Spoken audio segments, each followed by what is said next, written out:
Hey everyone, and welcome back. If you're anything like me, you love the idea of escaping into nature, the crisp air, the towering trees, the feeling of being completely disconnected. Camping and hiking can be an incredible experience, a chance to recharge and reconnect with the wild. Get ready to hear a tale that will make you think twice before venturing too far off the beaten path. This is true camping and hiking was a deadly mistake. Buckle up, because this one is not for the faint of heart. Subscribe and turn on notifications if you dare. My name is Dale Carpenter, and if you cut me, I reckon I'd bleed pine sap and mountain mud. I've been tramping these Appalachian trails since I was knee-high to a grasshopper, following in the oversized boot prints of my old man, Samuel. He taught me everything I know about the woods, how to track a deer, how to tell a poisonous berry from a sweet one, how to build a fire that'll burn even in a downpour, and most importantly, how to respect the mountain. She's a grand old lady, Dale. He'd say, his voice rough as a badger's backside, but she ain't to be trifled with. We lived in a little clapboard house just outside of Hemlock Hollow, North Carolina. Population, barely enough to keep the one pump gas station in business. It wasn't much, but it was ours, and the mountains were our backyard. Every weekend, rain or shine, we'd be out there hiking those winding trails, breathing in that crisp, clean air, listening to the wind whisper through the pines. It was a ritual, a bond between father and son, forged in the heart of the wilderness. The Appalachians, they're ancient. Older than the bones of dinosaurs, they say. They've seen empires rise and fall, witnessed the slow creep of glaciers and the fiery birth of volcanoes. They hold secrets, whispered on the wind and buried deep in the rocky soil. Most folks around here, they got stories. Ghost stories, mostly. Tales of haunts and haunts, strange lights in the sky, and things that go bump in the night. My old man, he'd just chuckle at those. Superstition Dale, he'd say, shaking his head. Ain't nothing out there but what you can see, hear, and smell. And maybe a bear or two if you ain't careful. I took his words to heart. I grew up practical, grounded. I believed in what I could touch, what I could prove. I loved the woods, but I didn't romanticize them. They were beautiful, yes, but also dangerous. A twisted ankle, a sudden storm, a wrong turn, any of those could spell disaster if you weren't prepared. I learned to be prepared. I carried a compass, a map, a first aid kit, a hefty hunting knife, and enough jerky and trail mix to feed a small army. My old man drilled it into me. Be ready for anything, Dale. The mountain don't care if you're scared or lost. Over the years, I hiked just about every trail within a 50-mile radius of Hemlock Hollow.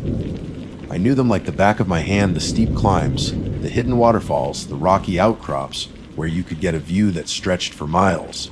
I saw my share of wildlife, black bears lumbering through the undergrowth, deer bounding across the path, the occasional bobcat slinking through the shadows. I even ran into a few of the weird hermits my old man warned me about. They were mostly harmless, just folks who preferred the company of trees to people. They'd usually just nod and keep to themselves, their eyes holding a strange, faraway look. There was one old fella, lived up near Devil's Tooth Ridge, who everyone called Whispering Walt.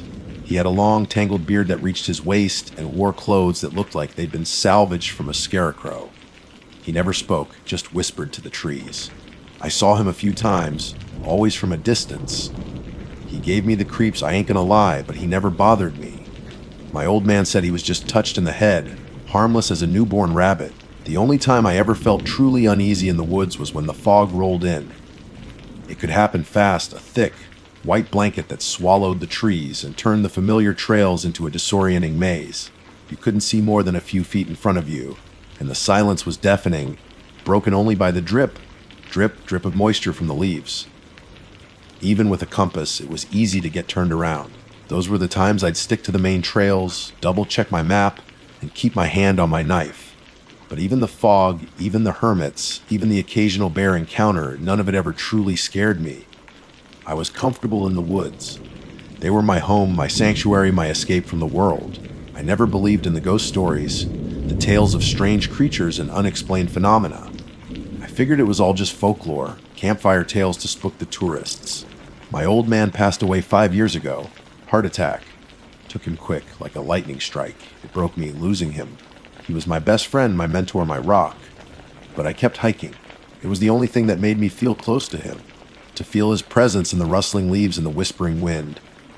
I'd often find myself talking to him, telling him about my day, sharing my thoughts and feelings. It sounds crazy, I know, but it helped. The weekend it all changed started like any other. I packed my gear, kissed my wife, Sarah, goodbye, and headed out to the trailhead near Raven's Cliff. It was a crisp, clear autumn morning, the leaves blazing with color, fairy reds, vibrant oranges, and golden yellows. The air smelled of pine and damp earth, that familiar scent that always brought a sense of peace to my soul. I planned to hike a loop trail, about 15 miles, and be back before dark. I set off at a brisk pace, enjoying the solitude and the beauty of the surroundings. The trail was well maintained, easy to follow. I passed a few other hikers, exchanged a friendly nod or a brief howdy, but mostly I was alone with my thoughts. I thought about my old man, about Sarah, about the upcoming hunting season. I felt content at peace. The mountain was my church, and I was in communion with nature. As I climbed higher, the trees began to thin, and I reached a rocky outcrop that offered a panoramic view of the valley below. I stopped to catch my breath and admire the scenery.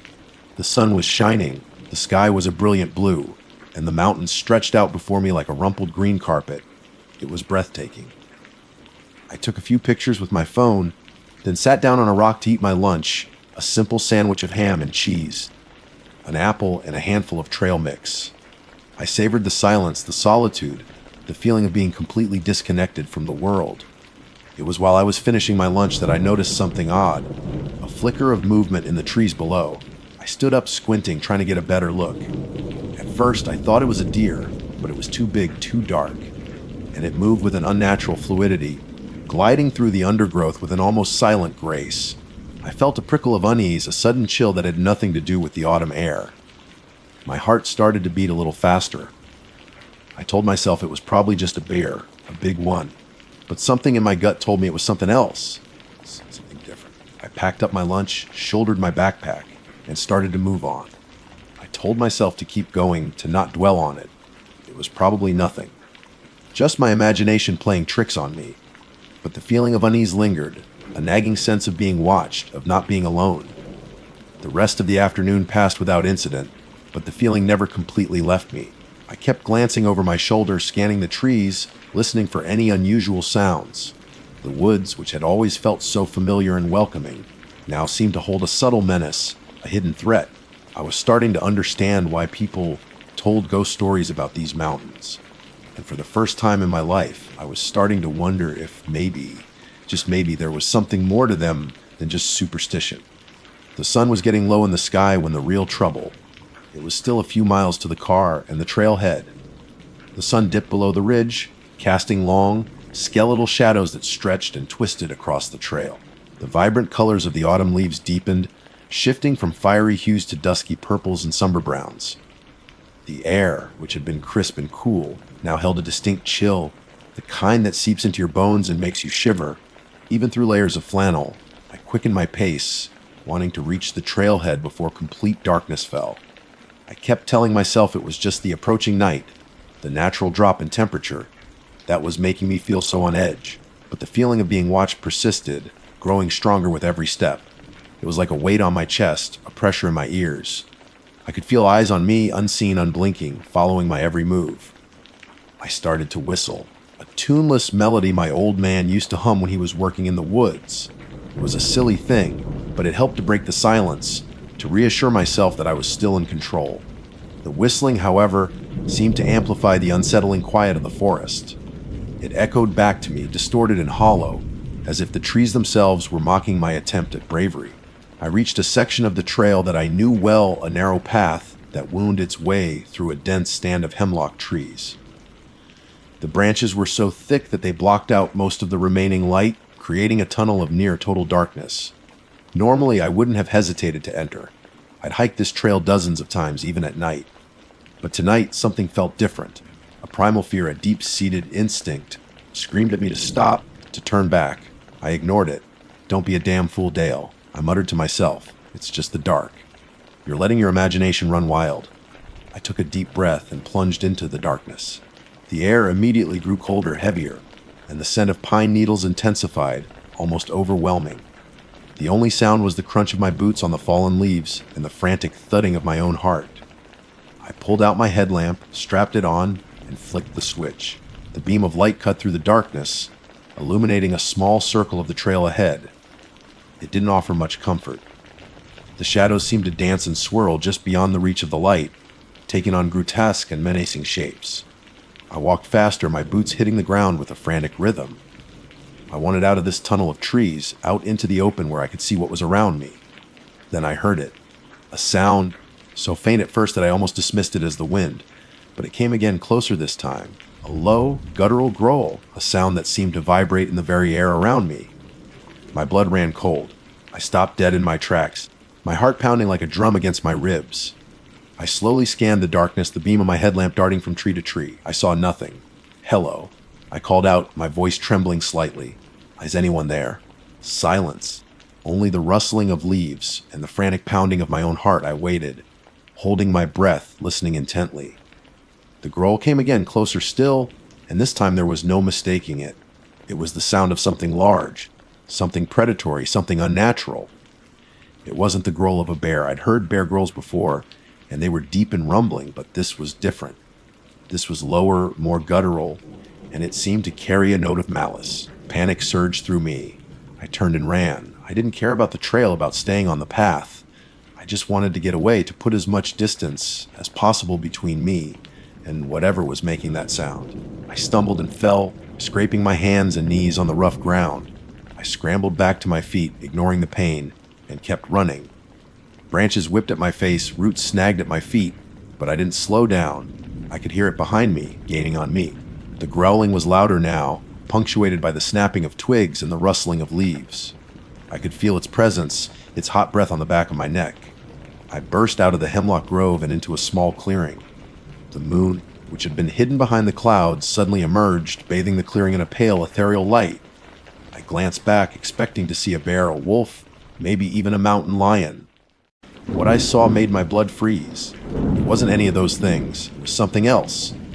Something that defied description, something that shouldn't exist. It was tall and gaunt, its limbs impossibly long and thin. Its skin was the color of old parchment, stretched tight over its bones. Its head was wrong. Too small for its body, with eyes that glowed with an eerie, internal light. They weren't the eyes of an animal. They were intelligent, calculating, filled with a cold, ancient malice. It stood there, silhouetted against the moon, its long, skeletal fingers twitching. It didn't move, didn't growl. It just stared at me, its glowing eyes burning into my soul. I was paralyzed with fear. I couldn't move, couldn't breathe, couldn't even scream. My mind, which had always been so grounded in reality, struggled to comprehend what I was seeing. This couldn't be real. It had to be a hallucination, a nightmare brought on by exhaustion and fear. But it felt real. The cold air, the scent of pine and decay, the weight of those glowing eyes on me, it was all too real. The creature took a step forward, its movements slow and deliberate.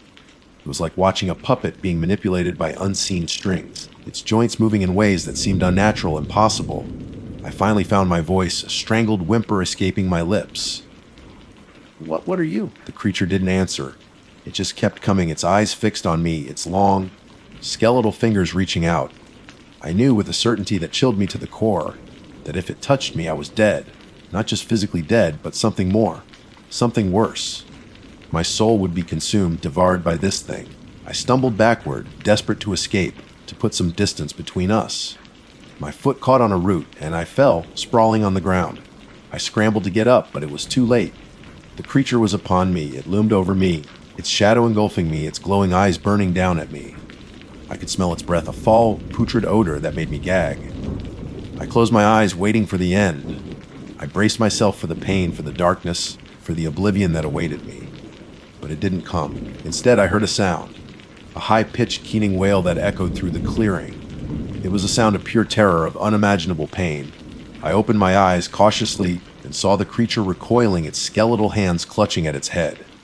The glowing eyes, which had been so intense, so focused, were now flickering, dimming. The wailing continued, growing louder, more insistent. It seemed to be coming from everywhere and nowhere at once. The creature let out a guttural shriek, a sound of pure agony, and turned and fled, disappearing back into the darkness of the hemlock grove. The wailing stopped. Silence descended once more, broken only by my ragged breathing and the pounding of my heart. I lay there on the ground, trembling, unable to move. I didn't know what had happened, what had saved me, but I knew one thing: I had to get out of these woods now. I slowly got to my feet, my legs shaky and weak. I looked around the clearing, but there was nothing there. Just the trees, the moon, and the lingering scent of decay. I started to run, not caring where I was going, just putting as much distance as possible between myself and that clearing, that creature, that thing. I ran until I couldn't run anymore, until my lungs burned and my legs ached. I finally collapsed at the edge of a small stream, gasping for breath. I splashed water on my face, trying to clear my head to make sense of what had happened, but it was no use. My mind was a jumble of fear, confusion, and disbelief. I knew I had to get back to the trailhead, to my car, to Sarah. But the thought of going back into those woods, of facing that creature again, filled me with dread. I looked at my watch, and it said 3:37 a.m. I had to get back. Part 3. The escape and the aftermath, the cold water of the stream helped to revive me, jolting me out of the stunned stupor I'd fallen into. My watch read 3:37 a.m. The moon was still high, casting long, eerie shadows that danced and shifted with the breeze. I had to get back. I had to get to Sarah. The thought of her warm smile and comforting presence, gave me the strength I needed to push on. I forced myself to stand, my legs still shaky, my muscles screaming in protest. Every instinct told me to stay put, to hide until daylight, but I knew I couldn't. The memory of that creature, its glowing eyes and skeletal form, was burned into my mind. I couldn't risk it finding me again. I started walking, following the stream downhill. I knew it would eventually lead me to a larger creek, and that creek would, in turn, lead me to the main trail. It was a longer route, but it felt safer than going back the way I'd come, through that terrifying hemlock grove. The woods were still unsettlingly quiet. Every rustle of leaves, every snap of a twig, sent a jolt of fear through me. I kept my headlamp on, its beam cutting through the darkness, but it offered little comfort. The shadows seemed to press in on me, to whisper secrets I didn't want to hear. I walked for what felt like hours, my body fueled by adrenaline and fear. My mind raced, replaying the events of the night, trying to make sense of what I'd seen. Was it real? Was it a hallucination? Or was it something else? Something that defied logic and reason. Something that belonged in the realm of folklore and nightmares. As I walked, I started to notice things. Small, subtle details that I'd missed before. Scratches on the trees too high to have been made by a bear. Patches of disturbed earth where the leaves had been swept aside, revealing the dark soil beneath, and a faint, lingering odor, the same putrid smell that had emanated from the creature. These weren't the signs of a normal animal. These were the signs of something unnatural, something that didn't belong in these woods or in this world. The stream widened, becoming a creek, and I knew I was getting closer to the main trail. I could hear the faint rushing of water in the distance, a sound that filled me with a mixture of relief and dread. Relief that I was nearing civilization, dread that I was still in these haunted woods. I finally reached the main trail, a wide, well-trodden path that led back to the trailhead. I felt a surge of hope, a glimmer of light in the overwhelming darkness. I started to run, my pace quickening with each step. The sky began to lighten, the darkness giving way to a pale, gray dawn. The trees, which had seemed so menacing in the night, now looked almost ordinary, their branches silhouetted against the brightening sky. I reached the trailhead just as the sun was rising, its golden rays painting the mountain peaks with a warm, inviting glow. My car was there, parked exactly where I'd left it. I fumbled with the keys, my hands shaking, and unlocked the door. I slumped into the driver's seat, breathing a sigh of relief. I was safe. I was out of the woods.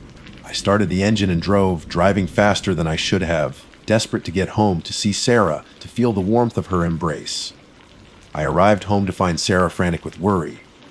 She'd called the park rangers, the police, everyone she could think of. When she saw me, she rushed out of the house, her face a mixture of relief and fear. "Dale!" "Oh my God, Dale, where have you been?" "I've been so worried." I pulled her into a tight hug, burying my face in her hair, breathing in her familiar scent. I didn't want to let go. I had a rough night. I stammered, my voice trembling. I got lost. I couldn't tell her the truth. Not yet. I couldn't tell her about the creature, about the glowing eyes and the skeletal form. She wouldn't believe me. She'd think I was crazy. We went inside, and I took a long, hot shower, trying to wash away the dirt, the sweat, and the lingering fear. But it was no use. The image of the creature was etched into my mind, a permanent scar on my psyche. Over the next few days, I tried to return to normal. I went back to work. I spent time with Sarah. I tried to pretend that nothing had happened, but it was impossible. The woods, which had always been my sanctuary, now felt like a place of terror. I couldn't look at a tree, couldn't hear the wind rustling through the leaves, without remembering that night. I started having nightmares, vivid, terrifying dreams in which the creature chased me through the darkness, its glowing eyes burning into my soul. I'd wake up in a cold sweat, my heart pounding, my body trembling. Sarah noticed the change in me. She saw the fear in my eyes, the way I jumped at every unexpected sound. She tried to talk to me to get me to open up, but I couldn't. I was afraid of what she'd think, afraid of being judged, afraid of being labeled as crazy.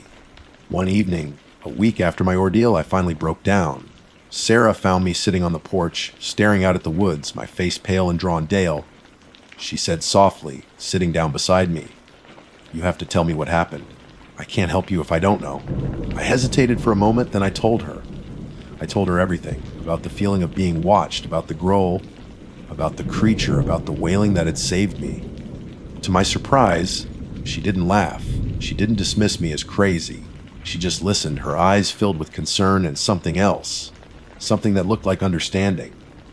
When I finished, she took my hand, her grip firm and reassuring. "I believe you, Dale," she said. "I don't know what you saw, but I believe you." She then told me something that made my blood run cold. She told me about her grandmother, who had lived in Hemlock Hollow all her life. Her grandmother had told her stories, stories about the old days, about the creatures that lived in the mountains, about the things that the white settlers had tried to forget, stories about the night walkers, ancient beings that guarded the sacred places of the mountain, beings that were neither human nor animal, beings that could take on many forms.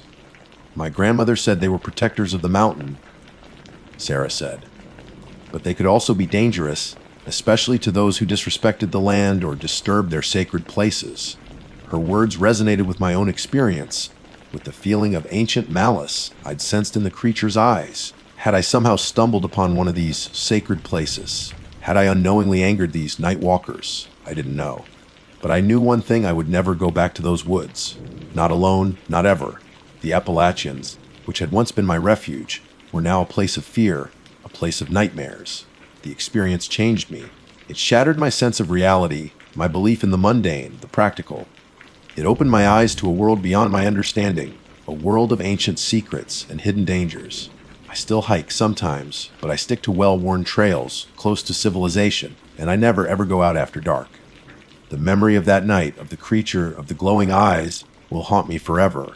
The mountains may be beautiful, but they also hold secrets, and some secrets are best left undisturbed.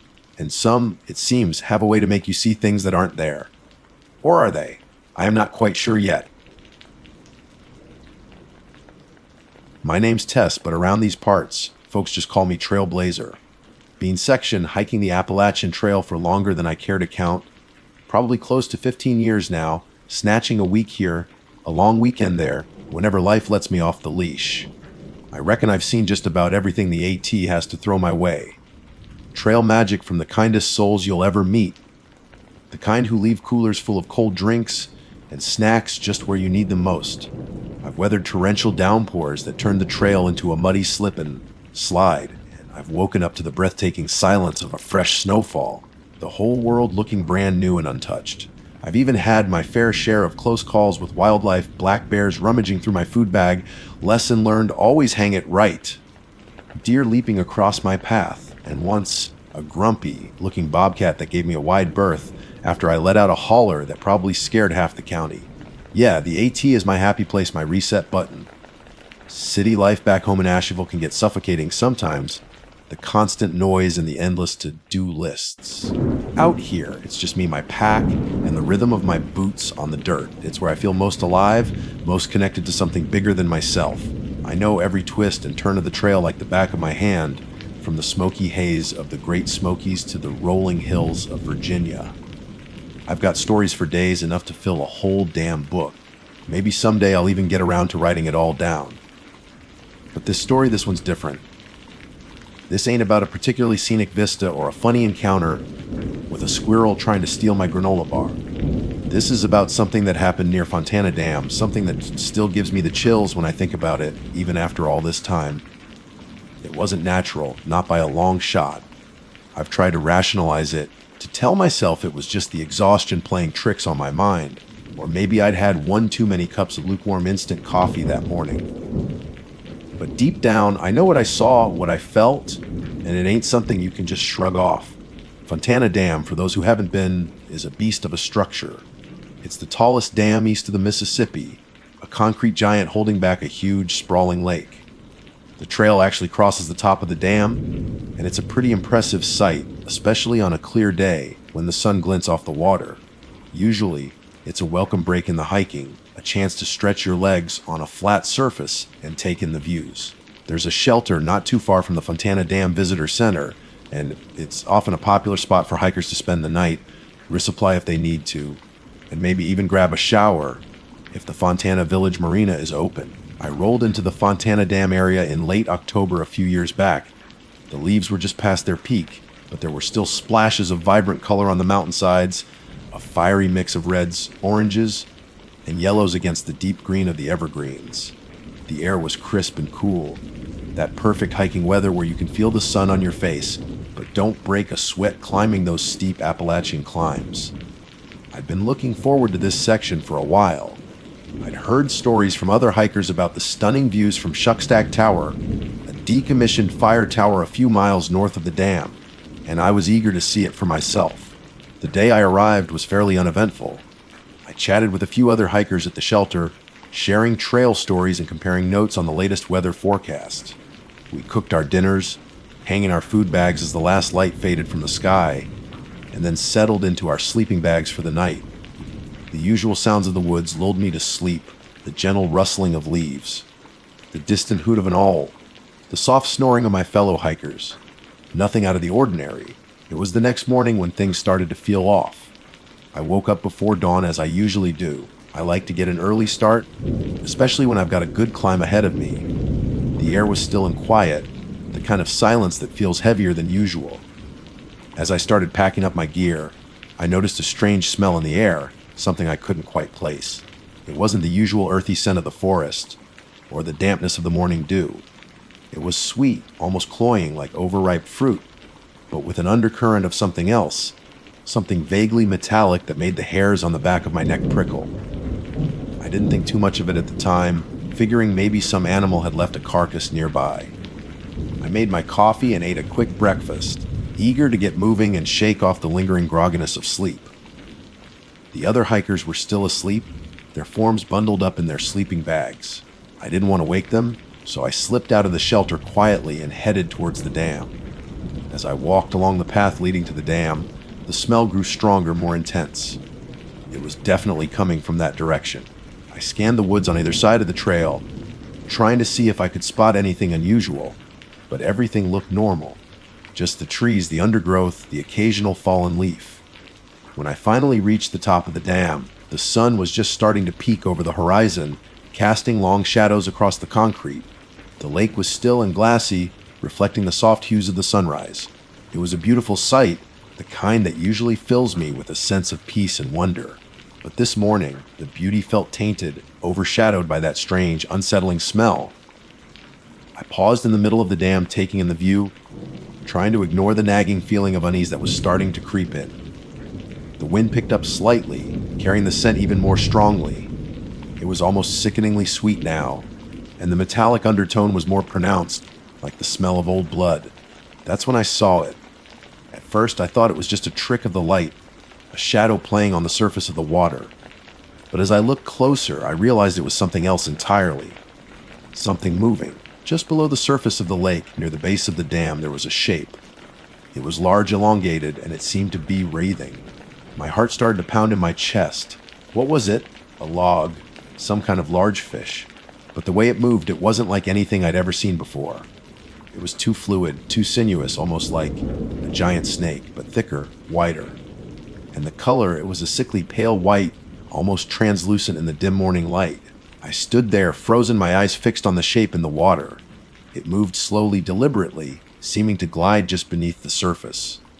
As it shifted, I caught glimpses of something else, something darker. Attached to the pale form, they looked like appendages.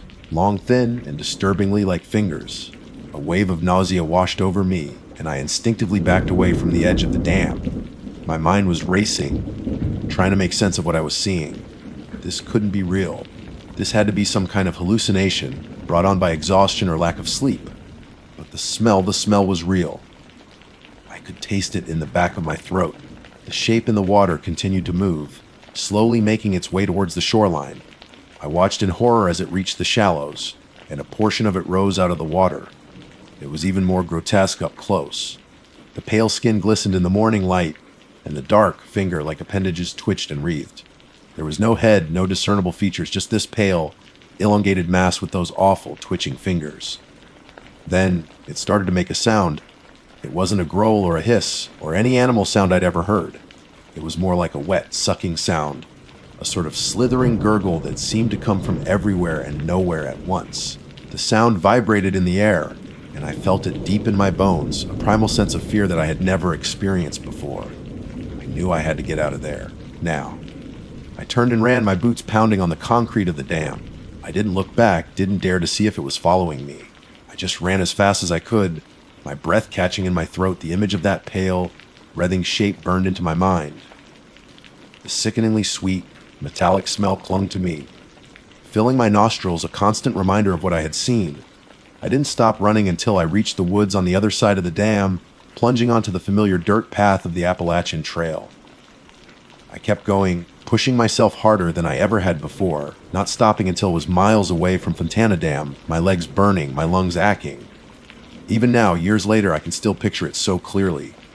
The pale shape in the water, those dark, finger-like appendages, that awful sucking sound. And the smell, I'll never forget that smell. I've hiked a lot of miles since then, seen a lot of strange things out on the trail, but nothing has ever come close to what I encountered that morning near Fontana Dam, and I have a feeling that whatever it was, it's still out there, waiting. I didn't stop running until my lungs were screaming and my legs felt like they were filled with lead.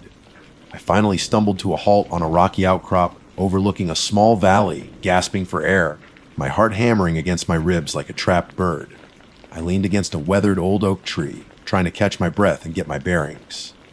The sun was fully up now, bathing the forest in a warm, golden light. It should have been comforting, but all I could see in my mind's eye was that pale, grotesque shape rising from the dark waters of Fontana Lake. I sat there for a long time, just trying to calm down, telling myself it was just a nightmare, a figment of my overactive imagination. Maybe I was just exhausted, dehydrated. Maybe something in that instant coffee had been off. Hikers get weird sometimes, especially after days or weeks out on the trail. Your mind can play tricks on you. You start seeing things that aren't really there. I'd heard stories of people seeing phantom figures, hearing strange voices in the wind. Maybe this was just my version of that. But the smell was so real, and the way it moved, that wasn't a hallucination. I know what I saw. I didn't want to believe it. My rational mind was screaming for a logical explanation, something natural, something I could understand. But there was nothing logical or natural about what I had witnessed. Eventually, the initial shock started to wear off, replaced by a cold dread that settled deep in my gut. I had to keep moving. I couldn't stay here, not after what I'd seen. I hoisted my pack onto my aching shoulders, the weight feeling heavier than usual, and started walking again, my pace slower now, my senses on high alert. Every rustle of leaves, every snap of a twig sent a jolt of fear through me. I kept looking over my shoulder, half expecting to see that pale shape lumbering through the trees. The rest of the day was a blur. I walked for hours, putting as much distance as I could between myself and Fontana Dam. I barely stopped to eat or drink, my appetite completely gone, my throat dry and tight. I couldn't shake the feeling that I was being watched, that something was following me. Every shadow seemed to hold a sinister shape. Every strange sound sent my heart racing. As the sun began to dip below the horizon, casting long, eerie shadows across the trail, I knew I needed to find a place to camp for the night. The thought of being alone in the darkness terrified me, but I was too exhausted to keep going. I found a small, relatively clear spot off the side of the trail, tucked between a couple of large boulders. It wasn't ideal, but it would have to do. Setting up camp that night was a chore. My hands were shaking as I fumbled with the tent poles, and every noise from the surrounding woods made me jump. I kept my headlamp on, the beam cutting through the growing darkness, trying to pierce the shadows that seemed to press in on me from all sides. I cooked a meager dinner of instant noodles, forcing myself to eat a few bites despite the knot of anxiety in my stomach. Once I was zipped up inside my tent, I felt a little safer, but the fear still lingered. I lay there in my sleeping bag, listening to the sounds of the night, every rustle and chirp amplified in the silence. The strange, sweet smell from the morning seemed to have faded, replaced by the normal scent of damp earth and pine needles. But even that familiar smell couldn't completely put me at ease. I tried to tell myself that I was safe now, that whatever I had seen was far behind me. But a nagging voice in the back of my mind kept whispering doubts. What if it could move faster than I thought? What if it wasn't bound to the water? What if it was still out there, somewhere in the darkness, hunting? Sleep didn't come easily that night. Every time I drifted off, I was jolted awake by a strange sound or a sudden feeling of unease. I kept having nightmares, fragmented images of pale, writhing shapes and twitching finger-like appendages. I'd wake up in a cold sweat, my heart pounding, convinced that I had heard something outside the tent. The next morning, I broke camp before sunrise, eager to get moving again. I didn't feel rested at all, but the thought of staying in that spot any longer was unbearable. As I packed up my tent, I noticed something on the ground near where I had slept. It was a patch of something pale and slimy, almost translucent in the dim morning light. It was about the size of my hand, and it had a faint, sickly sweet smell. My stomach churned. I didn't want to touch it, didn't even want to look at it. I quickly packed it away with my tent, trying to avoid any contact. As I walked away, I couldn't shake the feeling that this was some kind of sign, a calling card left behind by whatever I had encountered. The following days were a blur of hiking, fueled by a desperate need to put as much distance as possible between myself and Fontana Dam. I avoided shelters, opting to camp alone in more secluded spots, my senses constantly on edge. I kept looking for any sign that I was being followed, any trace of that pale, unsettling presence.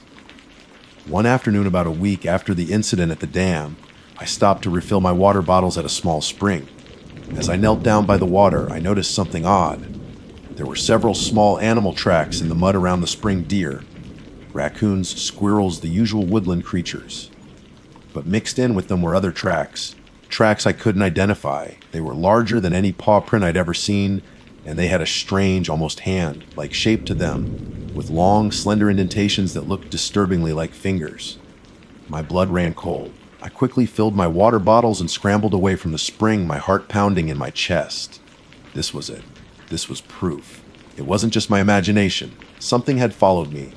Something unnatural. I started to hike faster, pushing myself harder than I thought I could. I didn't care about the pain in my legs, the burning in my lungs. All I could think about was getting away, getting back to civilization, to people, to safety. Days turned into nights, and the miles blurred together. I barely slept, barely ate. My mind was consumed by fear and paranoia. I started seeing things in the periphery of my vision, fleeting glimpses of pale shapes moving through the trees. I kept hearing faint, wet sounds in the distance, sounds that reminded me of that awful sucking noise I had heard at the dam.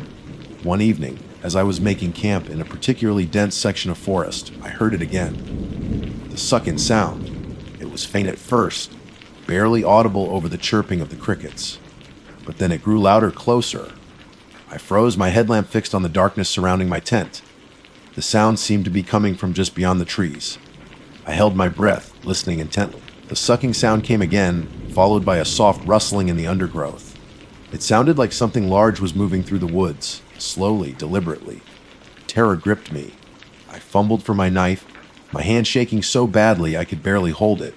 I huddled in the corner of my tent, my eyes wide, staring at the thin nylon walls, imagining what was lurking just outside. The rustling stopped just a few feet from my tent. The sucking sound came again, closer this time, and I could almost feel the vibration through the ground. I squeezed my eyes shut, my heart pounding in my ears, praying that whatever it was would just go away. Then I heard a different sound. A soft, almost whispered scraping against the side of my tent. It sounded like fingernails dragging across the fabric. Slow, deliberate, testing. My breath hitched in my throat. It knew I was here. It had found me. The scraping stopped, and for a moment there was silence. Then I heard a soft, wet thud against the tent wall, right next to my head. The fabric bulged inward slightly. I didn't move, didn't breathe.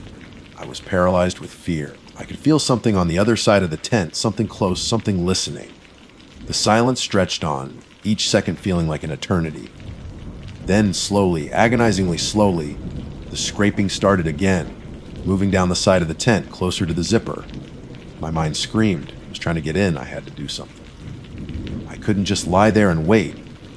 With a surge of adrenaline, I grabbed my trekking pole and thrust it against the side of the tent where I had felt the thud. There was a startled yelp, a wet, guttural sound, followed by a thrashing in the undergrowth. I scrambled to unzip the tent and burst out into the darkness, my headlamp illuminating the surrounding trees. I caught a fleeting glimpse of something pale and elongated disappearing into the dense foliage, those dark, finger-like appendages flailing as it moved. Then it was gone. The woods were silent again, except for the frantic pounding of my own heart. I stood there for a long moment, my breath coming in ragged gasps, my body trembling. I had a feeling that this wasn't the end. Not by a long shot. It had found me once. It could find me again. And next time I might not be so lucky. I didn't stick around to analyze what had just happened. My adrenaline was pumping, fear overriding everything else. I grabbed my pack, which was thankfully mostly together, slung it onto my back, and started running again. I ran blindly through the darkness, my headlamp bouncing erratically, the beam catching on trees and bushes as I stumbled along the trail. I didn't know where I was going, didn't care. All I wanted was to put as much distance as possible between myself and that thing. I ran until my legs were screaming in protest, until my breath burned in my chest. Finally, I had to stop, collapsing against a tree, my body shaking uncontrollably. I listened intently, straining to hear any sound over the pounding of my heart. The woods were silent, eerily so. Had I lost it? Was it still out there? I had no way of knowing. Dawn eventually broke, painting the sky in hues of gray and pale pink. The forest looked different in the daylight, less menacing. But the fear still clung to me like a shroud. I knew I couldn't keep running on adrenaline alone. I needed to find my way back to civilization, to a place where I felt safe. I pulled out my map and compass, my hands still trembling. I tried to orient myself, to figure out how far I was from the nearest road or town. It looked like I still had a good distance to go, probably another day or two of hard hiking. The thought filled me with dread, but I knew I had no other choice. The hike that day was the longest and most agonizing of my life. Every shadow seemed to hold a threat. Every unfamiliar sound sent shivers down my spine. I kept looking over my shoulder, half expecting to see that pale, elongated form pursuing me. I ate sparingly, my stomach still in knots, and drank water whenever I could find a stream or spring. As the day wore on, my exhaustion grew, but my paranoia kept me going.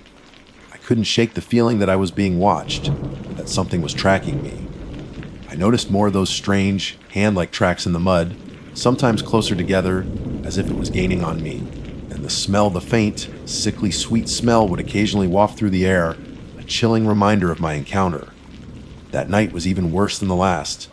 I barely slept, haunted by nightmares of pale figures and grasping hands. Every rustle of leaves outside my tent sent me bolt upright, my heart pounding. I kept my knife close, clutching it in my hand as I lay there, listening to the sounds of the forest. Just before dawn, I heard it again, the sucking sound. It was closer this time, much closer. It sounded like it was just outside my tent. Terror flooded through me. I knew this was it. It had found me again, and this time I didn't know if I could escape. I lay there, frozen, listening as the sound grew louder, followed by the soft rustling of undergrowth. I could feel its presence just beyond the thin nylon of my tent. Then, a new sound, a low, guttural moan unlike anything I had ever heard before. It was filled with a primal hunger, a chilling desperation that sent a wave of icy fear through me. The tent started to shake, not violently, but subtly as if something large was pressing against the outside. I squeezed my eyes shut, bracing myself for the inevitable. Suddenly, there was a ripping sound. The fabric of my tent tore open, right above my head. I screamed, scrambling backwards in my sleeping bag. I looked up, and there it was. Its pale, elongated form filled the opening in my tent. I couldn't see any eyes, any face, just that pale, featureless mass with those long, thin, finger-like appendages reaching down towards me. The sickly sweet smell was overwhelming now, thick and cloying in the air. The wet, sucking sound came again, closer than ever, and I could feel its breath, cold and damp, on my face. One of its pale, thin fingers brushed against my cheek. It felt cold and clammy, like the skin of a dead fish. I recoiled in horror, kicking out with my feet. My boot connected with something solid, and the creature recoiled slightly, letting out another one of those low, guttural moans. That was all the opening I needed. I scrambled out of my sleeping bag and lunged for the ripped opening in the tent. I burst out into the pre-dawn light, my knife clutched in my hand. The creature was right there, just outside my tent. It was even more horrifying in the dim light of dawn. Its pale skin glistened with moisture, and those long, thin fingers twitched and writhed. There was no head, just a smooth, featureless expanse at the top of its torso. The sucking sound seemed to emanate from somewhere in the center of its body. It lunged at me, its pale limbs flailing. I screamed and swung my knife wildly, connecting with its side. A thick, black fluid oozed from the wound, and the creature shrieked a high-pitched, piercing sound that made my ears ring. It stumbled backwards, and I seized the opportunity to run. I didn't stop, didn't look back. I ran as fast as my exhausted legs would carry me. The image of that horrific creature burned into my mind. I ran for what felt like hours, pushing myself beyond the point of exhaustion. Finally, in the distance, I saw it a road. A real, paved road. I stumbled out of the woods and onto the blacktop, my legs giving out from under me. I collapsed onto the side of the road, gasping for air, tears streaming down my face. A few minutes later, a pickup truck came driving down the road. The driver, an older man with a kind face, stopped when he saw me. He looked at me with concern, his eyes widening at my disheveled appearance. "Are you all right, miss?" he asked, his voice filled with worry. I could barely speak. My throat was so tight. "Help, please. Something in the woods." I managed to stammer out.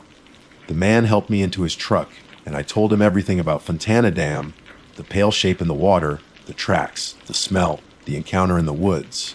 He listened patiently, his expression growing more and more concerned as I spoke. He drove me to the nearest town, where I went to the police station and told my story again. They were polite, but I could see the doubt in their eyes. How could they possibly believe what I was telling them? A pale, featureless creature in the woods. It sounded insane even to me as I was saying it. They filed a report, of course, but they didn't seem to take it very seriously.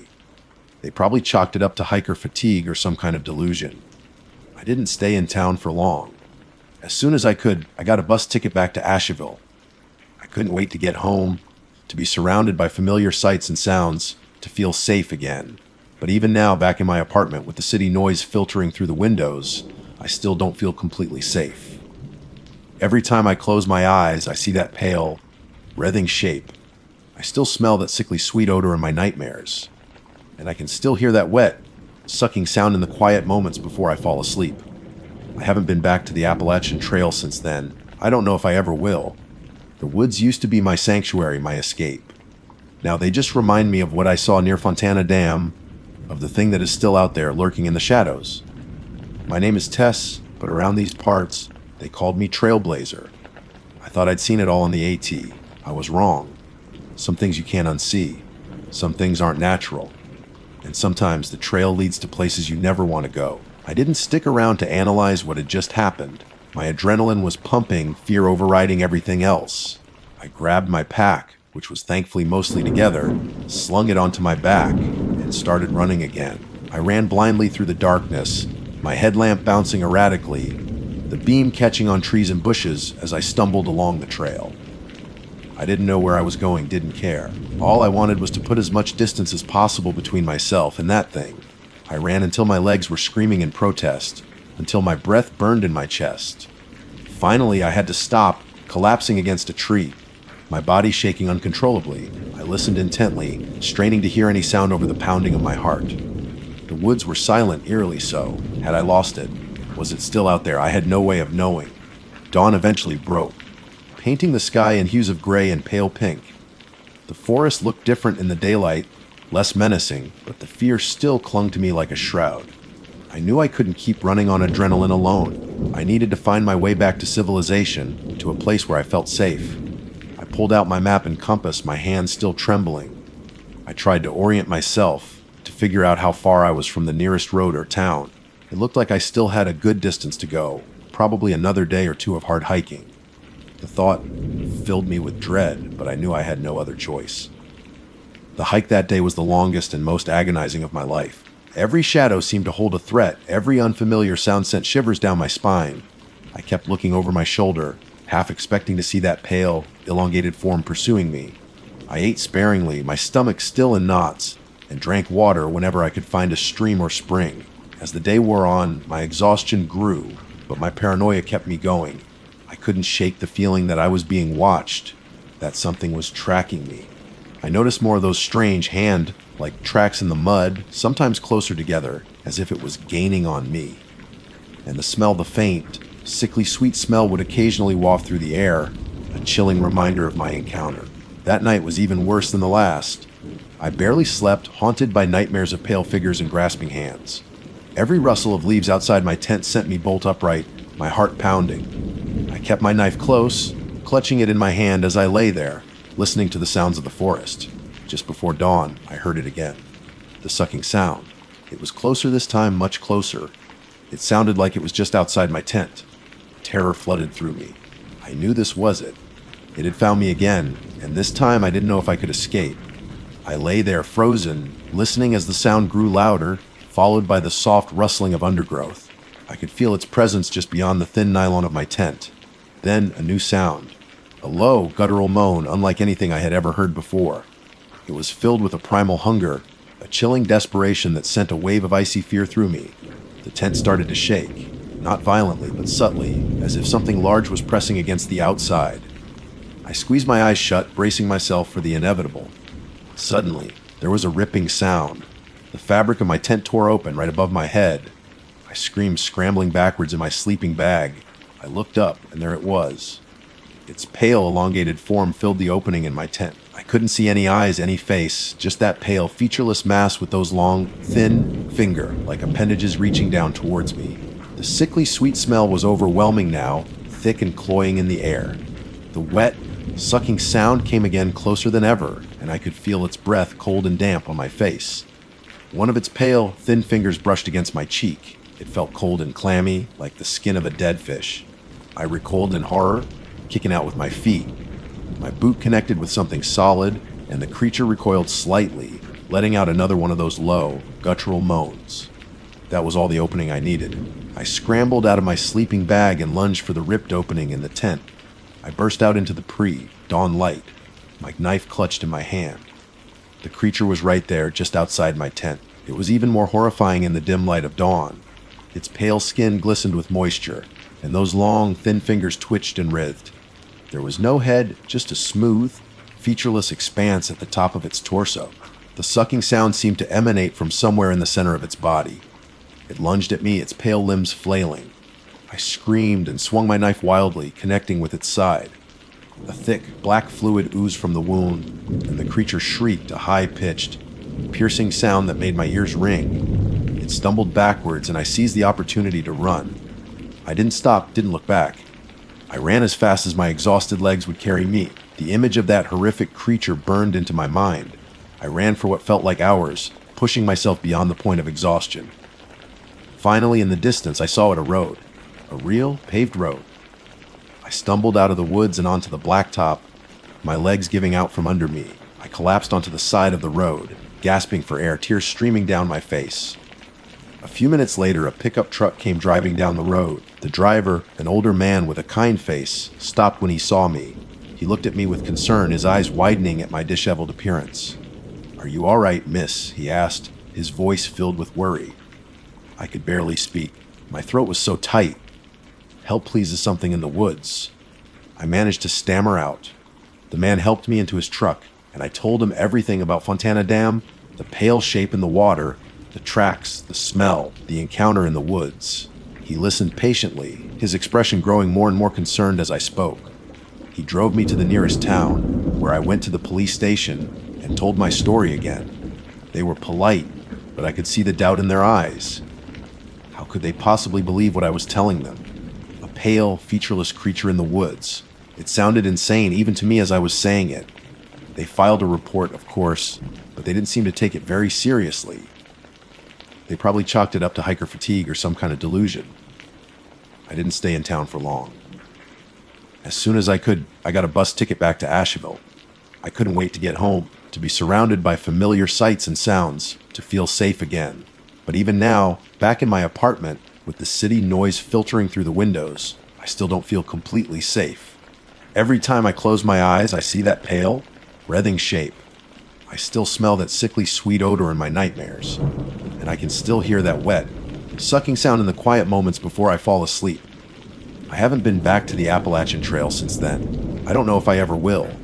The woods used to be my sanctuary, my escape. Now, they just remind me of what I saw near Fontana Dam, of the thing that is still out there, lurking in the shadows. I'm just a college kid named Mike, trying to get some killer shots for my photography blog. Figured the fall colors in Shenandoah would be epic. Guess I got more than just pretty leaves on camera. That's how I envisioned the caption under my first viral post, the one that would finally push Mike Takes Pics from a little side project to something legit. You know, the kind of blog that gets you free gear and maybe even a sponsored trip or two down the line. Yet I was dreaming big, maybe a little too big. My beat-up Honda Civic, affectionately nicknamed the Wanderer, because it had seen better days and definitely smelled like old hiking boots and forgotten fast food, was packed to the brim. Camera bag overflowing with lenses, a tripod that had witnessed countless sunrises and sunsets, a couple of changes of clothes crammed into a dusty duffel bag, and enough snacks to survive a small apocalypse. My final exams were mercifully over, the pressure cooker of deadlines and all-nighters finally off the boil. What better way to de-stress and recharge than a few days immersed in the natural beauty of Shenandoah National Park? I'd spent weeks leading up to this trip meticulously planning my route, poring over maps, and scouting out potential locations online. Hawksbill Mountain for the panoramic vistas, Dark Hollow Falls for the cascading water shots, and of course, Skyline Drive itself, the legendary scenic byway snaking its way along the crest of the Blue Ridge Mountains. I even bought one of those flimsy paper maps from AAA, the kind that unfolds into a ridiculously large rectangle, just to feel like a proper explorer. Turns out Google Maps is still way more practical, but the paper map looked cool on my dashboard. The drive down was exactly what I needed. The air grew crisp and cooler as I headed west, the monotonous drone of the city giving way to the gentle hum of the highway and the occasional blast of wind through the slightly ajar window. Radio chatter faded in and out, so I mostly stuck to my carefully curated road trip playlist, a mix of indie folk, classic rock, and a surprising amount of 80s power ballads that I'd never admit to anyone I actually enjoyed. As I neared the park entrance, the trees started putting on their autumn show. Fiery reds, vibrant oranges, and sunny yellows painted the hillsides, a breathtaking spectacle that no photograph could truly capture. Still, I was going to damn well try. I paid the entrance fee, a cheerful ranger handing me a park map and a leaflet warning about black bears. They're more scared of you than you are of them, she'd said with a reassuring smile. Famous last words, I thought with a nervous chuckle. My first stop was a short hike to an overlook point near Skyland Resort. The view was stunning. A vast expanse of rolling mountains, carpeted in fall foliage, stretched out before me, disappearing into a hazy blue distance. I spent a good hour setting up shots, experimenting with different angles and lenses, trying to capture the sheer scale and beauty of it all. There were a few other tourists around, mostly older couples and families, all equally captivated by the scenery. We exchanged polite nods and smiles, sharing that unspoken appreciation for nature's grandeur. The sun began its slow descent, casting long shadows across the landscape.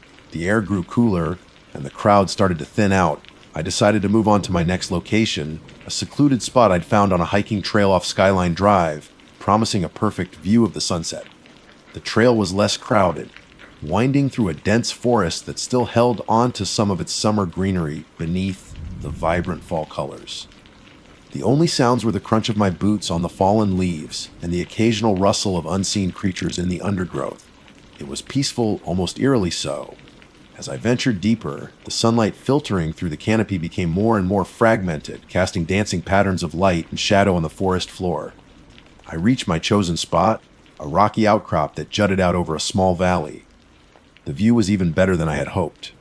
The setting sun was painting the sky in hues of orange, pink, and purple, a fiery spectacle that seemed to set the trees ablaze. I quickly set up my tripod, eager to capture this golden hour magic. As I was adjusting my camera settings, I noticed something odd. About 50 yards down the slope, nestled between a cluster of trees, was a small cabin. It looked old, weathered, and definitely not like any of the park's official buildings. It was the kind of cabin you see in old movies the kind that makes you wonder who would live in such a remote place. Curiosity piqued. I zoomed in with my telephoto lens. The windows were dark and boarded up, the porch sagging precariously. It looked abandoned, forgotten. I snapped a few photos of the sunset, trying to ignore the unsettling presence of the cabin in the periphery of my vision. There was just something about it that made the hairs on the back of my neck stand up. Maybe it was the way it seemed to be swallowed by the surrounding woods, or maybe it was the feeling of isolation that emanated from it. Whatever it was, I couldn't shake the feeling that I was being watched. I told myself it was just my overactive imagination, fueled by too many late-night horror movies. But the feeling persisted, a nagging sense of unease that grew stronger as the last sliver of sun dipped below the horizon, plunging the valley into shadow. The temperature dropped noticeably, and the forest around me seemed to come alive with a chorus of unfamiliar sounds, the hoot of an owl, the chirping of crickets, and something else, something that sounded like a soft, rhythmic scratching coming from the direction of the cabin. My heart started to pound in my chest. It was probably just an animal, I told myself. A raccoon, maybe, or a squirrel. But the sound, it just didn't sound quite right. It was too deliberate, too steady. I packed up my gear as quickly as I could, my hands fumbling with the straps and buckles in the growing darkness. The thought of spending the night alone in this increasingly creepy forest, with that cabin looming in the distance, was not appealing in the slightest. As I started to make my way back down the trail, my phone buzzed in my pocket. It was a text from my mom asking if I had made it to Shenandoah safely. I quickly typed out a reply, reassuring her that everything was fine. As I hit send, the beam of my phone's flashlight illuminated something on the path ahead. It was a footprint, a large footprint much bigger than mine, and definitely not the kind of footprint you'd expect to see on a hiking trail. It looked almost inhuman. My blood ran cold. I quickly snapped a photo with my phone, my hand shaking so badly that the image was probably blurry. Then I did the only thing I could think of. I ran. I ran faster than I had ever run before, my breath coming in ragged gasps, the beam of my flashlight bouncing wildly through the trees. The sounds of the forest seemed to amplify around me, the scratching from the direction of the cabin growing louder, closer. I didn't look back. I just kept running, my only goal to get back to my car, back to the safety of Skyline Drive, back to civilization. I didn't stop until I saw the familiar glow of the Skyline Resort in the distance. I practically threw myself into the driver's seat of the Wanderer, locked the doors, and started the engine. My hands were still shaking as I pulled out of the parking lot and onto the main road. I glanced in my rearview mirror, half expecting to see something chasing me, but there was nothing there. Just the dark, silent trees lining the side of the road. I drove for what felt like hours, not stopping until I reached a brightly lit gas station just outside the park. I filled up the tank, bought a large coffee, and tried to calm my racing heart. What had I seen back there? Was it just my imagination playing tricks on me in the darkness? Or was there something else, something more sinister, lurking in the woods of Shenandoah? I didn't have the answers, but one thing was for sure: my photography trip was about to get a whole lot more interesting and a whole lot more terrifying. And that killer shot for my blog, I had a feeling I might have already taken it. The blurry image of that unsettling footprint on the forest path was now the last photo on my phone's camera roll. And somehow, I knew it wouldn't be the last strange thing I encountered in Shenandoah. The coffee at the gas station did little to calm my frayed nerves. Every shadow seemed to dance. Every passing car's headlights felt like the gaze of something unseen. I kept replaying the image of that footprint in my mind, the size, the shape. It was disturbingly close to human, yet undeniably wrong. Too large, too elongated, with what looked like unnaturally deep indentations for the toes. I spent the night at a budget motel a few towns away from the park, the kind with thin walls and questionable stains on the carpet. Sleep was elusive. Every creak of the building, every rustle outside the window sent a jolt of adrenaline through me. I kept expecting to see something peering in, some monstrous silhouette against the pale glow of the motel parking lot. By morning, I was running on fumes and a deep sense of unease. Part of me wanted to pack my bags and head straight home, chalking the whole thing up to a bad case of nerves and an overactive imagination. But another part, the stubborn, thrill-seeking photographer in me, couldn't shake the feeling that there was a story here, a story much more compelling than just pretty fall foliage. And besides, I hadn't even gotten any good shots of Dark Hollow Falls yet. Against my better judgment, I decided to head back to Shenandoah. But this time, things would be different. I wouldn't venture off the main trails, and I certainly wouldn't be out after dark. I'd stick to the popular spots, surrounded by other tourists, where the possibility of encountering whatever that was felt significantly lower. The park seemed different in the daylight. The vibrant colors were still there, the air still crisp and clean, but a subtle undercurrent of tension hung in the air for me. Every rustle of leaves, every snap of a twig made me jump. I found myself constantly scanning the woods, half expecting to see something lurking in the shadows. I made my way to Dark Hollow Falls, a beautiful cascading waterfall that usually attracted a good crowd.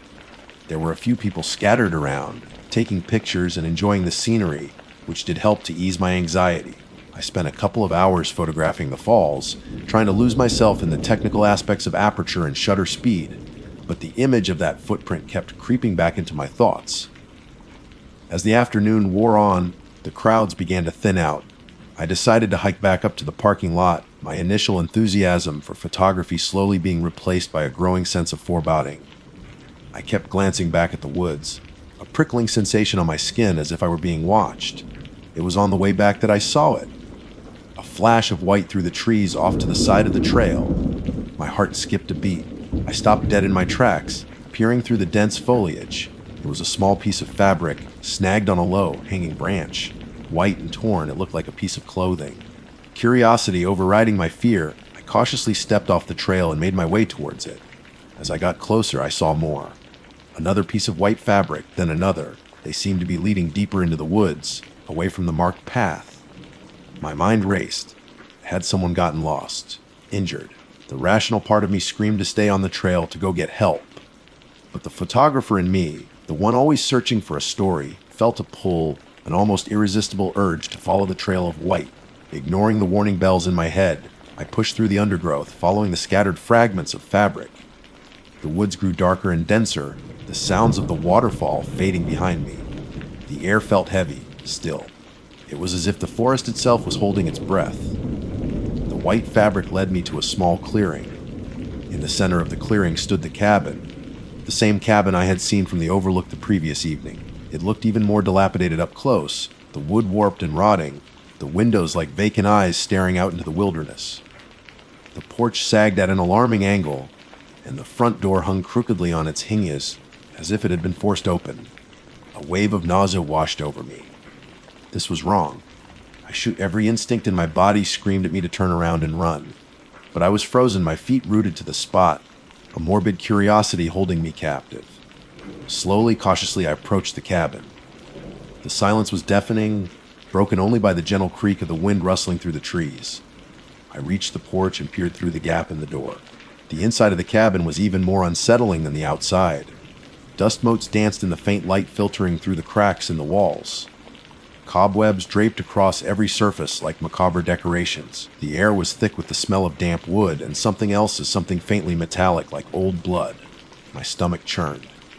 I wanted to leave, desperately, but something compelled me to step inside.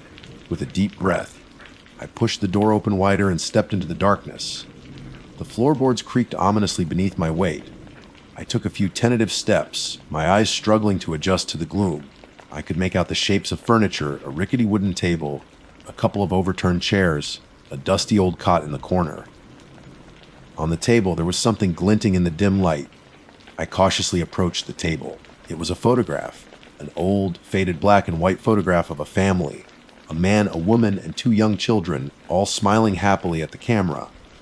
They looked like they belonged to a different era, their clothing and hairstyles distinctly old-fashioned. I picked up the photograph, my fingers tracing the faded outlines of their faces. Who were these people? What had happened to them? Why was their picture left here, in this abandoned cabin in the middle of nowhere?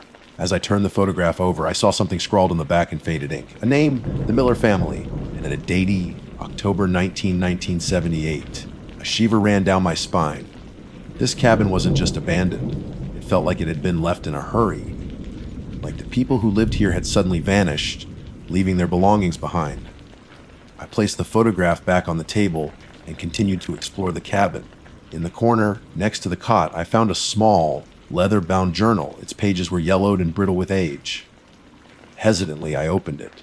The first few pages were filled with neat, cursive handwriting, describing daily life in the mountains, the changing seasons, the local wildlife, the joys and hardships of rural living. It seemed to belong to the mother in the photograph. But as I flipped through the pages, the handwriting began to change. It became more erratic, the words more disjointed, the tone increasingly paranoid. The entry started mentioning strange sounds in the woods, unexplained shadows, a feeling of being watched. One entry, dated just a few days before the date on the back of the photograph, sent a chill down my spine.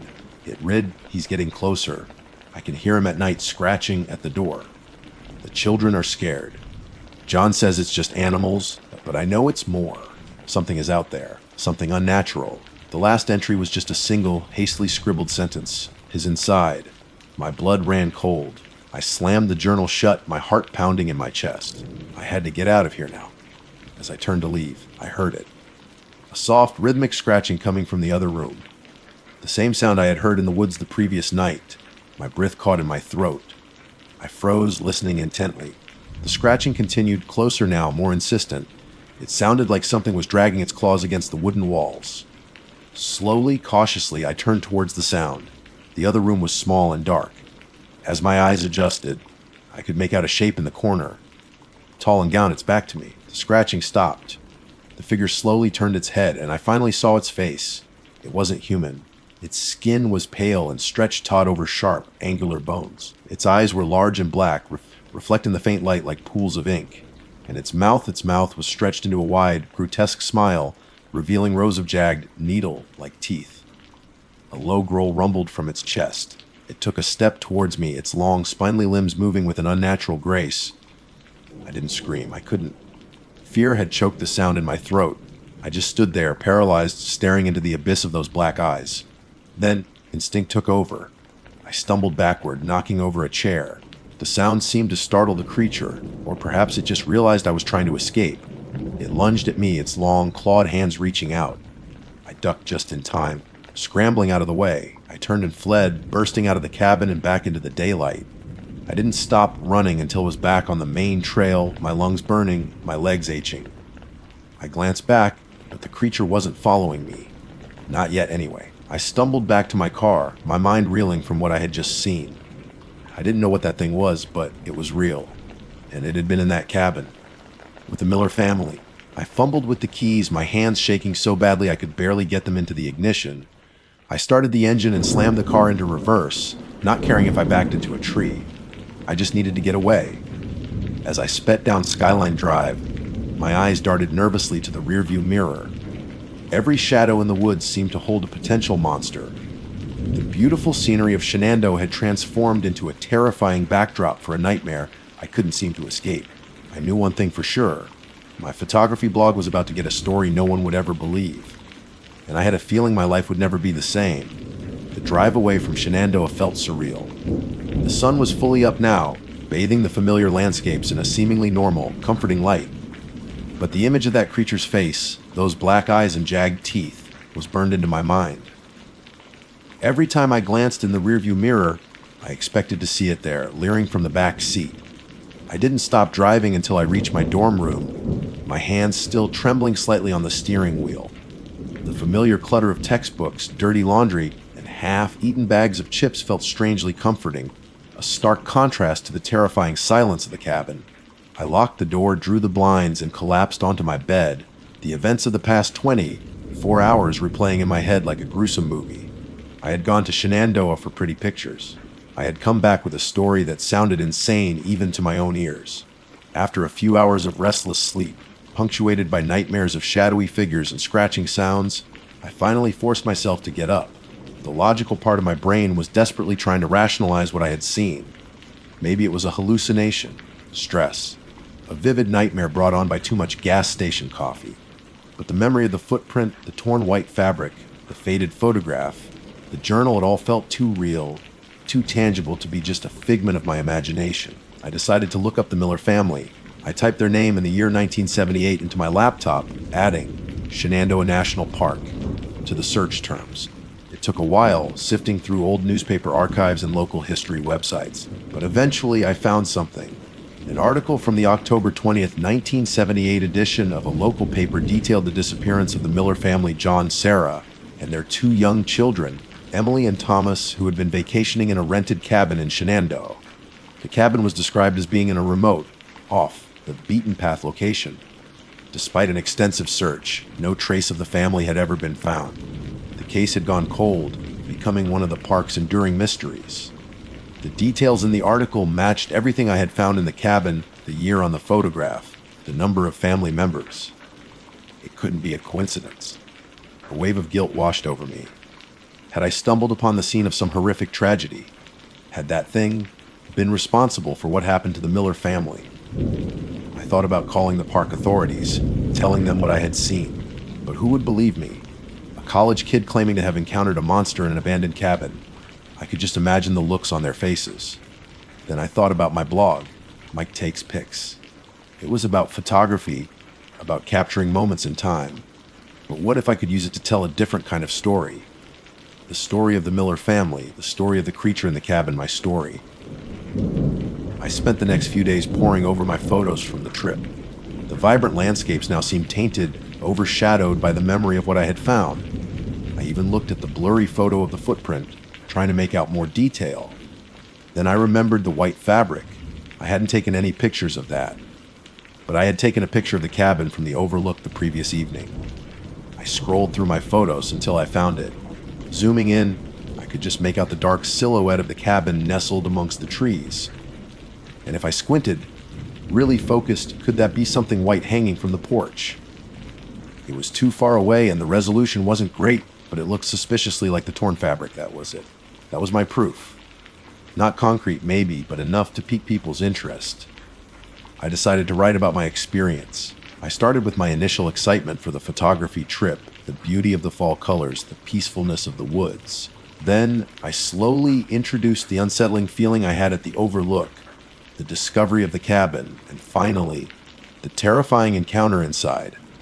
I included the information I had found about the Miller family, linking their disappearance to the cabin.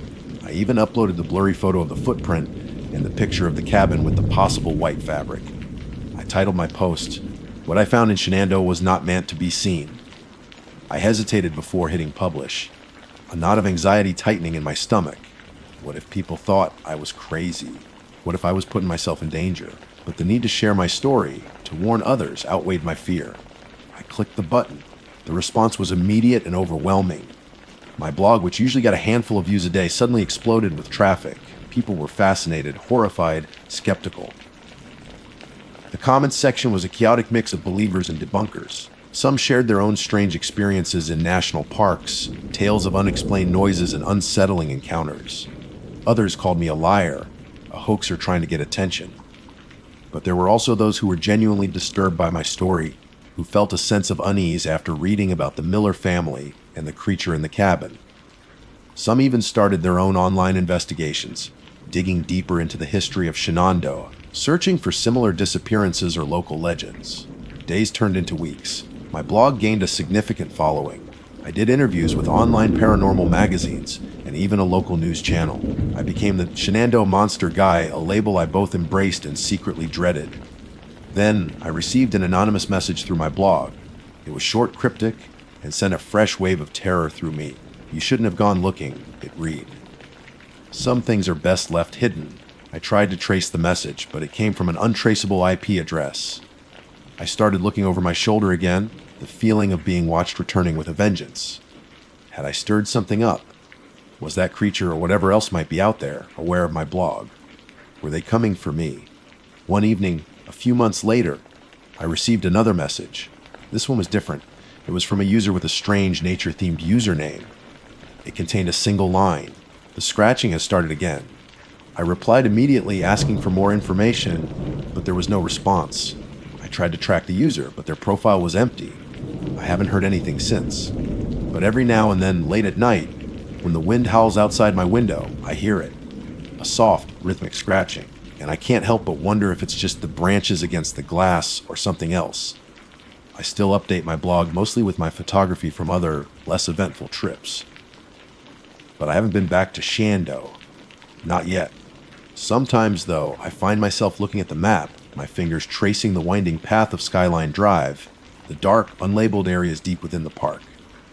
And I wonder what other secrets those ancient mountains hold, what other stories are waiting to be uncovered. And a part of me, the part that chases the perfect shot, the part that stumbled upon the terrifying truth in that abandoned cabin, wonders if I should go back, just one more time, to see if the scratching has stopped, or if it's getting closer. Maybe one day I will, but until then I'll keep taking pictures, and I'll keep listening to the wind, because you never know what kind of story the wilderness might be trying to tell you. You just have to be willing to listen. And sometimes you might just hear something you wish you hadn't. My name is Sarah, and if there's one thing you need to know about me and my friends, it's that we're not your average weekend warriors when it comes to camping. We don't pitch our tents in manicured campgrounds with Wi-Fi and potable water hookups. We crave the untamed wilderness, the kind of places where the silence hums with a primeval energy, and the trails aren't just paths through the woods, but challenges to be conquered. Over the years, we've navigated winding mountain trails in the Rockies, braved the humid, gator-infested swamps of the South, and even endured the biting winds of the northern wilderness. We considered ourselves seasoned, maybe even a little cocky, in our ability to handle whatever Mother Nature threw our way. That's why when Liam first suggested the Black Balsam Knob Trail for our annual fall overnight trip, it immediately piqued our interest. Liam, ever the researcher of our group, had stumbled upon it while poring over online hiking forums. Apparently, it's part of the Art Loeb Trail. He'd explained, his eyes gleaming with excitement during our usual planning session at our favorite local brewery. High elevation panoramic views, exposed bald summits, and get this, some people say it's got this eerie, almost otherworldly atmosphere. Of course, the otherworldly atmosphere part was what truly sold it for him, and subsequently for the rest of us. Liam has always been drawn to the strange and unusual, the stories whispered in hushed tones around campfires. He's the one who recounts local legends, the unsolved mysteries, the tales of things that go bump in the night, always with a mischievous glint in his eye. Then there's Emily, our resident pragmatist, and the one who always makes sure we're prepared for every eventuality. She meticulously checks our gear, packs enough first, aids supplies to treat a small army, and always has a backup plan for the backup plan. Emily isn't easily spooked, but she has a healthy respect for the power of nature and the potential dangers of the wilderness. When Liam mentioned the eerie atmosphere, she raised a skeptical eyebrow but didn't dismiss it outright. As long as the weather holds, it sounds like a good challenge, she'd said, already pulling out her phone to check the forecast. And finally, there's Ben. Ben is the strong, silent type of our group, always ready with a helping hand and a reassuring presence. He's the one who carries the heaviest pack without complaint, who can build a roaring fire in minutes, and who always seems to know the right thing to say when someone is feeling uneasy. He's seen his fair share of strange occurrences on our trips, fleeting shadows in the periphery, unexplained noises in the distance, but he always approaches them with a calm and rational demeanor. Sounds interesting, was all he'd offered about the Black Balsam Knob, but we knew that meant he was in. Ben rarely gets truly excited about anything beforehand, but he's always up for an adventure. So the plan was set. The third weekend of October, we'd pack our bags, load up Ben's trusty old pickup truck, and head west towards the Pisgah National Forest in North Carolina. The Black Balsam Knob Trail, we learned, was known for its stunning 360-degree views, especially during the fall when the leaves of the surrounding hardwood forests blazed with color. The bald summits, high-altitude meadows devoid of trees, offered unobstructed vistas that stretched for miles in every direction. We envisioned ourselves setting up camp on one of these balds, watching the sunset paint the sky in vibrant hues, and then settling in for a night under a blanket of stars. The challenge was the elevation, reaching over 6,000 feet, and the exposed nature of the terrain, which could make for unpredictable weather. But we were prepared. We had our layers of clothing, our sturdy hiking boots, our reliable 4-season tents, and our collective years of backcountry experience. The drive up to the trailhead was beautiful, the winding mountain roads offering glimpses of the colorful foliage. The air grew crisp and cool as we gained elevation, carrying with it the scent of pine and damp earth. When we finally reached the parking lot at the end of Black Balsam Road, it was bustling with other hikers, a mix of day, trippers and backpackers like ourselves. We hoisted our packs onto our backs, adjusted the straps, and took a moment to soak in the atmosphere. The energy was vibrant, filled with the excited chatter of people eager to explore the trails. We started our hike with a spring in our step, the initial section of the trail winding through a beautiful forest of spruce and fir. The path was well maintained, and the ascent was gradual at first, allowing us to warm up our muscles and settle into a comfortable rhythm. Sunlight filtered through the canopy, dappling the forest floor in golden light. We chatted and laughed, sharing stories and making plans for the evening. The usual camaraderie of our group was in full swing, a comfortable familiarity that always made our trips so enjoyable. As we climbed higher, the trees began to thin, eventually giving way to the open, grassy balds that gave the trail its name. The views were even more spectacular than we had imagined. Rolling hills stretched out in every direction, painted in shades of red, orange, and yellow. The sky was a brilliant blue, dotted with fluffy white clouds that seemed close enough to touch. We stopped frequently to take pictures, marveling at the sheer beauty of the landscape. This, we agreed, was exactly the kind of challenge and reward we were looking for. We continued along the undulating trail, the wind picking up slightly as we traversed the exposed summits. The air was invigorating, and the panoramic views seemed to stretch on forever. We passed other hikers along the way, exchanging friendly nods and smiles. Some were day trippers, easily identifiable by their smaller packs and lighter footwear, while others were fellow backpackers, their faces etched with the shared anticipation of a night spent in the wilderness. We reached the summit of Black Balsam Knob in the late afternoon, the sun beginning its slow descent towards the horizon. The view from the top was breathtaking, a seemingly endless expanse of mountains and valleys bathed in the warm golden light. We found a relatively sheltered spot just below the summit to set up our camp.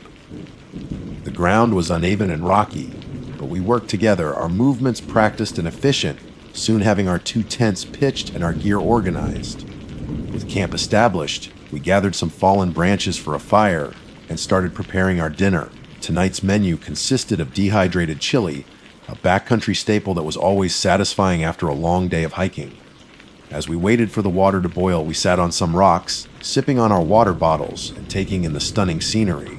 The colors of the landscape were intensifying as the sun dipped lower, casting long shadows across the balds. Liam, as usual, was the first to bring an atmosphere he had read about. So, he began, his voice a little lower than usual. Has anyone felt anything strange? Emily snorted. Liam, we just hiked several miles uphill with heavy packs. The strangest thing I've felt is the ache in my shoulders. Ben chuckled softly in agreement. It's just the wind picking up, Liam, and maybe your overactive imagination. Liam grinned. Hey, I'm just saying what I read. Some people claim this area has a history. Every place has a history, Liam, Emily replied, stirring the boiling water in our pot. Most of them aren't haunted, but some are. Liam countered, his eyes wide. Stories of strange lights, unexplained sounds, even disappearances. I had to admit, a tiny shiver ran down my spine. I loved a good ghost story as much as the next person, but out here, alone on a windswept mountain bald as dusk began to settle, Liam's words felt a little less like entertainment and a little more unsettling. Don't worry, Liam, I said, trying to sound more confident than I felt. We're experienced campers. We can handle anything this trail throws at us, ghosts included. He just smiled, a knowing look in his eyes that I couldn't quite decipher. As the last rays of sunlight faded below the horizon and the stars began to pepper the darkening sky, a sense of anticipation, tinged with a hint of unease, settled over our little campsite. The wind whispered through the tall grasses of the bald, carrying with it a sound that, for just a moment, seemed to resemble a sigh. We dismissed it as the wind, of course. What else could it be? Darkness descended quickly on the exposed bald, swallowing the vibrant colors of the day and replacing them with the muted tones of twilight. The wind picked up further as the temperature dropped, urging us to put on extra layers. We huddled around the small fire we had managed to coax into a steady flame, its flickering light casting dancing shadows on our faces and the surrounding grasses.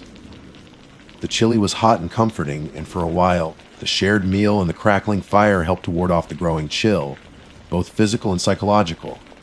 After we finished eating, Liam insisted on telling a few ghost stories, his voice hushed and dramatic against the backdrop of the vast, silent wilderness. He recounted tales of hikers who had vanished without a trace in these mountains, of strange sightings and eerie sounds that had been reported over the years. Emily rolled her eyes good-naturedly at each dramatic pause and whispered revelation, but even she seemed to listen with a little more attention than usual. Ben remained quiet, his gaze fixed on the dancing flames, but I could sense a subtle shift in his demeanor, a heightened awareness of our surroundings. As the night deepened, the other hikers who had been camped nearby seemed to have settled into their tents. The only sounds now were the whisper of the wind and the occasional crackle of our fire. Liam eventually ran out of ghost stories, and a comfortable silence fell over our group. We sat there for a while longer, enjoying the solitude and the incredible display of stars overhead. Far away from any city lights, the night sky was a breathtaking panorama of twinkling constellations, the Milky Way a hazy river of light stretching across the darkness. Eventually, Emily announced that she was ready for bed, and Ben quickly followed suit. Liam lingered by the fire with me for a bit longer, both of us reluctant to retreat into the confines of our tents. There's something about sitting by a campfire under a starry sky that makes you feel both incredibly small and strangely connected to the universe. You know, Liam said after a long silence, his voice barely above a whisper, I read one story about this trail where a group of campers heard these whispering sounds all night. They couldn't make out what was being said, but it was like there were voices all around them, just below the threshold of hearing. I shivered, pulling my fleece jacket tighter around me. Liam, please don't. I was just starting to relax. He just shrugged, a mischievous glint in his eye. Hey, I'm just sharing what I found. You can't say I didn't warn you if we hear any whispers. I decided to ignore him and focus on the mesmerizing dance of the flames. After a few more minutes, I too felt the pull of sleep and decided to call it a night. We banked the fire, making sure the embers were safely contained, and then retreated to our separate tents. Inside my tent, the world outside faded to a muffled hush. The wind still rustled against the nylon fabric, but it sounded less menacing from within. I lay in my sleeping bag, trying to clear my mind and drift off to sleep. But Liam's story about the whispers kept replaying in my head, a nagging seed of unease that I couldn't quite shake. Just as I was finally starting to feel drowsy, I heard it. A faint sound, barely audible above the wind, but definitely there. It was a soft, indistinct whispering, like multiple voices speaking at once, too quiet to make out any individual words. My heart pounded in my chest. Was it just the wind playing tricks on my ears, or was it something else? I held my breath, straining to listen. The whispering seemed to ebb and flow with the wind, sometimes fading almost completely, then returning as a faint, sibilant murmur. I told myself it was just the wind, that Liam's story had put the idea in my head, and now I was just imagining things. But the longer I listened, the more distinct the whispering seemed to become. It wasn't the sound of wind rustling through leaves or whistling through rocks. This was definitely the sound of voices, soft and low, just at the edge of hearing. I sat up in my sleeping bag, my senses on high alert. I could hear the steady breathing of Emily and Ben in their tent nearby. Had they heard it too, or was I the only one? I hesitated for a moment, wondering if I should wake them. But what would I say? Hey, I think I hear some faint whispering outside. Probably just the wind, but maybe it's ghosts. I didn't want to sound crazy. I decided to unzip the flap of my tent and peek outside. The moon was partially obscured by clouds, casting long, distorted shadows across the bald. The tall grasses swayed in the breeze, their movements adding to the unsettling atmosphere. I strained my ears, trying to pinpoint the source of the whispering. It seemed to be coming from all around me, a chorus of hushed voices that permeated the darkness. I couldn't see anything out of the ordinary. No strange lights, no shadowy figures lurking in the distance. Just the moonlit landscape and the swaying grass. I told myself again that it must be the wind, playing tricks on my ears in the dead of night. But the feeling of unease persisted, a prickling sensation on the back of my neck that refused to go away. I retreated back into my tent, zipping the flap shut and huddling deeper into my sleeping bag. The whispering continued, a constant, low murmur that seemed to seep through the fabric of the tent. I tried to block it out, focusing on my breathing, willing myself to relax and fall asleep. But the more I tried to ignore it, the more persistent it became, until it felt like the whispers were inside my own head. Hours seemed to pass, filled with this relentless, low murmur. I drifted in and out of a fitful sleep, haunted by the indistinct voices that seemed to surround me. Every time I woke up, the whispering was still there, a constant reminder that something wasn't right.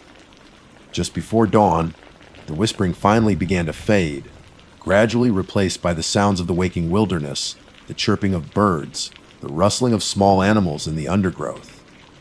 As the first rays of sunlight peeked over the horizon, painting the sky in hues of orange and pink, I felt a wave of exhaustion wash over me. I had barely slept all night, my mind kept awake by the incessant, unsettling whispers. I unzipped my tent and crawled out, blinking in the bright morning light. Emily and Ben were already awake, sitting by the still smoldering embers of our campfire. They looked tired, but otherwise okay. "Morning," I said, trying to sound casual, but my voice came out a little hoarse. "Morning," Emily replied, stifling a yawn. "Rough night." I hesitated for a moment, unsure of what to say. Should I tell them about the whispering? Would they think I was crazy? "Yeah, I didn't sleep too well," I admitted finally. "The wind was pretty strong." "Tell me about it," Ben grumbled, rubbing his eyes. "Kept flapping against the tent all night." Liam emerged from his tent, stretching and grinning. "Morning, sleepyheads!" "Did you hear the whispers?" Emily and Ben looked at him, confused. "Whispers? What are you talking about?" Emily asked. Liam's grin widened. "The whispers? I told you about them last night. The ones some people say you can hear up here." Emily rolled her eyes. "Liam, you and your ghost stories." "I didn't hear anything but the wind." Ben shook his head. "Me neither. Slept like a log, actually." I looked at Liam, then back at Emily and Ben. So, they hadn't heard it. Or were they just pretending not to? The whispering had felt so real, so pervasive. Had I imagined it all?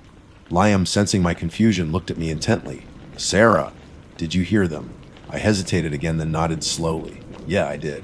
All night. It was faint but definitely there. Like a lot of people talking quietly." Emily and Ben exchanged uneasy glances. Maybe it was just the wind, Emily suggested, but her voice lacked its usual conviction. "No," I said firmly. "It wasn't the wind. It sounded like voices." A heavy silence fell over our campsite. The beauty of the morning sun seemed to be overshadowed by the lingering unease of the night. We packed up our gear in a more subdued manner than usual, the earlier excitement of the trip replaced by a palpable sense of apprehension. As we started our hike back down the trail, the wind still whispered through the grasses, but now it carried a different connotation, a haunting reminder of the faint, indistinct voices that had filled the long, dark night.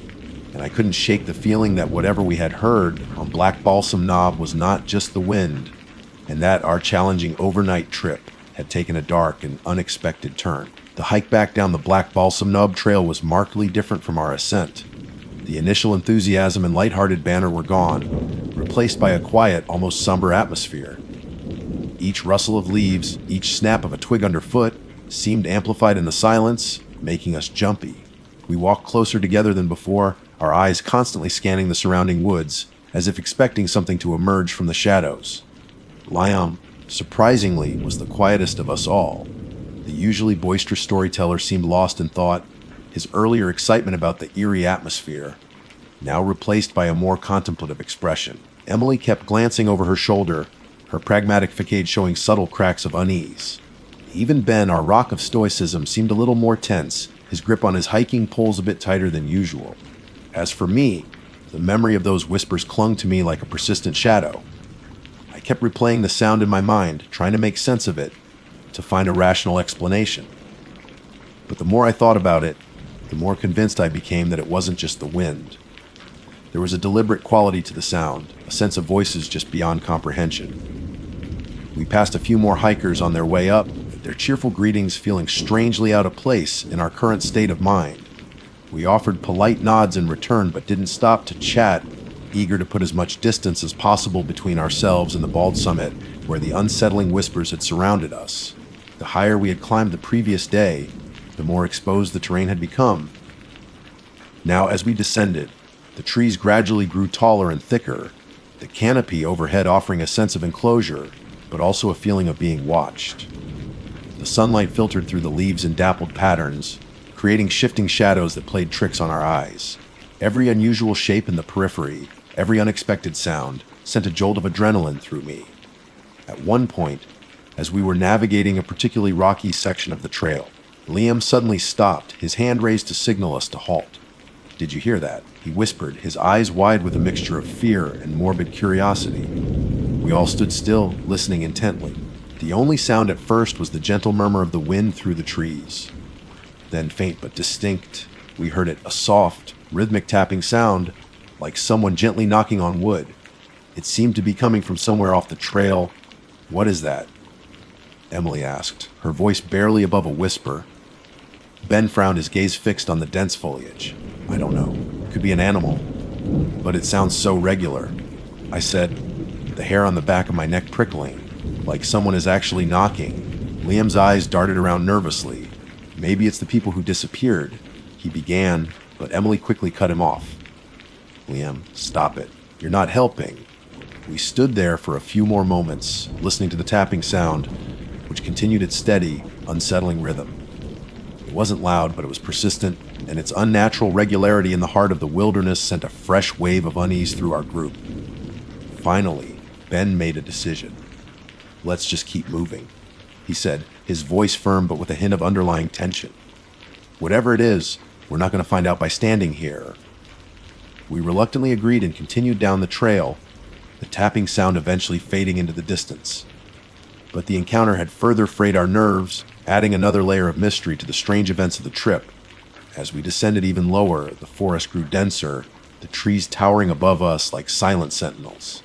The air became heavier, the scent of damp earth and decaying leaves filling our nostrils. The cheerful birdsong that we had heard earlier in the morning seemed to have vanished, replaced by an unnerving silence. It was then that I noticed something else.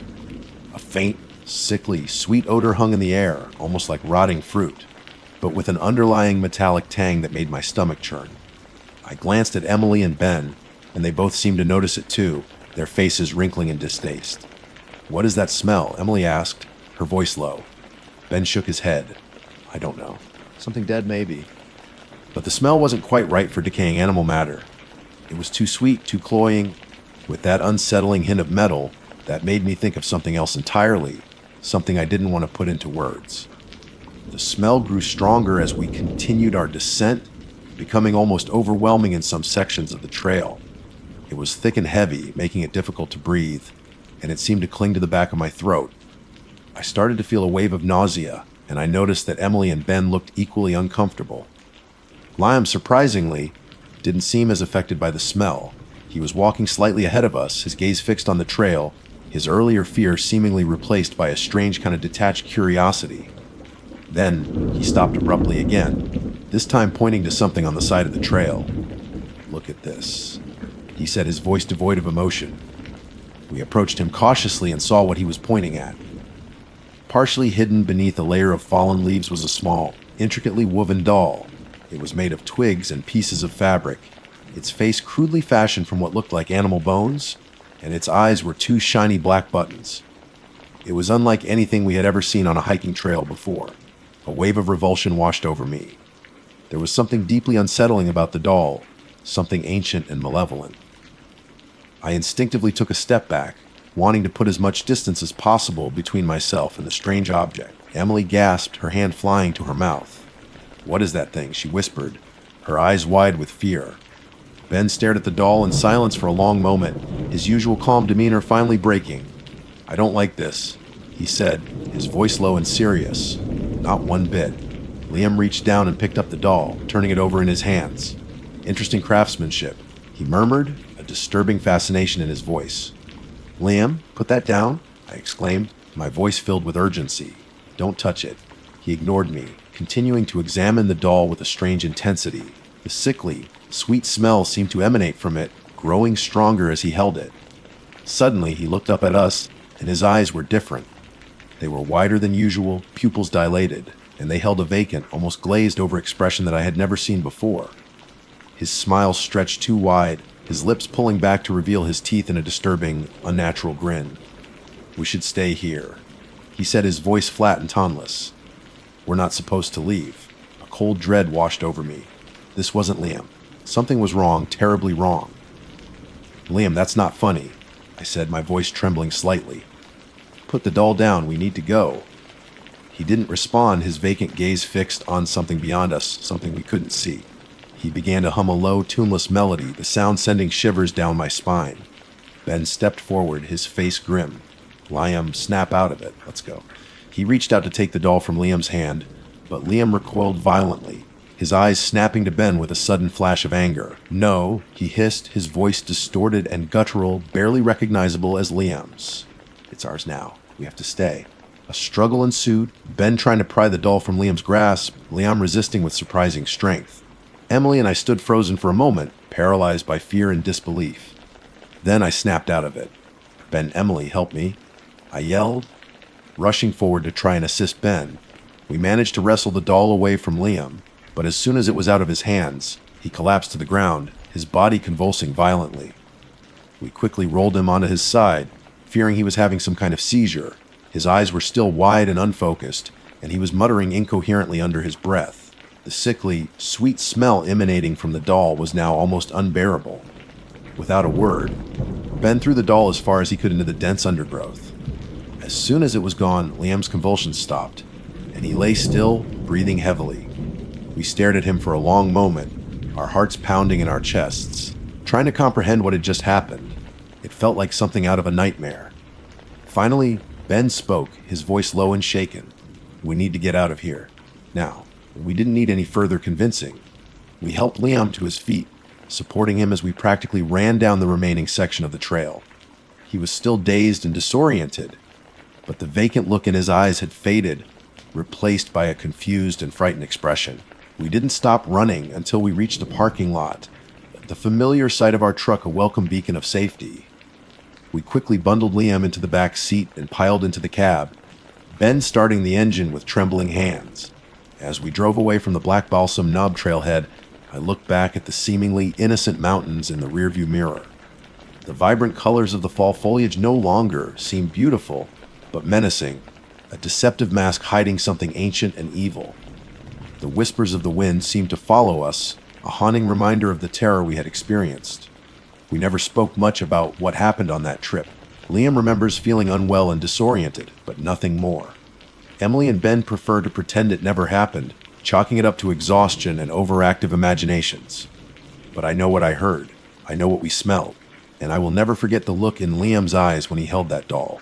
We never went back to Black Balsam Knob, and we never will. Some challenges are not worth facing, some mysteries are best left unsolved. Because sometimes, the wilderness holds secrets that are best left undisturbed, whispers that should never be heard, and dolls that should never be found. And sometimes, the most beautiful places can hide the darkest of nightmares. My name is Old Man Withers, and I've lived in these Blue Ridge Mountains my whole damn life. 82 years come next July. Sin things come and go, folks disappear. Always warn the youngsters to stick to the marked paths. They never listen. Think they know better than an old codger like me, who's watched the seasons turn more times than they've had birthdays.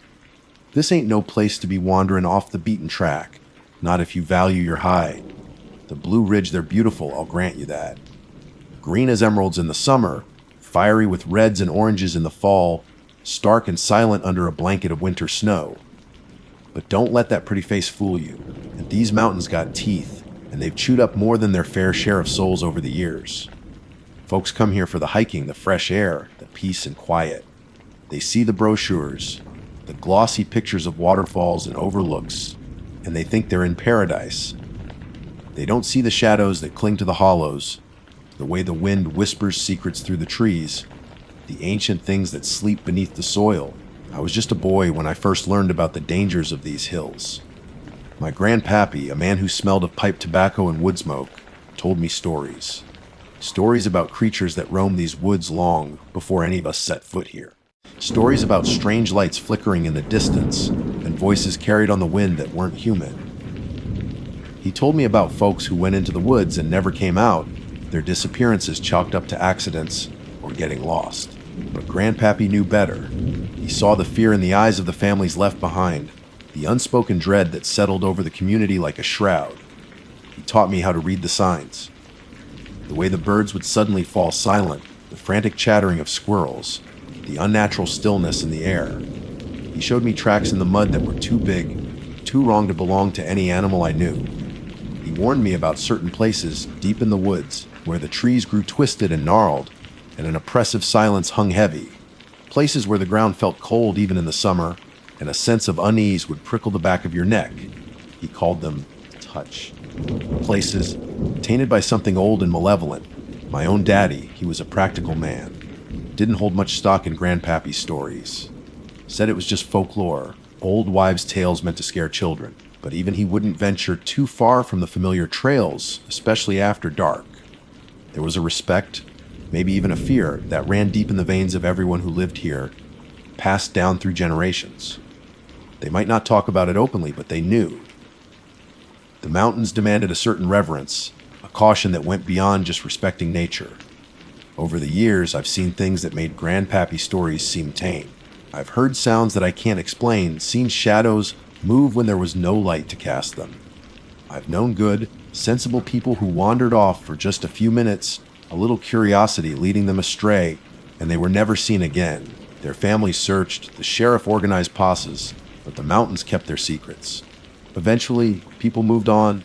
The missing became just another sad story whispered in hushed tones around the dinner table. But I remember them. Their faces, their laughter, the way they waved goodbye, never knowing it would be the last time. There was the Carter boy, Billy, a bright spark, always chasin' after butterflies and exploring the woods behind his daddy's farm. One sunny afternoon, he went in after a blue jay he'd spotted, and that was the last anyone ever saw of him. They searched for days, every able-bodied man and woman in the county combing the woods. Found his little red hat near Widow's Creek, snagged on a thorny bush. But Billy gone. Vanished into thin air like a puff of smoke. His mama never got over it. Then there was Sarah Milligan, a young woman who came here from the city with her fiancé. They were on their honeymoon, staying in one of those fancy cabins they built up near Black Bear Ridge. One morning, she went for a walk. Just a short one, she told her husband. Wanted to see the sunrise from the overlook. She never made it back. They found her camera on the trail, the last picture a blurry shot of the woods, taken just as the sun peaked over the horizon. The police called it an accident, said she must have slipped and fallen. But her fiancé, he knew better. He saw the look in the eyes of the locals, that familiar mix of pity and something else, something that hinted they knew more than they were letting on. And then there are too many to name. Too many faces etched in my memory, too many stories that end with a question mark hanging in the air. Each one a reminder of the power these mountains hold, the secrets they keep locked tight within their rocky heart. Now I mostly stay put. My old bones ain't what they used to be, and the woods seem to have gotten thicker over the years, the shadows deeper. But the youngsters, they still come, full of piss and vinegar, thinking they're invincible. They ignore my warnings, laugh at my stories. They wander off the marked paths, chasing after a glimpse of a deer, a rare flower, or just the thrill of the unknown. And I watch them go, a knot of dread tightening in my chest, wondering if I'll ever see them again. Just last week, a couple of college kids, backpacks bigger than they were, stopped by my porch asking for directions to Hemlock Falls. I told them to stick to the main trail.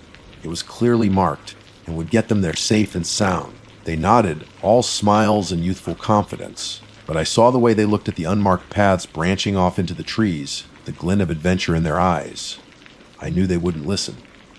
Sure enough, later that evening, just as the sun was dipping below the ridge, painting the sky in shades of blood orange and bruised purple, I heard the sirens. One lone ambulance, its wail echoing through the hollers.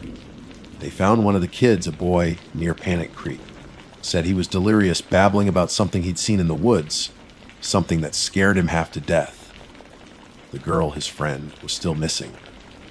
They're out there searching now, flashlights cutting through the darkness, but their calls echoing through the trees. But I have a bad feeling about this one. A real bad feeling. This ain't just about getting lost or stumbling upon a bear. There's something else out here, something older than the hills themselves. Something that watches, waits, and sometimes takes. And those youngsters who ignore my warnings, who think they know better, they're just tempting fate. They're stepping off the edge of the world as they know it, into a place where the rules are different and the things that lurk in the shadows are hungry. So, when you come to these Blue Ridge Mountains, enjoy the view. Breathe in the fresh air. But for God's sake, stay on the marked paths. Don't go wandering off into the trees. Because if you do, you might just find out what Old Man Withers has been trying to tell you all along, and by then it'll be too late. The mountains have a way of keeping their own, and they rarely let go. The search party was out all night for that missing college girl. I saw their headlights flickering through the trees from my porch, heard their shouts echoing in the darkness. Sheriff Brody himself was out there, his voice booming over the bullhorn, calling her name. "Jennifer! Jennifer Henderson! Can you hear us?" It was a sad sound, full of desperation. You could tell he knew, just like I did, that the chances of finding her were slim. They brought the boy down to the clinic in town, said he was in shock, kept repeating the same few words. Tall, so tall, and the eye is like fire. They tried to calm him down, give him something to help him sleep, but he was beyond that. Whatever he saw out there by Panic Creek had rattled him to his core. They asked him what had happened, what he and Jennifer were doing off the trail. He just kept shaking his head, his eyes wide and unfocused. We just wanted to see what was over the next ridge. He mumbled over and over again. She went ahead, and then he'd trail off, unable to finish the sentence. Panic Creek, that's a bad place. Grandpappy always warned me about Panic Creek.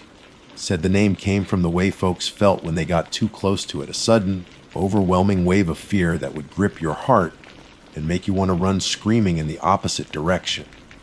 He said there was something unnatural about the stillness of the water there, the way the trees on the banks seemed to lean away from it, as if trying to escape.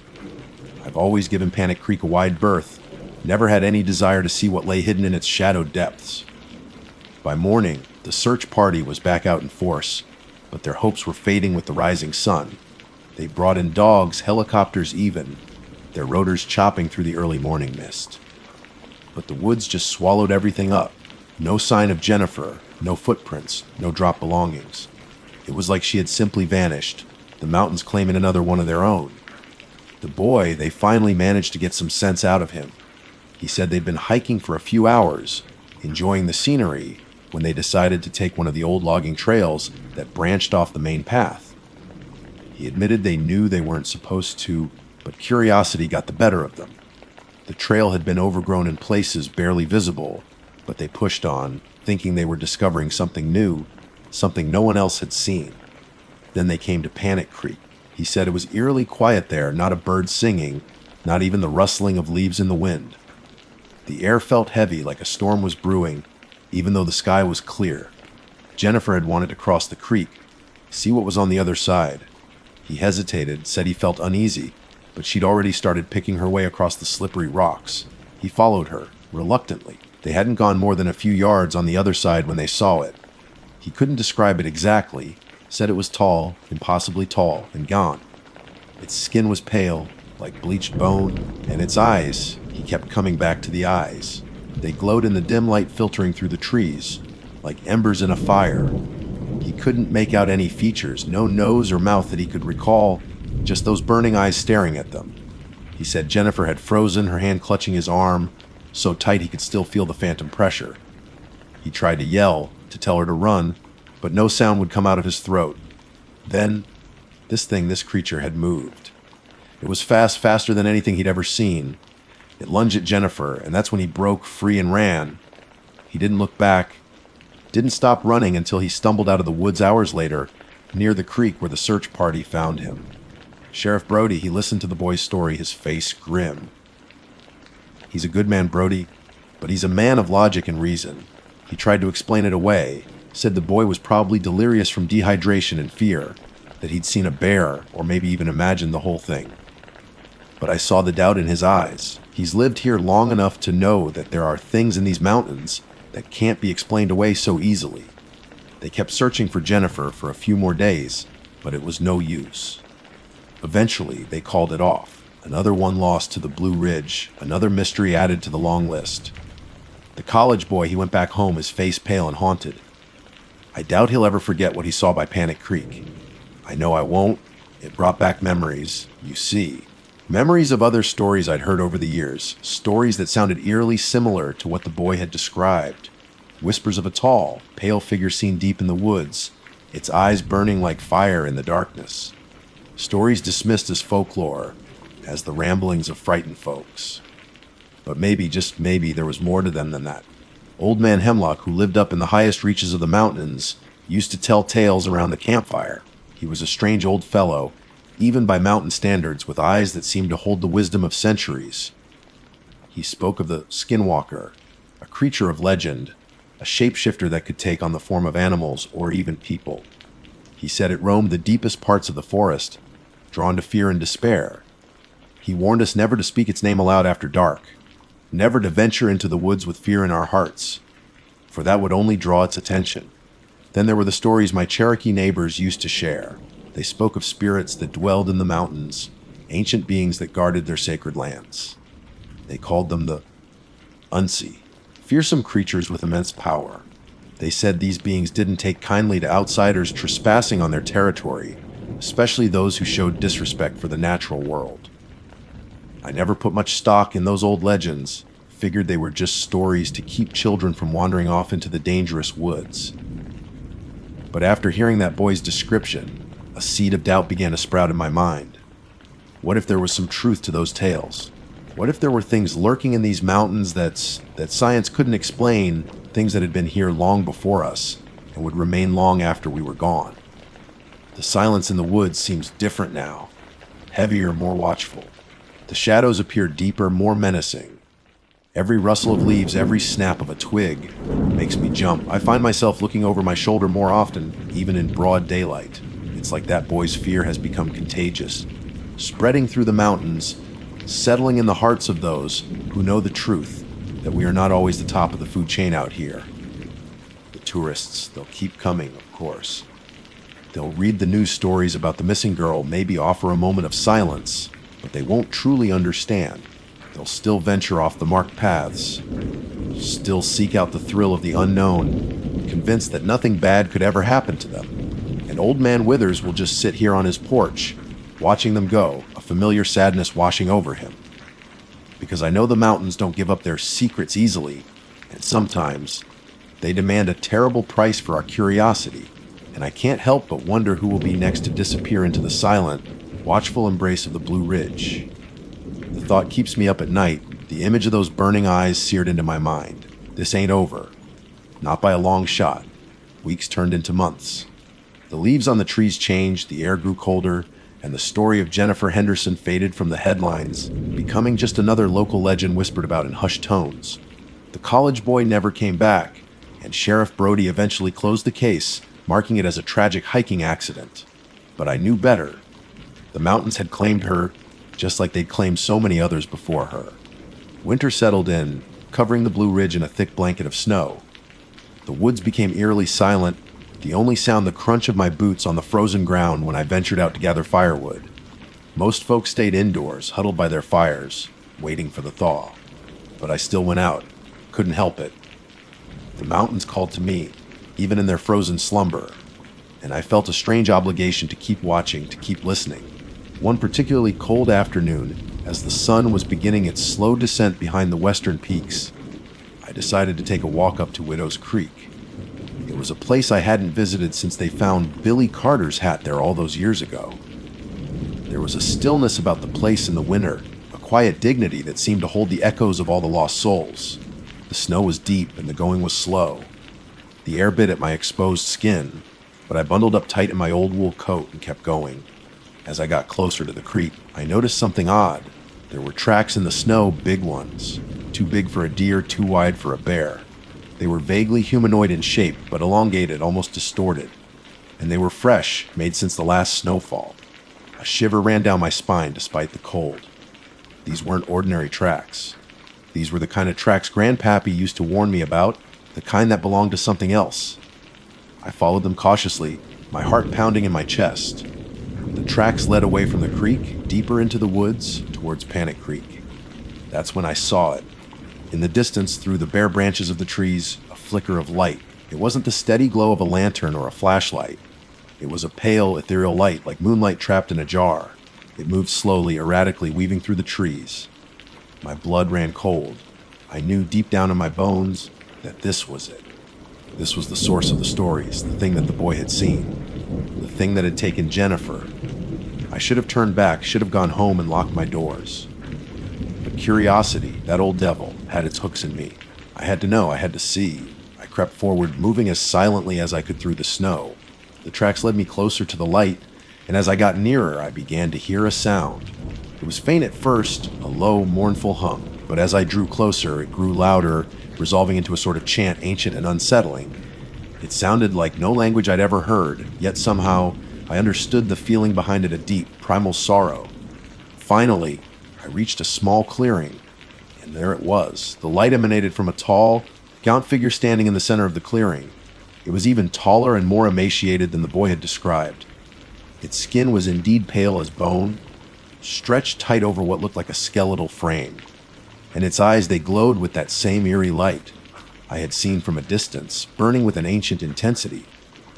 But it wasn't the creature's appearance that truly terrified me. It was what it held in its long, spindly arms.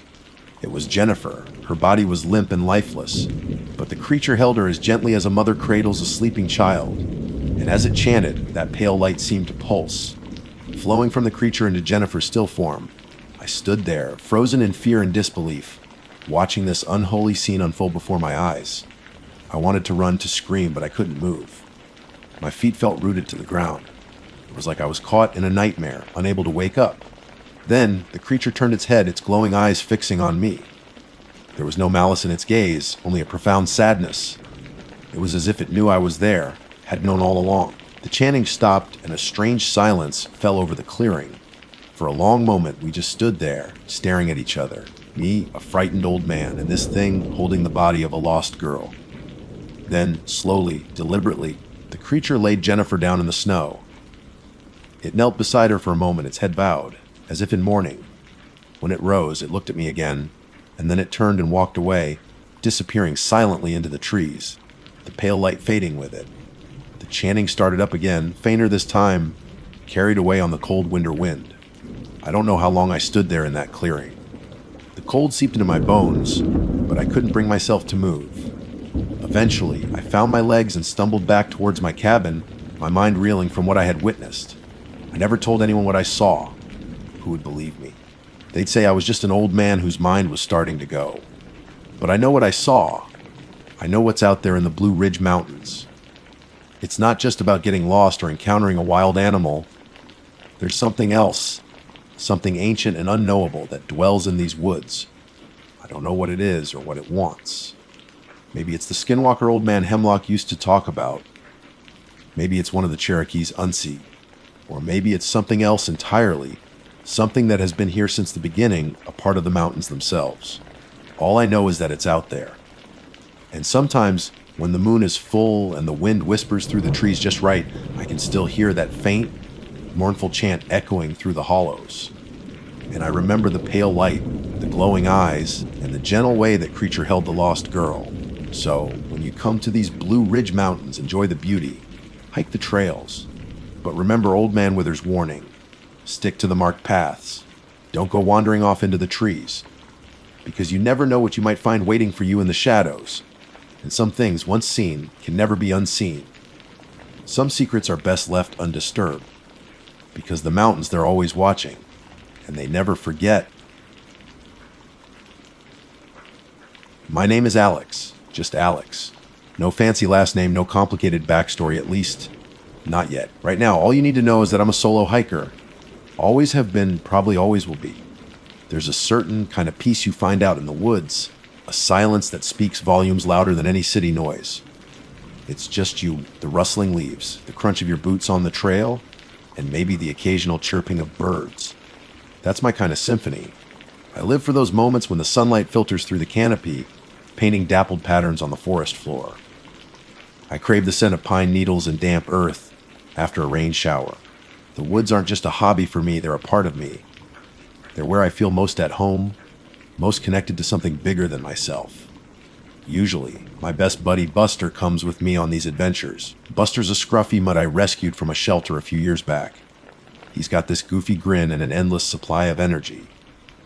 A loyal companion, always trotting a few steps ahead, his tail wagging like a metronome gone wild.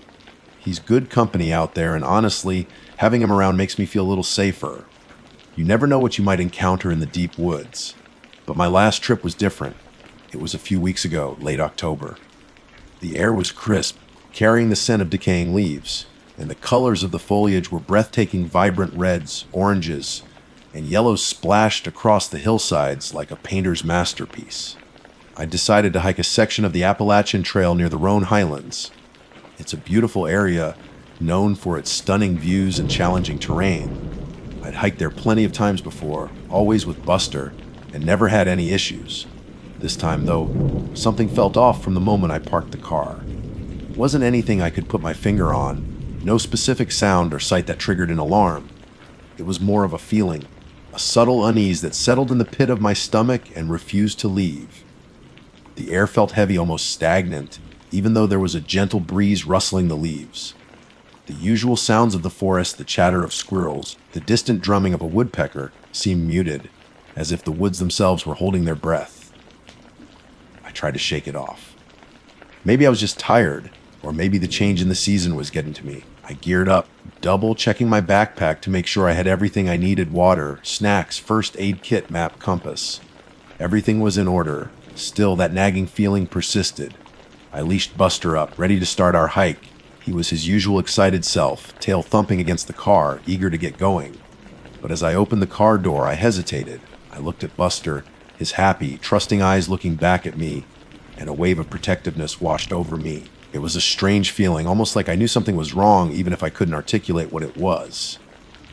"You know what, boy?" I said, scratching him behind the ears. "I think you should sit this one out." He whined, confused, nudging his head against my hand. He loved our hikes more than anything, but I couldn't shake the feeling that bringing him along this time would be a mistake. "It's just a short one today." I lied, trying to sound reassuring. "I'll be back before you know it." I felt a pang of guilt as I unclipped his leash and coaxed him back into the car. He watched me with those big, sad eyes as I shouldered my pack and started down the trail.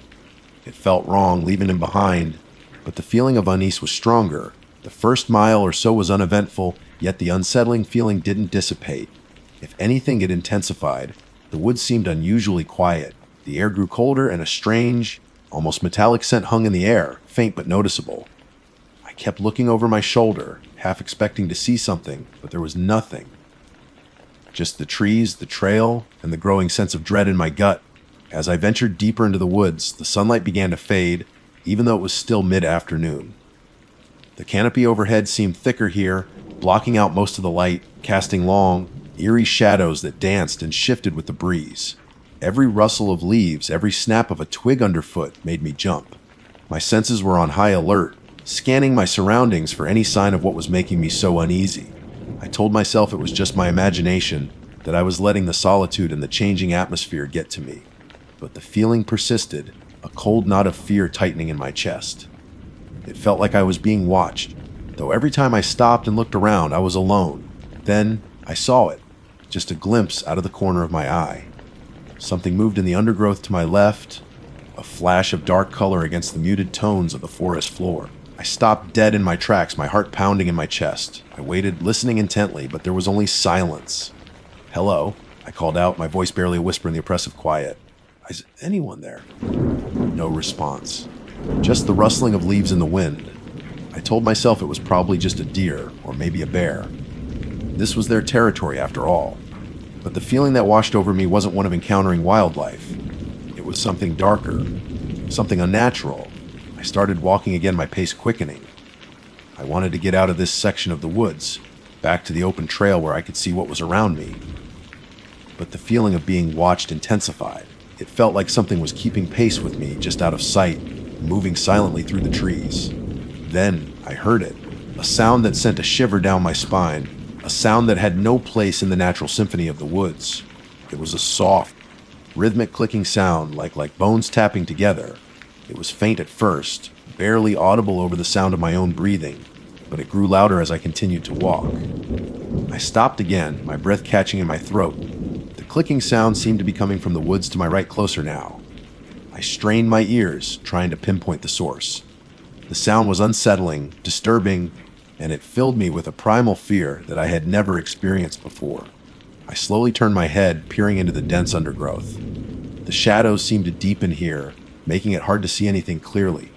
The clicking sound continued, a steady, unnerving rhythm that seemed to be getting closer. And then I saw it again.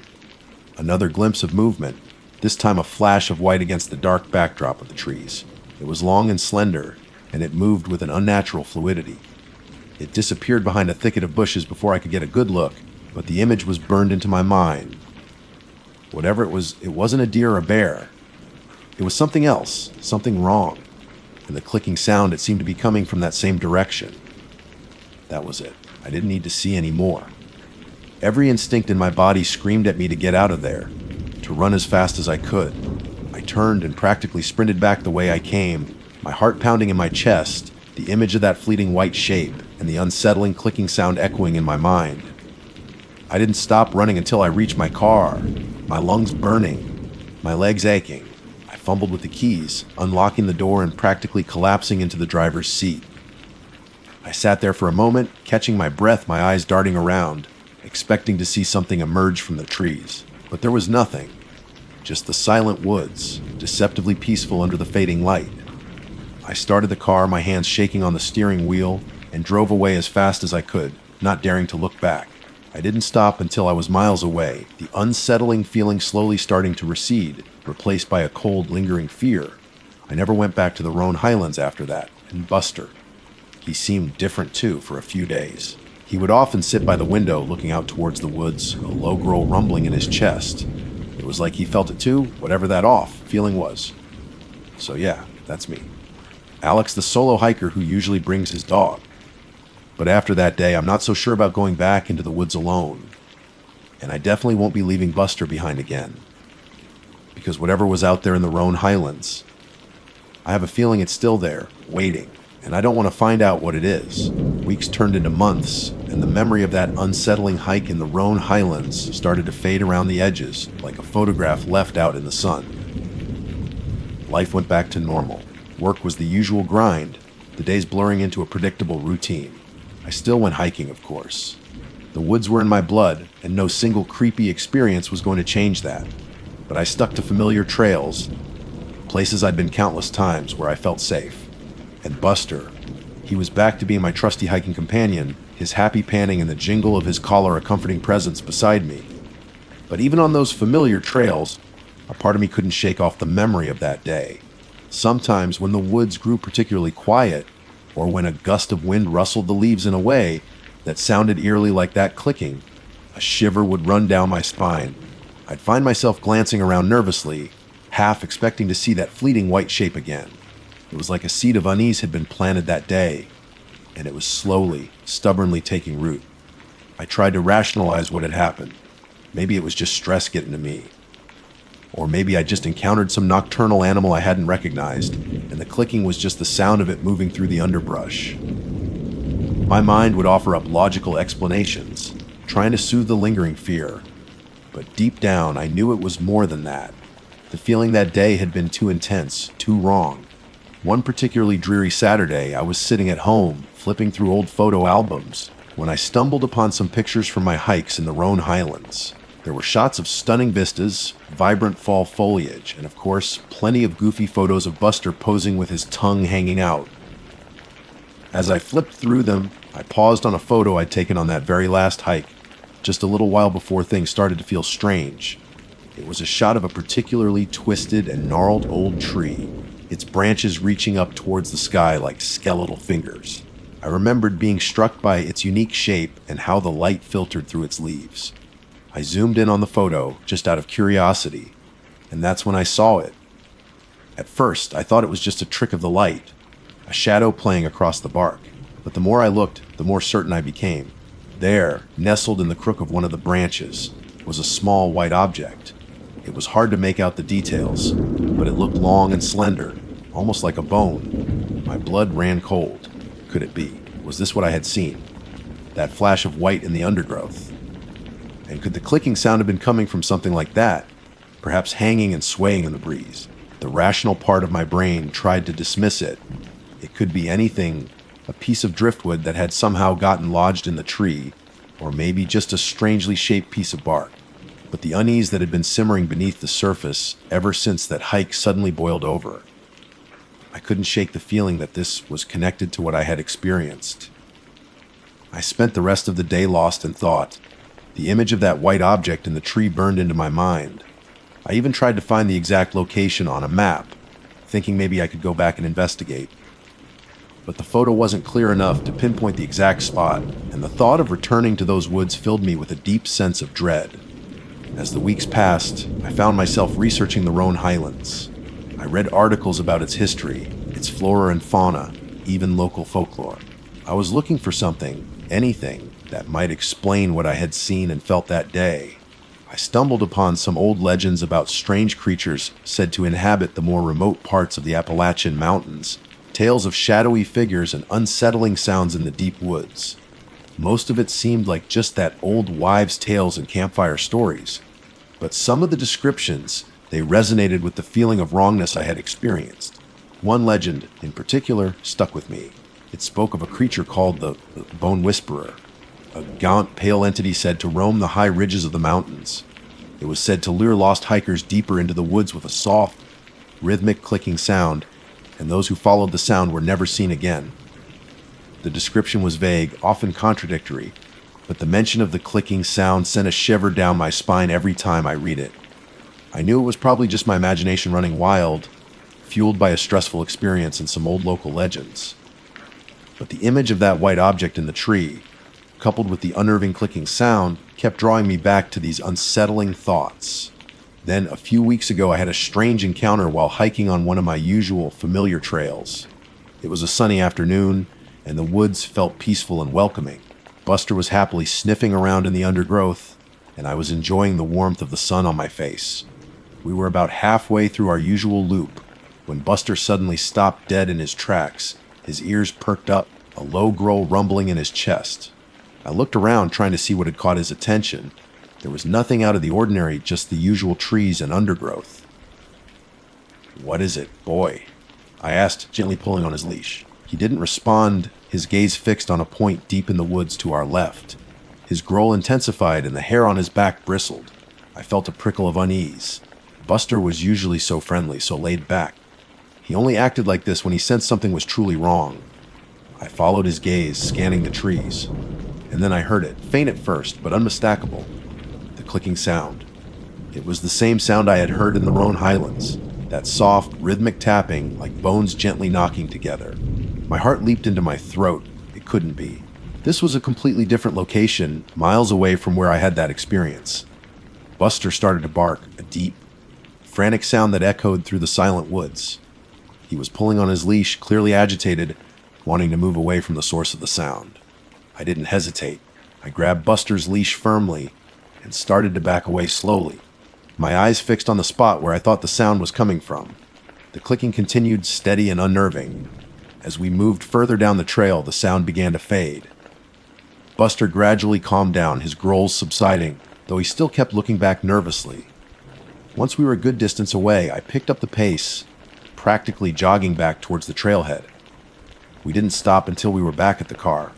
Buster panting heavily, his eyes wide with a mixture of fear and confusion.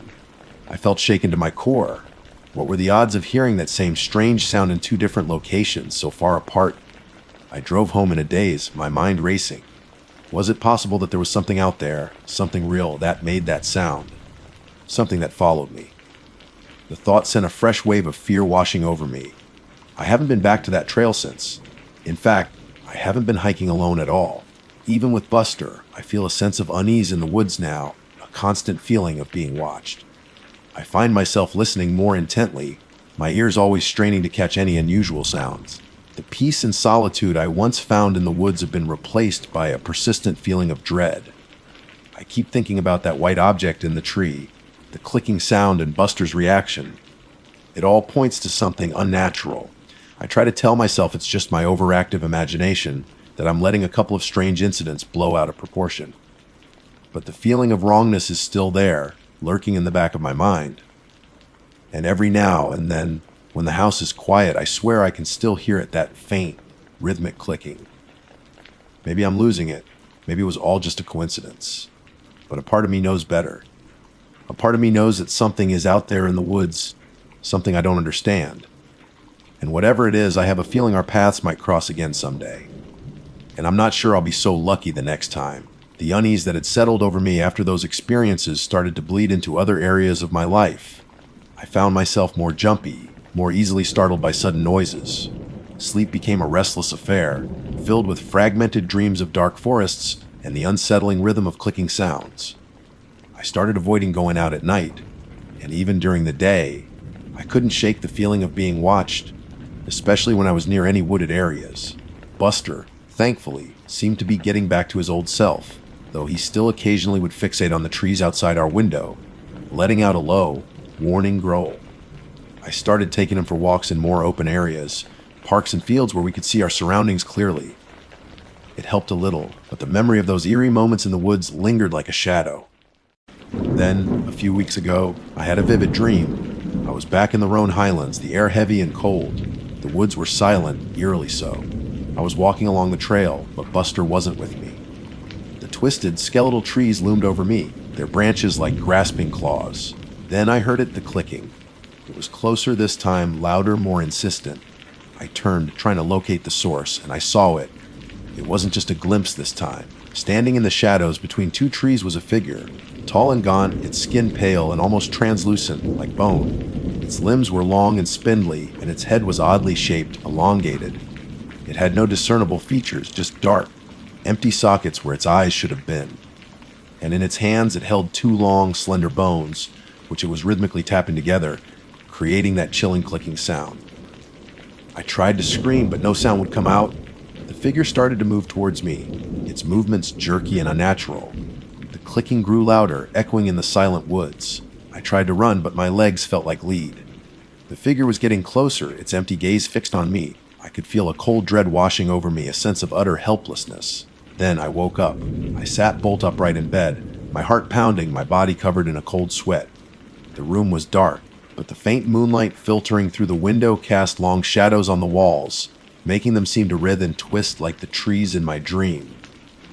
The clicking sound still seemed to echo in my ears. I couldn't shake the feeling that the dream was more than just a random nightmare.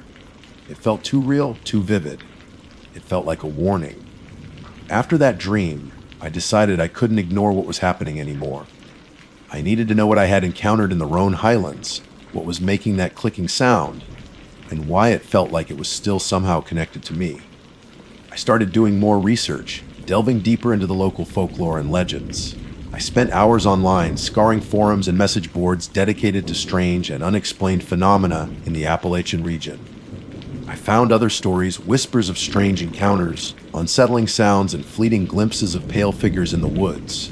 Many were dismissed as hoaxes or misidentification, but some of them echoed my own experiences too closely to ignore. One account in particular sent a chill down my spine. It was a story posted by a former park ranger who had worked in the Rhone Highlands for many years. He spoke of an old local legend about a creature that some called the Clicker, or the Bone Man. He wrote that the legend was mostly dismissed as a scary story told to keep hikers on the marked trails, but he admitted that he had heard the clicking sound himself on several occasions while on patrol in remote areas. He never saw anything, but the sound always left him with a deep sense of unease. He even mentioned that a few hikers had mysteriously disappeared in the area over the years, their disappearances never explained. The more I researched, the more I became convinced that what I had experienced wasn't just my imagination. There was something real out there, something strange and unsettling. I knew I shouldn't go back to the Rhone Highlands. Every fiber of my being screamed at me to stay away. But the need to know, the desire to understand what I had encountered, was growing stronger than my fear. I felt like I couldn't truly move on until I had some answers. So I started planning a trip back. I knew I couldn't go alone this time. I confided in a close friend, Mark, who was a keen outdoorsman and a bit of a skeptic, but also someone I trusted implicitly. I told him everything that had happened, about the unsettling feeling, the glimpse of the white shape, the clicking sound, and the vivid dream. He listened patiently, his expression shifting from skepticism to concern as I recounted my experiences. After I finished, he was quiet for a long moment. "LX," he said finally, "I don't know what to make of all this. It sounds disturbing, but I'm worried about you going back there alone. I'll go with you." His offer was a huge relief. Knowing I wouldn't be facing whatever was out there alone made the prospect of returning a little less terrifying. We planned our trip carefully, choosing a different trail this time, one that was still in the Rhone Highlands area but further south from where I had my initial experience. We made sure we were well equipped, bringing extra supplies, a detailed map, a GPS device, and even a satellite phone for emergencies. I also made sure Buster stayed home this time. As much as I wanted his companionship, I couldn't risk putting him in danger. The day we set out was overcast, the sky a dull, gray expanse. The air felt heavy and still, just like it had on that last hike. As we drove towards the Rhone Highlands, a familiar knot of unease tightened in my stomach. The hike started uneventfully. The trail was well maintained, and we passed a few other hikers along the way. But as we ventured deeper into the woods, the crowds thinned, and the silence started to descend. It was the same eerie silence I remembered from before. We hiked for several hours, keeping a watchful eye on our surroundings. Mark, ever the pragmatist, kept pointing out possible explanations for what I had experienced: unusual bird calls, the sound of branches rubbing together in the wind, even optical illusions caused by the changing light. I wanted to believe him, but deep down I couldn't shake the feeling that something was still out there. As the afternoon wore on, the light began to fade. We reached a small clearing and decided to take a break. As we sat there, drinking water and eating our snacks, I heard it again. Faint but unmistakable, the clicking sound. My heart leaped into my throat. I looked at Mark, his expression now a mixture of surprise and apprehension. He had heard it too. We stood up slowly, scanning the trees. The clicking seemed to be coming from the woods to our right further in. It was closer this time, the rhythm more distinct. "What is that?" Mark whispered, his eyes wide. I shook my head, unable to speak. The sound was exactly the same as what I had heard before. We stood there for a few minutes, listening intently, but we couldn't see anything. The woods were dense, the shadows long and deep. Then the clicking stopped. The silence that followed was even more unsettling than the sound itself. We decided it was time to leave. We packed up our things quickly and started back down the trail, our pace much faster now. The feeling of being watched intensified. Every snap of a twig sounded like a footstep. Every shadow seemed to conceal something sinister. As we were nearing the edge of the woods, the clicking started again. It was behind us now, closer than ever.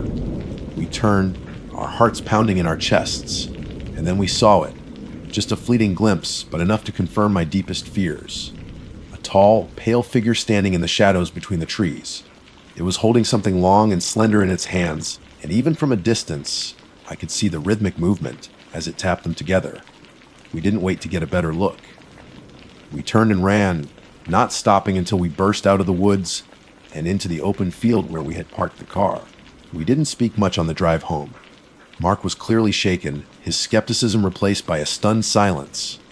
I knew he had seen something too, something that defied any logical explanation. I haven't been back to the woods since. I don't think I ever will. I still hear the clicking sometimes, especially when the house is quiet at night. It's faint, barely audible, but I know it's there. I don't know what that thing was in the Rhone Highlands. I don't know what it wanted. And I don't want to find out. Some mysteries are best left unsolved. Some doors are best left unopened. And some sounds you just never forget, no matter how hard you try. The clicking, it's a sound that will forever haunt my nightmares. And sometimes, when the wind whispers through the trees outside my window, I can't help but wonder if it's not the wind at all. Hi, I'm Emily, just your quintessential city girl born and bred in the concrete jungle of Chicago. My idea of reconnecting with nature usually involved a picnic blanket in Millennium Park and maybe dodging a few rogue frisbees. So when my therapist, Dr. Evans, suggested a weekend retreat to the Great Smoky Mountains, I'll admit I raised a skeptical eyebrow. Emily. She'd said in that calm, knowing voice of hers, the one that always made me feel like she could see right through my carefully constructed walls of sarcasm and anxiety. You need to unplug, breathe some real air, find some peace. Peace. The word echoed in my mind, a foreign concept in my usual whirlwind of deadlines, crowded subway cars, and the incessant hum of urban life. But Dr. Evans had a point. The stress had been mounting lately. Work was demanding. My social life felt like a constant juggling act, and even my beloved cat, Mr. Whiskers, seemed to be giving me the side eye more than usual. So reluctantly I agreed. A weekend in the mountains. How bad could it be? Famous last words, right? I booked a small, secluded cabin nestled deep within the Tennessee side of the Great Smoky Mountains National Park. The pictures online looked idyllic, a cozy wooden structure with a stone fireplace, surrounded by towering trees and the promise of breathtaking views. I envisioned myself spending my days hiking scenic trails, reading by the crackling fire, and maybe even attempting some amateur nature photography. A digital detox, a chance to recharge. The drive down was surprisingly pleasant. The landscape transformed from the familiar flatlands of Illinois to rolling hills and finally, majestic peaks cloaked in a hazy blue mist, the very mist that gave the mountains their name, I remembered reading. There was a sense of anticipation building within me, a flicker of excitement for the quiet solitude that awaited. I stopped in a small mountain town just outside the park to stock up on groceries. The air was crisp and clean, carrying the scent of pine and damp earth. The locals were friendly, offering warm smiles and snippets of local lore as I picked out essentials. One old woman, her face etched with the wisdom of the mountains, gave me a knowing look as I paid for my groceries. "Going up to the Smokies, are you, dear?" she asked, her voice a low rumble. "Yes, Mom," I replied, a little surprised by her directness. "Beautiful place," she said, her eyes clouding over for a moment. "But you be careful now. Those mountains, they got their secrets." I chuckled nervously, attributing her words to small-town superstition. "I'll keep that in mind," I said, taking my bags. As I drove the winding road deeper into the park, the sunlight began to filter through the dense canopy of trees, casting long, dancing shadows on the asphalt. The air grew cooler, and the sounds of the city were replaced by the rustling of leaves and the chirping of unseen birds. It was peaceful, just as Dr. Evans had prescribed. The cabin was even more charming than the pictures had suggested. It was rustic but well maintained, with a porch overlooking a small clearing. As I stepped inside, the scent of wood smoke lingered in the air, a comforting reminder of past fires. I unpacked my bag, stowed the groceries, and immediately felt a sense of calm wash over me. I spent the rest of the afternoon exploring the area around the cabin. A short trail led to a small stream where the water was so clear I could see the smooth, colorful stones on the bottom. I sat on a large rock, listening to the gentle murmur of the water, and for the first time in months, my mind felt quiet. As evening approached, I built a fire in the stone fireplace, the flickering flames casting warm light on the cozy interior of the cabin. I made a simple dinner, curled up on the sofa with a book, and felt a sense of contentment I hadn't experienced in a long time. Maybe this retreat was exactly what I needed. The first night was uneventful. I slept soundly, lulled by the crackling fire and the gentle sounds of the forest outside. I woke up the next morning feeling refreshed and invigorated. The sun streamed through the windows, painting stripes of light across the wooden floor. I made a cup of coffee and sat on the porch, enjoying the crisp morning air and the breathtaking view of the surrounding mountains. The fog hung low in the valleys, creating a sea of white below the emerald peaks. It was a scene of unparalleled beauty. I decided to spend the day exploring some of the hiking trails I had researched before my trip. I packed a lunch, grabbed my water bottle and a map, and set off, eager to immerse myself in the natural wonders of the park. The trails were well maintained and clearly marked.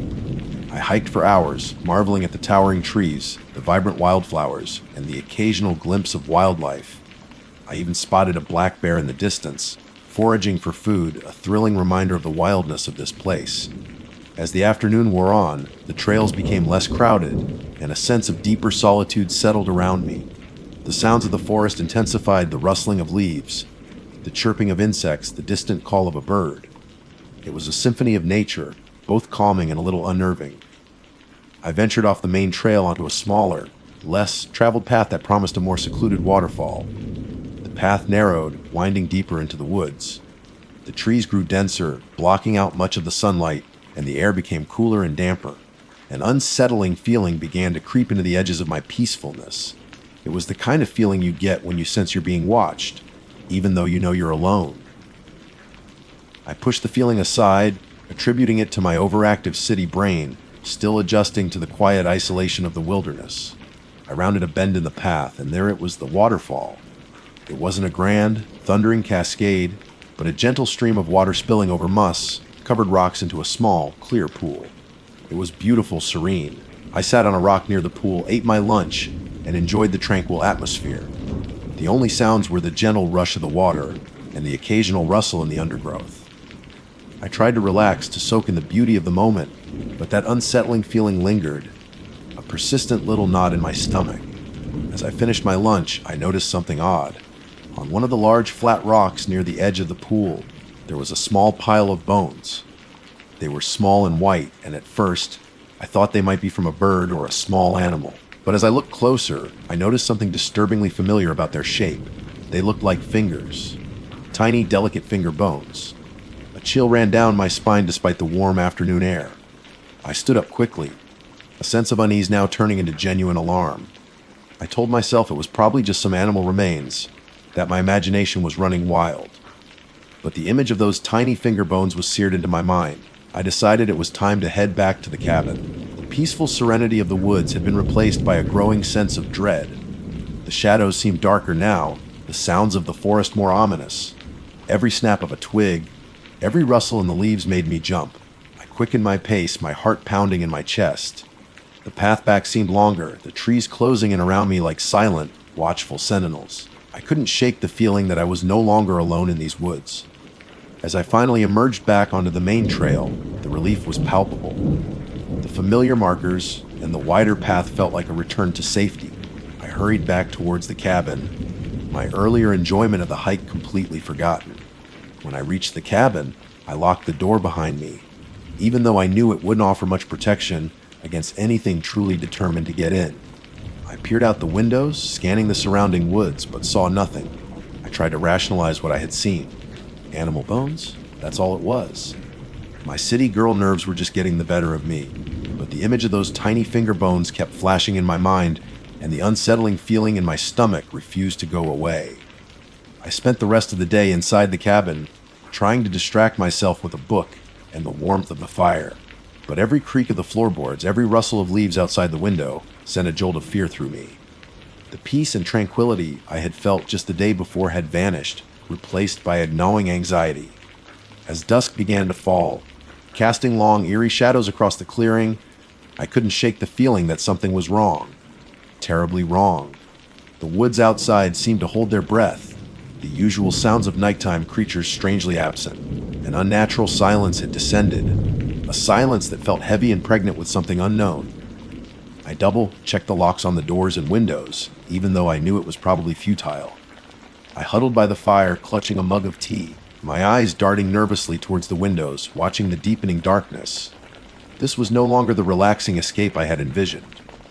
The Great Smoky Mountains, with their breathtaking beauty, now felt menacing, their silent depths hiding secrets far more sinister than I could have ever imagined. And as the night wore on, and the silence outside grew more profound, I began to wonder if I had stumbled upon one of those secrets. The old woman's words from the town echoed in my mind. Those mountains, they got their secrets. I had a terrible feeling I was about to discover one of them firsthand. And I had a sinking feeling I wasn't going to like what I found. The night seemed to stretch on forever. Every rustle outside sounded like someone or something was creeping around the cabin. The wind picked up, causing the trees to sway and groan, their branches scraping against the roof like skeletal fingers. The fire in the hearth had died down to glowing embers, casting dancing shadows that played tricks on my eyes. Every now and then, a sudden gust of wind would rattle the windows, making me jump. I couldn't shake the feeling that I was being watched. I tried to read, hoping to lose myself in the pages of my book, but my focus kept drifting. My ears were constantly straining for any unusual sound, my eyes darting nervously towards the darkened windows. The silence from the forest was still unsettling, a heavy blanket of quiet that felt unnatural. In the city, there was always some ambient noise, the distant hum of traffic, sirens in the distance, the muffled sounds of neighbors. But here, the silence was absolute, broken only by the occasional creak of the cabin settling or the mournful howl of what sounded like a distant coyote. Around midnight, I heard it, a faint scratching sound coming from the porch. My heart leaped into my throat. I held my breath, listening intently. The scratching continued, a slow, deliberate sound, like something with sharp claws dragging across the wooden planks. I crept silently to the window, peering out through a gap in the curtains. The darkness was thick, the only illumination coming from the faint moonlight filtering through the trees. I couldn't see anything. The scratching stopped for a moment, and I let out a shaky breath, thinking maybe it was just a raccoon or some other small animal. But then it started again, closer this time, right beneath the window. My blood ran cold. This didn't sound like a raccoon. The scraping was too deliberate, too insistent. It was as if something was trying to get in. I backed away from the window slowly, my mind racing. What could it be? The old woman's warning echoed in my head again. You be careful now. Those mountains, they got their secrets. Was this one of them? I grabbed the heaviest thing I could find, a sturdy iron poker from the fireplace, and held it in front of me like a weapon. My hand trembled, and my breath came in short, ragged gasps. I told myself to be rational. It was probably just an animal. But the primal fear gripping me felt far beyond a simple encounter with wildlife. The scratching stopped again, replaced by a soft thumping sound against the cabin wall as if something was brushing against it. I squeezed my eyes shut, trying to block out the terrifying sounds. I wanted to scream, but my voice seemed to be trapped in my throat. Then the thumping stopped, and everything went silent again. A tense, suffocating silence that was almost worse than the scratching and thumping. I waited, every muscle in my body coiled tight for what felt like an eternity. But the silence held. Slowly, cautiously, I made my way back to the window and peeked out again. Still nothing. The moon had shifted in the sky, casting different shadows, making it hard to discern shapes in the darkness. I decided to try and get some sleep. I knew it was probably foolish, but the exhaustion was starting to set in, and I couldn't keep my guard up all night. I barricaded the door with a heavy wooden chair, just in case, and climbed into bed, still clutching the iron poker. Sleep didn't come easily. Every creak of the cabin, every rustle of leaves outside, jolted me awake.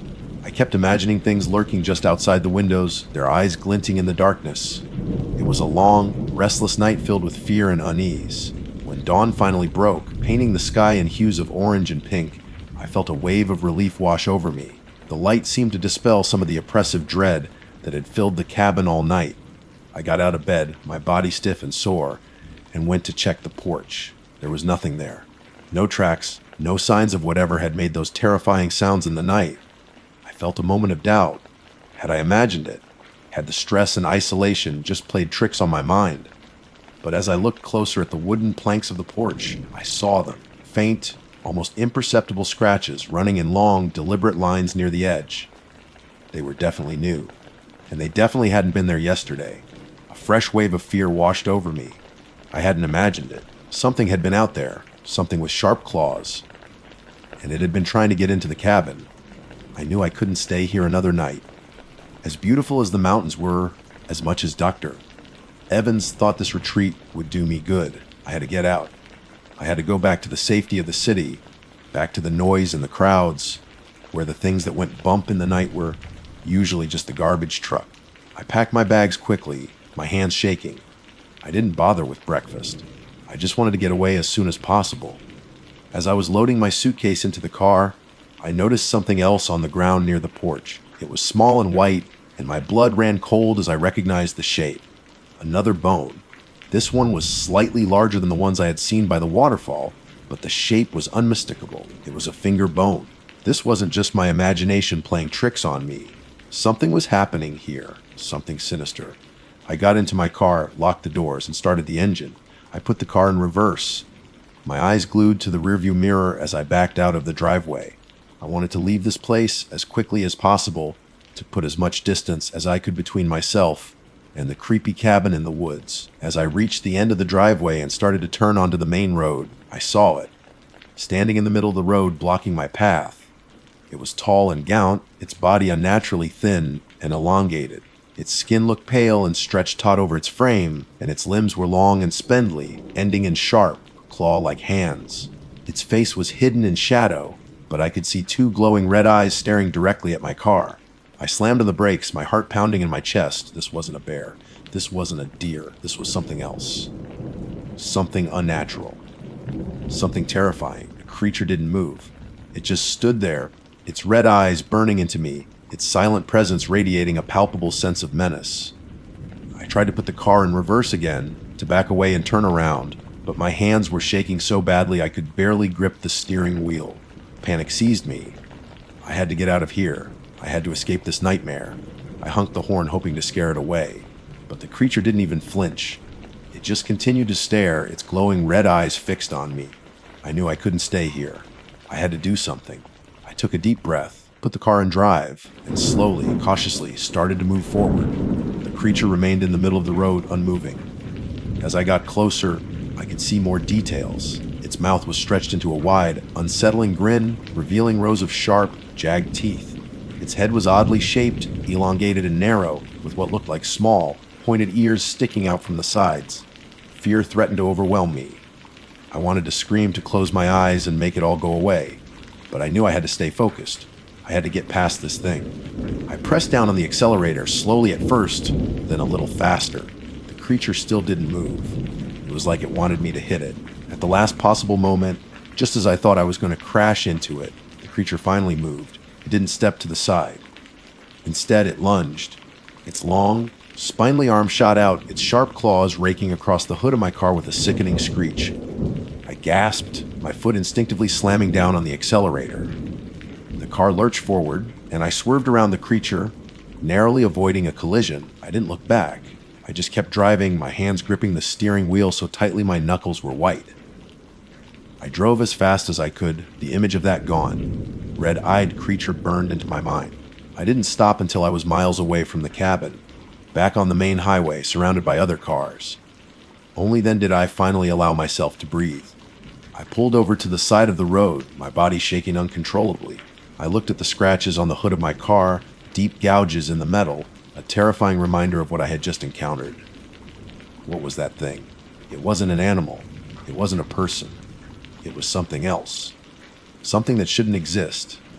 The old woman's words came back to me with chilling clarity. Those mountains, they got their secrets.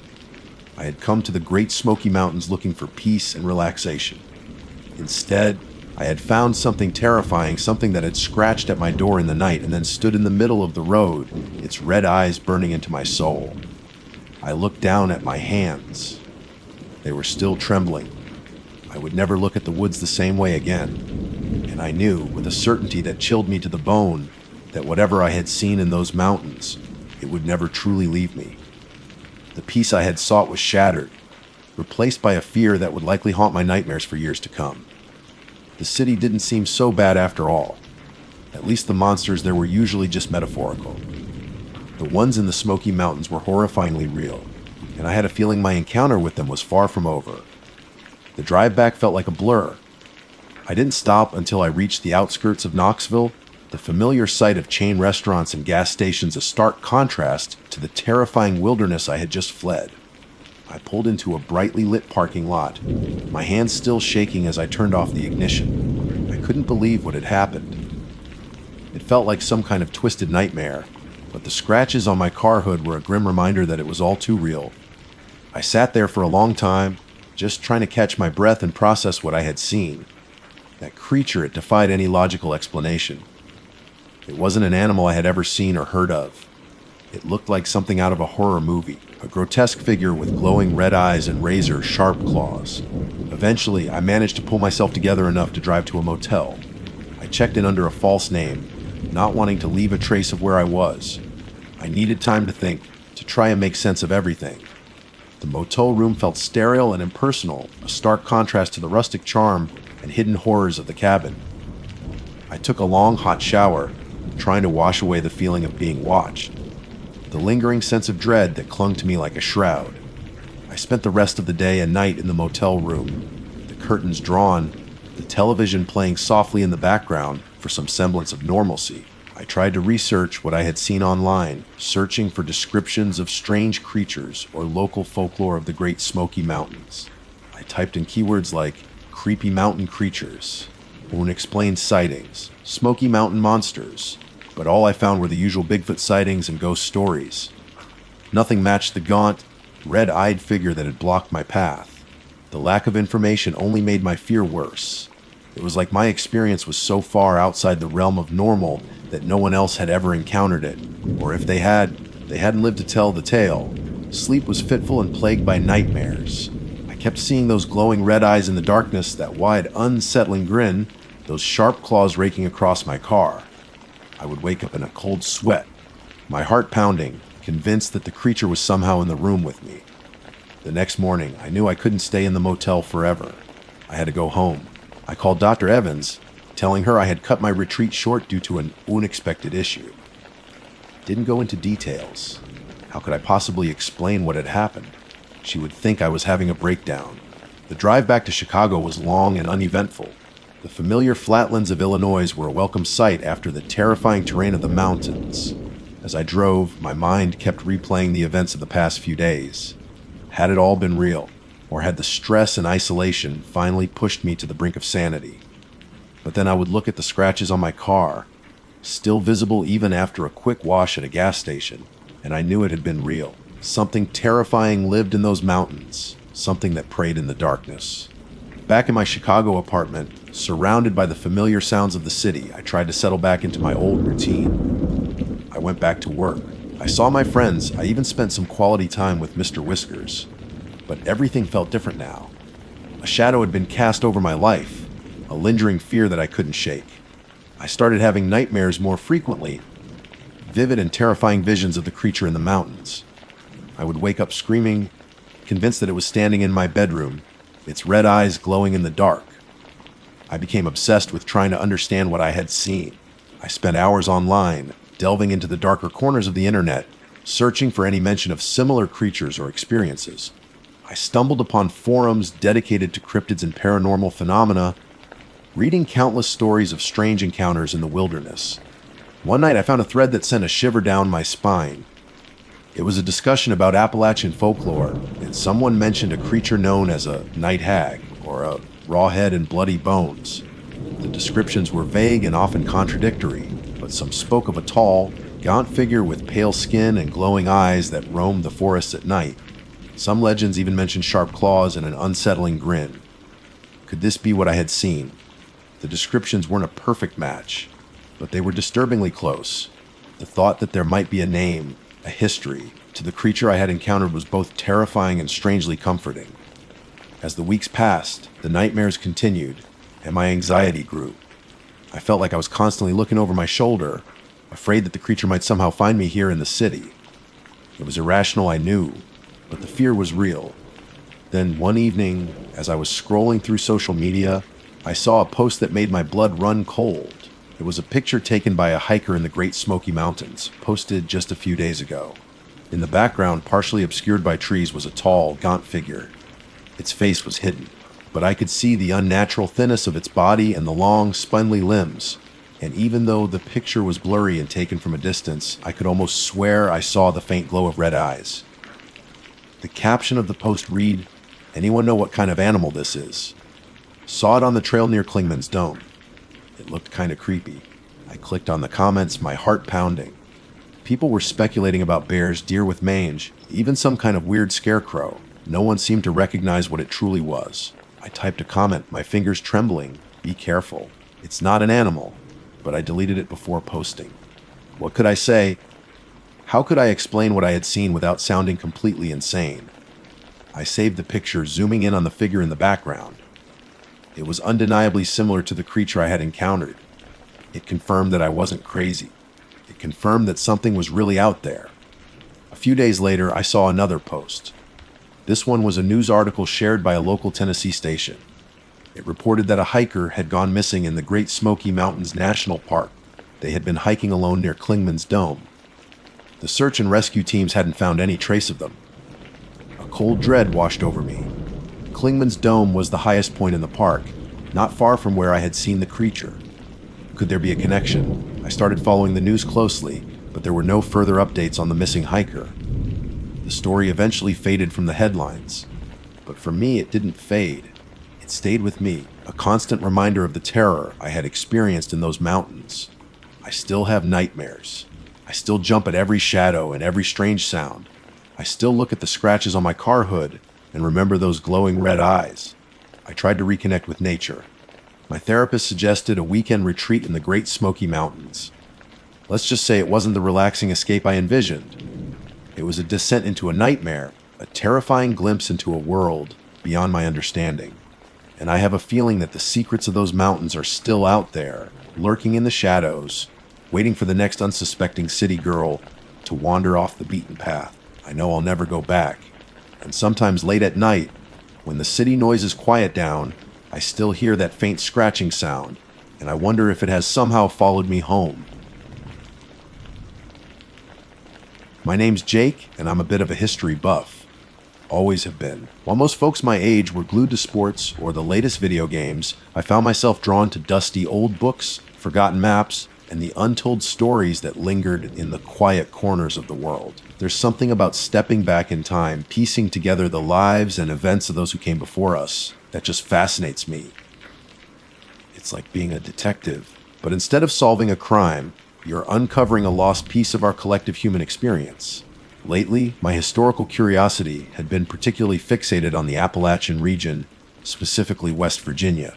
Maybe it was the rugged beauty of the mountains, the dense forest that seemed to hold centuries of secrets, or perhaps it was the local folklore, often tinged with a sense of mystery and the uncanny. Whatever the reason, I found myself spending hours online, poring over old articles, historical society archives, and even obscure local history blogs. That's where I first heard the whispers of the old logging towns. These weren't your typical ghost towns, the kind you see out in the deserts of the Southwest, where the buildings stand starkly against the horizon, monuments to a bygone era. No, these were different. These were logging settlements, communities that had sprung up quickly in the late 19th and early 20th centuries to exploit the seemingly endless timber resources of the West Virginian wilderness. They were rough and tumble places, filled with hard-working men and their families, living a hard life in isolation. But as the forests were cleared, and the economic needs shifted, these towns were simply abandoned, swallowed back by the very wilderness that had given them life. The stories painted a vivid picture: entire towns, once bustling with activity, now nothing more than overgrown ruins, their buildings slowly decaying under a thick blanket of leaves and moss, foundations barely visible beneath tangled vines, rusting machinery lying half buried in the earth, and perhaps, if you looked closely enough, the faint traces of lives lived and then abruptly left behind. Some of the more colorful accounts even spoke of personal belongings still inside the homes, as if the residents had simply walked away one day and never returned. These tales, often accompanied by grainy, almost ethereal photographs, captivated my imagination. For months, this idea of these lost towns had been rattling around in my head, a persistent itch I couldn't quite scratch. I tried to find more concrete information, exact locations, maps, anything that would give me a starting point. But details were frustratingly scarce. These weren't tourist attractions, they were forgotten remnants, their locations often kept secret by locals, either out of respect or perhaps, I suspected, for other reasons. The vagueness only fueled my desire to see them for myself. The breaking point came during a particularly dreary week of my day job. I work as a freelance web designer, a solitary profession that keeps me tethered to my computer for hours on end. I was feeling restless, cooped up, and desperately in need of a change of scenery. I found myself staring out the window at the gray, overcast sky, my mind wandering back to those images of the deep green forests and the haunting silence of the abandoned towns. That night, I decided I had to go. The research began in earnest. I pieced together fragmented clues from old maps and geological surveys, cross-referencing them with anecdotal accounts I had found online. It was like putting together a very old, very incomplete puzzle. Slowly, I started to narrow down a few potential locations. One area in particular, deep within the Monongahela National Forest, kept coming up in my research. It was said to have been home to several smaller logging communities that had vanished off the map by the mid-20th century. The remoteness of the area, combined with the rugged terrain, suggested that these towns might have been particularly isolated and therefore perhaps better preserved. I spent the next few weekends preparing for my trip. I'm not exactly an experienced outdoorsman, but I'm not completely clueless either. I made sure I had sturdy hiking boots, durable clothing, a reliable backpack, and all the necessary camping gear. I stocked up on food and water, knowing that I might be out of contact with civilization for a few days. I also packed a good compass, detailed topographical maps of the area I was interested in, and a first aid kit. Safety was paramount, even though the thrill of discovery was a powerful motivator. Before I left, I told a few close friends and my parents about my plans, giving them a rough itinerary and promising to check in regularly. They were understandably concerned, knowing my tendency to get lost in my historical pursuits, sometimes quite literally. But they also knew that once I had my mind set on something, there was little they could do to dissuade me. So, one crisp autumn morning, with a backpack full of supplies and a heart full of anticipation, I set off for West Virginia. The drive was long but scenic, the highways eventually giving way to winding country roads that snake it through the rolling hills. As I got closer to my target area, the landscape began to change. The forest became denser, the air cooler and carrying the scent of pine and damp earth. There was a palpable sense of remoteness, a feeling that I was venturing into a part of the world that hadn't changed much in centuries. I finally reached a small, isolated trailhead that I had identified through my research. According to my maps, an old logging road, long since overgrown and unmarked, branched off from this trail and led deeper into the forest, towards where I believed one of the lost towns might be located. I took a deep breath, hoisted my backpack onto my shoulders, and started down the trail. The air was still and quiet, the only sounds the crunch of my boots on the fallen leaves, and the occasional rustle of unseen creatures in the undergrowth. As I walked, my mind raced with possibilities. What would I find? Would there still be remnants of buildings? Would I stumble upon any artifacts, any tangible links to the people who had once lived here? Or would it all be gone, reclaimed entirely by nature? The uncertainty was part of the allure, the sense of venturing into the unknown. After a couple of hours of hiking, the main trail started to fade, becoming less distinct. This was the point where the old logging road should have been. I consulted my map and compass, carefully scanning the surrounding woods. And then I saw at a subtle break in the dense foliage, a barely discernible path leading off into the trees. It was overgrown and littered with fallen branches, but it was there. My heart skipped a beat. This was it. This was the path to the lost logging towns of West Virginia. I pushed aside a thick curtain of vines and stepped onto the forgotten road, a sense of excitement and trepidation washing over me. I had no idea what I was about to find, but I had a feeling that my little history excursion was about to become something far more significant. The old logging road was barely more than a deer trail in places, choked with fallen leaves and the occasional downed tree that I had to carefully navigate around or over. The air under the thick canopy of trees was dim and still, the sunlight filtering through in dappled patterns that danced on the forest floor. It was eerily quiet, the usual sounds of the forest, the chirping of birds, the rustling of small animals strangely absent. An unsettling silence hung in the air, amplifying the sound of my own breathing and the rhythmic crunch of my boots on the decaying leaves. As I ventured deeper, the remnants of human activity began to appear, subtle at first. A length of rusted wire snaking through the undergrowth, a moss-covered stone that looked suspiciously like part of an old foundation, a scattering of broken glass glinting in a patch of sunlight. Each of these small discoveries sent a jolt of excitement through me, confirming that I was on the right track. I imagined the people who had once walked this same path, the lives they had lived in this now silent place. After about an hour of following the faint road, the trees began to thin slightly and I could see more open space ahead. Then, through the trees, I spotted something that made me stop dead in my tracks. It was a building, or rather, what was left of one. A dilapidated wooden structure, its roof partially collapsed, stood silhouetted against the late morning sky. The wood was weathered and gray and dark, empty holes marked where windows had once been.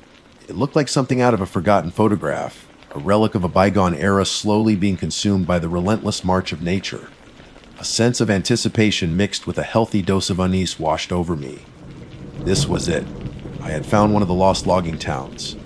I approached cautiously, my senses on high alert. The ground around the building was overgrown with weeds and tangled vines, making it difficult to see where I was stepping. I circled the perimeter, taking in the scene. It looked like a small cabin, perhaps a home for one of the logging families. One wall had completely caved in, revealing the interior a jumble of decaying furniture, including what looked like a rusted wood, burning stove, and the remnants of a bed frame. As I peered through one of the broken window openings, I noticed something lying on the floor. It was a child's toy, a small wooden horse, its paint faded and chipped, but still recognizable.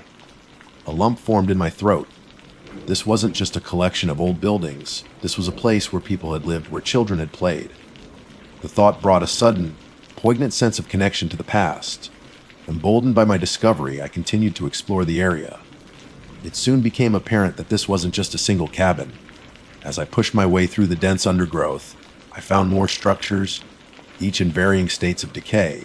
There was a larger building that looked like it might have been a general store or a communal hall, its front porch now nothing more than a jumble of rotting planks.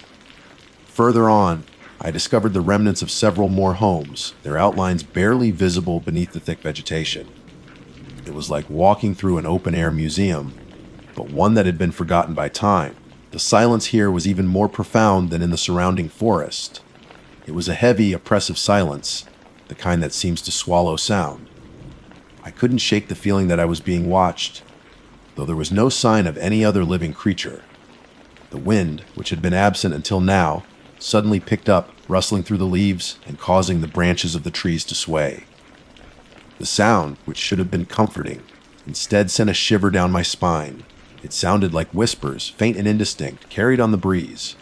I decided to venture inside the larger building, the one I suspected was the old store.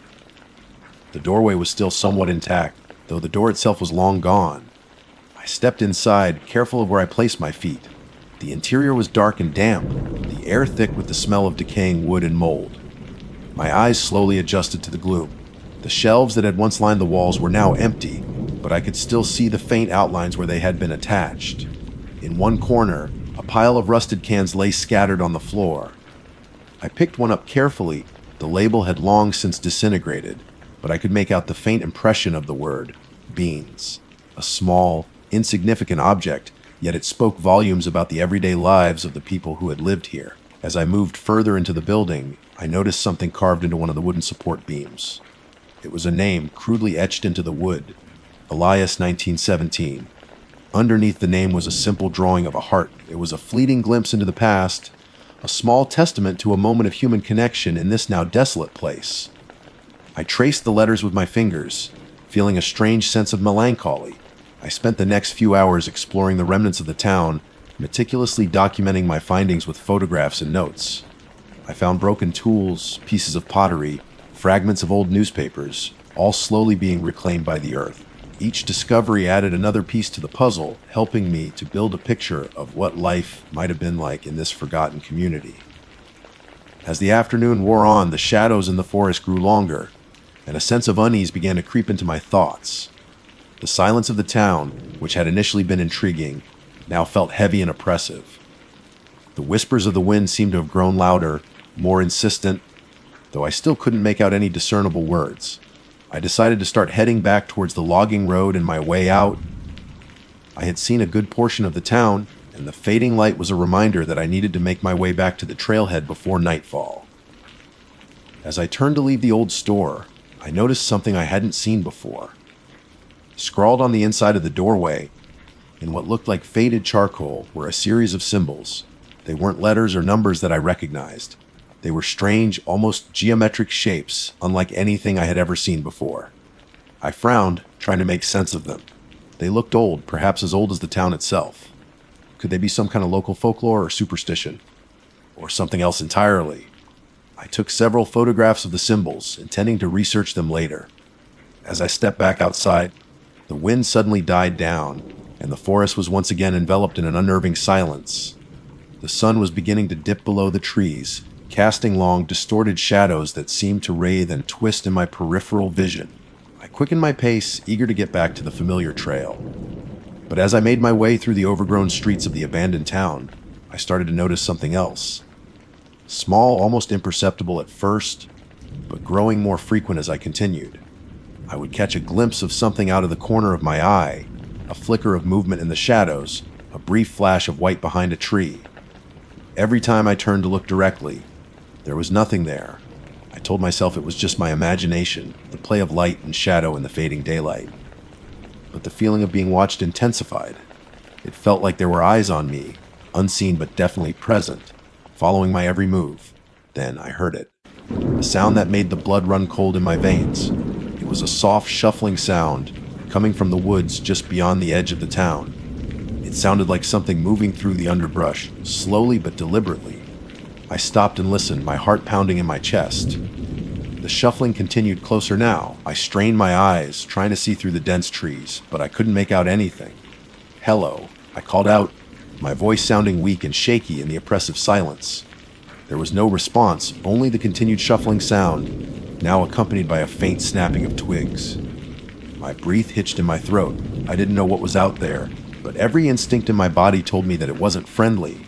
The history and mystery that had drawn me to this place suddenly felt insignificant in the face of this growing sense of dread.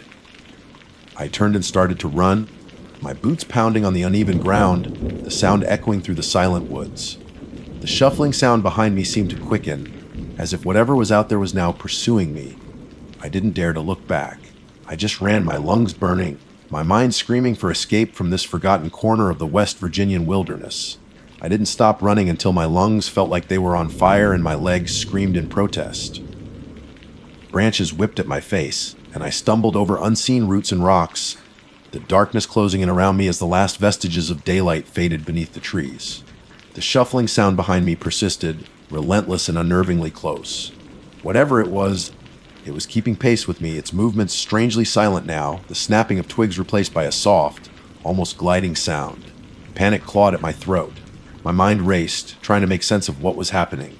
Was it an animal? A bear? A mountain lion? The thought offered a small sliver of rationality, but it didn't quite fit. The way it moved, the persistence, it felt different wrong. I risked a quick glance over my shoulder, stumbling as I did. I couldn't see anything clearly in the deepening gloom, just the dark, indistinct shapes of the trees. But I felt it, a presence, something just beyond the edge of my vision. A prickling sensation on the back of my neck told me I was still being watched, still being followed. Desperation began to set in. I had no idea where I was going, just running blindly through the woods, hoping to outrun whatever was pursuing me. I needed to find the logging road, the faint path that had led me into this nightmare. But in the growing darkness, everything looked the same: endless trees, tangled undergrowth, and the oppressive silence that seemed to amplify my fear. Suddenly, I broke through a thicket of bushes and found myself in a small clearing. It was barely large enough to turn around in, but it offered a brief respite from the claustrophobic confines of the forest. I stopped, gasping for breath, trying to listen over the pounding of my own heart. The gliding sound had stopped too. Had I finally lost it? Just as a sliver of hope began to flicker, I heard it again. A soft, guttural sound like a low growl, but somehow more human. It seemed to come from all around me, echoing in the stillness of the clearing. I spun around, my eyes darting from shadow to shadow, trying to pinpoint the source. And then I saw it. Standing at the edge of the clearing, partially obscured by the trees, was a figure. It was tall and gaunt, its limbs unnaturally long and thin. Its form was indistinct in the fading light, but I could make out a hunched posture and a head that seemed too large for its body. It didn't move, just stood there watching me. A wave of primal terror washed over me. This wasn't an animal. This was something else, something wrong. Its presence radiated an aura of malevolence, a cold, predatory intent that chilled me to the bone. I tried to speak, to shout, but my voice caught in my throat. I could only stare in horrified fascination as the figure slowly began to move, stepping out of the shadows and into the dim light of the clearing. As it moved, I could see more details. Its skin was pale and stretched taut over what looked like bone. Its eyes were large and black, reflecting the faint light like pools of ink.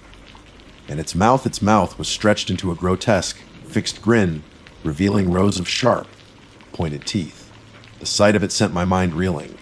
This wasn't something that belonged in this world, something out of a nightmare made flesh. The legends, the whispers I had dismissed as folklore, suddenly seemed terrifyingly real. Had I stumbled upon something ancient, something that had been lurking in these woods long before the logging towns were even built? The figure took another step closer, and a low, raspy sound escaped its throat, a sound that sent shivers down my spine. It wasn't a growl, not exactly. It sounded more like a dry, rattling whisper, as if its vocal cords were long and used. I knew I couldn't stay there. My instincts screamed at me to run, to get as far away from this thing as possible. I turned and fled, plunging back into the darkness of the forest, not even caring which way I was going anymore. I just ran, fueled by pure, unadulterated fear. The gliding sound started again behind me, closer now. I could hear its ragged breathing, the soft thud of its feet on the forest floor. It was gaining on me. Just when I thought I couldn't run any further, I saw a faint glimmer of light through the trees. Hope surged through me. It had to be the logging road, or maybe even the main trail. I pushed myself harder, my muscles burning, my lungs aching for air. I burst out of the trees and onto the logging road, the familiar path a welcome sight in the darkness. I didn't stop, didn't dare to look back. I just kept running, following the faint outline of the road, praying that it would lead me back to the trailhead. The sounds of pursuit gradually faded behind me, replaced by the pounding of my own heart and the ragged gasps of my breath. But the feeling of being watched lingered, a cold dread that clung to me like a shroud.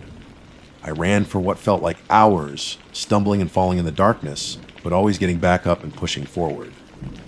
Finally, through the trees, I saw the faint glow of my car, parked at the trailhead. I stumbled towards it, my legs barely able to carry me, and practically collapsed against the door.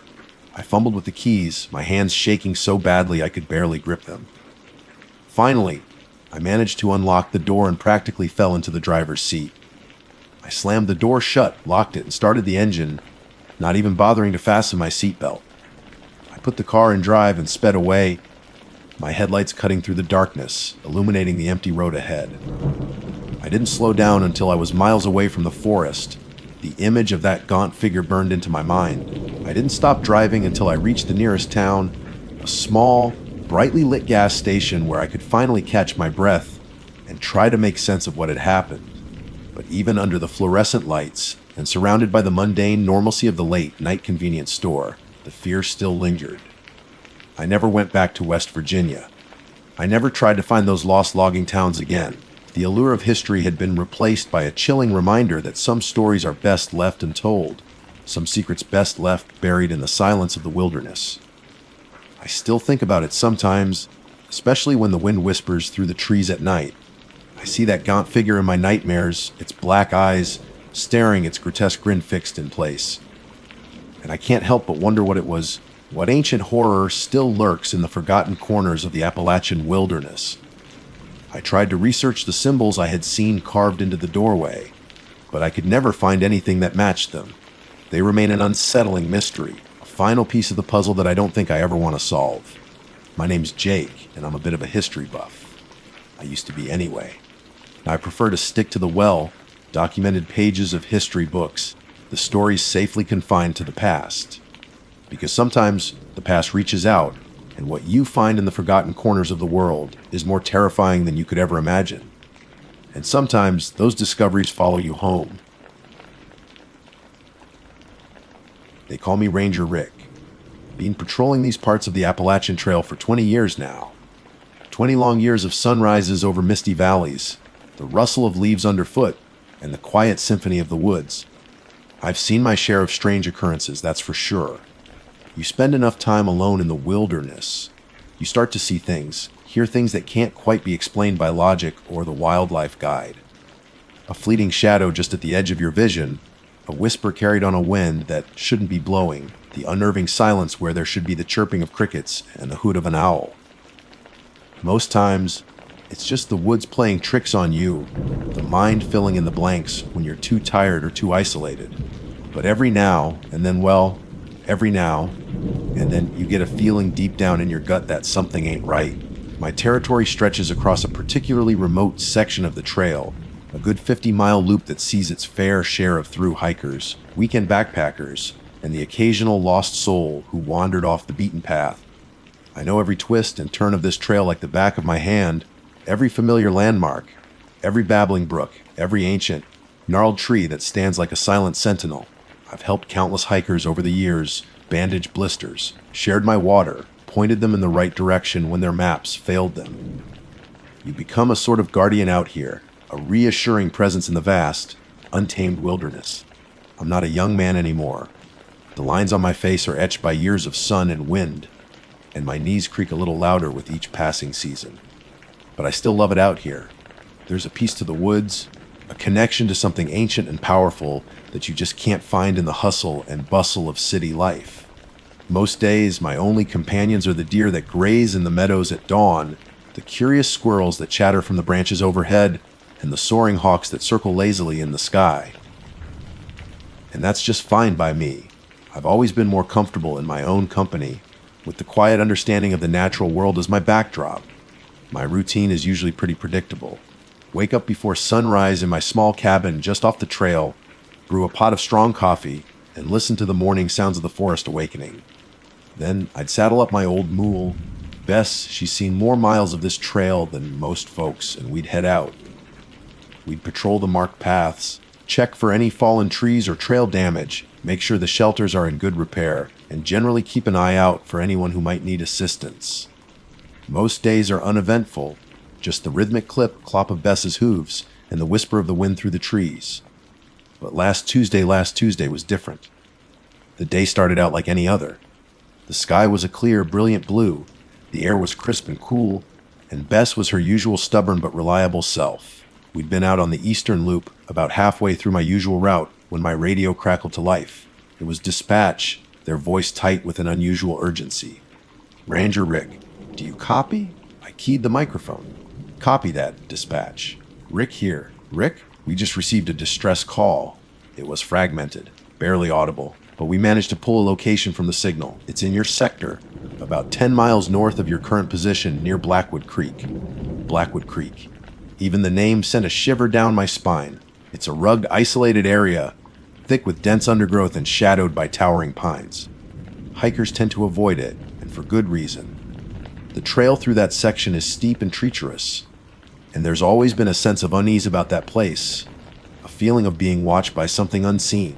Local legends whispered of strange occurrences in those woods, stories passed down through generations about things that lurked in the shadows.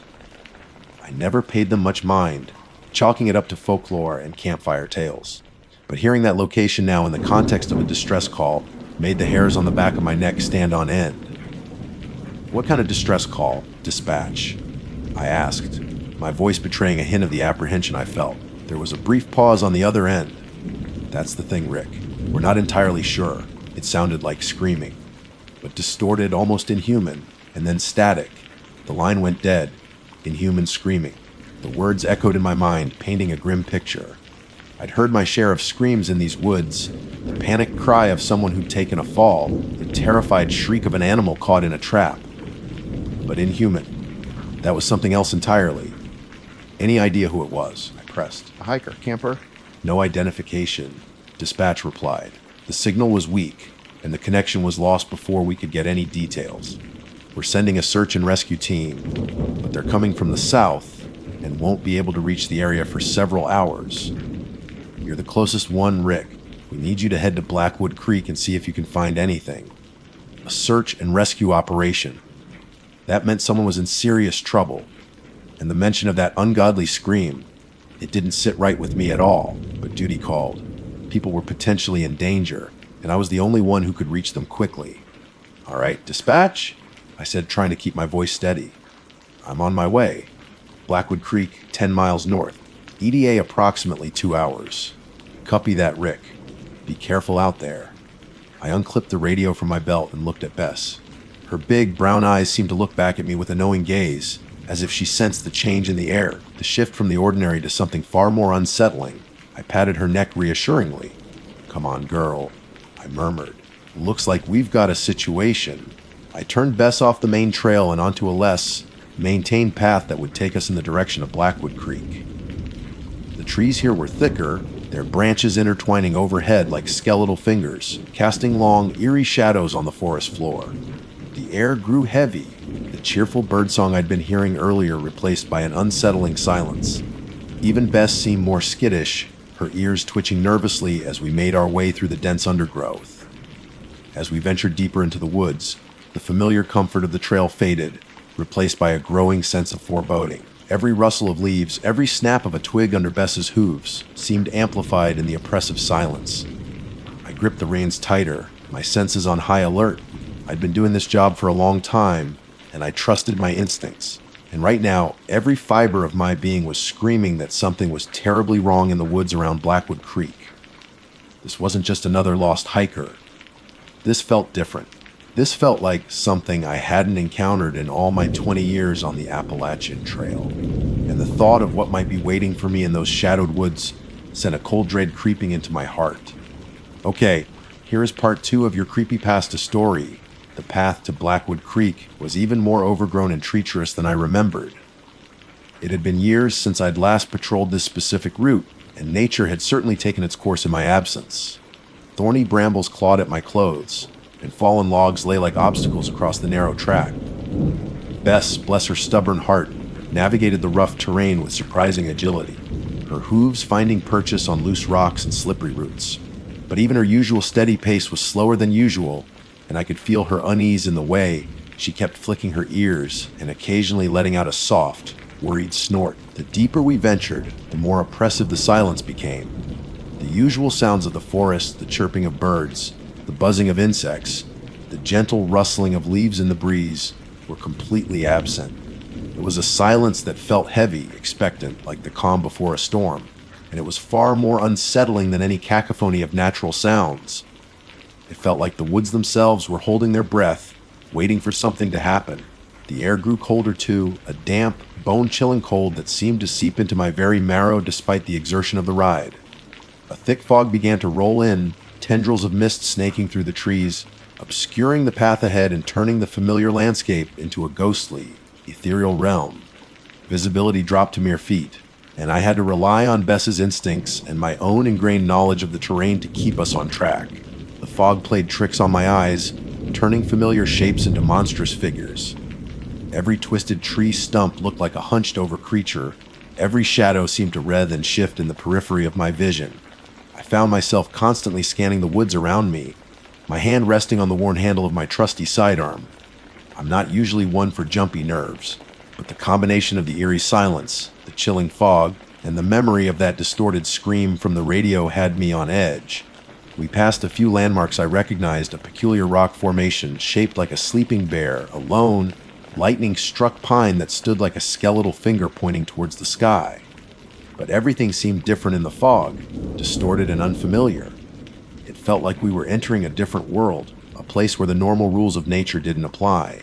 Then I saw it, a flicker of movement through the dense fog just off to the side of the trail. My heart leaped into my throat. I reined Bess to a halt, my hand instantly going to my sidearm. Who was there? I called out, my voice echoing unnaturally in the heavy mist. Silence. Only the drip, drip, drip of condensation from the fog-laden leaves answered me. I waited, my senses straining for any sign of movement, any sound. The fog swirled and shifted, making it impossible to see clearly. Maybe it was just a deer, I told myself, or some other forest creature. But the feeling of being watched persisted, a prickling sensation on the back of my neck that wouldn't go away. After a long moment of tense silence, I slowly urged Bess forward. Whatever it was, it seemed to have moved on. But the encounter left me even more uneasy. There was something about that fleeting glimpse of movement that felt wrong. It wasn't the fluid, graceful movement of a deer or a bear. It was jerky, unnatural, almost like something dragging itself through the undergrowth. We continued our journey towards Blackwood Creek, the fog growing thicker with every step. The silence remained unbroken, and the sense of dread that had been gnawing at me since the radio call intensified. I couldn't shake the feeling that we were being led into something terrible. As we finally neared Blackwood Creek, the terrain became even more rugged. The trail narrowed to a barely discernible track, winding through a tangle of thorny bushes and fallen trees. The air hung heavy and damp, and the smell of decaying leaves and stagnant water filled my nostrils. The creek itself was barely a trickle, choked with moss-covered rocks and shadowed by the dense canopy overhead. I dismounted Bess and tied her to a sturdy-looking tree. "Stay here, girl," I whispered, patting her neck. I had a bad feeling about this place, and I didn't want to put her in any unnecessary danger. With my sidearm drawn and my senses on high alert, I began to explore the area around the creek. The fog was still thick, swirling around my legs like a ghostly shroud. The silence was absolute, broken only by the occasional drip of water and the sound of my own breathing. I searched for any sign of the person who had made the distress call, footprints, discarded gear, anything that might indicate their presence. But the ground was muddy and uneven, making it difficult to track anything. The fog obscured my vision, limiting my search to a small radius around me.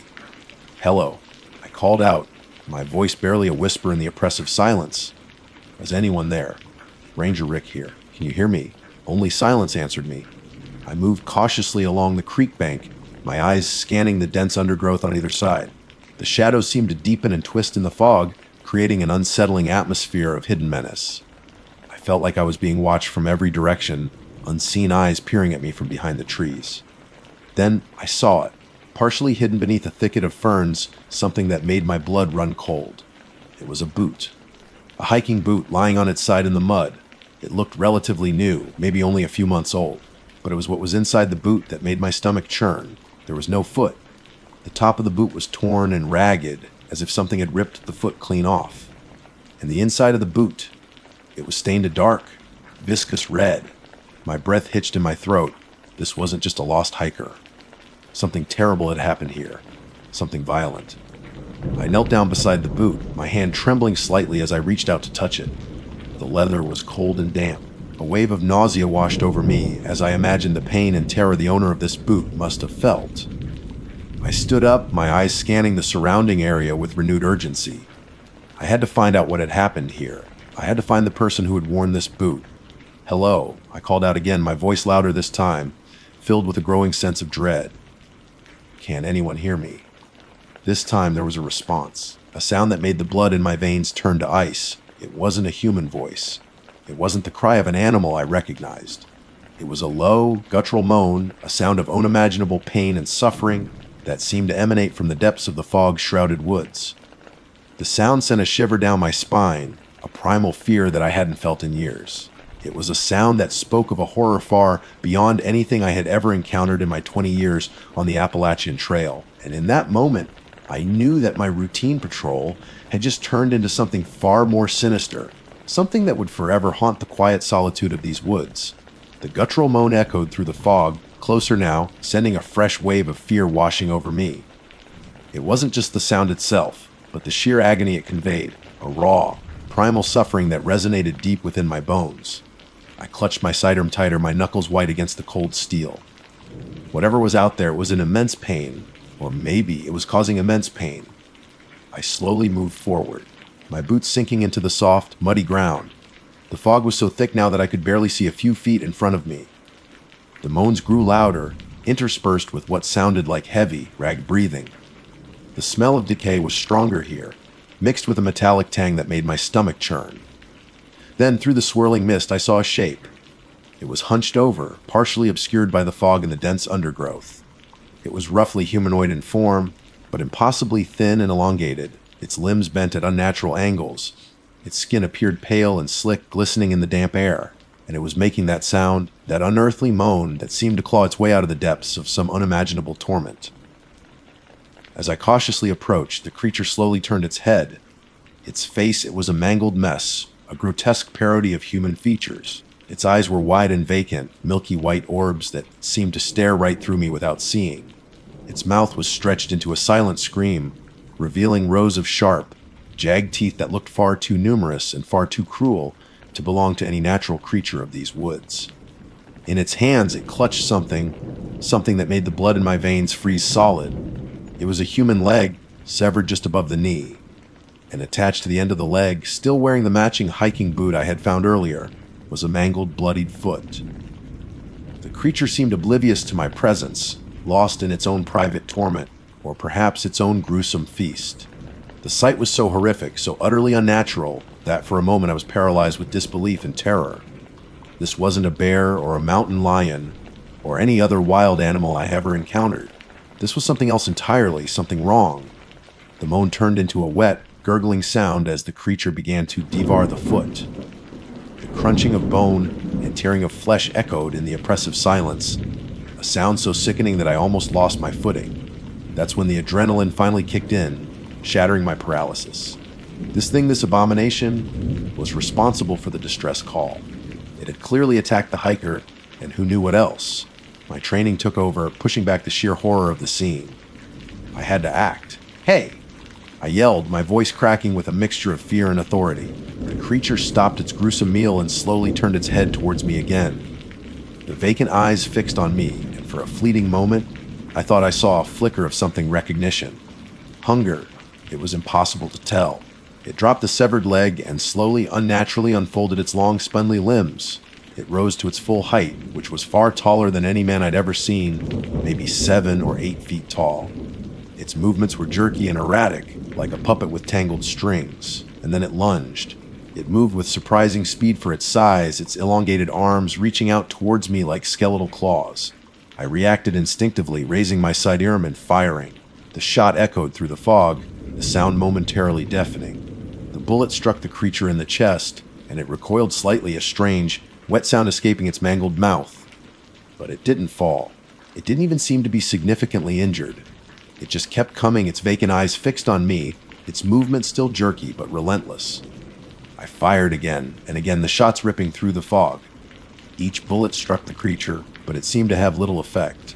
It was like shooting at a phantom, a nightmare made flesh. Panic began to set in. My sidearm held only 6 rounds, and I had already fired 4. 2 left. And this thing didn't seem to be slowing down. It was almost upon me now, its foul breath a mix of decay and something else, something acrid and unnatural washing over me. I could see the sharp, jagged teeth in its gaping maw, the milky whiteness of its vacant eyes. I fired my last 2 shots in quick succession, aiming for its head. The creature flinched, its head snapping back with each impact. And finally, it staggered. Its long, spindly limbs wobbled, and it let out another of those horrifying moans, this one laced with what sounded almost like frustration. It took a step back, then another, its jerky movements becoming more unsteady. And then, with a final, shuddering breath, it collapsed onto the muddy ground, its thin, elongated body folding in on itself like a discarded rag doll. I stood there for a moment, my heart pounding in my chest, my breath coming in ragged gasps. The silence returned heavier than before, broken only by the drip of water and the frantic thumping of my own pulse. The fog seemed to swirl around the fallen creature, partially obscuring it from view. I slowly approached, my sidearm still raised, my senses on high alert. I nudged the creature's body with the toe of my boot. It didn't move. It was dead. Could it be that simple? As the fog began to thin slightly, I got a clearer look at the creature. It was even more grotesque up close. Its skin was a sickly pale white, stretched taut over its impossibly thin frame. Its limbs were unnaturally long and spindly, its fingers tipped with sharp, black claws. And its face, the vacant eyes, the stretched, screaming mouth filled with rows upon rows of jagged teeth. It was a sight that would forever be etched into my nightmares. I noticed something else.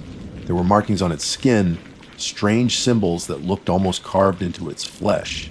They were intricate and unsettling, unlike anything I had ever seen before. They seemed to writhe and shift slightly as I looked at them, as if they were alive. A sudden wave of nausea washed over me. I realized I had to get out of here. I had to report what I had found. This wasn't something I could handle on my own. This was beyond anything I had ever encountered in my 20 years as a ranger. I turned and stumbled back towards where I had left Bess. She whinnied softly when she saw me, sensing my distress. I quickly untied her and mounted, urging her to move back the way we had come. As we rode, I couldn't shake the image of that creature from my mind. The vacant eyes, the inhuman moans, the gruesome feast, and those strange, unsettling markings on its skin. What was it? Where had it come from? I reached my cabin just as the first rays of sunlight began to break through the dissipating fog. I immediately contacted dispatch, my voice still trembling as I recounted the horrific events that had transpired at Blackwood Creek. I told them everything, the fragmented distress call, the severed boot, the creature, the markings. They were initially skeptical, of course. A monster on the Appalachian Trail. It sounded like something out of a bad horror movie. But the sheer terror in my voice, the detailed description of the scene, I think they knew I wasn't making it up. The search and rescue team arrived later that morning. They found the remains of the hiker near where I had encountered the creature, what was left of them, anyway. They also found the creature's body, or what was left after they secured it. I didn't want to see it again. The authorities launched an investigation, bringing in experts from various fields. They studied the creature's remains, analyzed the markings on its skin, but they couldn't come up with any definitive answers. It was like nothing they had ever seen before. Officially, the incident was ruled an unexplained animal attack. They warned hikers to be extra cautious in the Blackwood Creek area, but they never truly understood what happened there that day. But I do. I know what I saw. I know what I heard. And every time I patrol these woods now, especially when the fog rolls in, I can't help but feel a sense of unease. A lingering fear that something like that could be lurking in the shadows, just beyond the edge of my vision. They still call me Ranger Rick. I still patrol these parts of the Appalachian Trail, but things are different now. The quiet solitude doesn't feel so peaceful anymore. Because sometimes in the dead of night, when the wind howls through the trees, I can still hear that low, guttural moan echoing in the distance. And I know with a certainty that chills me to the bone that whatever I encountered at Blackwood Creek that day, it wasn't natural. It was something else. Something ancient and evil that had somehow found its way into our world. And I can't shake the feeling that it, or something like it, will be back. My name is Chris, and if there's one thing you need to know about me, it's that I'm addicted to the forgotten. Not in a morbid way, I don't think. It's more about the echoes, the lingering whispers of lives lived, of purposes served that have since faded into the rust and rot of time. That's what pulls me into the shadows, into the hushed remains of what once was. People call it urban exploration, sometimes infiltration if the places are still technically off limits, but for me it's more like listening. Listening to the stories the silence tells. Pennsylvania has always been fertile ground for this kind of thing. Old industrial towns hollowed out, abandoned farmhouses swallowed by the relentless green of the forests. And then there are the more unique finds, the relics of a different era. That's what led me here, to this fire tower. I'd stumbled across it on an old forestry map I'd picked up at a flea market in some dusty little town upstate, tucked away in a remote section of the Allegheny National Forest, marked with a faded symbol that looked more like a forgotten hieroglyph than a ranger outpost. There were no roads leading directly to it, just a network of overgrown logging trails that promised a decent hike. That was enough to pique my interest. The drive up was beautiful, the kind of scenery that makes you understand why people romanticize the wilderness. Towering pines, their needles whispering secrets to the wind, dappled sunlight filtering through the dense canopy, painting shifting patterns on the forest floor. The air was crisp and clean, carrying the scent of damp earth and pine sap. Even before I reached the trailhead, there was a sense of isolation, a feeling of being utterly removed from the sprawl and noise of modern life. The hike itself was a bit more challenging than I'd anticipated. The logging trails were barely discernible in places, choked with fallen leaves and the occasional downed tree. My boots sank into the soft earth, and I had to keep a close eye on my GPS to make sure I was heading in the right direction. The silence was profound, broken only by the rustling of leaves underfoot and the distant call of a bird I couldn't identify. It was the kind of silence that felt ancient, a silence that had witnessed centuries of growth and decay. After a couple of hours, just as I was starting to think the map was wrong or the tower had long since crumbled, I saw it. A skeletal structure rising above the tree line, a lonely sentinel against the vast expanse of the forest. It was taller than I'd imagined, a slender metal framework that seemed to pierce the sky. Rust clung to the aged steel like a second skin, and the wooden platform at the top looked weathered and worn, but it was undeniably there. A surge of adrenaline, a familiar thrill of discovery, coursed through me. This was it, the forgotten story waiting to be heard. The base of the tower was surrounded by a thicket of ferns and thorny bushes, making it clear that nobody had ventured here in a long time. I had to push my way through, my jacket snagging on branches, until I reached the rusted metal legs of the structure. There was a small, dilapidated wooden shack nestled at the bottom, probably where the ranger used to store supplies or take shelter from the elements. The door hung precariously on its hinges, revealing a dark and musty interior. I made a mental note to check it out later, but the tower itself was the main attraction. The climb was interesting. The lower rungs of the ladder were coated in a thick layer of rust, and I had to test each one carefully before putting my full weight on it. The metal groaned under my boots, a sound that echoed in the stillness of the woods. As I ascended, the view gradually opened up, revealing the rolling hills and endless trees stretching out in every direction. It was breathtaking, the kind of vista that makes you feel both insignificant and connected to something immense and powerful. Higher and higher I climbed, the wind picking up, whistling through the metal framework. The platform at the top swayed slightly, adding a touch of vertigo to the experience. When I finally pulled myself onto the wooden planks, I was panting, but the view was more than worth it. The platform was surprisingly intact, considering its age and exposure to the elements. The wooden railing was sturdy enough to lean against, and the remnants of an old observation scope were still bolted to the floor, its lenses long gone. There was a small, rickety-looking chair in one corner, probably where the ranger would sit for hours, scanning the horizon for any sign of smoke. I took a slow walk around the platform, taking in the panoramic view. The sun was beginning its slow descent, painting the sky in hues of orange, pink, and purple. The shadows stretched long and distorted across the forest floor, and the air grew cooler, carrying the faint scent of wood smoke from some distant homestead. This was perfect. Utterly and completely perfect.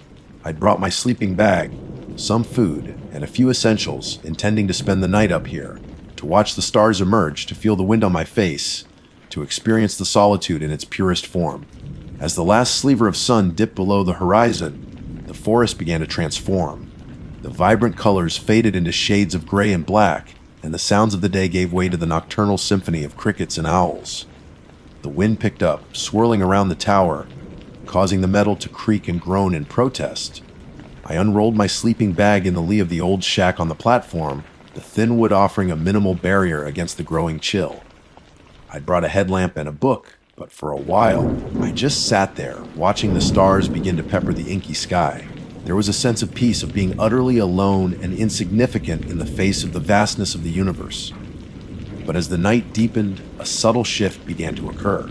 The sounds of the forest seemed to change, the rustling and the undergrowth taking on a more deliberate quality. The wind seemed to carry whispers, faint and indistinct, but definitely there.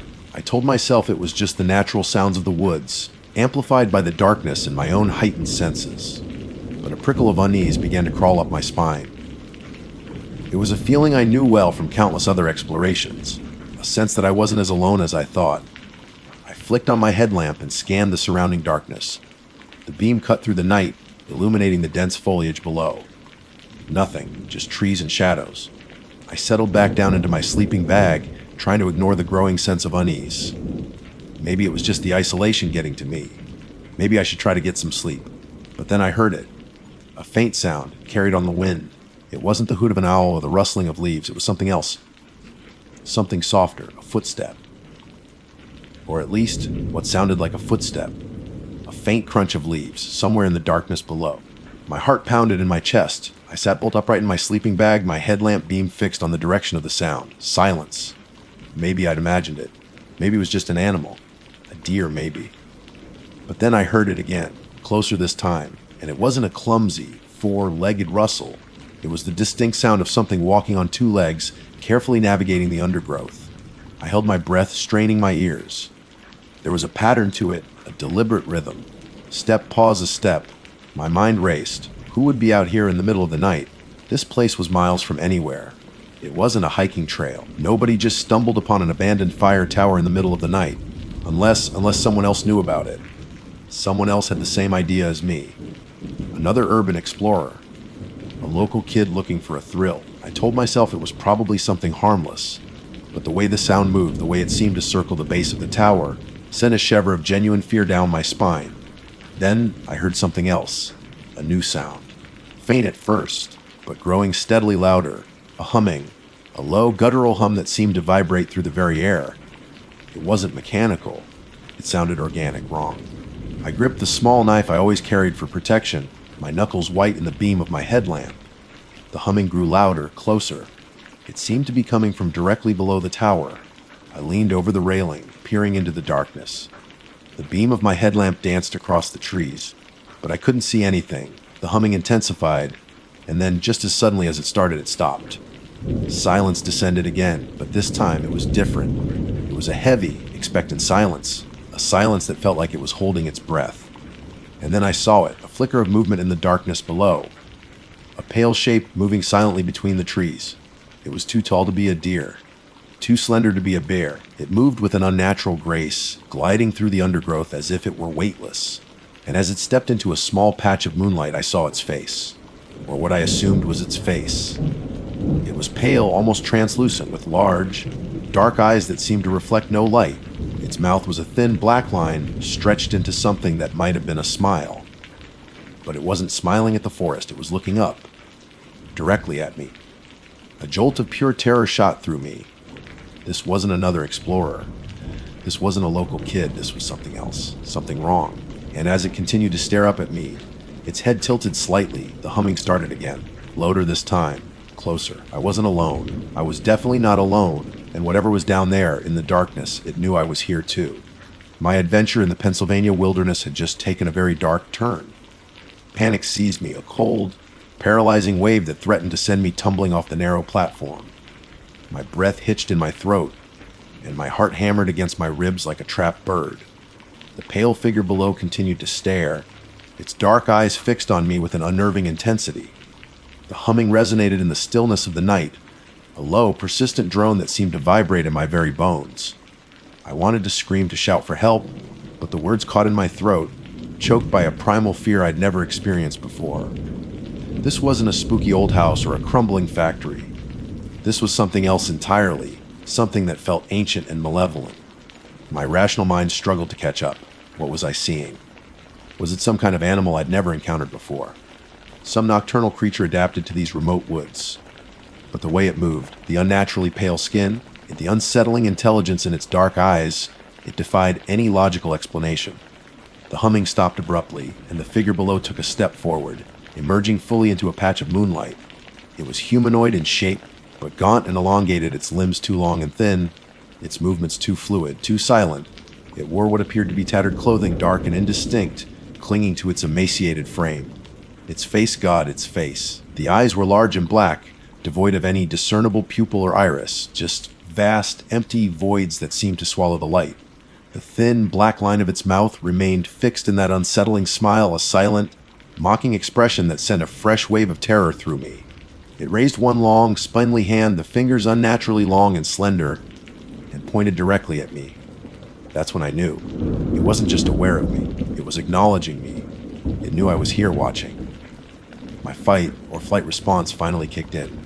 I scrambled backwards away from the edge of the platform, my hands scraping against the rough wood. My headlamp tumbled to the ground, casting a shaky beam of light that danced across the weathered planks. I needed to get out of here, now. But the only way down was the rusted ladder, and the thought of descending that precarious structure with that thing watching me from below filled me with dread. I glanced around the platform, my eyes darting frantically for anything I could use as a weapon. The old chair. It looked like it would crumble at the slightest touch. The rusty remnants of the observation scope, bolted firmly to the floor. I was completely exposed, trapped on this metal perch with whatever nightmare fuel had decided to pay me a visit. The humming started again, louder this time, and the figure below began to move. It glided silently towards the base of the tower, its pale form a stark contrast against the dark foliage. It didn't seem to be in a hurry, its movements deliberate, almost playful. It reached the bottom of the tower and stopped, its head tilted back, its black eyes fixed on me once more. The unsettling smile widened, revealing a row of small, pointed teeth. A wave of nausea washed over me. This wasn't real. This couldn't be real. This was some kind of elaborate hallucination, brought on by exhaustion and the isolation. But the fear was too visceral, too real. I could feel the hairs on the back of my neck standing on end, the cold sweat trickling down my spine. This was happening. I had to do something. I couldn't just sit here and wait for whatever that thing was to come up after me. With a surge of adrenaline, I lunged for the ladder. My hands gripped the cold, rusty rungs, and I started to descend, my movements clumsy and rushed.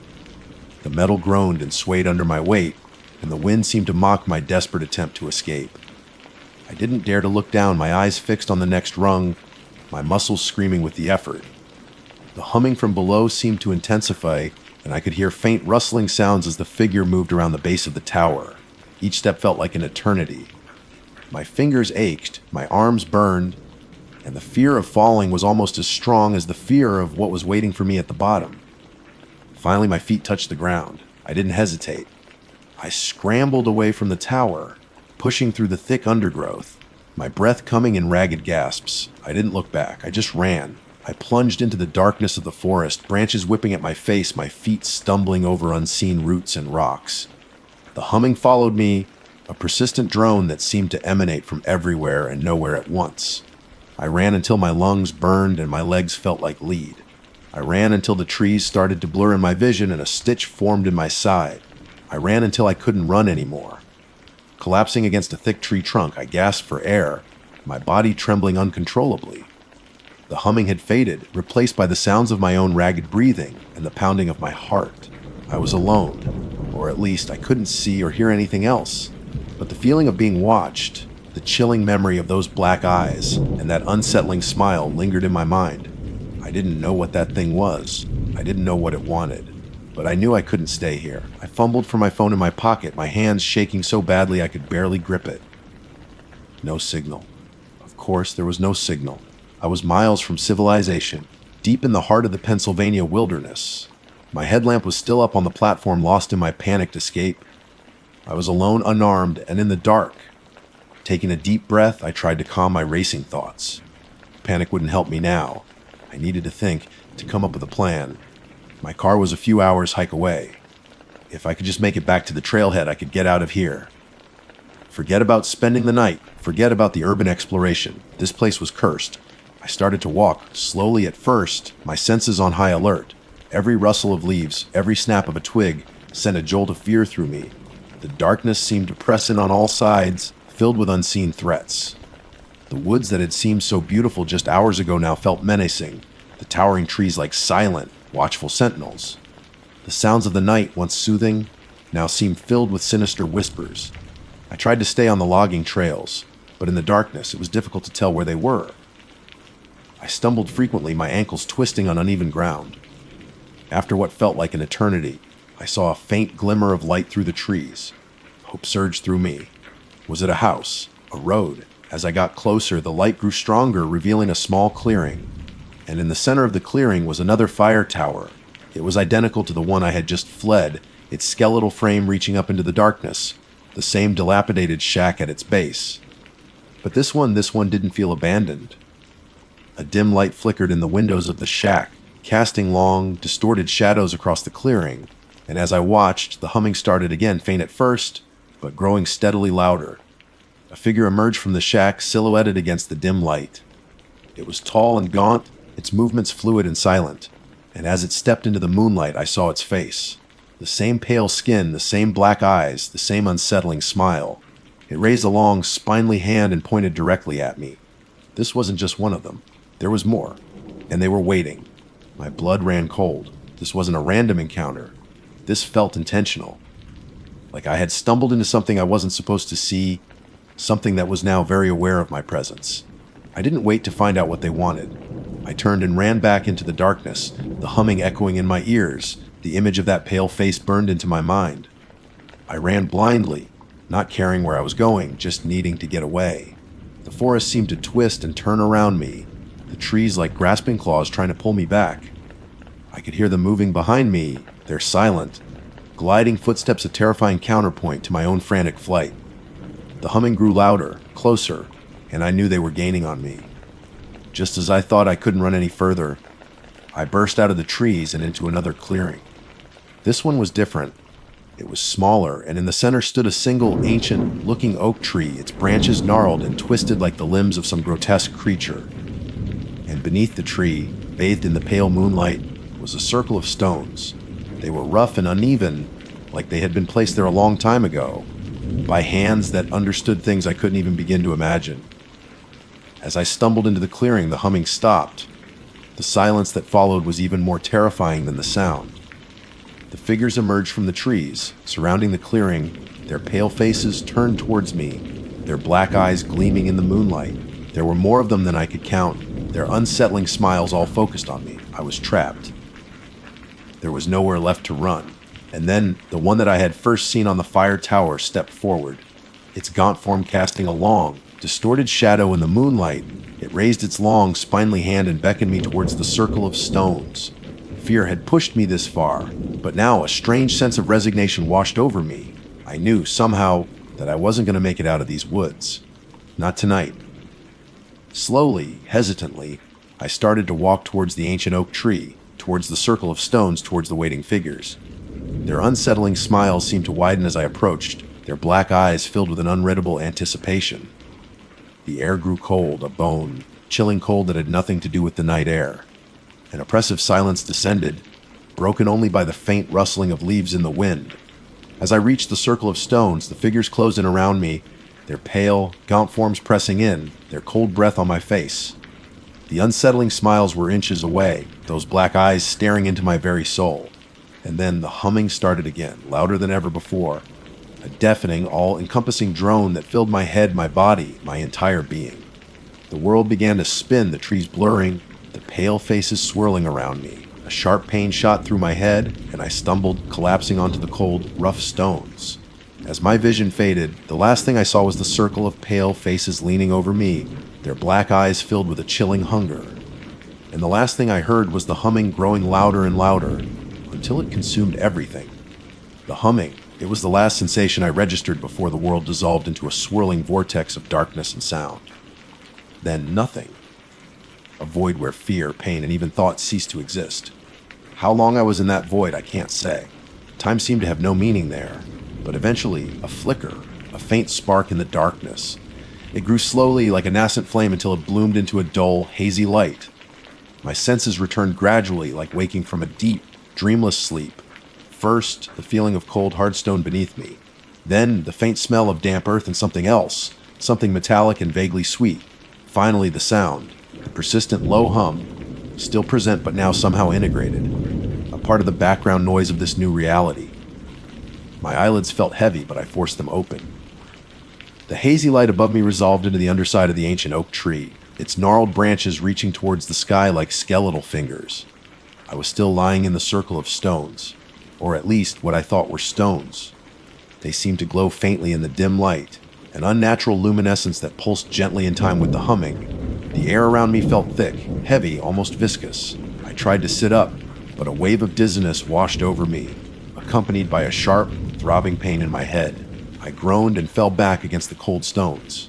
My body felt heavy, sluggish, like it wasn't entirely my own. Slowly, painstakingly, I pushed myself up onto my elbows.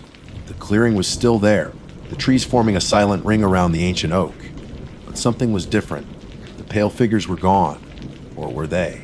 I scanned the edges of the clearing, my heart pounding with a renewed sense of fear. The shadows seemed deeper now, more alive, and I couldn't shake the feeling that I was still being watched. I looked down at myself. My clothes were still intact, but they felt different. Stiffer somehow. And my skin, it had a strange, pale sheen to it, almost translucent in the dim light. Panic started to bubble up inside me again. What had they done to me? As I looked at my hands, a gasp escaped my lips.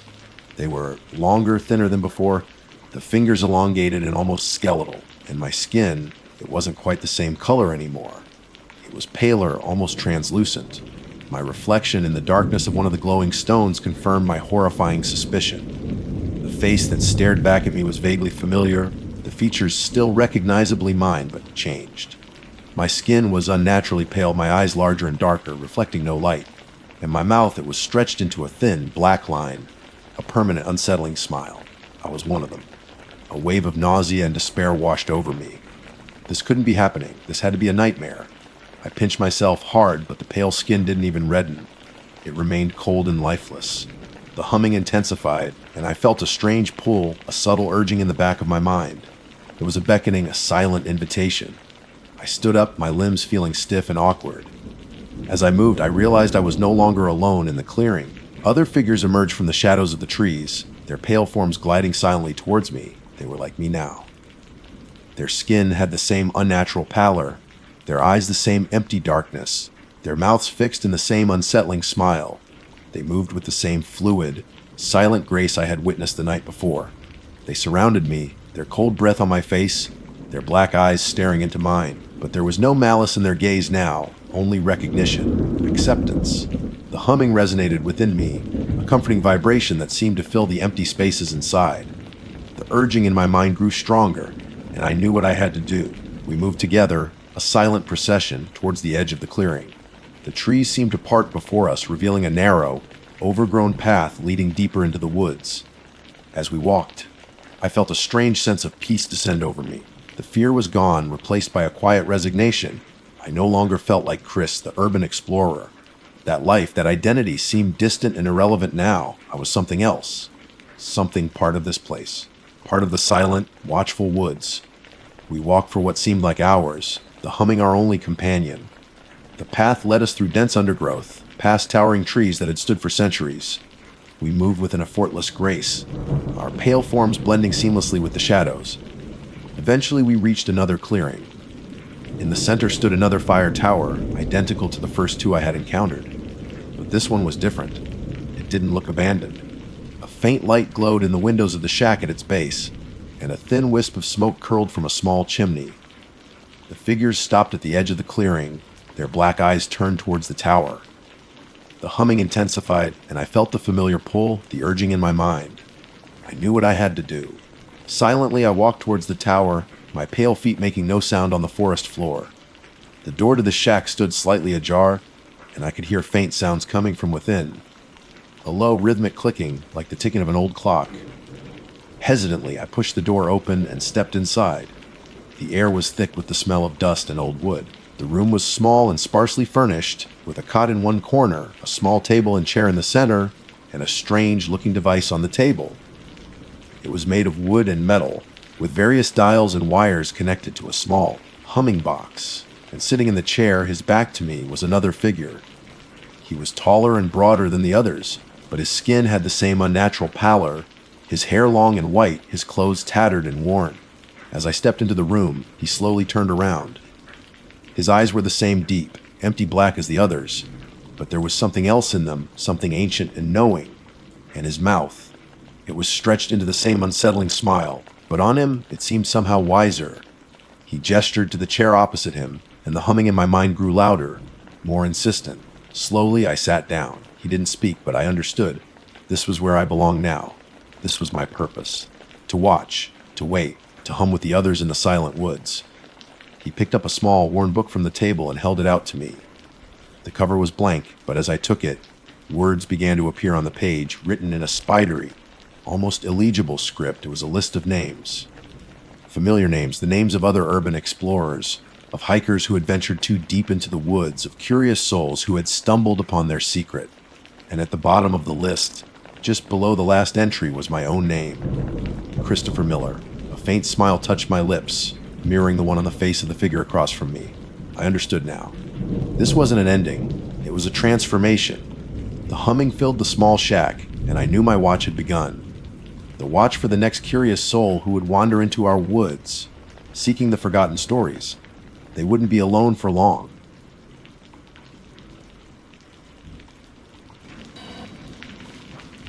My name's Ethan Hayes. Just an average guy, really.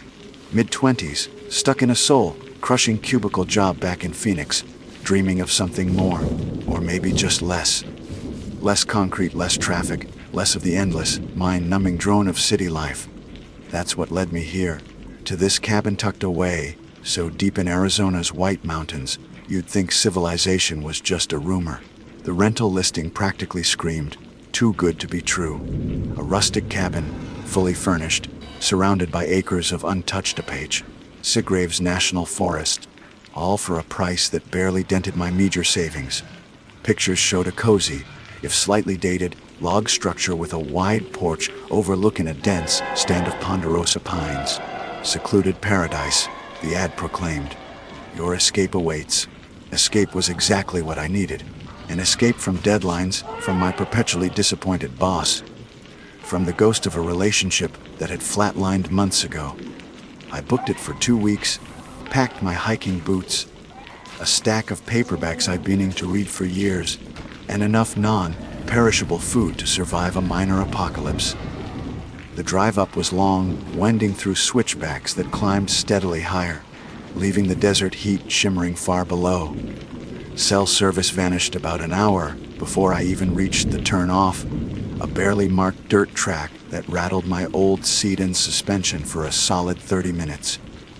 When I finally pulled up to the cabin, it looked exactly like the pictures, maybe even a bit more weathered, more isolated.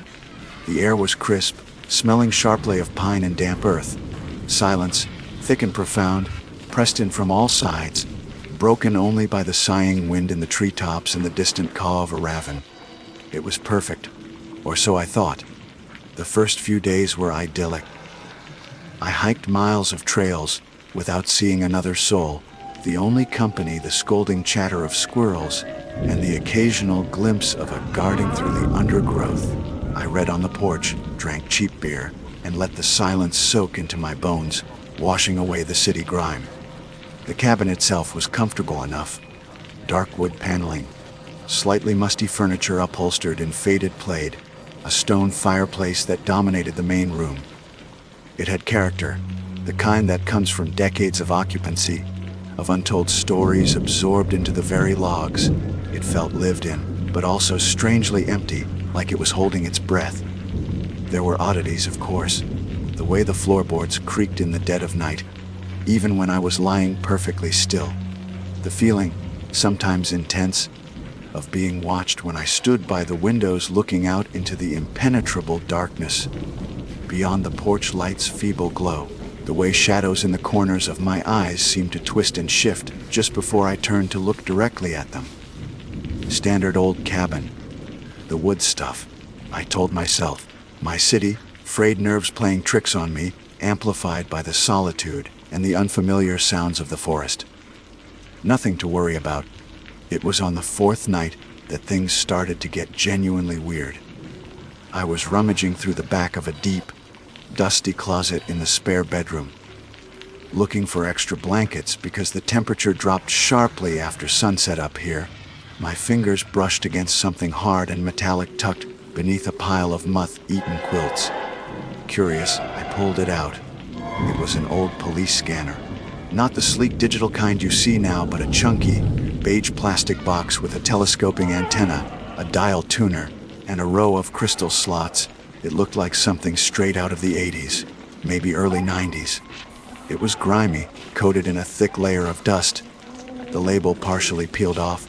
Why would something like this be left here? Maybe a previous owner was a volunteer firefighter, or just a scanner enthusiast.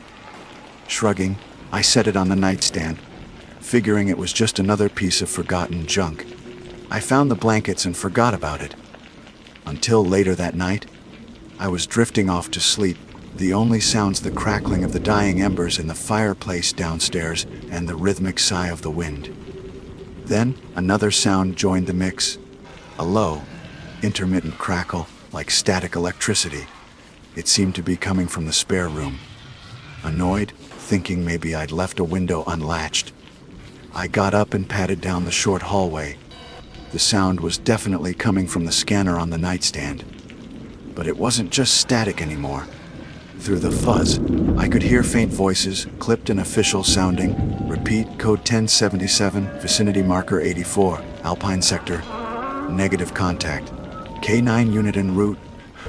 Search grid expanding, requesting air support at first light. It was bizarre. The scanner wasn't even plugged in, I checked. It ran on batteries, apparently, big D cells, and somehow, after years of sitting dormant in a closet, it had sputtered back to life. Curiosity overriding my sleepiness, I sat on the edge of the spare bed listening. The transmissions were fragmented, broken up by long stretches of static, but they sounded like police chatter. Dispatch codes, unit numbers, location references. Why would this ancient thing suddenly start picking up signals? And why these signals? Alpine wasn't that far, maybe an hour's drive, but still. I fiddled with the tuning dial, but mostly got silence or more static. Then another burst of clear transmission cut through. Unit 4 reporting. Found discarded pack vicinity coordinates. There was a pause, more static then. Matches description. Subject David Miller. David Miller. The name tickled something in the back of my mind. I pulled out my phone, relieved to see I had a single, weak bar of service if I stood right by the window. I quickly Googled David Miller missing Alpine, Arizona. The search results hit me like a physical blow. 5 years ago, a hiker named David Miller had vanished without a trace while hiking alone in the Apache. Sitgraves National Forest near the Blue Range Primitive Area. Not far from here. Very not far from here. His car was found at a trailhead, but extensive searches involving ground teams, dogs, and helicopters had turned up nothing. The case went cold. Unsolved. My blood ran cold. The scanner wasn't picking up current transmissions. It couldn't be these were echoes, ghosts of signals from 5 years ago, somehow trapped and replaying on this derelict machine. It was impossible, illogical, but it was happening. Code 1077, I quickly looked that up too. Estimated time of arrival. They were talking about search teams arriving near marker 84, wherever that was. They'd found his backpack. I stared at the scanner, a wave of unease washing over me. The cheerful, rustic cabin suddenly felt oppressive, sinister. The silence outside the windows seemed heavier, charged with unseen tension. This wasn't just an old cabin. It was a place adjacent to a tragedy, a mystery. I reached out to switch the damn thing off. There had to be a power button somewhere when it crackled again. Not voices this time, just thick, rolling static, louder than before, like an open mic in a windstorm. It filled the small room, abrasive and unsettling. I fumbled for a switch any swittick, and then, through the static, cutting through the noise floor like ice, came a whisper. Distorted, faint, laced with the same electrical fuzz as the static, but undeniably there. It sounded like it was coming from the scanner's speaker, yet also somehow like it was right beside my ear. It whispered my name. I froze, every muscle locked. It wasn't possible. It couldn't be. An old recording, cross-talk from some other frequency. My imagination, stretched taut by solitude and the morbid discovery. But the sound it had felt ancient and immediate all at once. Cold, malignant, and it knew my name. The static abruptly cut out, plunging the room back into silence, save for the frantic hammering of my own heart against my ribs. I sat there on the edge of the bed, trembling, staring at the dead plastic box. The forest outside seemed to lean in closer, the darkness absolute. Renting this cabin deep in Arizona's White Mountains had seemed like a steal. Now, I was beginning to suspect I wasn't the only one occupying it. And whatever else was here, it had just learned my name. I was miles from help, alone with a haunted radio and the chilling echo of an unsolved disappearance. The escape I'd crave had become a trap. Panic is a cold, slick thing. It flooded my veins, rooting me to the spot on that lumpy spare bed. The silence left behind by the scanner was somehow louder, more terrifying than the static and the whisper combined. Ethan. It replayed in my mind, a chilling loop scraped from static and something utterly alien. My first rational thought, or maybe just the first coherent screech from my lizard brain, was get out. Pack the car, drive. Don't stop until I hit the neon glow of Sholo or Penatop, lakeside, civilization, anywhere but here. But it was the middle of the night. The dirt track that led to this place was treacherous enough in daylight. Navigating it in pitch black, potentially panicked, seemed like a recipe for ending up in a ditch or worse. Besides, a small, stubborn part of me whispered that maybe, just maybe, I'd imagined it. Stress, isolation, an overactive imagination fueled by ghost stories and true crime podcasts. It had to be. I snatched the scanner off the nightstand. It was surprisingly heavy, inert plastic and metal. No obvious power switch, no glowing lights. I fumbled with the back, trying to find a battery compartment. A small panel slid off, revealing 4 corroded D-cell battery slots, empty. Every single one was empty, coated in faint greenish, white residue. My blood turned to ice water. It couldn't have turned on. It had no power source. Yet, I'd heard it. The codes, the chatter about David Miller, the static, the whisper. My name. I dropped the scanner back onto the nightstand as if it had burned me. My hands were shaking. Okay, so not imagination. Not fatigue. Something else was happening here. Something that defied easy explanation. I backed out of the spare room, pulling the door shut, feeling an absurd need to somehow contain whatever lingered there. Sleep, of course, was impossible. I retreated to the main room, stoked the fire until it blazed, and sat huddled in the armchair, listening. Every sound was magnified, distorted by fear. The wind whistling around the eaves sounded like voices moaning. The settling creaks of the old logs became stealthy footsteps. The scratch of a branch against the window pane was claws trying to get in. I imagined eyes watching me from the blackness beyond the glass. The same blackness that had swallowed David Miller whole 5 years ago. Was he still out there? Was something else out there? The police codes mentioned search grids. K9 units, they hadn't found him. What if something had found him first? Hours crawled by. I must have drifted off at some point, slumped uncomfortably in the chair, because I jerked awake to the gray light of dawn filtering through the pines. Morning. Relief washed over me, potent but temporary. The cabin looked normal in the daylight, just dusty and rustic. The oppressive atmosphere of the night seemed to have retreated with the shadows, but the fear lingered, a cold knot in my stomach.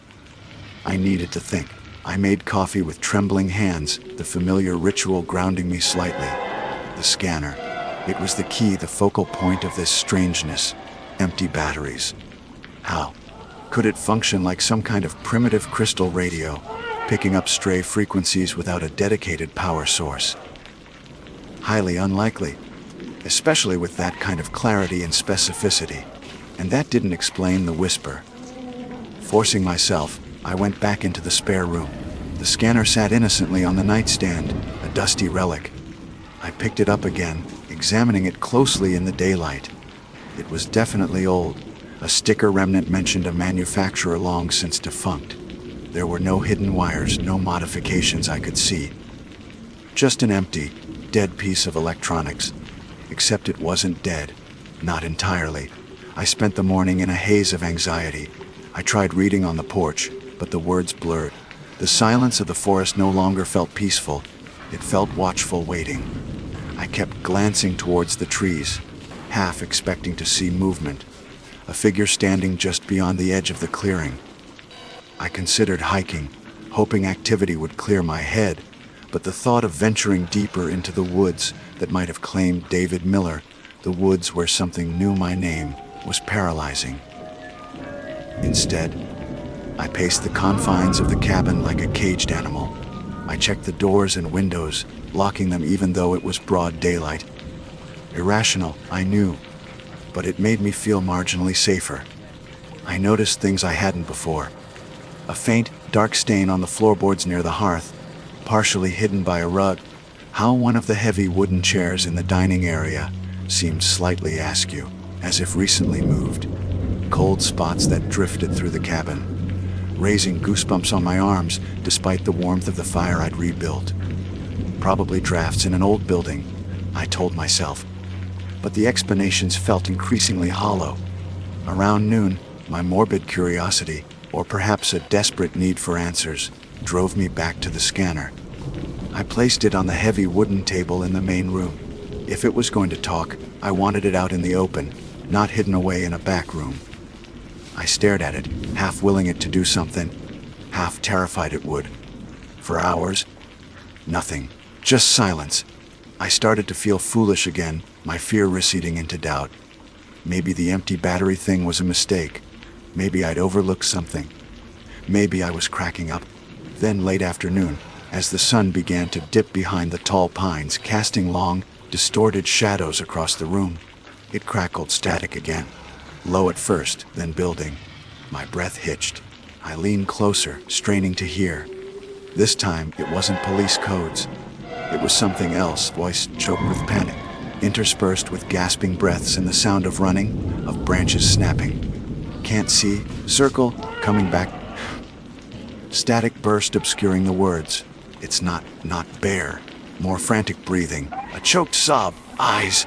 Oh, God. The transmission cut out abruptly, replaced by deafening silence. I recoiled from the table, heart pounding.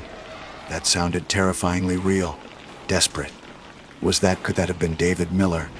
In his last moments, the raw terror in that fragmented voice was undeniable. Circling back, eyes. What had he seen out there? This wasn't just residual signals or static ghosts. This felt like a direct transmission from a nightmare. The cabin. The woods. This scanner, they were connected to Miller's disappearance in a way couldn't comprehend. Okay, time to go. Sanity, safety, whatever shred of normalcy I had left, it was time to reclaim it. Forget the 2 weeks, forget the money. I grabbed my keys, my wallet, my phone still stubbornly showing no serviced. I'd throw my bags in the car and just drive. I reached for the front door, my hand closing around the cold metal of the knob. It wouldn't turn. Locked. I'd locked it myself. I distinctly remembered turning the deadbolt. I tried again, jiggling it. Stuck. Maybe warped from the cold. I put my shoulder into it. Nothing. It felt solid, immovable. Panic flared again, hot and sharp. I rushed to the back door, the one leading out from the small kitchen. Same thing. Locked tight, deadbolt firmly in place, but refusing to budge, as if barred from the outside windows. Most were the old crank, out style. I went to the nearest one in the living room, undid the latch, and pushed. It didn't move an inch. I tried another, same result. It was as if they were sealed shut. Trapped. I was trapped inside the cabin. A low chuckle, distorted and guttural, seemed to echo from the corners of the room. It wasn't from the scanner this time. It sounded like it came from the very walls around me. Or maybe from just outside. I spun around, eyes darting into the deepening shadows. The last rays of sunlight slanted through the windows I could no longer open, painting stripes of light across the floorboards, illuminating dust motes dancing in the air. Outside, the wind picked up, howling through the pines like a mournful dirge. And on the heavy wooden table, the scanner crackled again. This time, the static was punctuated by a slow, rhythmic clicking sound. Click, click, click, like fingernails tapping on plastic, waiting. The sound scraped along my nerves, each tiny tick echoing the frantic pounding in my chest. Fingernails on plastic. That's exactly what it sounded like. Slow, deliberate, expectant. I stared at the scanner, bathed in the eerie twilight filtering through the impassable windows. The chuckle I thought I'd heard earlier seemed to linger in the air, a greasy film of malice coating everything. Trapped. The word slammed against my skull. Not just locked in, but sealed in.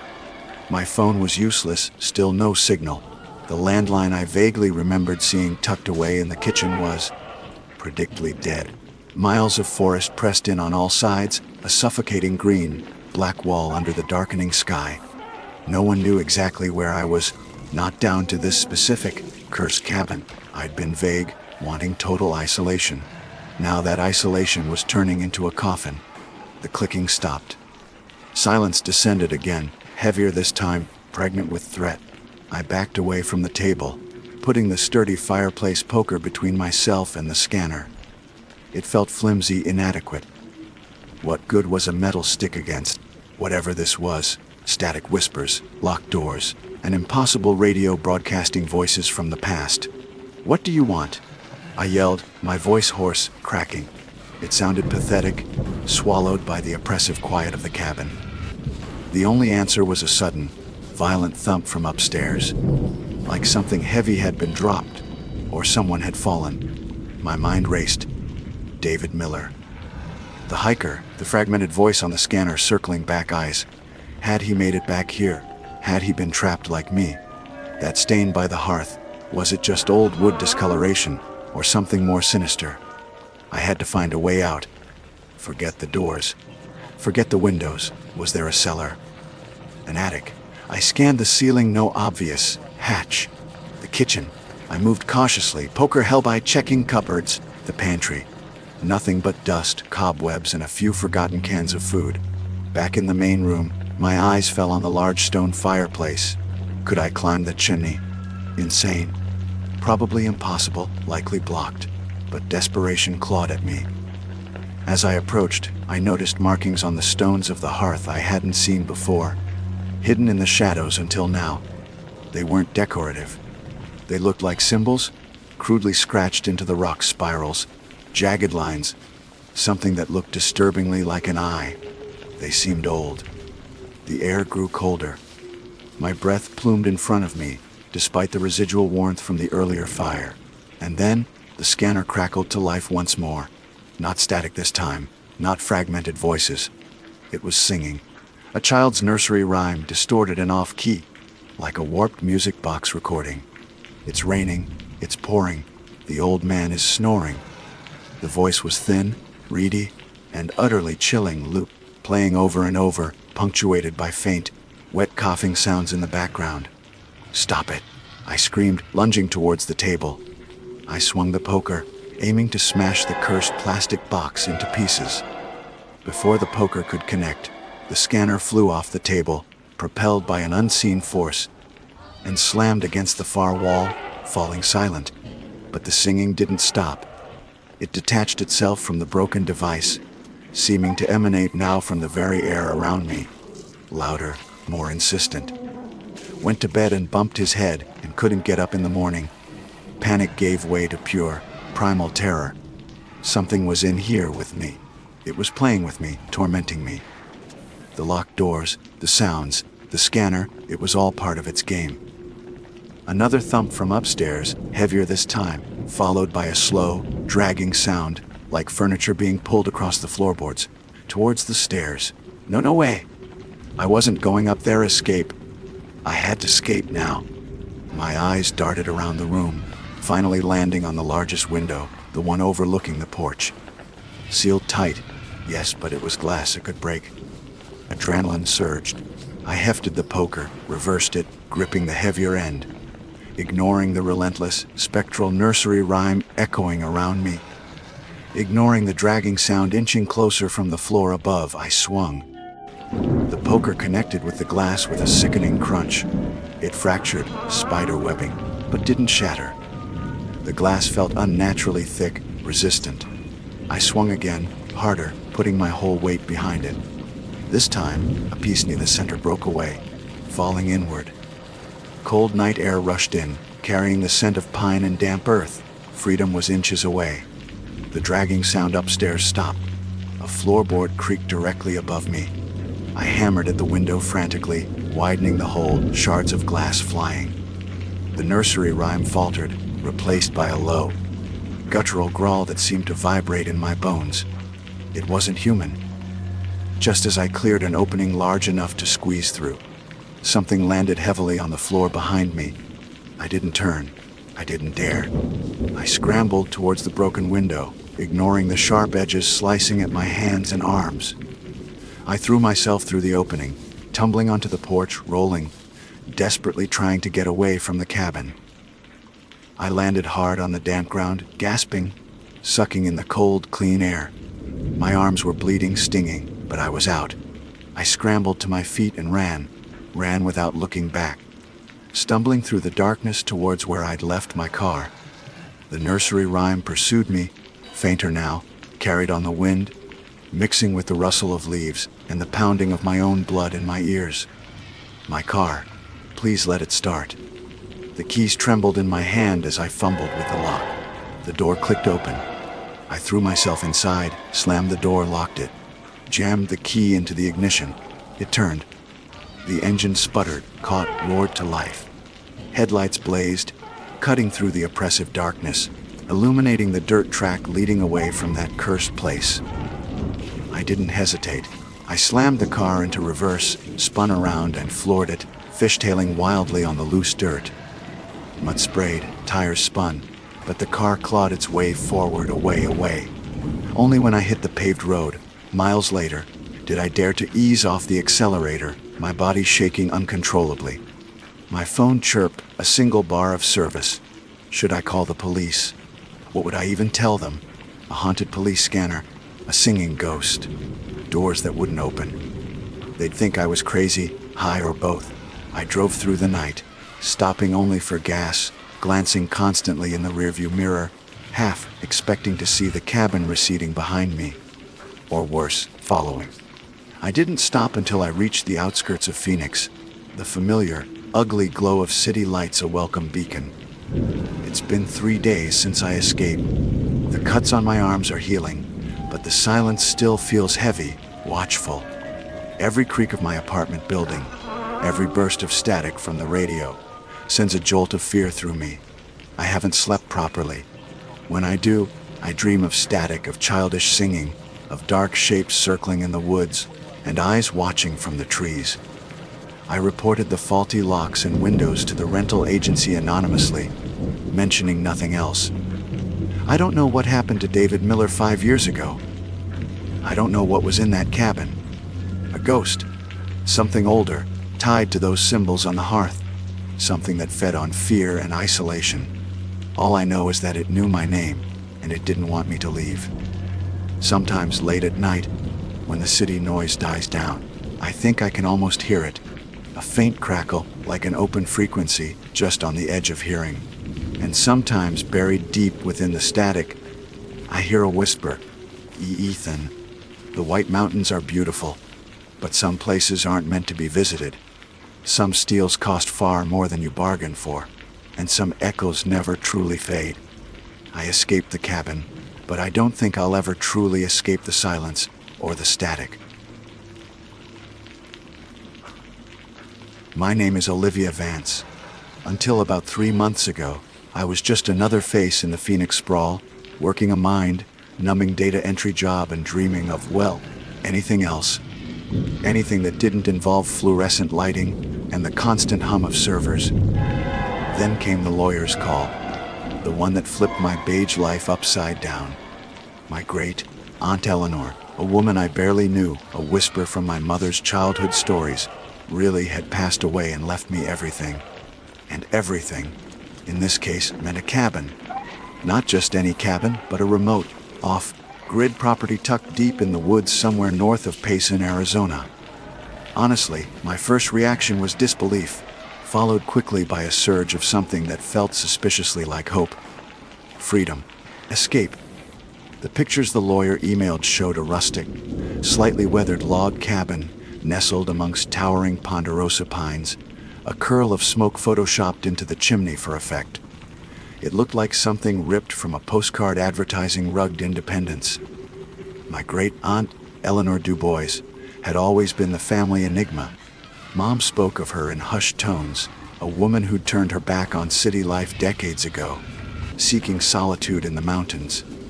There were vague hints of eccentricity, maybe even a touch of bitterness, but mostly she was just absent, a ghost in the family tree. Now her final act was to hand me the keys to her seclusion, selling my cramped apartment, quitting my soul-crushing job, and packing my life into my beat-up sedan felt like shedding a heavy, ill-fitting skin.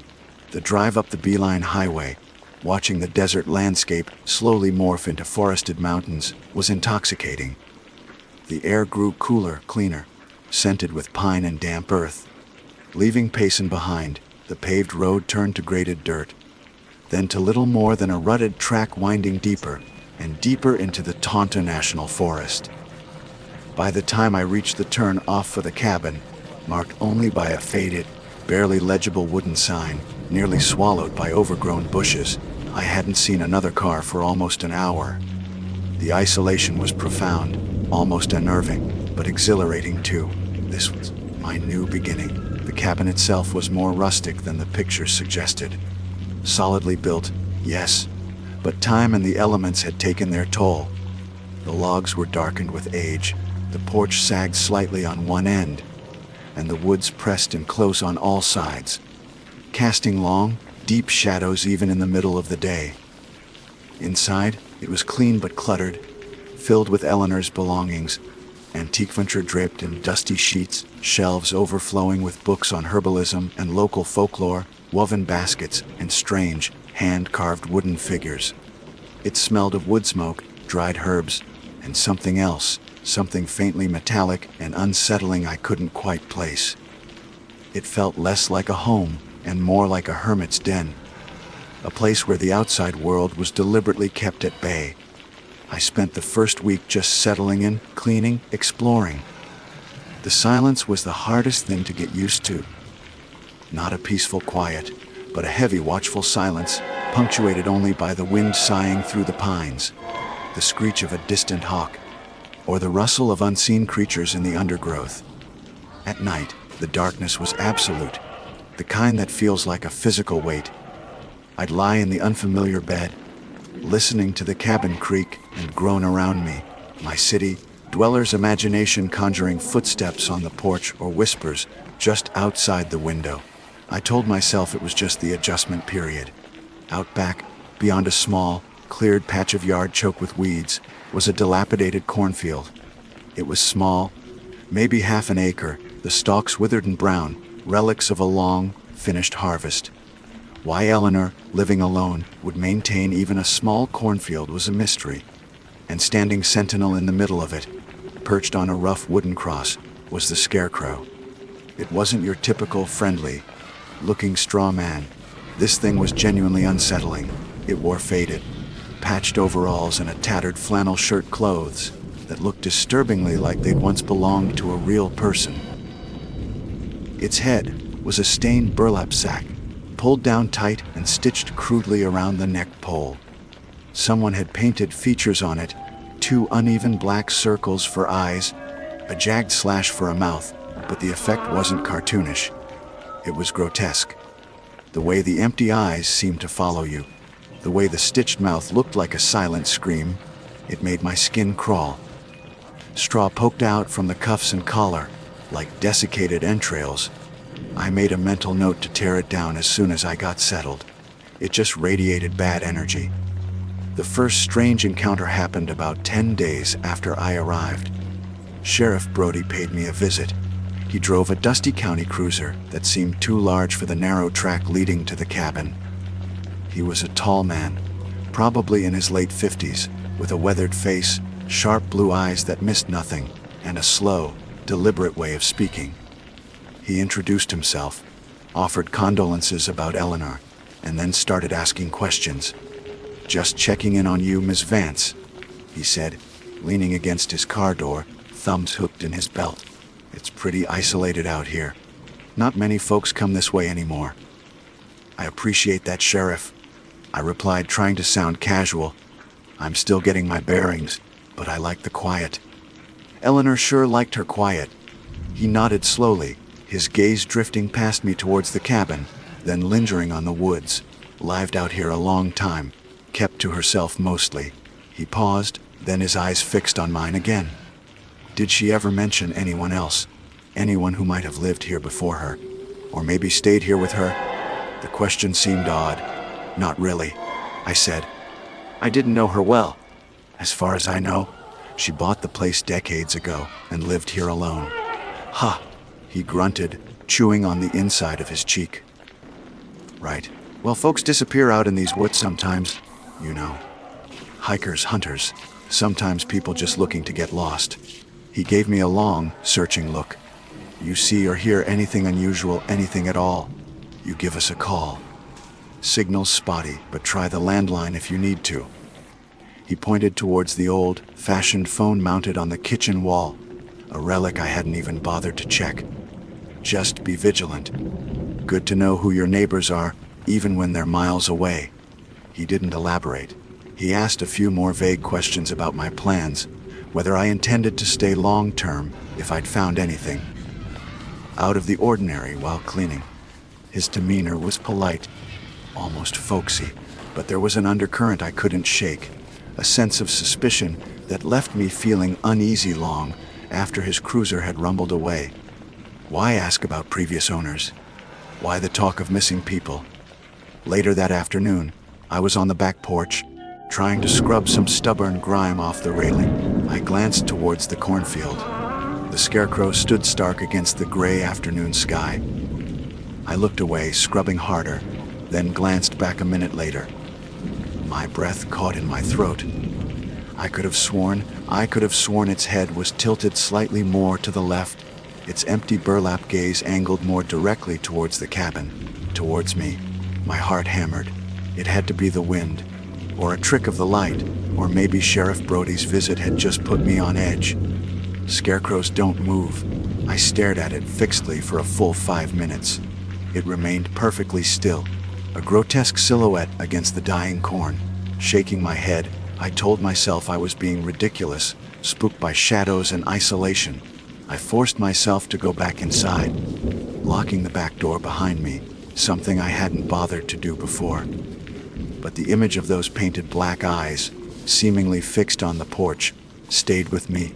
That night, the familiar creaks and groans of the old cabin sounded less like settling wood and more like stealthy footsteps. The wind whistling around the eaves sounded too much like a low, drawn-out moan.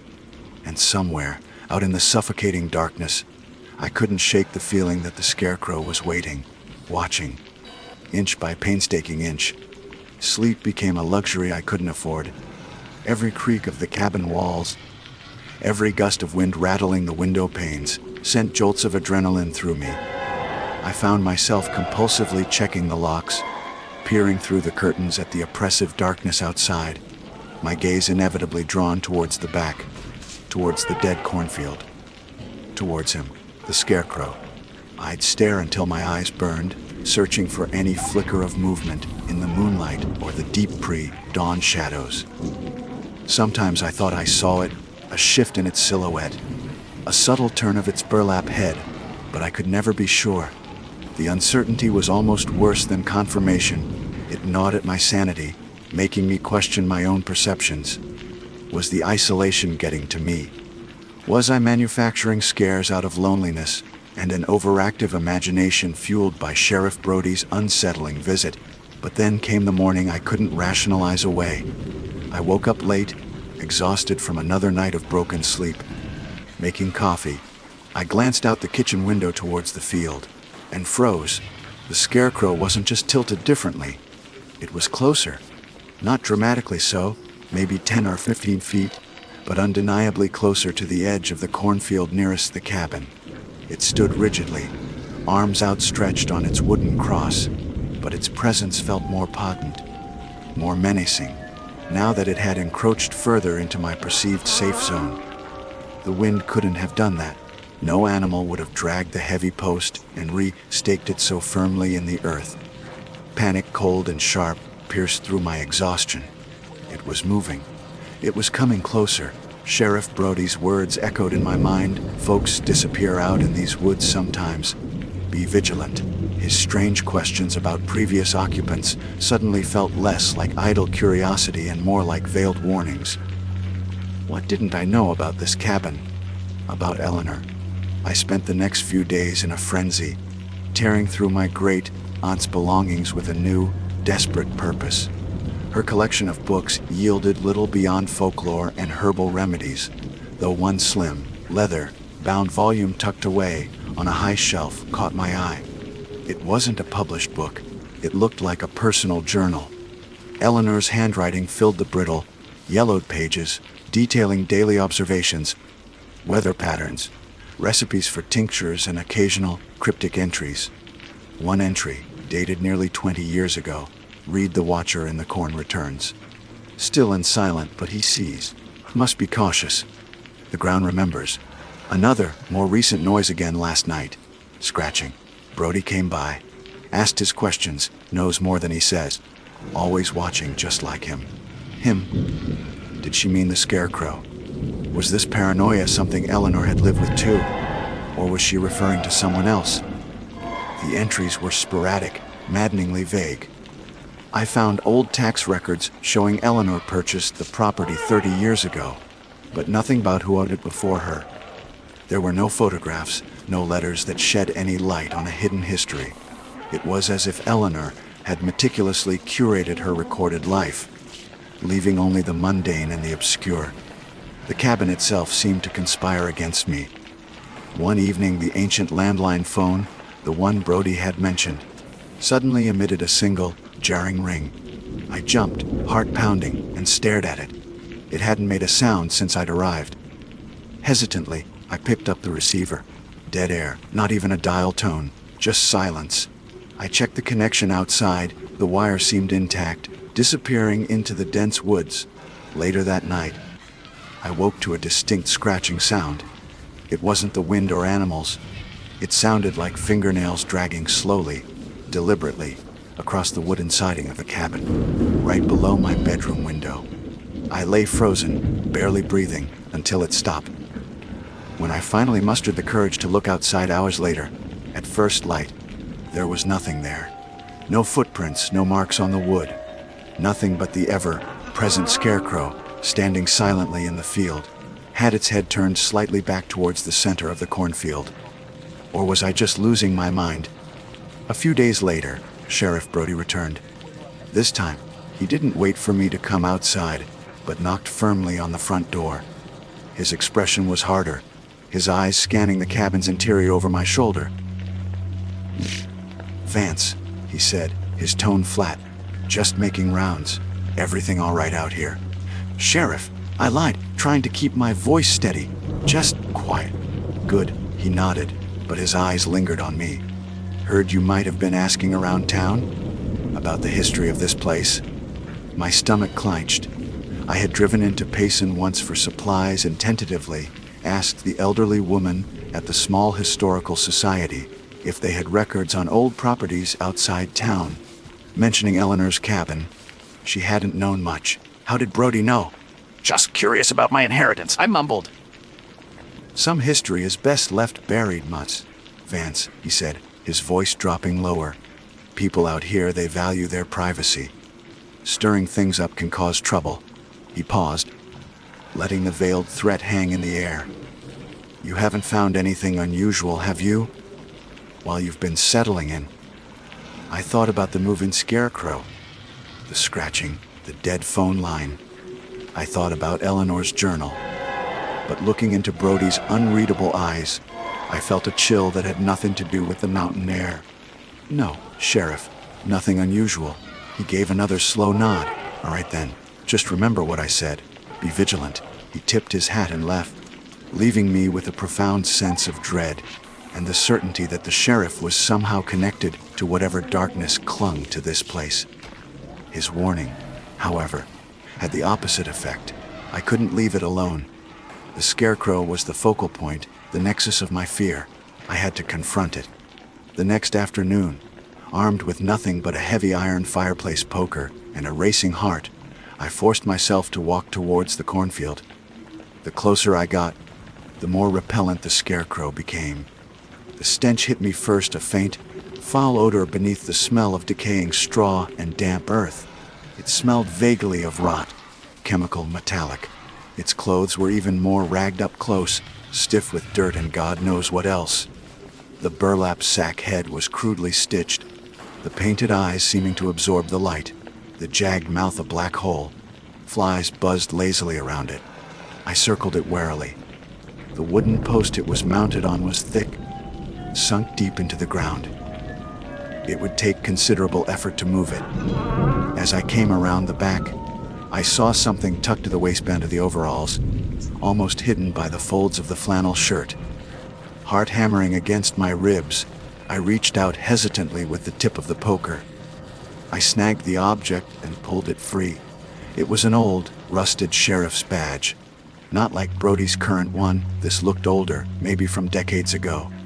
Tarnished and pitted, but unmistakably a law enforcement badge. Why was it tucked into the scarecrow? Was it a morbid joke, a warning, or something else? My blood ran cold. I looked from the badge to the scarecrow, then back towards the cabin, then towards the dense, silent woods surrounding me. Brody's words about missing people, about history best left buried, took on a terrifying new significance. This wasn't just a creepy decoration. This wasn't just Eleanor's eccentricity.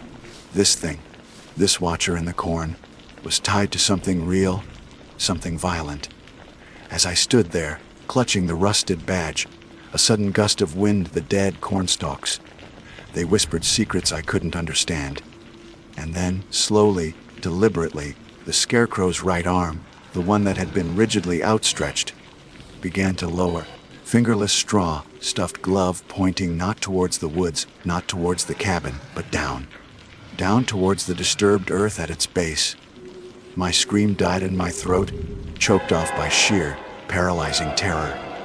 The scarecrow's arm hung there, pointing directly at the churned earth around its base, an obscene parody of a helpful gesture. The rusted badge felt heavy and cold in my trembling hand. The wind whipped around me, rustling the cornstalks like skeletal rattles, whispering encouragement or warning. I couldn't tell. My mind screamed, "Ron, flee back to the cabin, lock the door, get in the car, drive until the woods were just a dark in the rearview mirror." But I was rooted to the spot, held captive by a morbid, irresistible pull. The pointing arm, the badge, Eleanor's cryptic journal entries, Brody's veiled threats. It was all converging on this patch of disturbed ground. Whatever secret this place held, it was buried right here. My breath came in ragged gasps. I dropped the poker and the badge, stumbling back towards the dilapidated shed leaning against the far side of the clearing.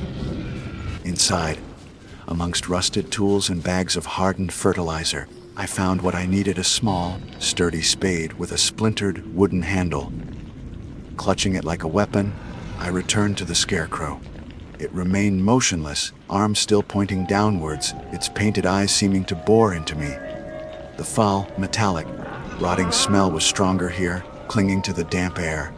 Hesitantly at first, then with frantic urgency, I began to dig. The earth was softer than I expected, yielding easily under the spade. Clods of dark, loamy soil mixed with decaying corn roots flew aside. Sweat dripped into my eyes, mingling with tears of fear.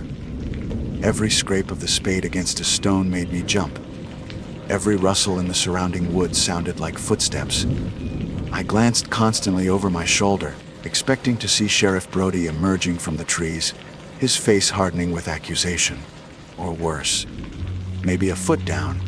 The spade hit something that wasn't stone or root. It made a dull, hollow thunk. My blood turned to ice water. Gently using my hands now, I scraped away the remaining soil. My fingers brushed against something hard and smooth. Bone. I recoiled, scrambling backwards, bile rising in my throat. But the horrifying discovery compelled me forward again. Kneeling, heart hammering fit to burst, I carefully cleared more earth. It wasn't just a single bone. It was a human skeleton, or at least part of one. The curve of a rib cage, the knob of a vertebra. Fragments of rotted fabric clung to the bones, remnants of clothing, and tangled within the rib cage, glinting dully in the weak afternoon light. Another rusted sheriff's badge, identical to the one I'd found tucked into the scarecrow's waistband. This was it. The answer to Brody's questions, the source of Eleanor's fear, the reason for the scarecrow's vigil. Someone, a sheriff, judging by the badges, had been murdered, buried here. And the scarecrow, was it a marker, a grotesque effigy, a warning left by Eleanor, or by the killer himself? Suddenly, a twig snapped nearby. Loudly, I spun around, spade held defensively.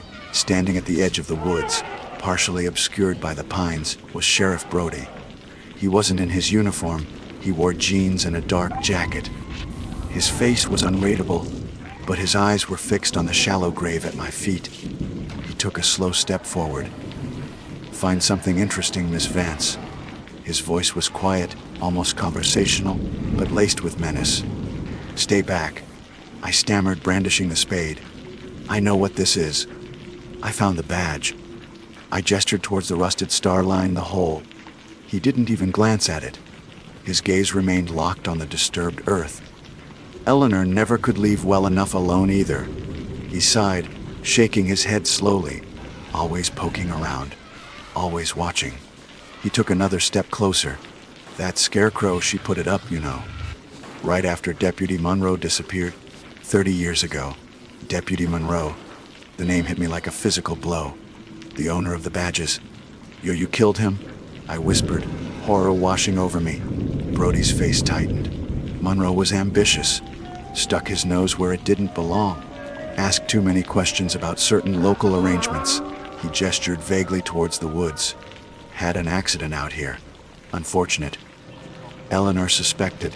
Always suspected. She put that thing up. He nodded towards the scarecrow. "Like some kind of damn memorial.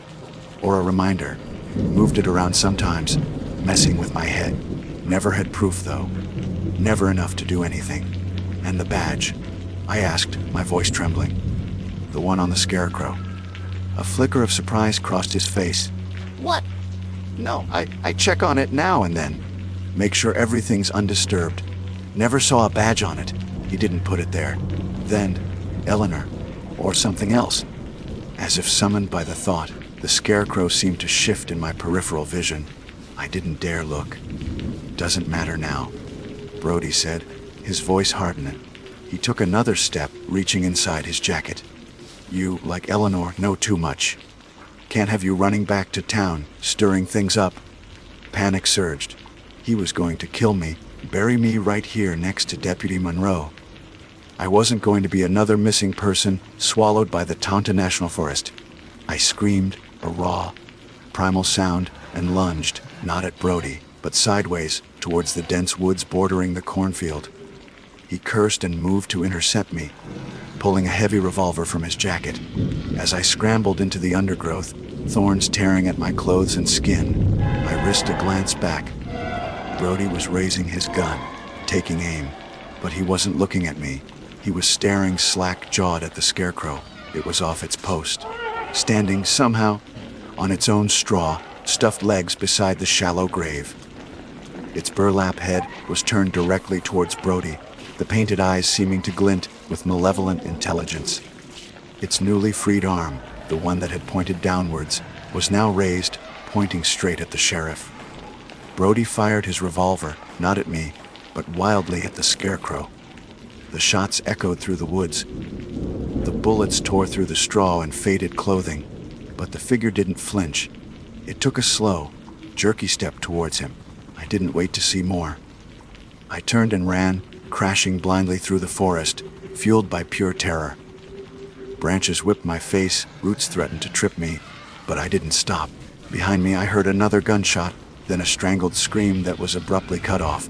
Then, silence. A heavy, watchful silence that seemed even deeper than before.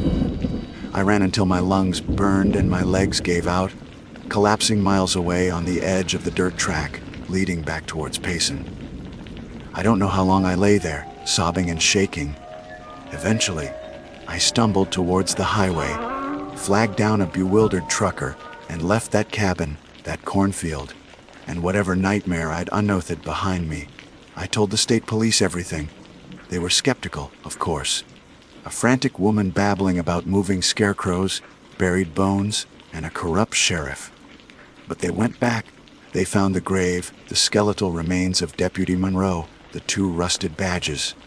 They found Sheriff Brody's body near the cornfield, dead from a single, close, range gunshot wound. His own gun lay beside him. The official story became that Brody, confronted with the imminent discovery of his past crime, took his own life. They never found the scarecrow. The officers reported the wooden post was still there, near the grave site, but the figure itself was gone. Vanished without a trace. I never went back to the cabin.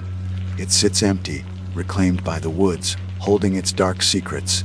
Sometimes, late at night, when the wind howls outside my new, very urban apartment, I think I smell damp earth and decaying straw. I see those empty, painted eyes, the jagged slash of a mouth. I remember Eleanor's word. The watcher in the corn returns. Still and silent, but he sees.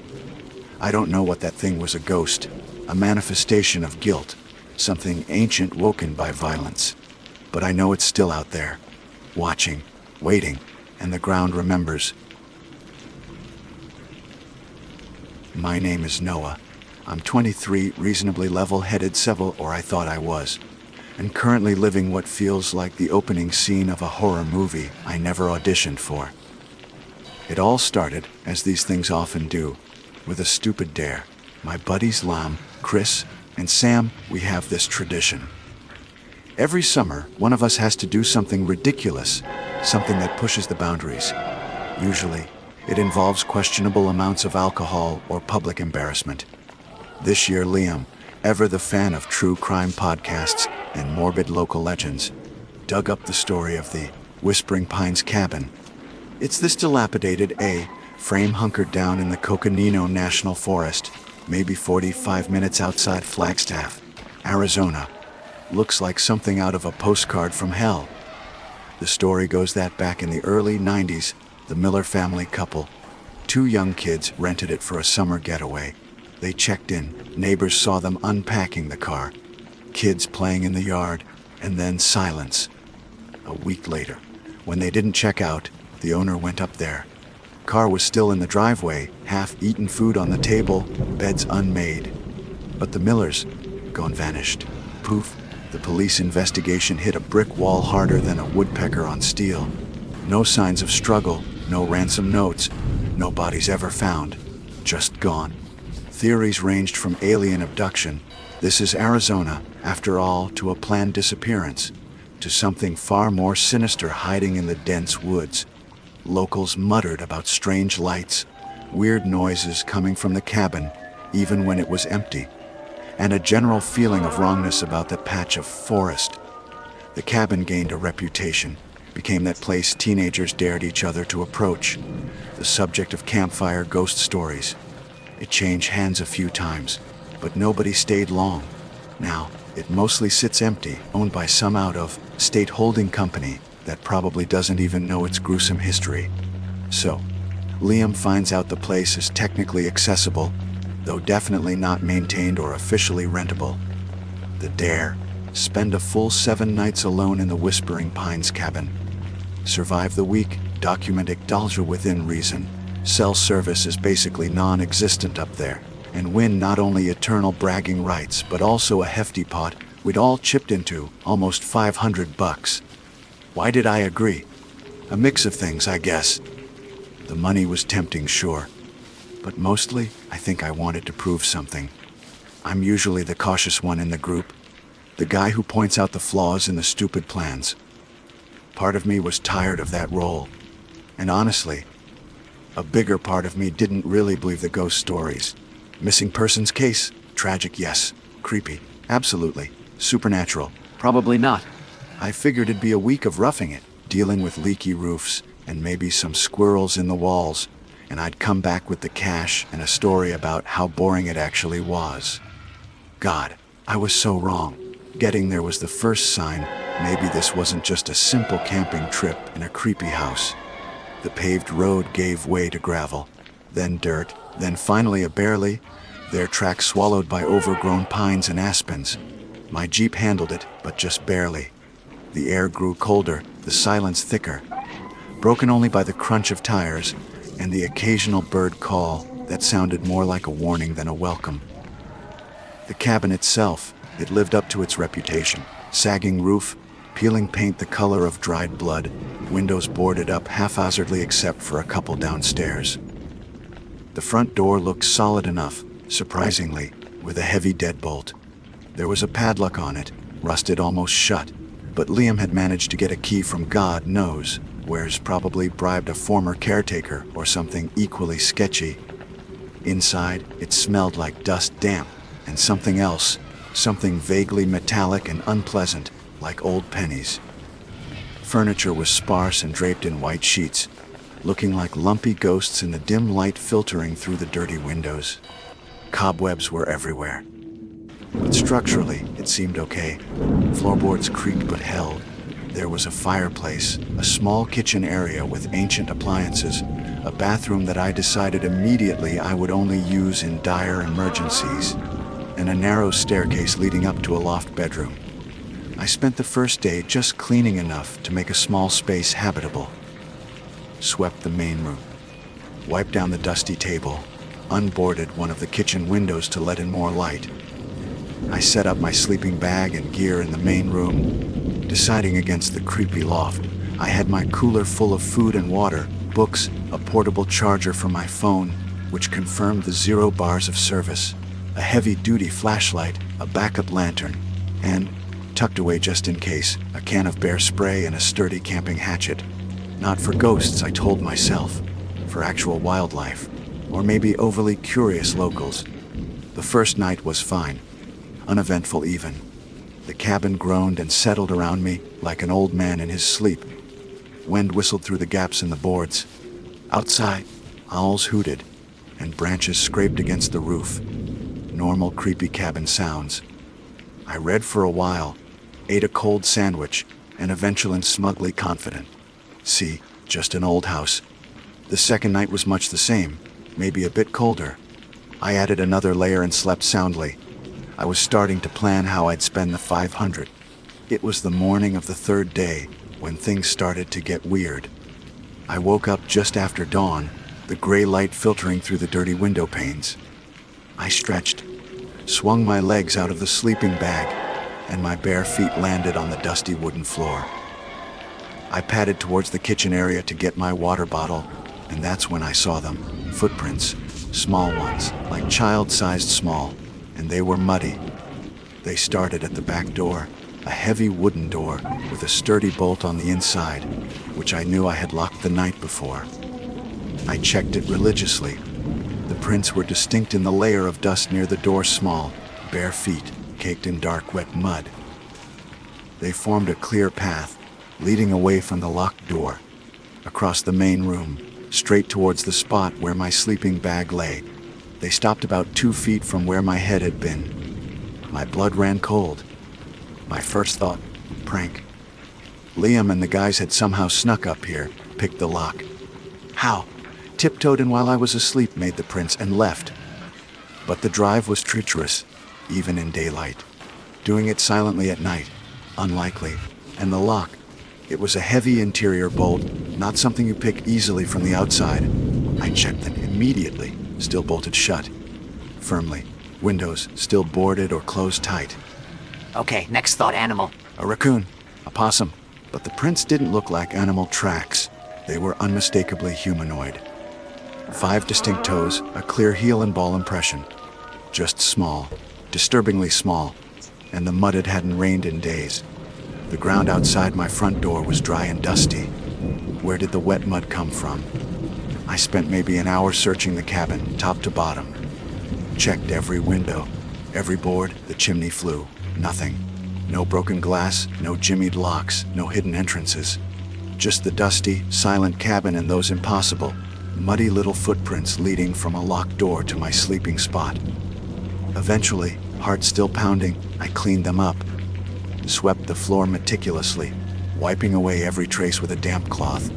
I told myself it had to be a prank, or maybe I was sleepwalking. Did I somehow go outside, get muddy, come back in, and lock the door behind me without remembering? It seemed absurd, but less absurd than phantom muddy children. I decided to pay more attention, maybe even set up my phone to record during the night, though the battery wouldn't last long. That day, the 4th day, the silence of the woods felt different. Less peaceful, more watchful. Every creak of the cabin made me jump. I kept glancing at the back door, then at the floor where the prints had been. I double-checked the bolt constantly. I even wedged a chair under the knob, just in case. Night fell. I barely slept, jolting awake at every sound. The wind seemed to whisper words I couldn't quite make out. Branches tapped the windows like bony fingers. I kept my flashlight clutched in my hand like a talisman. Morning came. Exhausted, bleary-eyed, I forced myself to get up. I swung my legs out, took a deep breath, and looked down. They were back, the same small, muddy footprints, leading from the bolted, chair, wedged back door. Across the floor I had swept clean, stopping, once again, just inches from the foot of my sleeping bag, maybe even a little closer this time. And this time, something was different. Amidst the mud, near the toes of the last footprint, almost touching my sleeping bag, was a single, small, smooth, gray stone. The kind a child might pick up from a riverbed. It wasn't there yesterday, and I sure as hell didn't put it there. Staring down at those muddy little footprints for the 2nd morning in a row, with that small, smooth stone lying there like some kind of offering, something inside me snapped. The lingering hope that this was an elaborate prank by my friends evaporated completely. The logistics were impossible, the consistency too perfect, too creepy, and the stone that felt personal, intimate even.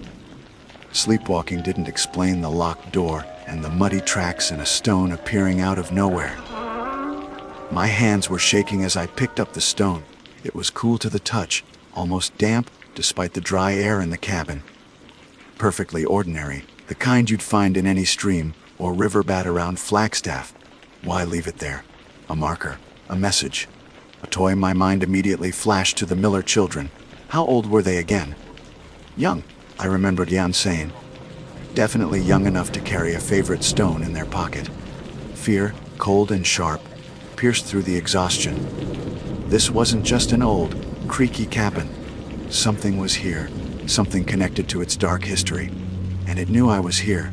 I needed proof. Not just for my friends, not just for the $500, which suddenly seemed laughably unimportant, but for myself, for my own sanity. I grabbed my phone. Battery was at 68%, decent, considering I'd barely used it thanks to the lack of service. I propped it up on the dusty mantelpiece, aiming the camera towards the back door and the area in front of my sleeping bag. I hit record, hoping the motion detection wouldn't drain the battery. Too quickly if nothing happened, but deciding to just let it run. If it died, it died. Seeing whatever was making those prints was worth more than a full charge. Then, I dealt with the evidence. I didn't sweep this time. I photographed the prints from multiple angles, making sure to get the locked bolt of the door in the same frame. I photographed the stone where it lay, then photographed it in my hand. Documentation, evidence, like some kind of paranormal investigator, only I felt more like the doomed subject in one of those found footage films. I carefully bagged the stone, tucking it into my backpack. Then, reluctantly, I cleaned the muddy prints away again, scrubbing the floorboards until they were bare. The rest of day 4 passed in a haze of anxiety. I forced myself to eat, choking down a protein bar that tasted like sawdust. I rechecked every window seal, every floorboard that looked even slightly loose. I climbed the narrow stairs to the loft bedroom for the first time since arriving. It was colder up there, the air thick with dust. 2 small, bare mattresses lay on simple wooden frames, stained and sad-looking. A broken rocking horse lay on its side in one corner. Nothing overtly terrifying, but the sense of neglect and forgotten childhood was profoundly depressing. I didn't find any hidden panels or obvious points of entry. I retreated downstairs quickly, the feeling of being watched more intense up there. I spent the afternoon trying to read, but the words blurred on the page. Every gust of wind sounded like a whisper. Every creak of the wood sounded like a footstep. I kept glancing at my phone on the mantelpiece, its screen dark, the tiny lens aimed silently at the back door. Was I just trading muddy footprints for digital ghosts? As dusk began to settle, painting the woods outside in shades of orange and deep purple, a new sound started. Faint, almost imperceptible at first. I thought it was the wind in the chimney, but it was rhythmic, repetitive. Thump up, thump. It seemed to be coming from upstairs, from the loft. My heart hammered against my ribs. I grabbed my heavy flashlight, its weight a small comfort in my hand. "Hello," I called out, my voice sounding thin and reedy in the oppressive silence. The thumping stopped. Silence descended again, heavier than before. I stood frozen, listening. Was it just the house settling? An animal on the roof? Or was it that broken rocking horse, moving on its own? I strained my ears, listening so hard my head began to hurt. Nothing. Just the frantic beat of my own pulse. Maybe I imagined it. Sleep deprivation, stress it had to be. I tried to convince myself, but the fear lingered, prickling at the back of my neck. I decided staying downstairs was definitely the right call. I added more wood to the fireplace, needing the light and the warmth as much for comfort as for function. Night fell completely. The fire crackled, casting dancing shadows that writhed like living things on the cabin walls. My phone was still recording. I checked the battery, 52%.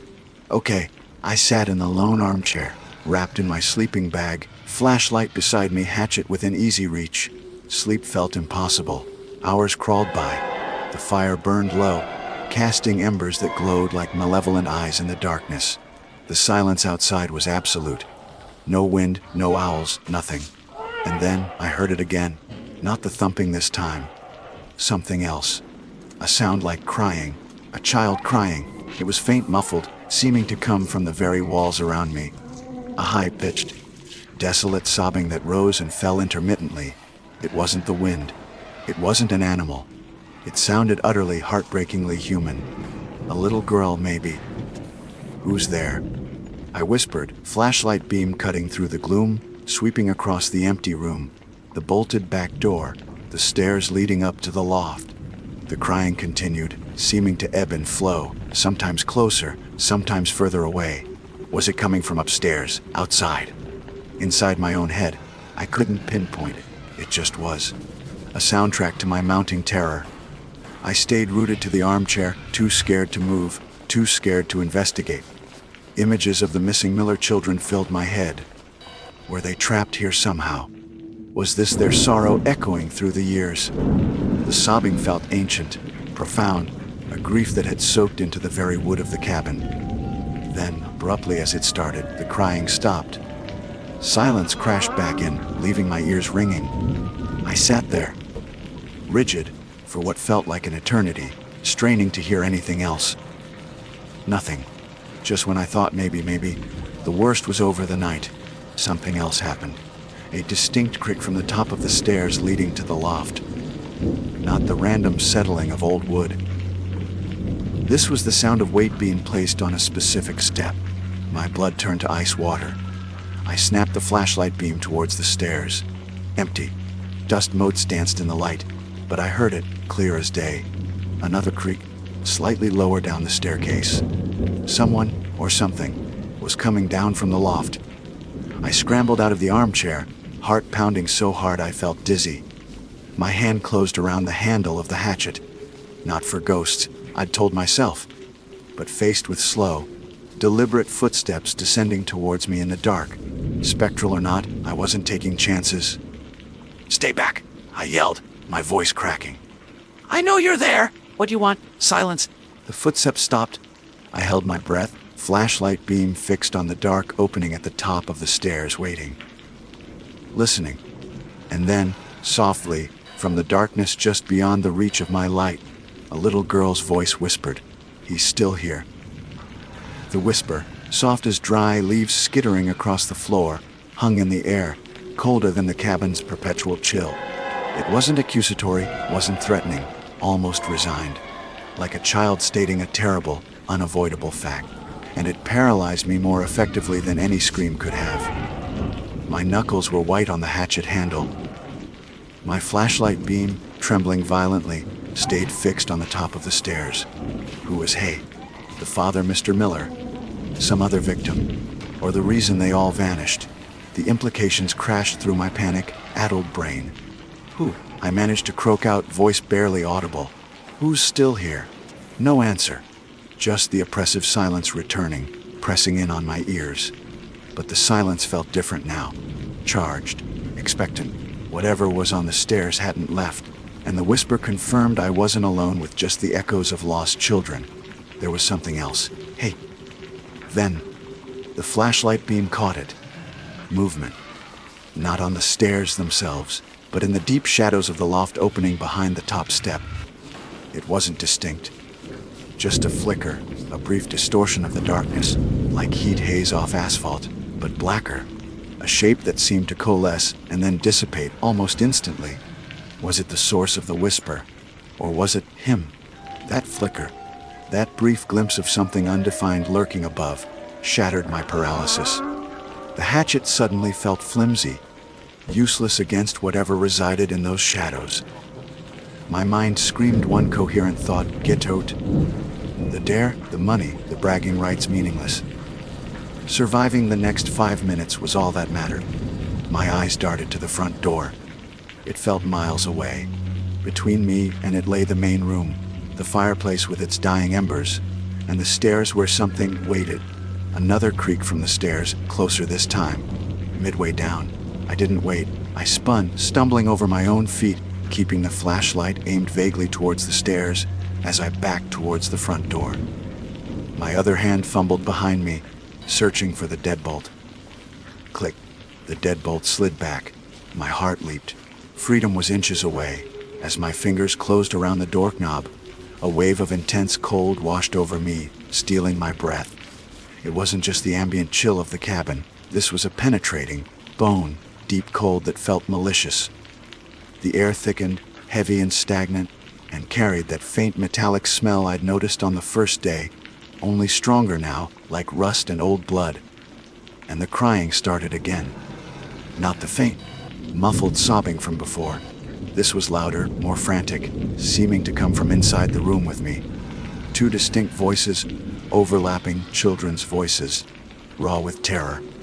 Don't let him see you! He's coming? My hand froze on the doorknob. Were they warning me? Or was this part of the terror meant to paralyze me before? Descended. Sus! Something heavy slammed against the inside of the loft door upstairs. Not the rocking horse this time. This was forceful, violent, like a body being thrown against the wood. That was it.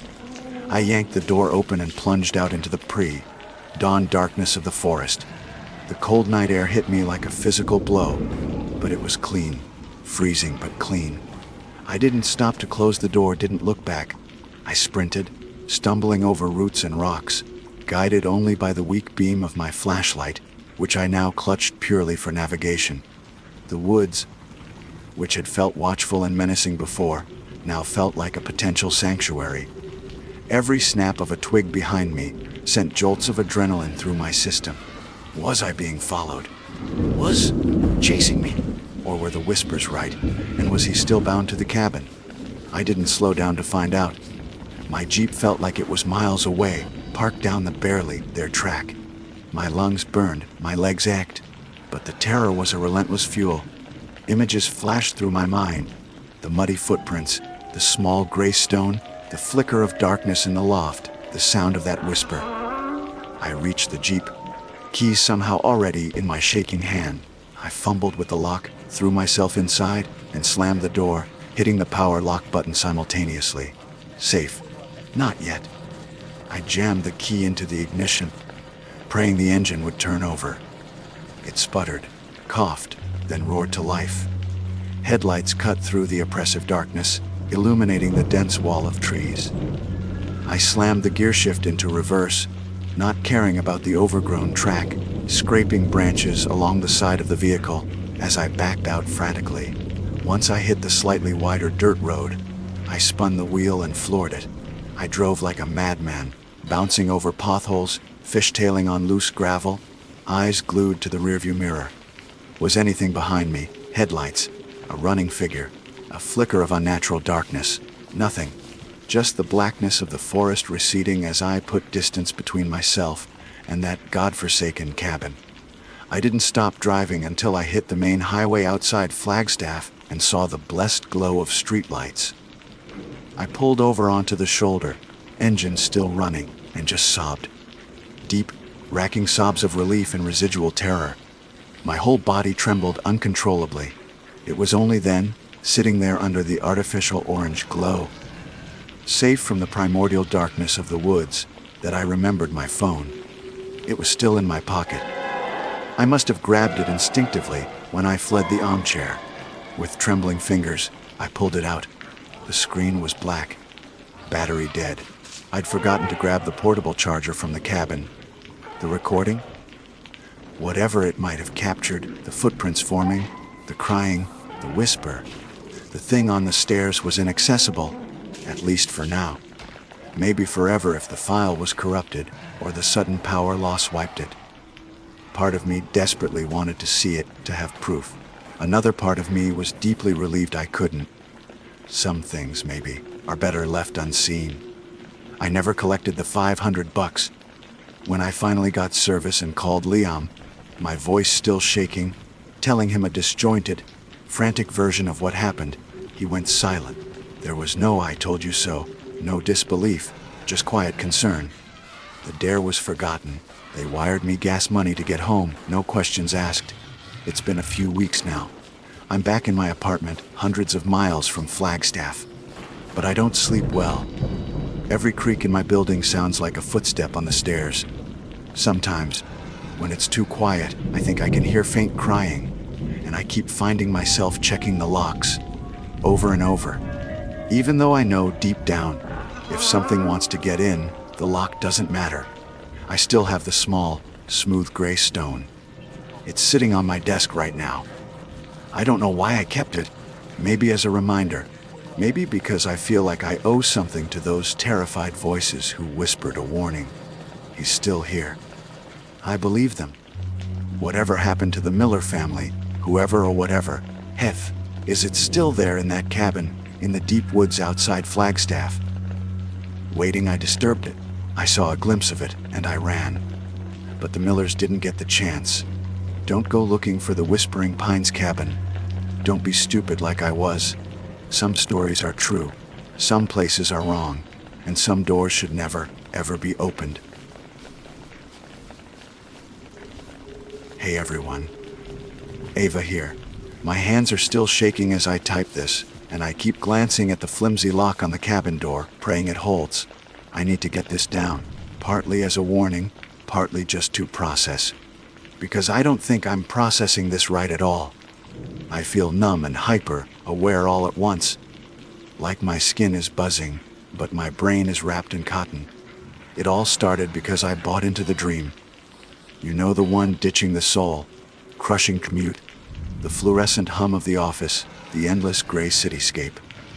Trading it all for crisp mountain air, the scent of pine, and the kind of quiet that lets you actually hear yourself think. My job went fully remote last year, software development, nothing glamorous, but it pays the bills and allows flexibility. So, I decided to take full advantage. Why work from my cramped city apartment when I could work from paradise? I spent weeks searching online rental sites. I wanted something specific, isolated, truly in nature, preferably with dodgy Wi-Fi enough for work uploads, not enough for constant doom, scrolling, and zero cell service within a mile radius. I found the perfect listing, or so I thought. Secluded rustic cabin deep in Prescott National Forest. The pictures showed exactly what I crave at a sturdy looking log structure surrounded by towering ponderosa pines, a small porch with a rocking chair, a stone fireplace inside. The description waxed lyrical about unplugging, reconnecting with nature, and the serene tranquility of the Arizona wilderness.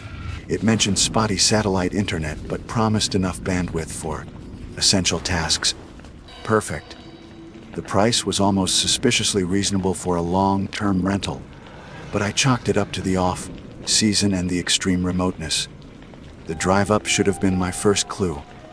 After leaving Prescott itself, the paved roads quickly gave way to graded dirt, then rutted tracks that my city sedan protested loudly against. The GPS gave up about 10 miles back, replaced by increasingly vague, hand-scrawled directions emailed by the property manager, a faceless entity named Mr. Henderson, whom I'd only ever communicated with via email. Turn left at the unusually shaped boulder.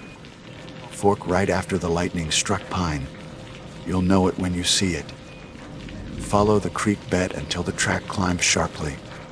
Shell service vanished exactly where promised, plunging me into a profound silence broken only by the complaining engine and the crunch of gravel.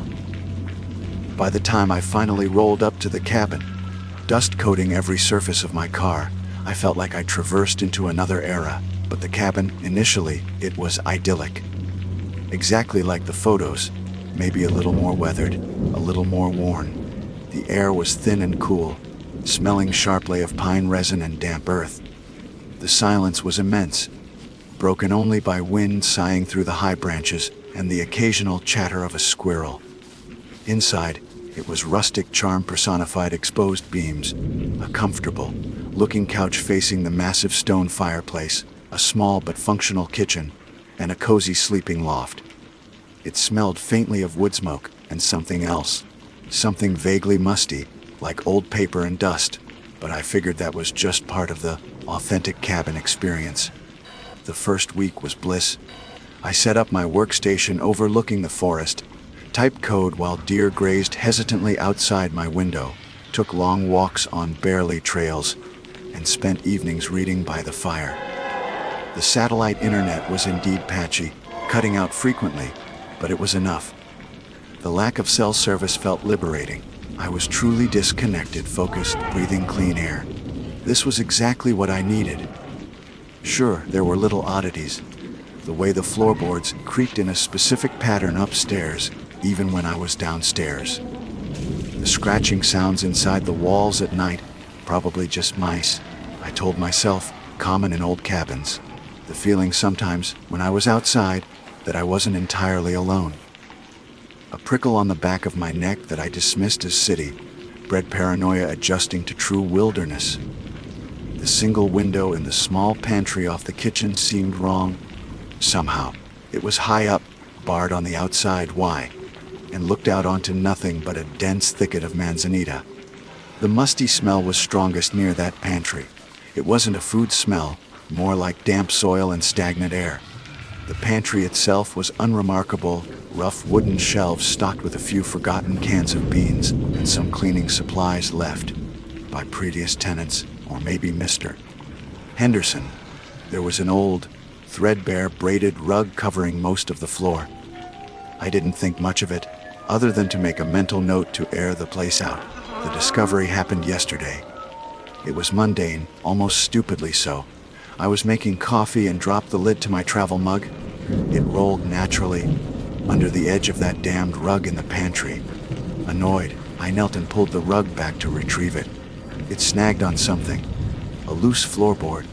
Not just loose, but slightly raised, as if it didn't quite fit flush anymore. Curiosity pick, I pushed the rug completely aside. There it was, one plank, slightly shorter than the others, with distinct pry marks along one edge, disguised by dirt and age. My heart started doing a weird little flutter. This wasn't just a warped board. This was intentional, using the handle of a sturdy ladle from the kitchen drawer slacks. See, I knowed. I wedged it into the gap and levered the board up. It came away surprisingly easily, revealing not subflooring, but darkness. A cold, damp draft carrying that concentrated, musty, earthy smell hit my face. My stomach lurched. Below the opening wasn't a crawl space, but rough, hewn wooden steps leading down into blackness. A cellar. A hidden cellar, not mentioned anywhere in the rental agreement or description. Why hide it? My mind immediately jumped to mundane reasons. Maybe it was structurally unsound. Maybe it was just used for storage the owner didn't want renters accessing. But the way it was hidden, the pry marks, it felt furtive. Secret. My phone's flashlight app cut a weak beam into the space. The stairs looked ancient, steep, and slick with something that might have been damp moss or mildew. Against every screaming instinct honed by horror movies, I took a deep breath and started down. Remote work dream, right? This was just extra rustic.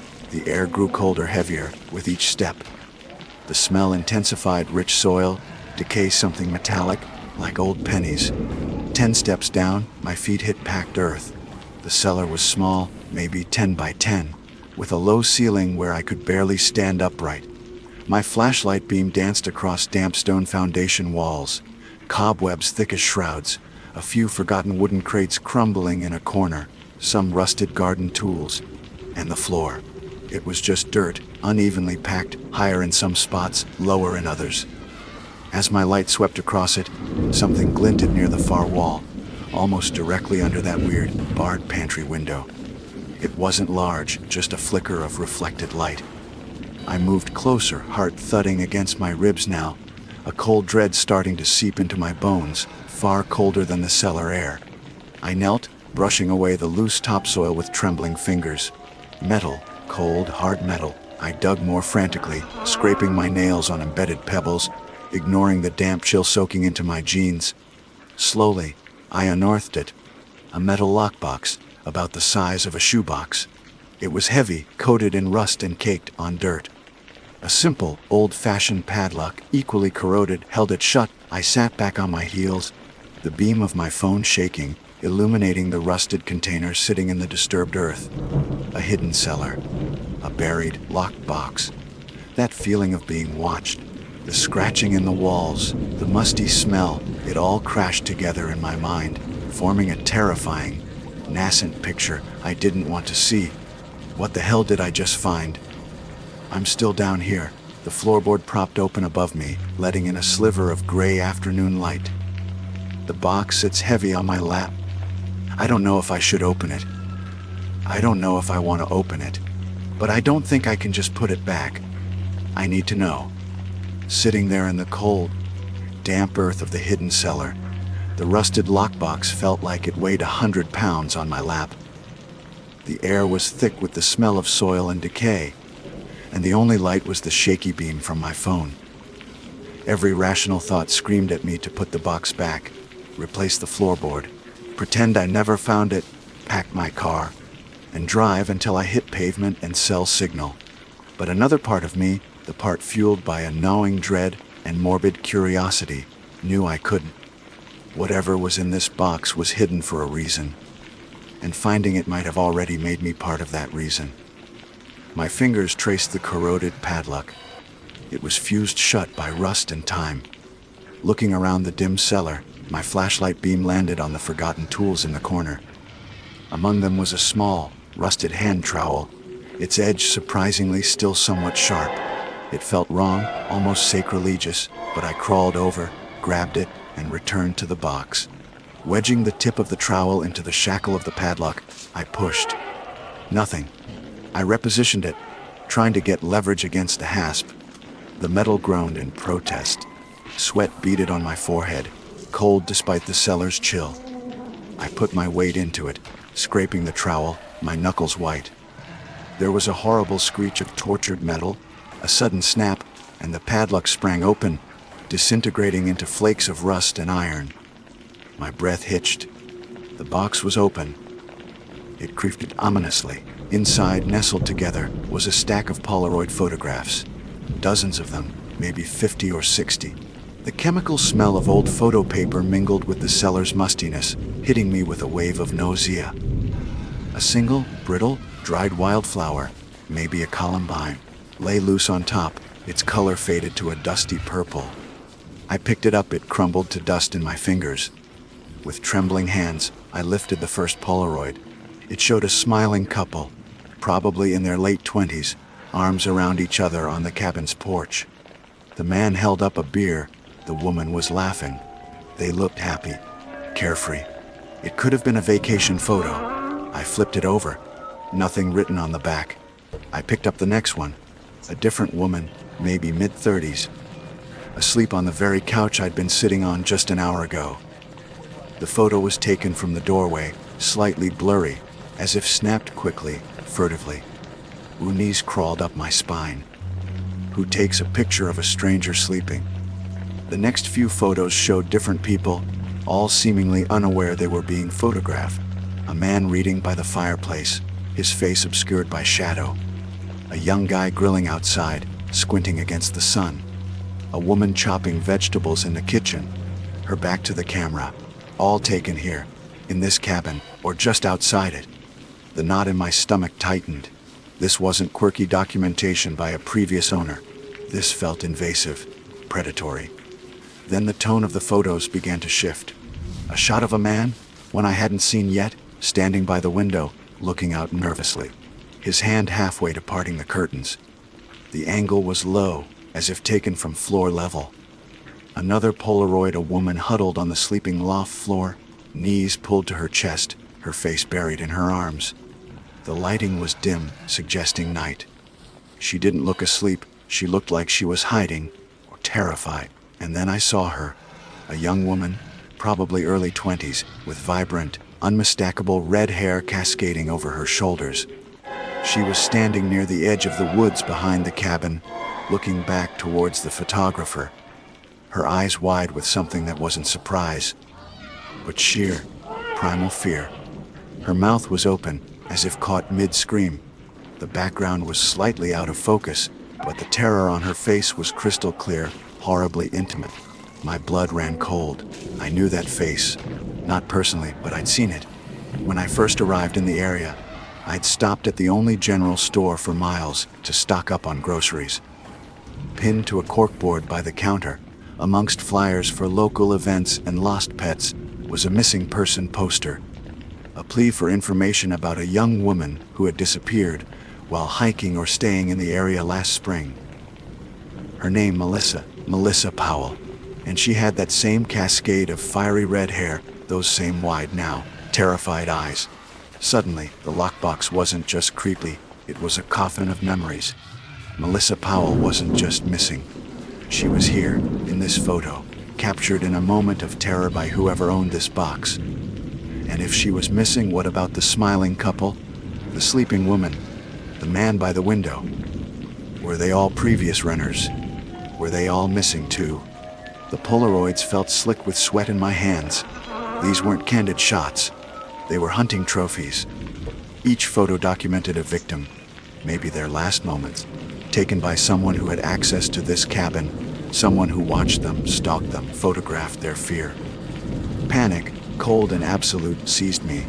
I scrambled backwards, dropping half the photos onto the dirt floor. I grabbed the box, shoved the remaining pictures inside haphazardly, and clawed my way back up the rickety cellar stairs, gasping for breath. My lungs burned. I slammed the loose floorboard back into place, the sound echoing in the sudden, terrifying silence of the cabin. It didn't feel secure enough. My eyes darted around the pantry. A half-empty sack of potatoes leaned against the wall. Heavy, I dragged it over, grunting with effort. and positioned it squarely on top of the hidden cellar door. A pathetic barricade, but it was all I could think of. I stumbled out of the pantry, leaning against the doorframe, heart hammering against my ribs like a trapped bird. The cabin, which had felt cozy and rustic just minutes before, now seemed malevolent. The shadows in the corners stretched like grasping fingers. The creak of the floorboards upstairs sounded like stealthy footsteps. The wind whistling around the eaves wasn't nature, it was a predator circling. My first instinct was to call the police. I lunged for my phone, thumb swiping frantically at the screen. No service. Of course, the satellite internet, my only other link. I rushed to my laptop, flipping it open. The Wi-Fi icon showed no connection, unable to connect to network. Maybe the storm earlier knocked it out. Or maybe it wasn't an accident. Okay, drive. Get out. Now. I grabbed my car keys, my purse. But then I remembered the drive-in. The treacherous road, the miles of isolation, and my fuel gauge. I'd noticed it was low yesterday, meaning to drive into town soon. Was there enough to get back? What if I ran out of gas halfway down that deserted track? In the dark, the sun was setting rapidly now, painting the woods outside in hues of blood orange and deep purple that no longer looked beautiful, only menacing. Leaving now felt almost as dangerous as staying. Trapped. I was trapped. With a box full of evidence suggesting this idyllic cabin was a serial killer's playground. I forced myself to take deep breaths, trying to quell the rising hysteria. Think, what would the person who took these photos do? Would they have left the box here permanently? Or did they hide it, intending to come back? Had they been back? Were they watching the cabin? Watching me? I went to the front window, peering cautiously through a gap in the curtains. Nothing but deepening shadows and the dense wall of pines, looking black against the dying light. I checked the lock on the front door, a simple deadbolt, probably easy to force. The back door had only a flimsy chain. Every window felt like an exposed eye. Then I heard it. Not the wind, not a squirrel or a deer. A distinct crunch of gravel. Outside, on the path leading from the woods to the cabin, my blood turned to ice water. I backed away from the window, heart pounding so loud I was sure it could be heard outside. Silence. Agonizing silence. Did I imagine it? Was it just my paranoia? Another crunch. Closer this time. And another. Slow. Deliberate. Someone was walking towards the cabin. I flattened myself against the wall beside the fireplace, grabbing the heavy iron poker, its weight barely registering in my numb hand. My breath came in shallow, silent gasps. I strained my ears, listening. Crunch. Crunch top. The footsteps stopped. Right outside the front door. Silence. It pressed in on me from all sides, thick and suffocating. The footsteps had stopped right outside the thin wooden door. I was pressed against the rough stone of the fireplace, the iron poker heavy and cold in my sweaty grip. My own breathing sounded like a hurricane in my ears. Was this it? Was the person who collected those horrifying Polaroids back? Did they know I'd found their stash? Then the doorknob rattled. A sharp, metallic sound that shot straight through me. I squeezed my eyes shut, bracing for the splintering crash of the door giving way. It didn't come. Instead, after a moment, a low voice mumbled something indistinct, muffled by the wood. It sounded like a man's voice, slightly slurred. Was he calling a name? I couldn't make it out. Maybe Gary. It definitely wasn't my name. My mind raced. Gary, was that a previous renter? Did the person outside not know the cabin was occupied by someone new? Or was it a trick? The rattling stopped. I held my breath, straining to hear. Footsteps crunched again, moving away from the door, towards the side of the cabin. I heard a scraping sound against the wall near the kitchen window, the one overlooking the dense thicket. Like branches being pushed aside, or someone trying to look in. My muscles screamed with tension, poker held high. Then silence again, a deeper silence than before. Had they gone? Were they waiting, circling? Minutes stretched into an eternity. I didn't move a muscle, barely breathed. The fire in the hearth had died down to glowing embers, casting long, dancing shadows that seemed to writhe like living things. Eventually, very faintly, I thought I heard the sound of a car engine starting, far down the track, quickly fading into the vast quiet of the forest. Or was that just wishful thinking, the wind picking up? I couldn't be sure. I stayed there, wedged between the fireplace and the wall, poker clutched tight, until the first hints of gray light began to filter through the gaps in the curtains. Hours had passed in a state of near paralysis. My body ached, my throat was painfully dry, but the adrenaline hadn't faded. It had settled into a low thrumming dread. Dawn. It didn't bring relief, only clarity. I couldn't stay here. Whoever was outside last night might come back. Or maybe they were still out there, watching.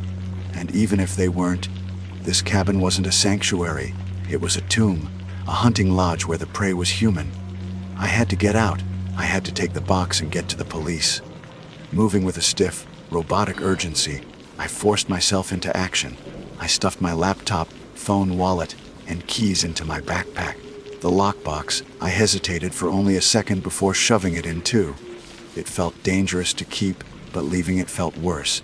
It was proof. It was justice for Melissa Powell and the others. I kept the fireplace poker in my hand. Before leaving, I crept to the front window, pulling the curtain back just a fraction of an inch. The early morning light illuminated the gravel path. Empty. The woods looked still, deceptively peaceful. No sign of anyone. No strange cars. Okay, now or never. Taking a deep, shaky breath, I unlocked the deadbolt. It sounded deafeningly loud. I pulled the door open a crack, peered out. Nothing. Then I ran. My sneakers pounded on the gravel path, the backpack bouncing heavily, the poker awkward in my hand. The 100 yards to my car felt like miles. Every rustle in the trees sounded like pursuit. My breath hitched in painful rasps. I fumbled with my keys, dropping them once, my fingers clumsy with fear and cold. Finally, I got the door open, threw myself inside, slammed and locked it. Keys in the ignition. Turn, please start, please start, please start. The engine sputtered, caught, died. My heart plummeted. No, no, no. I tried again, pumping the gas pedal uselessly, sputtered, and then roared to life. Tears of sheer relief streamed down my face. I didn't wait. Throwing the car into reverse, I spun around spraying gravel and gunned it down the rutted track, away from the cabin. The drive out was a white, knuckled nightmare. I bounced violently over ruts and rocks, convinced a tire would blow or the engine would stall at any moment. My eyes flicked constantly between the treacherous road and the rearview mirror. Was that flicker of light behind me just the sun hitting dew or headlights? Were those broken branches near the turnoff always there? Or a sign someone had passed recently? Every shadow seemed to hold a watching figure. The low fuel light blinked insistently on the dashboard, adding another layer of panic. It felt like hours, but maybe it was only 30 minutes before the dirt track finally smoothed out, merging onto the blessed asphalt of the county road. And then, a miracle. 1 bar of cell service appeared on my phone screen. Then 2. I pulled over, tires screeching, my hands shaking so badly I could barely wanton. I choked out the story, babbling about the cabin, the cellar, the box, the Polaroids, Melissa Powell, the footsteps. The operator was calm, professional, maybe a little skeptical at first, but the terror in my voice must have convinced her. She told me to stay put, that deputies would meet me. She suggested the general store, the one where I saw Melissa's poster. It felt like a grim kind of symmetry. Waiting felt exposed, vulnerable, but less terrifying than being alone on that road. 2 patrol cars arrived within 20 minutes, lights off. I must have looked like a wild woman, mud-streaked, tear-faced, still clutching the fireplace poker. I showed them the box. I watched their faces shift from professional concern to disbelief, then grim determination as they carefully handled the Polaroids, gloved hands examining the faces frozen in time, some smiling, some terrified. The aftermath is a blur of police interviews, crime scene tape, forensic teams crawling all over the cabin I'd thought was paradise. They confirmed the existence of the cellar. They took the box, the photos my evidence. They confirmed, over the following days and weeks, that nearly everyone in those photos corresponded to a missing persons report filed over the last 15 years in or around Prescott National Forest. Tourists, hikers, people like me looking for an escape. The property ownership was a tangled mess of LLCs and post office boxes, but the primary suspect became the elusive Mr. Henderson, who managed the rentals via untraceable emails and burner phones. He, of course, vanished the moment the investigation started. Maybe he was the one who came back to the cabin that night. Maybe he was checking on his trophies, or maybe he sensed something was wrong. They never found him. The case remains open. Officially, I left Arizona the next day, flew back to the gray, noisy city I'd been so desperate to escape. Remote work doesn't feel idyllic anymore. It just feels isolating in a different, less immediately lethal way. I moved apartments. I installed extra locks. I barely sleep. Every creak in the floorboard sounds like those cellar steps. Every shadow holds a potential watcher. The silence I crave now terrifies me. The dream of rustic solitude is dead, replaced by the chilling reality of what darkness can hide beneath a tranquil surface. Those faces in the Polaroids, I still see them when I close my eyes. Melissa Powell's terrified gaze. The smiling couple, oblivious. They were real people, looking for peace, just like me. I don't know if they'll ever catch the man who collected those photos. The man who turned that quiet cabin a gallery of stolen lives. Maybe he's still out there. Maybe he rents out other cabins. Sometimes, late at night, when the city noise fades just enough, I feel it again, that prickle on the back of my neck. The feeling of being watched. And I wonder if I ever truly escape the woods at all. Be careful what kind of quiet you seek. Sometimes the silence screams. My name's Liam, and about 6 months ago, I thought I'd found the escape hatch from my life. Trading the relentless concrete sprawl of Phoenix for the whispering pines and red rock shadows near Sedona felt like shedding a skin I'd long since outgrown. I wasn't running from the law or anything dramatic like that. I was running from noise. The constant hum of traffic, the incessant chatter of neighbors through thin apartment walls, the demanding ping of emails. It was a cacophony that had burrowed deep under my skin, leaving me perpetually frayed. Solitude wasn't just a desire, it felt like a biological necessity. That's how I ended up with the cabin. It wasn't listed in any glossy real estate brochures. I found it through a crusty old-timer in a Cottonwood diner, who overheard me asking about remote properties. Got a place, he'd mumbled around a toothpick, needs work, lots of it, up past Dry Creek. Belonged to my cousin Earl till he passed. Nobody's wanted it since. He wasn't kidding about the work. The place was less a cabin and more a collection of loosely affiliated timbers clinging stubbornly to a mountainside. The access road was a barely, their dirt track that threatened to reclaim my beat, up pickup every time I drove it. The cabin itself sat deep in a grove of ponderosa pines and alligator junipers, miles from the nearest neighbor, nestled against a steep, rocky incline. It was dilapidated, forgotten, and utterly perfect.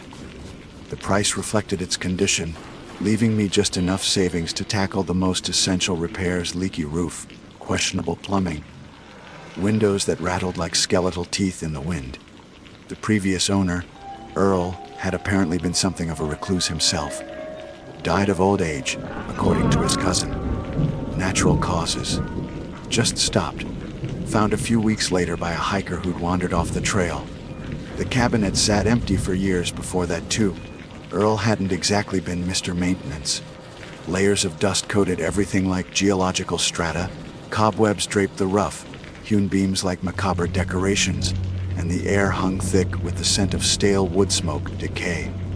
And something else, something faintly metallic and unsettling I couldn't quite place.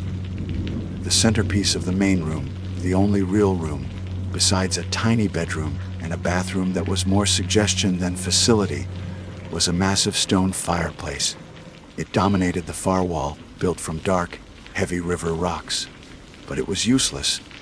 At some point, long before I took ownership, someone had boarded it up tight with thick, weathered planks, nailed securely into the stone surround and the hearth. Why? I didn't know. Maybe the chimney was blocked. Maybe it was structurally unsound. It seemed like a lot of effort just to close off a fireplace. I added investigate fireplace to my mental list of projects. Somewhere below stopped the roof, leaking directly onto the fuse box, and evict the family of mice residing in the pantry. The first few weeks were exactly what I'd craved. Hard, physical labor under the vast Arizona sky, the only sounds the wind sighing through the pines, the screech of a distant hawk, and the satisfying thud of my hammer. I patched the roof, coaxed the plumbing into a semblance of cooperation, and replaced broken window panes.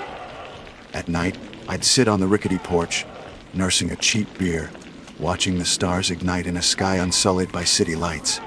The silence was immense, profound. It pressed in on me, heavy as a blanket, erasing the static that had filled my head for years. This was it, solitude achieved. Then came the nights where this started to feel less empty. It began subtly, a faint tap. Tap, tap. So quiet at first I dismissed it as the house settling, the expansion and contraction of old wood. Arizona nights get surprisingly cold, even after warm days. Houses creak, it's normal. Or maybe it was a woodpecker, though it seemed an odd time for them to be active. Sometimes I'd hear scurrying sounds in the walls, mice, probably, or pack rats. Annoying, but mundane. But the tapping was different.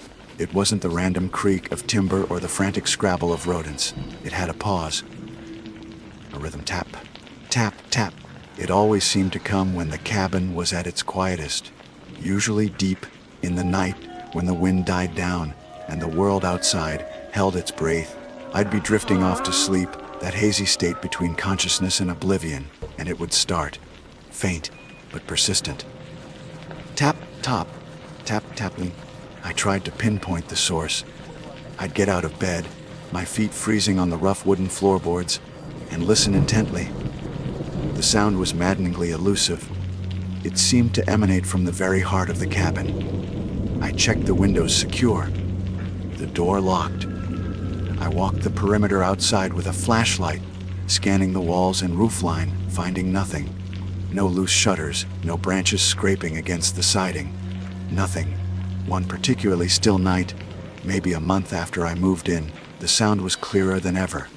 I was lying awake, staring at the ceiling beams silhouetted in the faint moonlight filtering through the dusty window. Tap, Tap, tap, tap. Pause. tap, tap, tap, tap. I sat bolt upright. The sound wasn't coming from the walls, or the roof, or the floor. It was coming from the fireplace, from behind the heavy wooden planks sealing the opening. A chill, entirely unrelated to the night air, traced its way down my spine. It was impossible. The fireplace was solid stone, boarded up tight. What could be inside it? A trapped animal.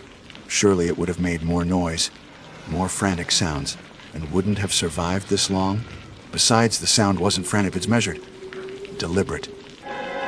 Tap, tap, tap, tap. Pause. Tap, tap. I got up and approached it cautiously, the floorboards groaning under my weight. Standing before the boarded-up hearth, I pressed my ear against the rough wood. The sound was faint, muffled, but undeniably originating from within the fireplace structure. It wasn't loud, but it was rhythmic, consistent. Each tap was distinct, separated by calculated pauses. Tap, tap, tap, tap. Tap, tap. My blood ran cold. That rhythm, it wasn't random, it felt structured, like code. I shook my head, backing away. That was ridiculous. Sleep deprivation, isolation playing tricks on my mind. It was pipes settling, or residual heat causing pops in the stone, or some bizarre echo from outside. Anything but code. Anything but something inside that sealed fireplace, methodically tapping out a message in the dead of night. But the explanation felt thin, flimsy. The sound was too precise, too persistent. I spent the rest of that night wide awake, straining to hear it over the frantic pounding of my own heart. The silence of the cabin suddenly feeling less like peaceful solitude and more like suffocating, watchful waiting. The escape I'd sought was morphing into a different kind of prison, one walled not with concrete and noise, but with impenetrable woods, oppressive silence, and a rhythmic tapping that had started to sound chillingly like a voice trying to break through from somewhere dark and long forgotten. The fireplace, once just a defunct feature, now loomed in the center of the room like a sealed tomb, guarding a secret I was becoming increasingly terrified to uncover. The solitude was absolute, but I had the terrifying, creeping certainty that I was not alone. Sleep became a forgotten luxury. How can you rest when your sanctuary whispers secrets in the dark? The tapping wasn't constant, which was somehow worse. It would stop for an hour, maybe two, letting a fragile hope bloom in my chest. Maybe it was just the house, maybe I was imagining the pattern. Then, just as exhaustion started to claim me, it would return. Tap, tap, tap, persistent, patient, infuriatingly rhythmic. My initial attempts at rationalization grew increasingly desperate. I spent hours examining the plumbing schematics I'd found crumpled in a drawer, crude, hand-drawn things probably sketched by Earl himself. No pipes ran near the base of the fireplace internally. I climbed onto the roof again, checked the chimney stack solid, capped. No obvious way for wind to create such a precise internal sound. I set humane traps around the fireplace base, thinking maybe a particularly stubborn pack rat had found a cavity. The traps remained empty, the bait untouched. The tapping continued. The solitude I'd craved now felt like a curse, miles from anyone, with unreliable cell service that flickered between one bar and none. Who could I even tell? Hey, I think my fireplace is haunted by a Morse code enthusiast. I'd sound insane. Doubt began to gnaw at me. Was I losing my mind? Was the isolation, the silence, cracking something inside me? The previous owner, Earl, a recluse, died here alone. Maybe loneliness did strange things to the psyche in this place, but the sound was too real, too consistent, and the unsettling feeling that it was code wouldn't leave me. It felt less like a haunting and more like an attempt at communication, desperate and muffled. One rainy afternoon, driven indoors in half, mad from lack of sleep, and the tap-tap, tap that had started up with the receding light, I began rummaging through the boxes of junk Earl had left behind, piled in a corner of the bedroom. Old magazines, fishing tackle, yellowed receipts, mostly rubbish, but tucked at the bottom of one box, beneath a stack of farmers' almanacs, was a thin dog-eared paperback, the Boy Scout Handbook, circa 1970-something. My heart gave a painful lurch. I flipped through the brittle pages, the scent of old paper filling the air. Navigation, knots, first aid, and there it was, a section on signaling, including Morse code. B, C, E. It felt like finding a key, albeit one to a door I wasn't sure I wanted to open. That night, I didn't even try to sleep. I sat at the rough wooden table, the Boy Scout Handbook open, a pencil stub and a cheap notepad in front of me. I poured a stiff measure of whiskey, not for enjoyment, but to steady my nerves. Then I waited. The tapping began around 2 a.m. Tap, shop, tap, tap, long, long. Oh no, that wasn't right. The book showed dots and dashes, short taps and long taps, or maybe taps and pauses. I strained to listen, focusing with an intensity that made my head ache. Were some taps louder, longer, or was it the space between them? Tap, pause, tap, pause, 3 short, and S. Then a longer pause. Tap, tap. 3 quick taps, maybe. Another S. No, the rhythm felt different. It was painstaking. The muffled nature of the sound made it hard to distinguish subtle variations. Was that a short tap, or just a faint long one? Was that a pause between letters, or the end of a word? My first few attempts at transcription were nonsensical strings of letters. S-E-T-N-A-E-R-E, T-say frustration mounted. I threw the pencil down more than once, convinced I was chasing phantoms, imposing order on random noise. I paced the small cabin, feeling the walls close in, the oppressive weight of the surrounding wilderness pressing down. But every time I was about to give up, to dismiss it as stress and isolation, tapping would resume its steady, deliberate rhythm, drawing me back. I changed my approach. Instead of trying to translate on the fly, I just listened, marking down short dots and long dashes, or maybe just slightly longer taps, and noting the pauses. It took hours. Hours of listening, scribbling, checking the handbook, crossing out, starting again. The whiskey bottle emptied. The cabin grew cold, outside. The first hint of dawn began to gray the eastern sky. And then, staring at the series of dots and dashes I'd painstakingly transcribed during a particularly clear, repeated sequence of taps, I saw it. Elo era vance elar avance. The name hung in the air, stark and chilling. It wasn't a random jumble letters. It was a name, spelled out, clear as day, in Morse code tapped from within a sealed fireplace. My hands were shaking as I grabbed my laptop, praying for a flicker of cell signal. One bar. Enough. I typed, Alara Vance, Sedona, Arizona, into the search bar, my breath catching in my throat. The results flooded in, fragments 2 decades old. Alara Vance, 22 years old. Vanished without a trace 19 years ago while hiking alone on a trail not 5 miles from where my cabin now stood. Extensive searches at the time found nothing. No body, no clear signs of foul play initially. Just a car parked at the trailhead and a young woman swallowed by the vast indifference of the wilderness. But the story didn't end there. Months later, some of her belongings, a distinctive turquoise bracelet, a torn piece of her jacket, were found in the possession of a local man named Silas Croft, a known poacher and drifter with a history of minor offenses and unsettling behavior.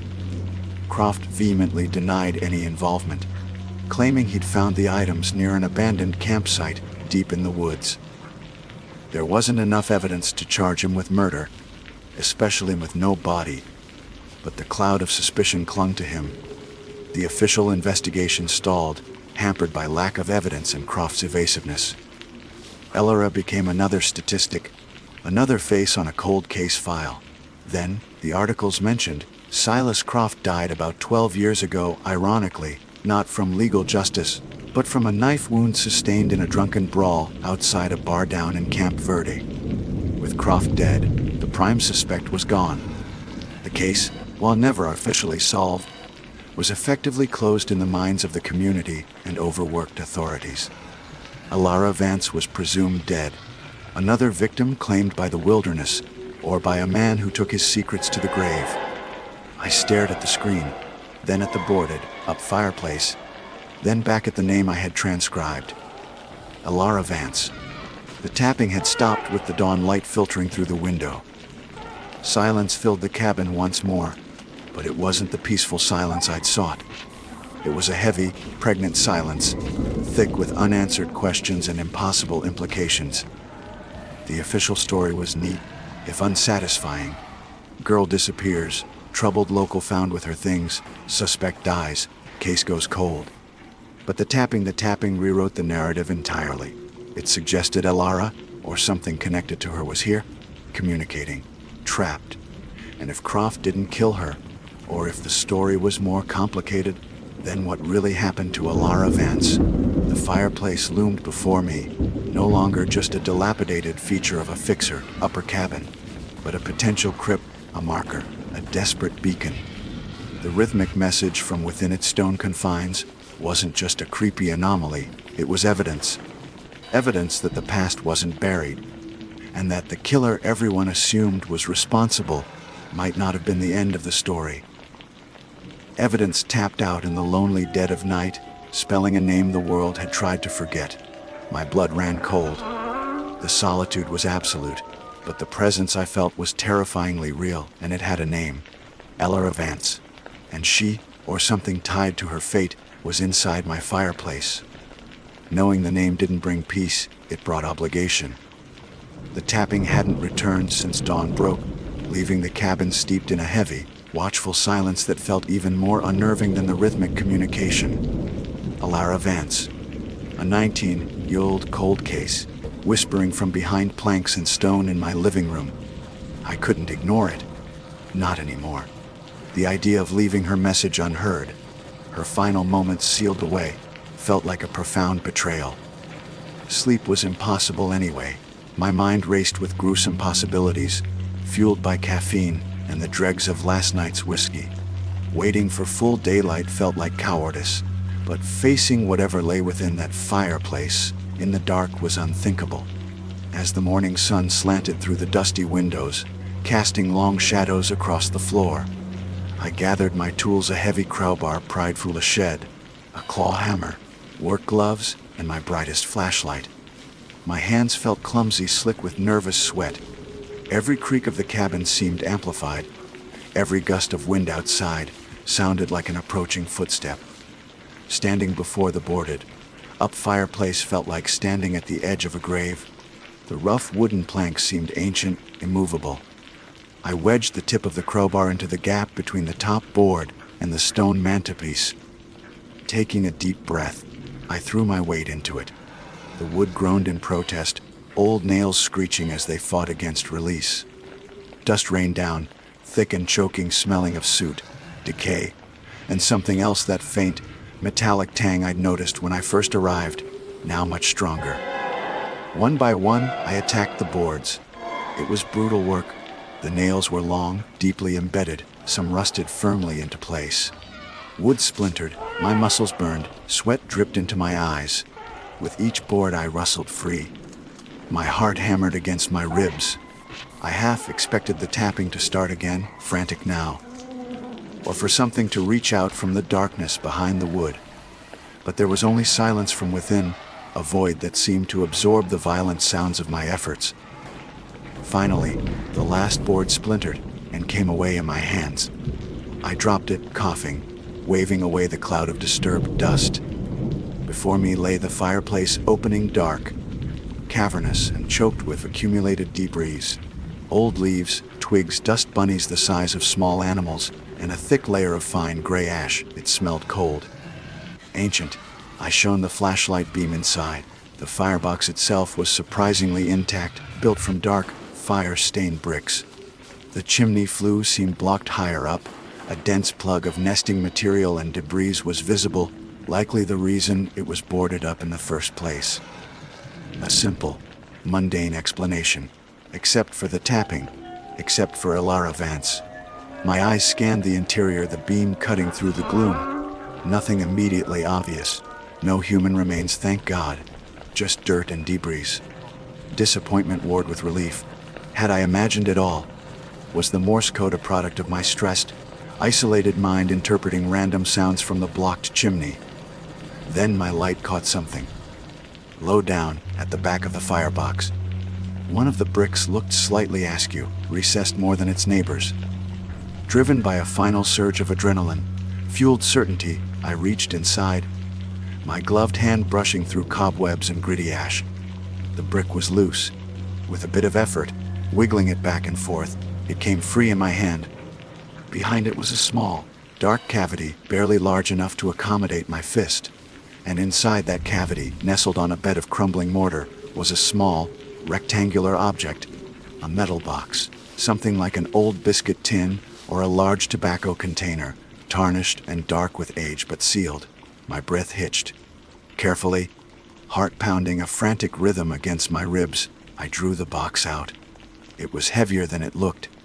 I carried it over to the table, wiping the grime away with a trembling hand. There were no markings on the outside. Using the edge of the crowbar, I gently pried the lid open. The seal broke with a faint hiss of escaping air. Inside, resting on faded, brittle fabric, were a few items. A small, tarnished silver locket, heart-shaped. A single, pressed wildflower, its color long faded to brown. And beneath them, rolled tightly and tied with a piece of string, was a small sheaf of paper. Diary pages, yellowed and fragile. With painstaking care, I untied the string and unrolled the papers. The handwriting was small, neat, feminine, written in faded blue ink. October 12th. He saw me near the trailhead. Knew he would. Can't go back. Not after what I saw. Have to hide. Woods feel safer than town now. How can someone everyone trusts be like that? Found this old cabin. Looks empty, years. Chimneys blocked, but fireplace cavity behind bricks is dry. Small, but maybe safe for a night. October 13th. He came past, didn't see me, heard his truck on the dirt track. Think he's looking, scared, so cold. Finished the water, tried to signal tapping on the stone. Like Morse code Dad taught me, Sos! Anyone, please. So thirsty. Tapping again. Eloar, my name. Maybe someone will hear. Just want someone to know. It wasn't Silas. He was strange. But he didn't. It was MH, always watching. Saw him near the wash. Shouldn't have been there. He saw me see him. So weak now. Tapping so hard to keep rhythm. The last few words trailed off into faint, illegible scratches. MH, my blood turned to ice. I scrambled for my laptop, signal flickering precariously. I searched Sedona's local history, prominent figures from 20 years ago. Landowners, businessmen. My eyes landed on a name associated with several large properties bordering the national forest, including tracts of land not far from Earl's and therefore my cabin, Michael Hemlock, a well-respected figure back then, involved in local council, owner of a construction business. Died of a heart attack maybe 5 years ago, always watching. M.H. Alara hadn't been killed by Silas Croft, the town pariah. She'd been running from someone else entirely, someone powerful and respected. She'd hidden here, in this cabin, maybe thinking it was abandoned even then, or perhaps Earl was away. She'd crawled into the fireplace cavity, seeking shelter, and become trapped or too weak to get out. The tapping, it hadn't been a ghost. It had been her desperate, fading attempts to signal for help before she succumbed to exposure or dehydration inside that cramped, dark space. Silas Croft likely just found the items she dropped or discarded near the trail much later. He was a convenient scapegoat, his death burying the last awkward questions and the fireplace. Boarded up later, maybe by Earl, finding the cavity and the horrific secret within, or maybe just sealing a draft, never knowing what the loose brick concealed. The blocked chimney was the mundane reason. Alara's undiscovered tomb was the horrific truth. The tapping was gone now. The silence in the cabin was absolute, profound. But it wasn't peaceful. Alara's story hung heavy in the air, a chilling testament to fear, desperation, and a secret kept for 2 decades. I carefully placed the diary pages back in the box with the locket and the flower. What now? Go to the police.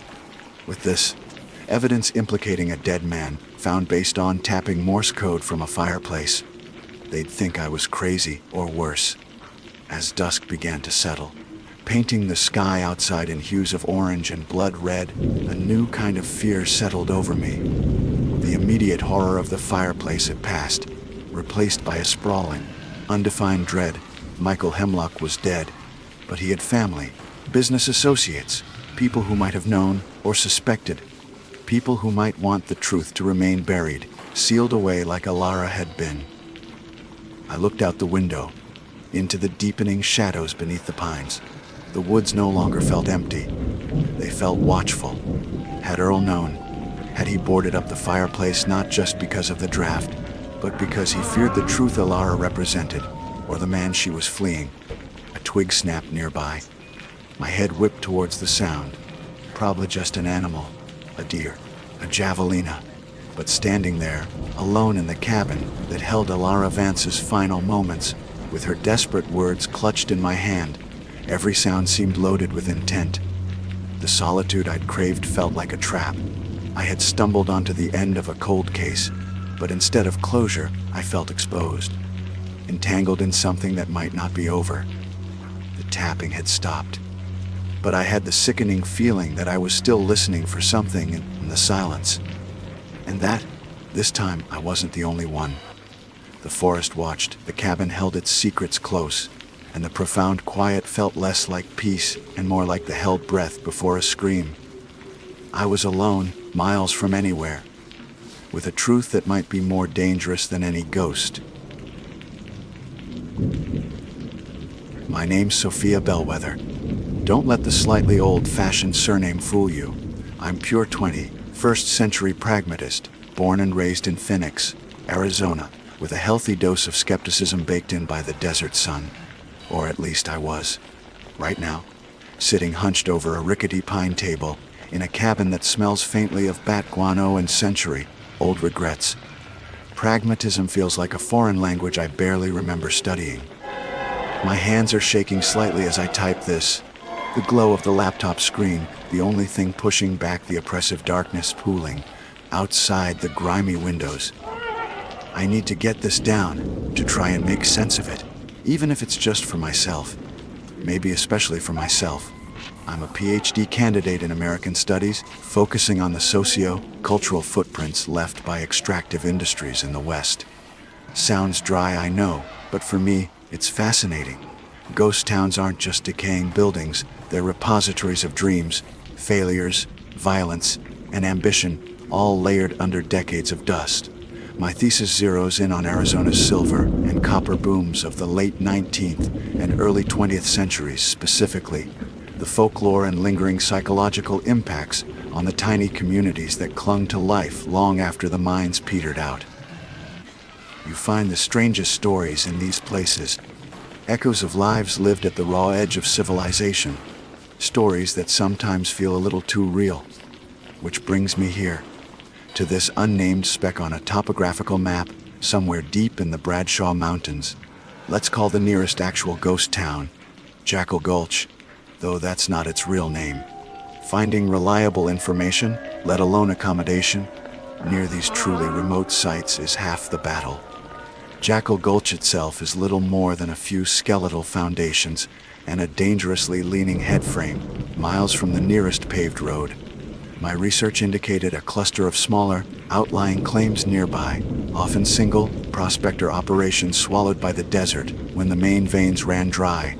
One of these, according to fragmented county records and a notoriously unreliable local history pamphlet, was worked by a man named Elias Thorne in the 1890s. The records stop abruptly. The pamphlet cryptically mentions misfortune and a mind lost to the stone. Finding this cabin was a stroke of improbable luck, or perhaps something else entirely. Weeks of searching online archives, cross-referencing old maps, and making awkward phone calls to county clerks yielded nothing. Then, I stumbled upon a forum dedicated to Arizona backcountry exploration. A cryptic post from years ago mentioned a caretaker's shack near the old Thorn claim. Sometimes used by hikers, though. Not recommended. No pictures, no booking site. Just a vague description and a warning to pack out everything you pack in, and maybe leave a little whiskey for the old-timer. More digging led me to a retired Forest Service ranger living in Prescott. He remembered the place. Thorn's Folly, we called it. He rasped over the phone, his voice thick with years and maybe a little bit of pity for my academic quest. Cabin's still there, last I heard. Built solid, surprisingly, but nobody stays long. Bad air up there, bad air. Like pollution from the mine. I asked Ever the academic. He chuckled, a dry, rattling sound. Not that kind of bad air, Missy. Just unsettling. Folks hear things, see things. Probably just the wind and the coyotes, but it gets in your head, especially knowing about Thorne. What exactly happened to him? Story goes he struck a rich vein, worked himself ragged, paranoid someone would jump his claim. Started talking to the rocks, they say. One day, he just stopped, vanished. Some think he sealed himself in the mine with his silver. Others think he just wandered off into the desert, mad as a hatter. Either way, the place feels watchful. He told me how to find the turn-off, a barely visible track obscured by creosote bushes, and wished me luck in a tone that suggested I'd need it. The drive itself was an ordeal. My trusty SUV bounced and scraped over rocks and ruts for the better part of 2 hours. After leaving the last semblance of asphalt, cell service vanished within the first 20 minutes. The landscape grew increasingly stark and primordial, jagged peaks clawing at a sapphire sky. Forests of saguaro giving way to scrub oak and gnarled pine at the higher elevation. The silence was immense, broken only by the engine's growl and the crunch of gravel. By the time I finally spotted the cabin, tucked into a shallow ravine shaded by ancient ponderosas, I felt like I'd driven back a century. The ranger was right. It was built solid. Row-hewn logs, chinked with some kind of hardened mud mixture, sat on a foundation of local stone. A sagging porch, a stone chimney, two small windows like vacant eyes. It was rudimentary, a main room with a fireplace, a small sleeping alcove, and a tiny, lean-to-kitchen area with a hand pump for water that thankfully, miraculously, still worked, producing cold, metallic-tasting water. Dust lay thick on everything, but it was dry and relatively free of pests, save for the occasional desiccated spider husk. The air was thick, heavy, with the scent of old wood, dust, pine needles, and something else, an undercurrent of cold stone, like the inside of a cave. And maybe 50 yards away, partially obscured by manzanita and buckthorn, was the mine shaft entrance, or what was left of it. It looked exactly as described in the sparse records collapsed. A jumble of heavy timbers, rockfall, and earth sealed the opening completely. It didn't look like a recent collapse either. Mature bushes grew amongst the debris. There was no way in or out. I made a note to photograph it thoroughly in the morning light. The first day and a half were productive, if lonely. I set up my laptop, spread out my maps and notes, and organized my supplies. I explored the immediate area, careful not to stray too far, photographing the cabin, the surrounding terrain, the collapsed mine entrance. The silence was profound. No traffic noise, no planes overhead, just the sighing wind in the pines, the buzz of unseen insects, the occasional cry of a hawk circling high above. It was beautiful in a severe, intimidating way, but the ranger's words echoed. Watchful. It was easy to feel observed when you were the only living soul for miles. I found myself glancing over my shoulder more often than usual, jumping at the sudden chatter of a squirrel or the skittering of a lizard. I chalked it up to isolation jitters, the city dweller's unease in true wilderness. That first night, sleep came easily, exhaustion overriding any nascent fear. The second night, however, was different. I stayed up late, cross-referencing some 1890s newspaper archives I'd downloaded, searching for any mention of Elias Thorne beyond the official records. I found a small, brief article from the Prescott Weekly Courier, dated 1897. It mentioned local concern about the reclusive prospector near Jackal Gulch, noting his increasing erratic behavior and avoidance of fellow miners. Nothing concrete, just whispers and worries. No mention of violence, just a strangeness. Around 1 a.m., I finally shut the laptop, the silence rushing back in to fill the space left by the quiet hum of the machine. I banked the fire in the hearth, leaving just embers glowing, and crawled into my sleeping bag in the alcove. The cabin creaked around me, the normal settling sounds of old wood contracting in the cool night air. I listened for coyotes, heard none. Just the wind, a low moan around the eaves. I was drifting off, that pleasant fuzzy state between wakefulness and sleep. And then I heard it. Clink, scrape, K. My eyes snapped open in the pitch darkness. My heart hammered against my ribs. I lay perfectly still, straining my ears. Was it inside the cabin? No, it was outside. Chi-ha-chunk. It was rhythmic, unmistakable. The sound of metal striking rock. Specifically, the distinct, percussive echo of a pickaxe. Crapple. It wasn't faint. It was sharp, clear, and terrifyingly close. It sounded like it was coming from just outside my window. Coming from the direction of the mine shaft. The collapsed, sealed, impenetrable mine shaft. I wasn't dreaming. The sound was too precise, too metallic, too real. Someone or something was out there. And the only thing out there, besides 50 yards of uneven, moonlit dirt and scrub, was the tomb of Elias Thorne's ambition. My breath caught in my throat, trapped somewhere between a gasp and a scream. The pragmatist in me scrambled for explanations, an animal knocking stones loose. The wind carrying a sound from miles away, but the rhythm was too deliberate, the impact too forceful. It was the sound of work. Hard, relentless work, echoing out of the impossible. Clinkin continued, steady as a heartbeat, a chilling metronome in the vast, terrifying silence of the Arizona night. And I was utterly, completely alone. The sound bored directly into my skull, bypassing my ears. Panic seized me, cold and paralyzing. My first instinct was pure animal reflex freeze. Don't move, don't breathe, don't betray my presence. Even though rationally I knew whatever was making that noise had to know I was here. This wasn't some random geological settling. It was methodical, rhythmic, the cadence of manual labor echoing through the thin cabin walls. My mind raced, desperately trying to impose order on the impossible. An animal. No creature moved with such deliberate, metallic percussion. Wind. The wind sighed and moaned. It didn't hammer stone with focused intent. Another person, maybe a hiker, lost and trying to signal. But why dig at a collapsed mine shaft in the dead of night? And why hadn't they approached the cabin, seeking light and help? Every logical explanation crumbled against the stark reality of the sound. Clink, scrape, Team K. How long did I lie there, rigid in my sleeping bag, listening? 10 minutes, an hour. Time seemed to warp, stretching and compressing. The sound was relentless.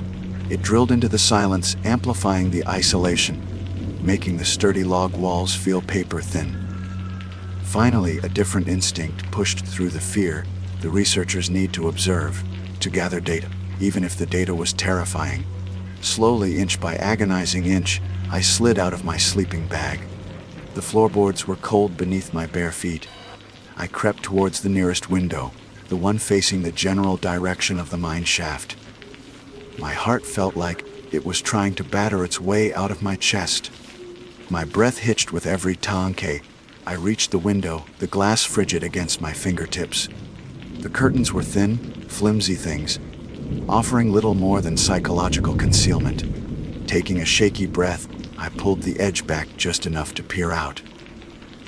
Moonlight bathed the clearing in a ghostly, silvered light. The familiar shapes of the ponderosas and manzanita bushes stood stark and skeletal against the paler ground. I scanned the area around the mine entrance. 50 yards away, nothing moved. Just shadows, long and distorted in the lunar glow.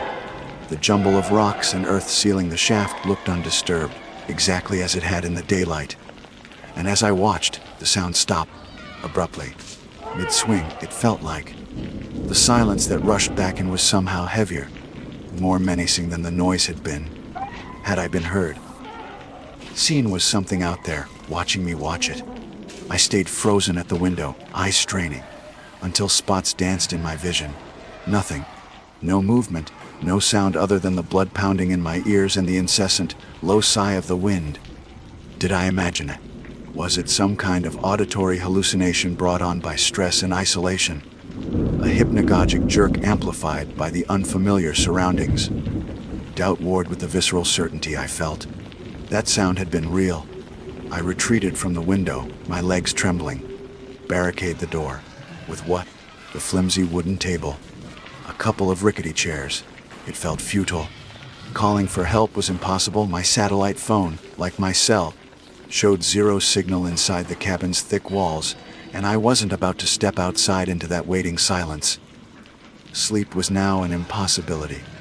I spent the rest of the night huddled in the main room's armchair, wrapped in my sleeping bag, jumping at every creak of the cabin, every gust of wind, straining to hear if the digging would resume. It didn't. The silence held until the first pale fingers of dawn began to probe the darkness. As soon as the sun cleared the jagged ridgeline, casting long morning shadows, I knew I had to investigate. Fear warred with a desperate need for answers, for proof that I wasn't losing my mind, armed with my heavy-duty flashlight, more for reassurance than illumination in the broad daylight, and my geological hammers, feeling woefully adequate as a weapon. I forced myself out the cabin door. The morning air was crisp and cold, smelling of pine and damp earth. The birds were starting their calls, a cheerful normalcy that felt jarringly out of place after the night's terror. I walked slowly, deliberately, towards the mine shaft, scanning the ground. I wasn't sure what I expected to find: footprints, discarded tools, something. The area around the collapsed entrance was exactly as I'd seen it yesterday. The dirt and gravel seemed undisturbed. No fresh footprints, human or otherwise, marred the ground near the rockfall. The bushes growing amongst the ceiling debris were intact, their leaves dusty but unbroken. I ran my flashlight beam over the jumble of rocks and heavy timbers blocking the entrance. Everything looked solid, anciently sealed. Lichen grew thick on some of the exposed rocks, patterns that took years, decades to form. There was no sign of recent disturbance, no newly excavated dirt, no chipped rock faces. It looked exactly like what it was supposed to be, a mine collapsed long ago, untouched by human hands for generations. The impossibility of the sound I'd heard hit me anew. It simply could not have come from here. So where did it come from? Frustrated and unnerved, I widened my search pattern around the entrance, and then I saw it. Tucked partially under a thorny buckthorn bush, almost hidden unless you were looking closely, was a small, heavily rusted piece of metal. It was about the size of my palm, flaked with orange decay, its original shape almost entirely lost to time. It might have been part of an old shovel head, or maybe the tip of a pickaxe. But it was clearly ancient. It hadn't been dropped there last night. It looked like it had been lying there, slowly surrendering to the elements since Elias Thorne himself last walked this ground. Finding itself nothing. If anything, it deepened the chill, a tangible link to the mine's grim history, lying innocuously in the morning sun. I retreated to the relative safety of the cabin, the rusted metal fragment feeling heavy and cold in my pocket. I needed answers. I booted up my laptop, ignoring the low battery warning. I'd run the generator later, and pulled up my research files on Elias Thorne. I pushed past the official records, the dry geological surveys, and dug into the folder labeled Folklore and Anecdotes. This was the collection of scanned pamphlets, transcribed oral histories from descendants of Jackal Gulch residents, and notations from obscure local history books. That's where I found the reference I'd previously skimmed over. It was in a transcription of an interview with the granddaughter of Jackal Ghost's last postmaster, recorded in the 1970s. She spoke of the stories her grandfather used to tell about Mad Thorne. Grandpappy said Thorne wasn't just looking for silver. The transcript read, he said Thorne claimed he'd hear things down in the deep tunnels. Scratching, chipping. Said it weren't him doing it. Said something else was down there, something old, trying to dig its way out, or maybe dig its way deeper. Thorne got spooked, started talking about how the rock itself was alive, whispering to him.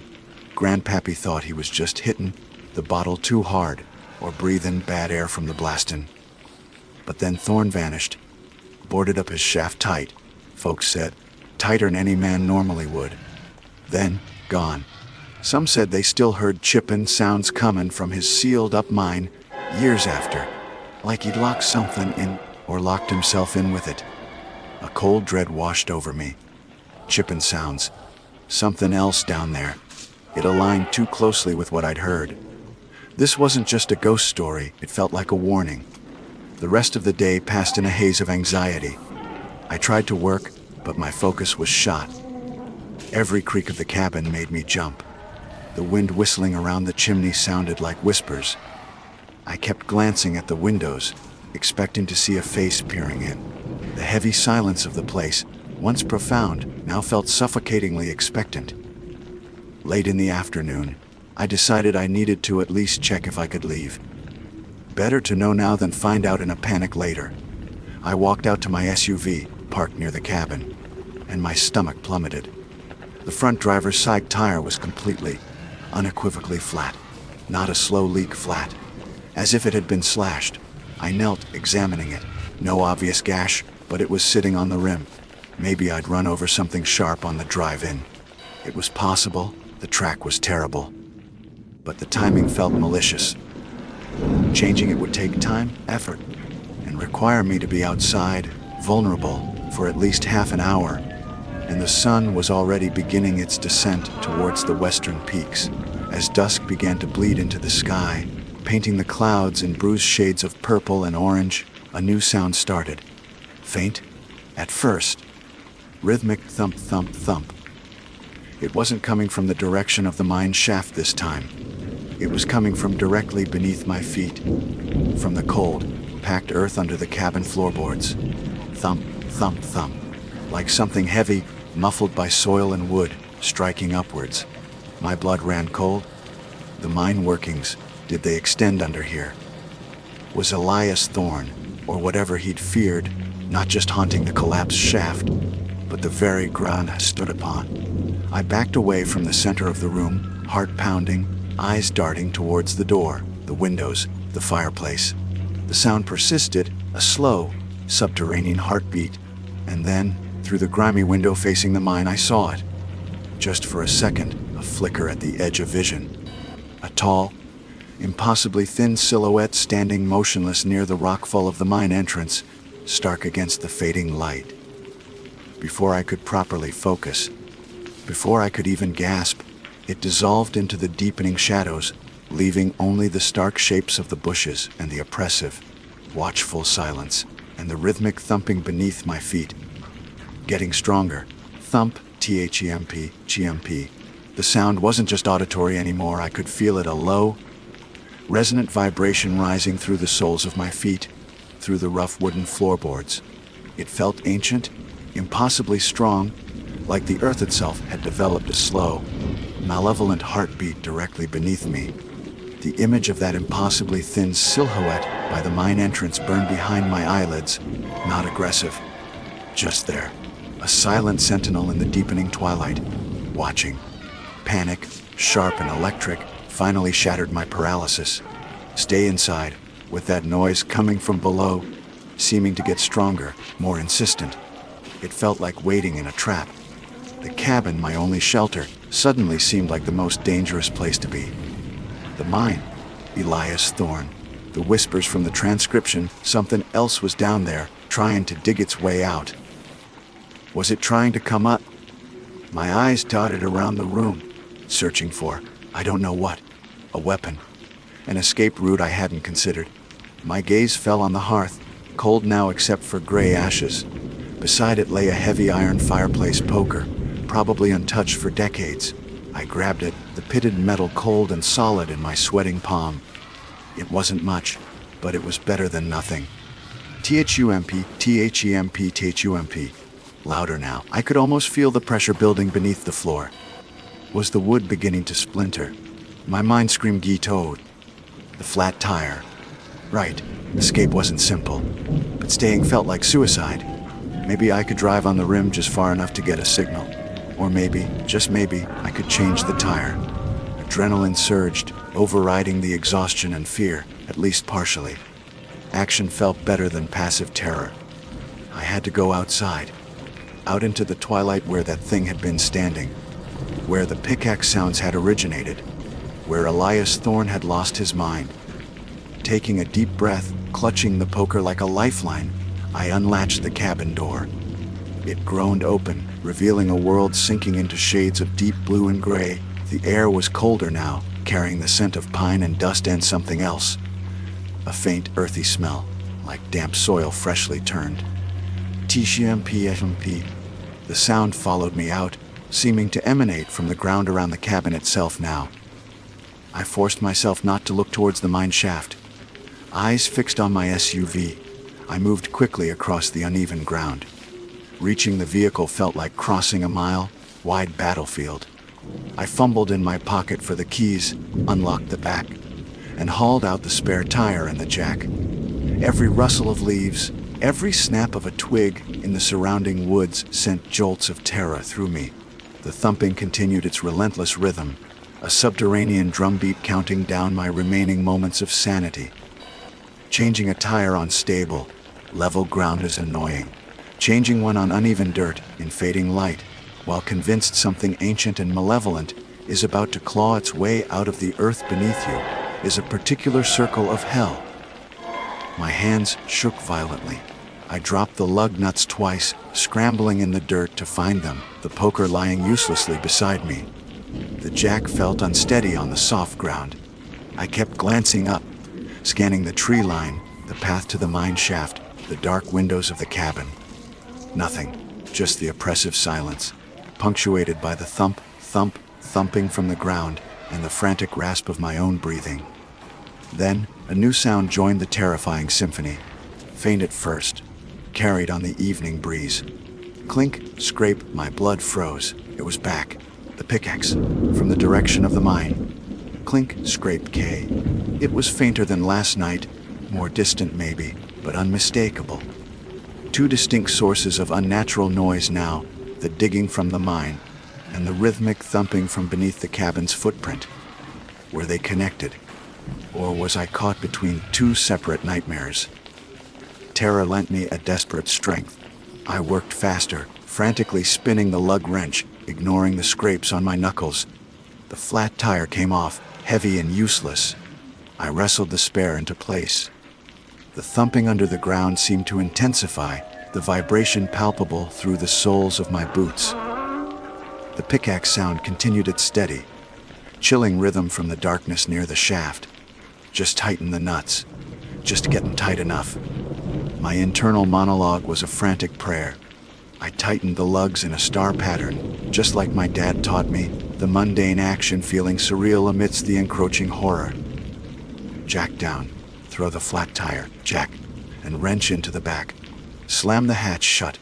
Poker still gripped in one hand, I scrambled into the driver's seat, slammed the door, locked it, fumbled the key into the ignition. The engine turned over, roared to life, the sound deafeningly loud after the unnatural quiet. Headlights cut through the near-total darkness, illuminating the dirt track leading away from the cabin, away from the mine, away from the madness. I didn't hesitate. Slamming the SUV into drive, I stomped on the accelerator. The vehicle lurched forward, tires spinning in the loose dirt before finding purchase. I risked a glance in the rearview mirror. The cabin stood dark and silent, but the ground around it, was it my imagination, or did the earth seem faintly disturbed, darker? As if something had indeed been pushing from below, and near the mine entrance, shrouded in shadow, just beyond the reach of my reversing lights, did I see a flicker of movement. A tall, thin shadow detaching itself from the deeper darkness. I didn't wait to find out. I wrenched the wheel, turning the SUV onto the barely, their track, and floored it. The vehicle bounced violently over rocks and ruts, branches scraping against the sides like skeletal fingers. I drove with reckless abandon, fueled by pure terror, eyes fixed on the narrow path illuminated by my headlights, refusing to look back. The 2-hour drive and felt like an eternity going out. Every shadow seemed to move, every bend in the track promised some fresh horror leaping out. The pickaxe sound faded behind me, but the memory of the thumping beneath my feet stayed, a phantom vibration in the floor of the SUV. It wasn't until I hit the blessed, beautiful asphalt of the county highway, bathed in the reassuring glow of a solitary streetlight marking the junction, that I allowed myself to slow down. I pulled over, engine idling, hands shaking so badly I could barely grip the wheel. I checked my phone, 1 bar, then 2. Tears of relief streamed down one vitten, my voice trembling as I tried to explain my location and the fact that I felt I was in danger, babbling about sounds and shadows and a collapsed mine. The sheriff's deputy who met me 20 minutes later was polite but skeptical. He listened patiently, his expression carefully neutral. Yes, he knew about the old Thorn cabin. Yes, people got spooked out there sometimes. Bad cell service, wild animals, wind playing tricks. He'd heard it all. He followed me back partway up the track, refusing to take his cruiser all the way, citing the road conditions. We found my flat tire, where I'd left it inside the SUV. He inspected it briefly with his flashlight. Looks like you ran over something sharp, he concluded. Probably on the way in. Happens all the time on these old roads. He shone his light towards the cabin, still distant up the track. Nothing seemed out of place. No sounds disturbed the night other than the crickets. He declined to go closer, citing lack of probable cause for any crime.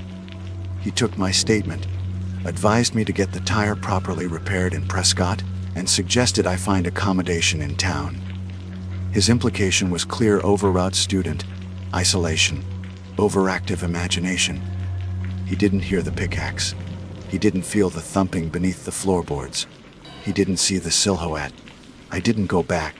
I abandoned that section of my research, shifting my thesis focus to more documented, less remote mining histories. I submitted my dissertation, defended it, earned my doctorate. I live back in Phoenix now, surrounded by the comforting noises of the city.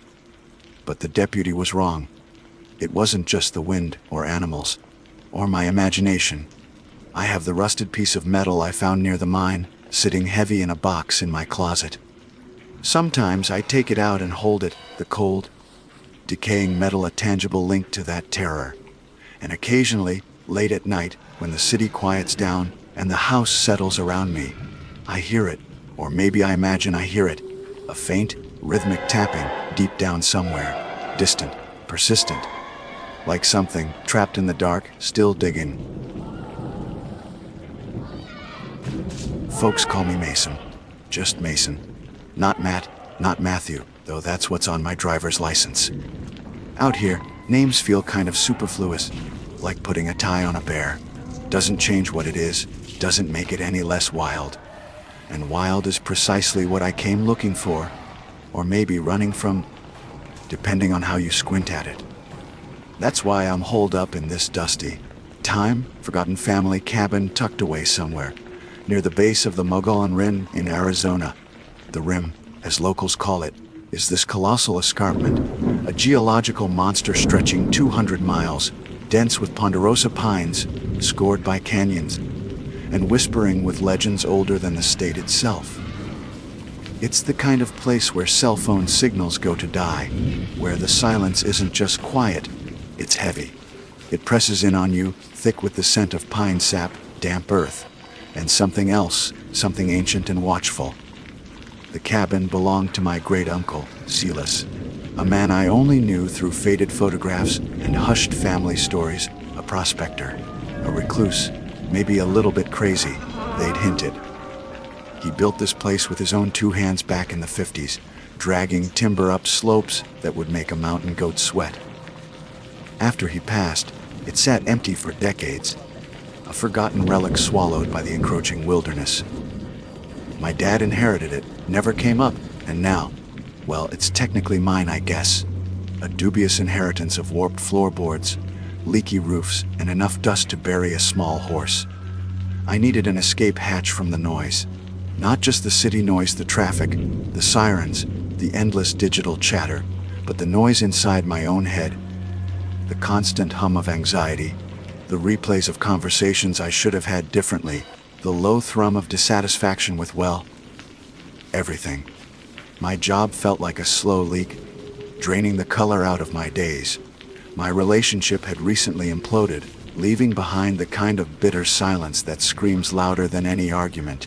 So, I packed my truck, tossed in some basic supplies, a couple of well-worn paperbacks, and pointed myself towards the Rim. Disconnect, recharge, reset. That was the mantra. Find some peace in the profound isolation. Funny how you can crave solitude, and then find yourself unnerved by its sheer, unblinking presence. The drive up was spectacular and increasingly desolate. Paved roads gave way to gravel, then rutted dirt tracks that clawed their way through the forest. The pines grew taller, denser, their branches interlocking overhead, filtering the fierce Arizona sun into shifting patterns on the forest floor.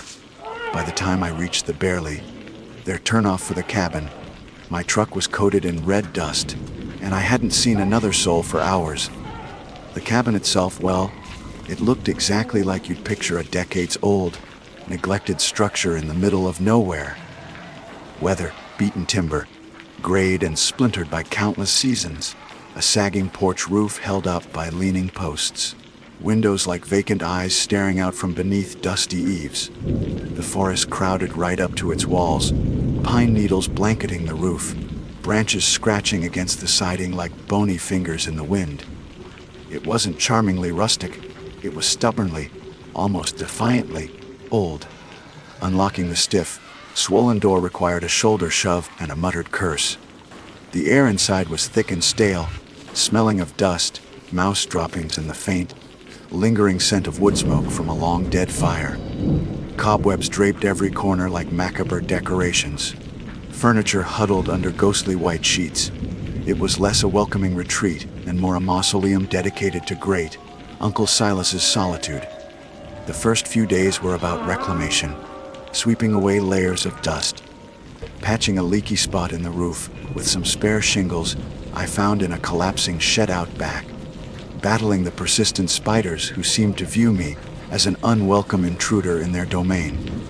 I got the ancient propane stove working, coaxed the well pump back to life. The water ran rusty at first, then cleared and established a routine. Mornings spent hiking the faint trails that snaked away from the cabin, afternoons reading on the porch, evenings listening to the wind sigh through the pines and the distant yip of coyotes. The silence began to feel less oppressive, more companionable. I was disconnecting, just like I planned. The noise in my head was quieting, replaced by the sounds of the forest. But there was still an undercurrent, a feeling. You know the one, the prickle on the back of your neck, when you feel like you're being watched, even when you know you're alone. Sometimes, deep in the woods, I'd get the distinct impression of unseen eyes tracking my progress.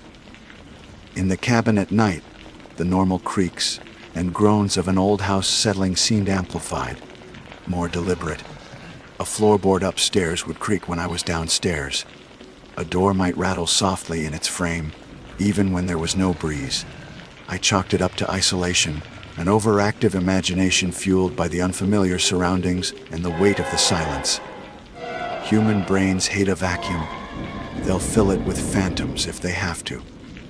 It was on the fourth day, driven inside by a sudden, violent afternoon thunderstorm that turned the sky bruised purple and sent rain hammering against the roof, that I decided to explore the attic.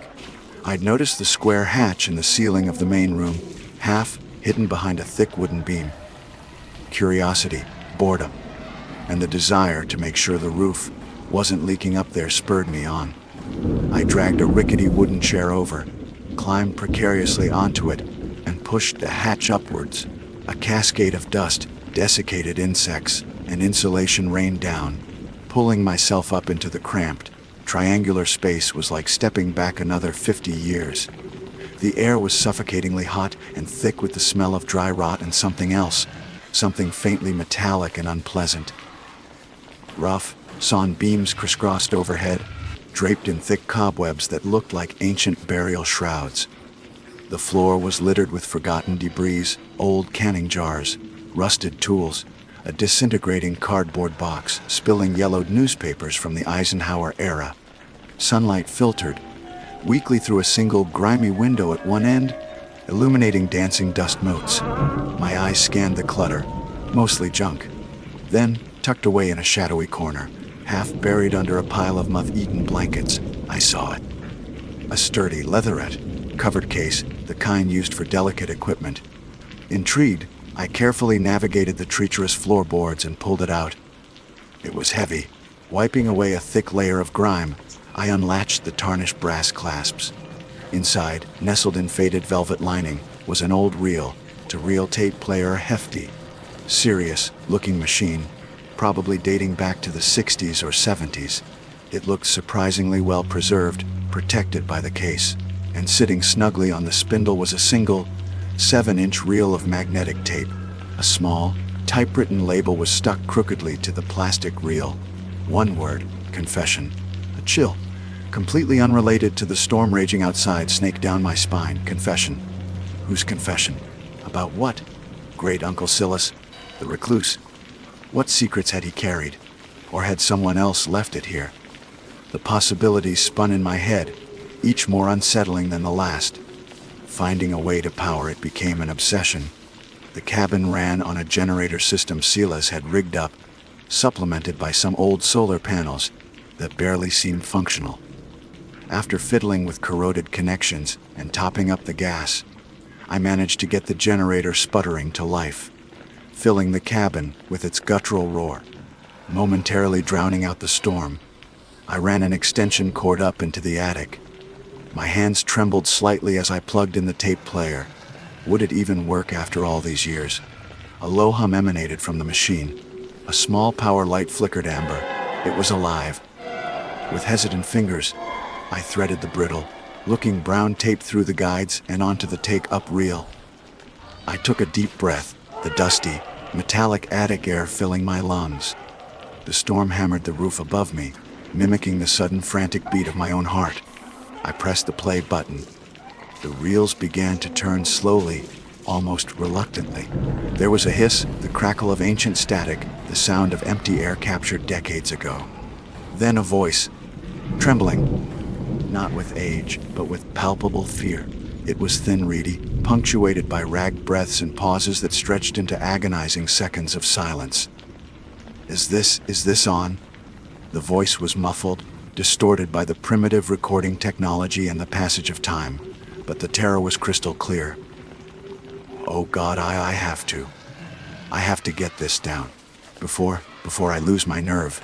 Or before. Another pause, choked off by what sounded like a sob.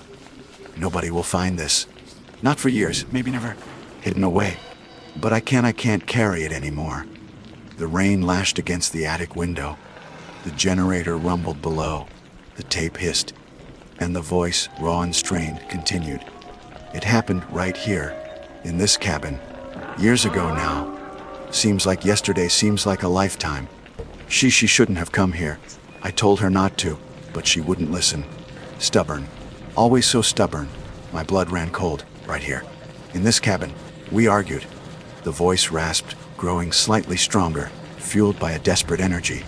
It got loud, nasty. Things were said, things you can't take back. Then it just happened.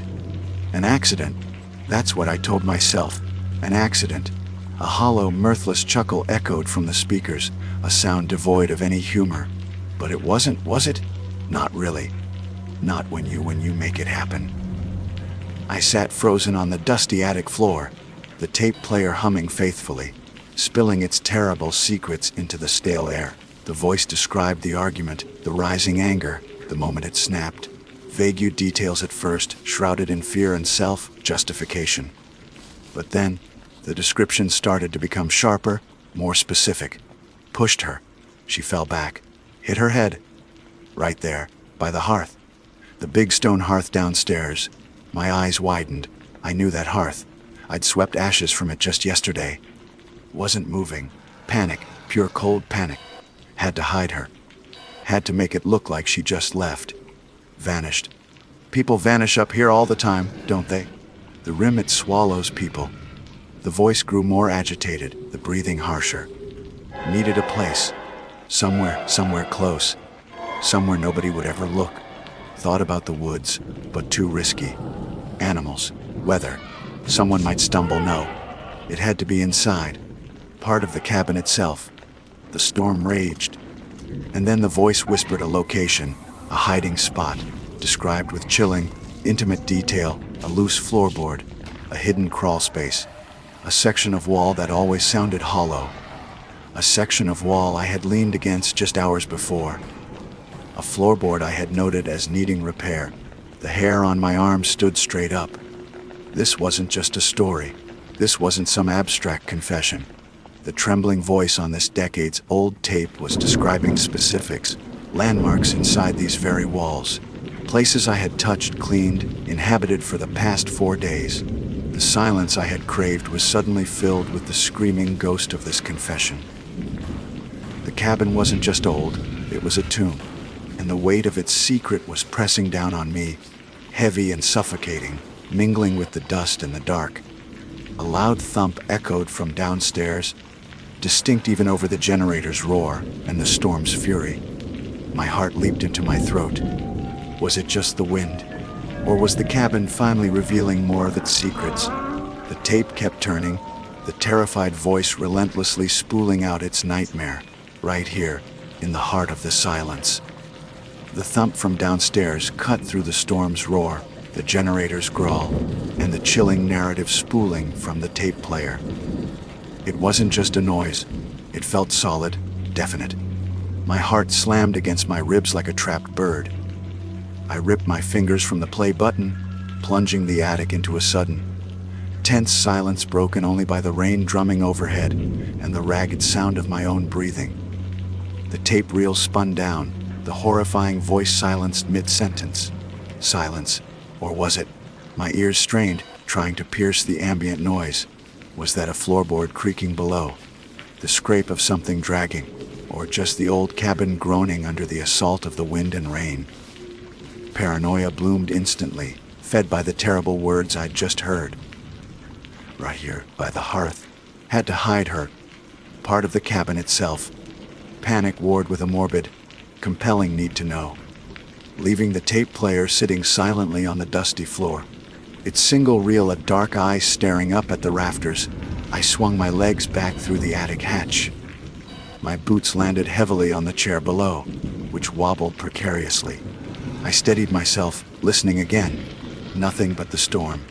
The generator outside chugged along, a mechanical heartbeat in the deluge. Descending the creaking stairs from the main room felt like wading through molasses. Every step echoed unnaturally loud in the tense atmosphere. My eyes darted left and right, probing the deep shadows cast by the single bare bulb swinging gently overhead, a nervous pendulum marking time. In this house of secrets, the main room, with its stone hearth, threadbare rug, and sheet-draped furniture, looked the same yet entirely alien. Tainted, the air felt thick, charged, as if the confession hadn't just played from a speaker, but had seeped into the very wood and stone. Where had the thump come from? The kitchen was small, cramped bedroom off the main area, or had it been something inside the walls? I grabbed the heavy iron fireplace poker cold, solid, and vaguely reassuring in my trembling grip. Holding it like a makeshift weapon, I moved slowly through the lower level. The kitchen was small, basic. A chipped enamel sink, the humming propane stove, bare wooden cupboards. A gust of wind rattled the window pane above the sink, making me jump. Nothing seemed out of place, no sign of disturbance. I checked the back door, still securely bolted. The bedroom was even smaller, dominated by a simple iron bed frame and a dusty chest of drawers. The window here looked out into the dense, rain-lashed pines. Again, nothing. No overturned furniture, no broken glass, no obvious source for the sound. Was it just the storm? A heavy branch falling onto the roof. The wind catching a loose shutter I hadn't noticed. Logically, yes, that had to be it, but logic felt flimsy, inadequate, standing there in the heart of a cabin where, according to a dead man's voice on tape, a body lay hidden within the structure itself. The possibility poisoned everything. Every random noise became intentional, every shadow held a potential shape. I found myself back in the main room, standing before the great stone hearth. My eyes traced its rough, uneven surface. Fell back, hit her head. Where the hearth? Right there'd almost picture it. A flickering fire casting dancing shadows, an argument escalating, a shove, the sickening crack. I shook my head, trying to dispel the image. The confession wasn't finished. I needed to hear the rest. Ignoring the screaming voice in my head telling me to get out, to run into the storm, to leave this place and its secrets behind, I knew I couldn't. Not yet. It was like probing a sore tooth, painful, but necessary to understand the extent of the rot. The thought of going back up into that suffocating attic, however, was unbearable. Carefully, I retrieved the tape player and the reel, threading the extension cord down the stairs. I set the machine up on the dusty pine table in the center of the main room. The generator noise from outside was louder here, but so was the storm. It felt marginally safer than the claustrophobic confines above. With the poker lying on the table beside the tape player, I took another shaky breath and pressed play. The hiss returned, then the voice, picking up almost exactly where it left off, still laced with that same chilling undercurrent of ragged fear. Somewhere nobody would ever look. Took hours. The storm helped, covered the noise. Like this one. Maybe. The voice paused, and I could hear the faint sound of rain on the recording, mirroring the deluge outside my own windows. It was an eerie synchronicity, collapsing the decades between the recording and my listening. The floorboards near the west wall. always uneven. Silas, he built this place fast, not always perfect. There's a space underneath, not deep, but deep enough. Had to make room. The voice choked a wet, gasping sound. Used tools from the shed. Pry bar saw. Took longer than I thought. The smell. He trailed off, the implication hanging heavy in the static, filled silence. My gaze automatically shot to the west wall, the wall I'd leaned against earlier. The wall lined with a built-in, rough-hewn bookshelf filled with Silas's moldering paperbacks and field guides. I remembered noticing how some of the floorboards near the base of that wall didn't sit quite flush. I'd made a mental note to try and tack them down later, thinking it was just age, the house settling. Now that simple imperfection felt monstrous. Had to be quiet. The voice continued, dropping to a near whisper, as if afraid of being overheard even then, decades ago. Every creak, every scrape thought someone would hear. But who? Nobody for miles. Just the trees. Just the damned, watching trees. He described lining the space, trying to make it neat. The words sounded grotesque in context. He talked about replacing the floorboards, trying to make them look undisturbed. But one board never sat right again. It became a constant reminder, a flaw in his ghastly handiwork. Covered it with that old rug. The voice rasped, the braided one, hid the seam. But I knew. Every time I walked over it, I knew. I looked down at the threadbare, faded braided rug, partially covering the floor near the west wall bookshelf. The same rug. It had to be. It was old, worn, fitting the description perfectly. Bile rose in my throat. I was standing, breathing, living in a room arranged to conceal a murder victim. The disconnect I'd craved felt like a cruel joke. I wasn't disconnected, I was intimately, horribly connected to this place's hidden trauma. Thought I could live with it. The voice sighed, a sound utterly depleted of hope. Thought time would bury it deeper. But it doesn't work like that. It festers. It whispers. Sometimes I think she's still here. In the walls, in the floor. Hear her moving. No, that's crazy. Just the house settling, just the wind. Got to be. But his denial sounded thin, desperate. He didn't believe it himself. And standing there, listening to his terror echo across the years, amplified by the storm and the cabin's groans, neither did I. The feeling of being watched intensified, morphed into something more specific, the sense of a presence.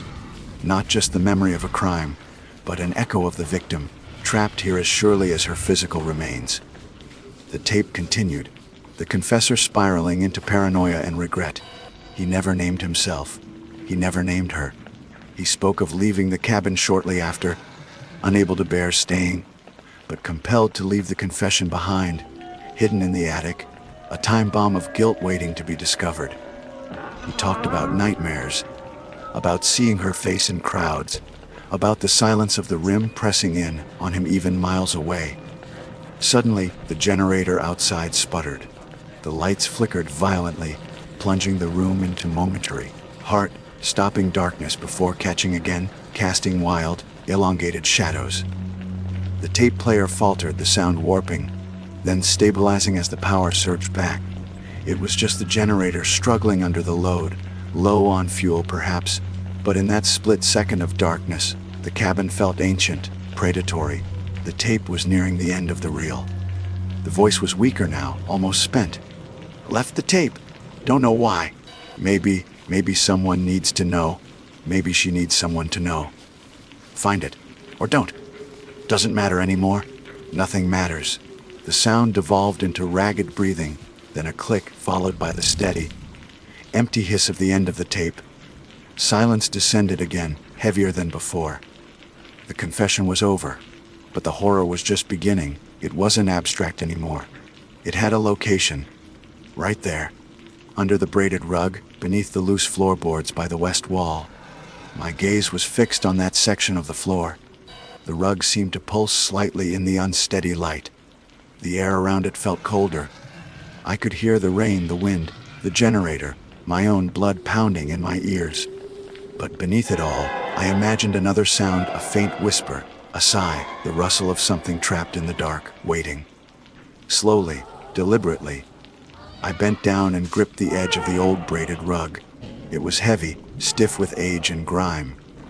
My hands were shaking uncontrollably now, but I pulled. The rug slid back across the wooden floor with a scraping sound that echoed the confessor's description. And there they were, the floorboards near the base of the bookshelf, just as the tape described. Most lay flat, dark with age, but one section, maybe 3 feet long, was slightly raised, the gaps between the planks widered even. One board, in particular, looked like it had been pried up and reset imperfectly. The seam the rug had hidden for decades. I stared at it, mesmerized by the physical proof, the hiding place, real, tangible. The storm raged outside, but inside the cabin, a different kind of storm was gathering within me, a whirlwind of terror, revulsion, and a terrifying, magnetic pull towards the final, unthinkable discovery. My hand hovered over the edge of the loose board. All I had to do was lift it. My hand hovered over the edge of that loose floorboard, trembling like a leaf in the gale still raging outside. Every instinct screamed at me to stop, to push the rug back, to pretend I hadn't heard the tape, hadn't found the scar on the cabin's floor. Go back to ignorance, pack my truck and drive until the Mogollon Rim was just a hazy blue line in my rearview mirror. Forget the voice, the confession, the cold spot by the west wall. But I couldn't. The knowledge was already inside me, a poison working its way through my veins. Ignoring it wouldn't make it disappear. It would only let it fester, just like it had for the man on the tape.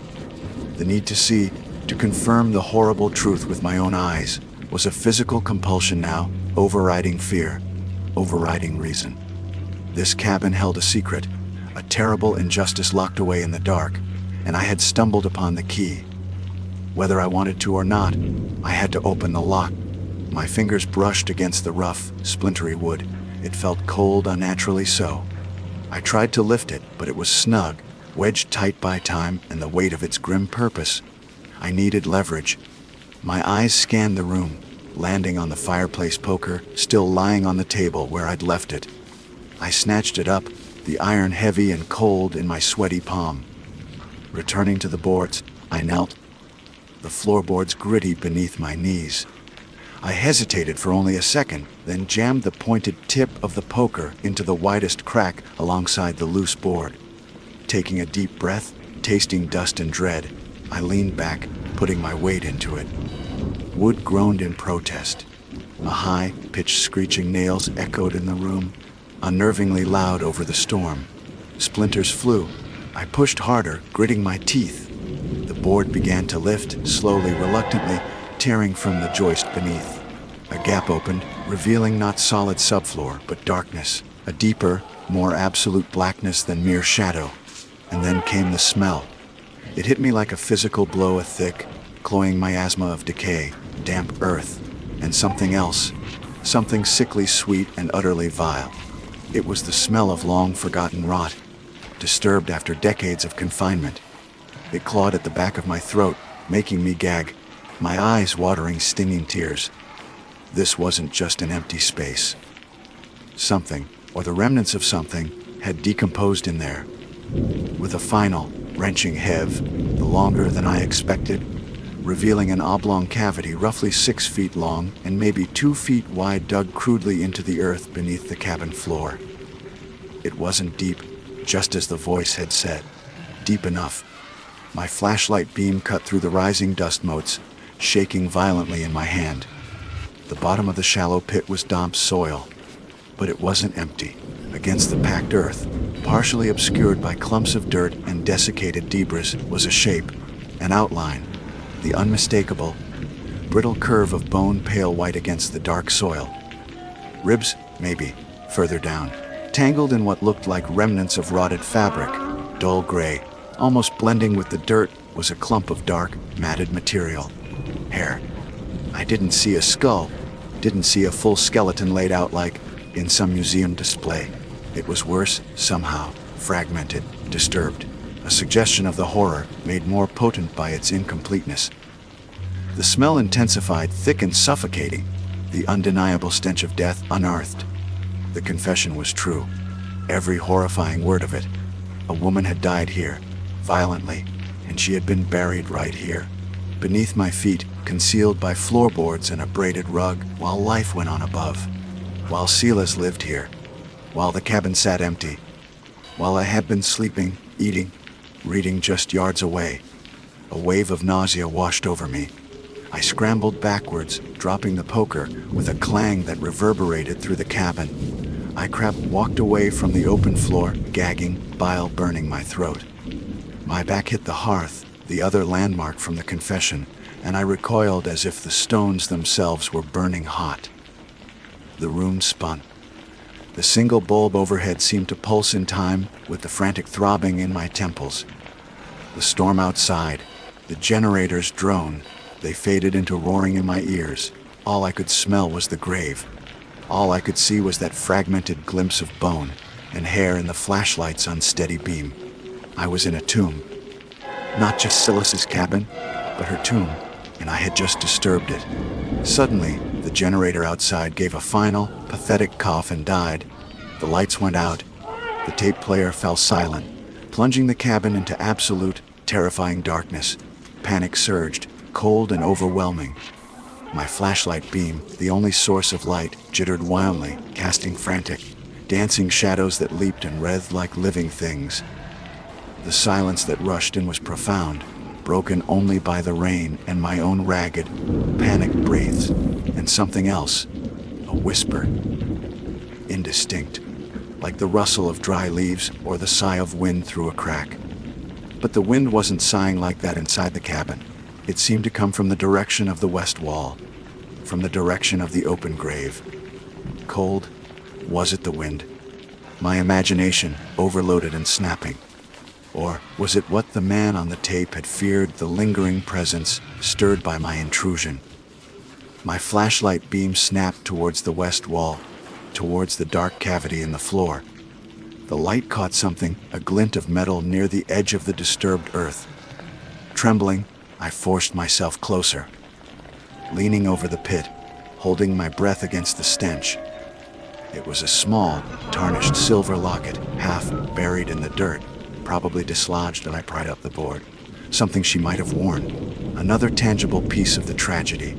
Thump. This time it wasn't downstairs. It was upstairs, directly overhead, in the attic. My blood turned to ice water. I froze, flashlight beam aimed at the ceiling hatch, heart hammering against my ribs so hard it hurt. Silence, then a soft, unmistakable scrape, like something being dragged across the attic floorboards. He left the tape player up there, but I brought it down. The attic should be empty. I had to get out, now. Forget the locket, forget the grave, forget everything. Just get out. Scrabbling for my keys on the table where I tossed them days ago, my hand knocked the reel of tape onto the floor.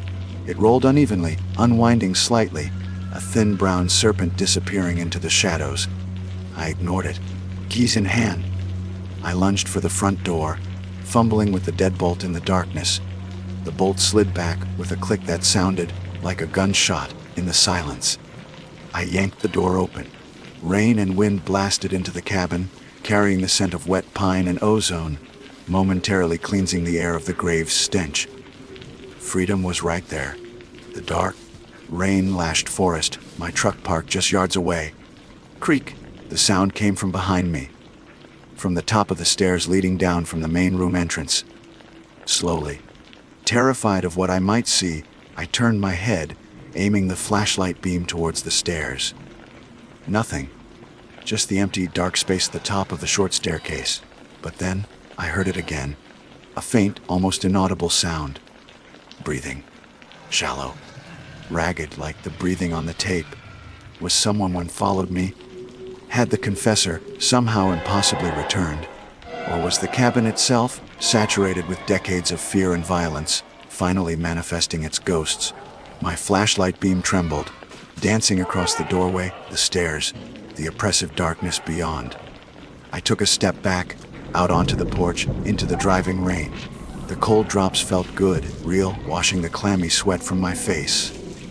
Another scrape from the attic, louder this time, followed by a soft thud against the inside of the attic hatch. I didn't wait to find out what it was. I turned and ran, stumbling off the porch, splashing through mud puddles, fumbling with my truck keys, the flashlight beam bouncing crazily off the trees. The forest seemed to press in, the darkness absolute beyond my small circle of light. I reached the truck, wrenched the door open, and threw myself inside, slamming the door shut, fumbling to lock it. My breath came in huge, shuddering gasps. My hands shook so badly it took 3 tries to get the key into the ignition. The engine turned over, coughed, and roared to life, the headlights cutting twin paths through the rain and the night. I slammed the truck into reverse, spinning the tires in the mud, and fishtailed back onto the barely, their track leading away from the cabin. I didn't dare look back, didn't dare slow down, keeping my eyes fixed on the treacherous road ahead, illuminated by my headlights. I drove for hours, it felt like, adrenaline coursing through me.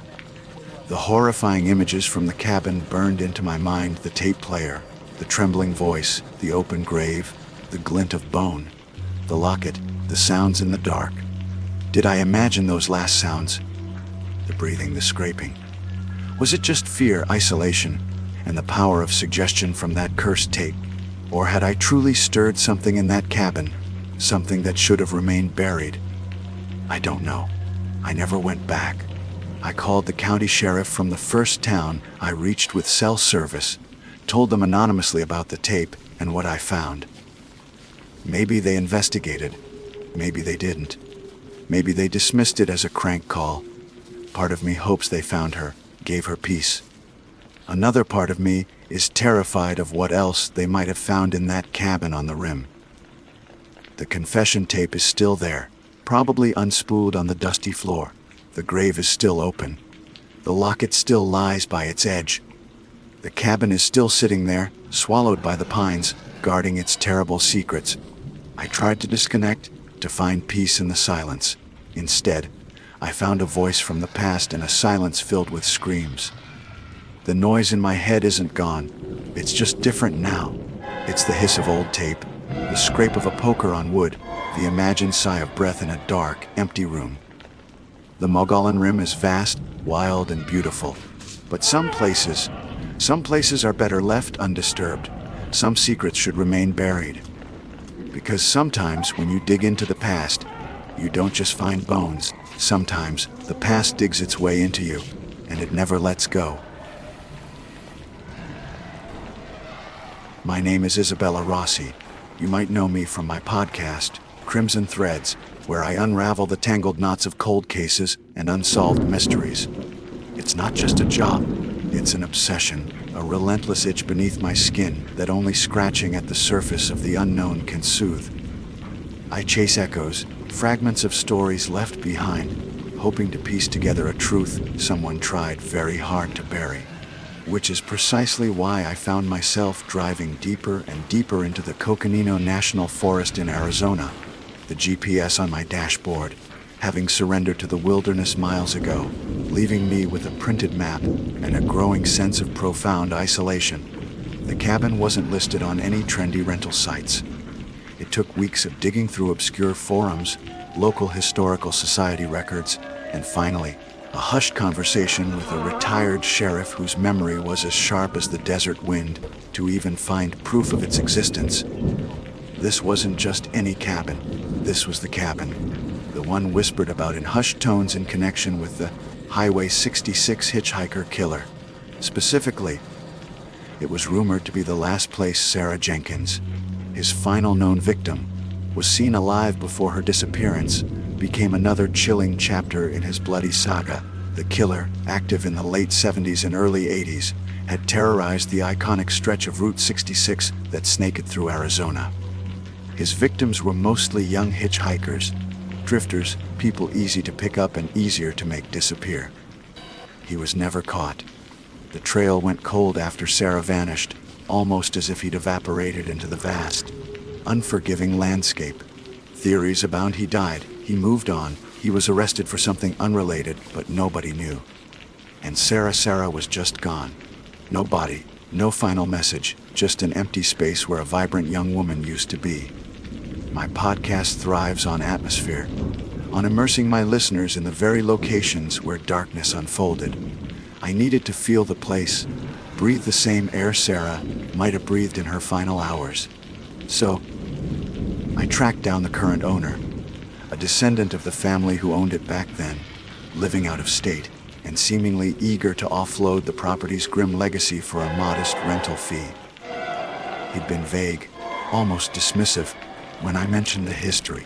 "Just old stories, Miss Rossi," he'd said over a crackling phone line. "Place needs work. Watch out for critters." His nonchalance felt practiced. The final stretch of road was less a road and more a suggestion. A pair of ruts carved through the dense ponderosa pines and alligator junipers. My SUV handled it, but barely. Sunlight struggled to pierce the thick canopy overhead, dappling the forest floor in shifting patterns of light and shadow that played tricks on the eyes. The silence was immense, broken only by the crunch of tires on pine needles and the occasional cry of a distant hawk. No cell service, naturally. Just me, the woods, and the ghosts I was chasing. Finally, the trees parted slightly, revealing the cabin. It wasn't grand, just a simple, weathered log structure hunkered down against the elements, its wood darkened by decades of sun and snow. A stone chimney leaned slightly, and the porch sagged under the weight of time. It looked less like a cozy retreat, and more like something that had grown organically out of the forest floor, secretive and watchful. Parking the SUV, I cut the engine, and the silence rushed back in, heavier this time, pressing against my eardrums. The air was crisp, scented with pine sap and damp earth. Taking a deep breath, I grabbed my recording gear and my overnight bag. The key, a heavy, old-fashioned iron thing, was exactly where the owner said it would be, tucked under a loose flagstone by the steps. It turned stiffly in the lock, the mechanism groaning in protest before clicking open. Stepping inside was like stepping back in time. Dust motes danced in the few beams of light slanting through the grimy windows. The main room was sparsely furnished, a threadbare sofa facing a cold, soot-stained fireplace, a rough, hewn wooden table with 2 chairs, and a small kitchenette tucked into one corner. The air was thick with the smell of old wood dust and something else, a faint, almost metallic tang, like old blood or rust, that I tried to dismiss as imagination. My footsteps echoed unnervingly on the bare wooden floorboards. I set up my basic recording equipment on the table, microphone, interface, laptop. Speaking into the mic, testing levels, my voice sounded unnaturally loud, intrusive in the profound quiet. "Okay, listeners," I murmured, slipping into podcast mode almost automatically. "I've arrived. The cabin. It's exactly as you might picture. Isolated, aged, and undeniably heavy with history. You can almost feel the years pressing down." Even as I said it, a shiver traced its way down my spine that had nothing to do with the ambient temperature. Exploring further, I found a small bedroom with a simple iron bedstead and a lumpy mattress, and a tiny, functional bathroom. Everything was clean, in a superficial sort of way, but the underlying sense of age and neglect was palpable. It felt unused, but not entirely empty, as if the echoes of past occupants clung to the very wall. It was back in the main room, while running a dust cloth over the rough mantelpiece above the fireplace, that I saw it. Tucked away at the end, almost hidden behind a stack of brittle firewood, was a book. Not a modern paperback, but an old leather-bound guest book, its cover warped and stained. My heart gave a little jump. This was exactly the kind of atmospheric detail I'd hoped to find. Carefully, I lifted it out. The leather was cracked, the pages yellowed and brittle at the edges. I carried it over to the table, the afternoon light fading outside, casting long, eerie shadows across the room. Sitting down, I opened it gently. The first few entries were decades old, dating back to the 50s and 60s. Families on vacation, hunters seeking game, mundane comments about the weather, the fishing, the beauty of the forest. Standard guestbook fare. August 1962, had a wonderful week. Caught plenty of trout. Kids loved exploring, Be back next year. October 1960-80. Bagged a decent buck just past the ridge. Cabin's rustic but cozy. Stove works fine. Then, the entries started to thin out, becoming less frequent in the 70s. And the tone began to shift subtly. July 1975, peaceful, but unsearing noises outside. Probably just animals, but couldn't shake the feeling of being watched. The handwriting here was neat, precise. September 1970. Couldn't sleep last night. Swear I heard footsteps on the porch. Checked in the morning, nothing there. Maybe the wind. This one was scrawled, hurried. May 1979. Came up here to get away from it all. Feel more exposed than ever. The woods feel different after dark. Like they're holding their breath, leaving early. My own breath hitched. These entries were closer to the time of the Highway 66 killer's activity. Closer to Sarah Jenkins' disappearance. Was it just the isolation playing tricks on people, or was there something genuinely wrong with this place? I flipped another page, my fingers trembling slightly. June 1981, something scratched at the bedroom window last night long. Slow scrapes, sounded like fingernails on glass. My wife is terrified. We're packing up now. That was the year Sarah Jenkins vanished. My blood ran cold. I scanned the page, looking for a name, a signature, anything. Just the date and the frightened words remained. I turned the page again and again. Blank pages, yellowed, empty, waiting. Had no one stayed here since? Or had they just not dared to write anything down? I kept turning, a morbid curiosity compelling me forward, until I reached the very last page in the book. It wasn't blank. There was no text, no date, no signature. Instead, drawn crudely in what looked like thick pencil or charcoal, was a map. It depicted the cabin, a simple square, and the woods stretching out directly behind it.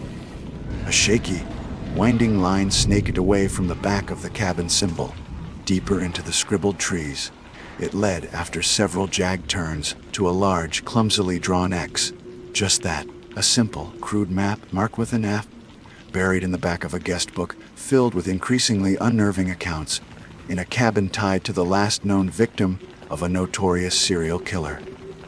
I stared at it, the silence of the cabin pressing in again, amplifying the frantic beat of my own heart. The drawing was primitive, almost childlike, yet it radiated a sense of profound unease. Who drew this? When? And most importantly, what did X mark? Outside, the sun had dipped below the tree line. The woods beyond the cabin windows were dissolving into deep, impenetrable shadow.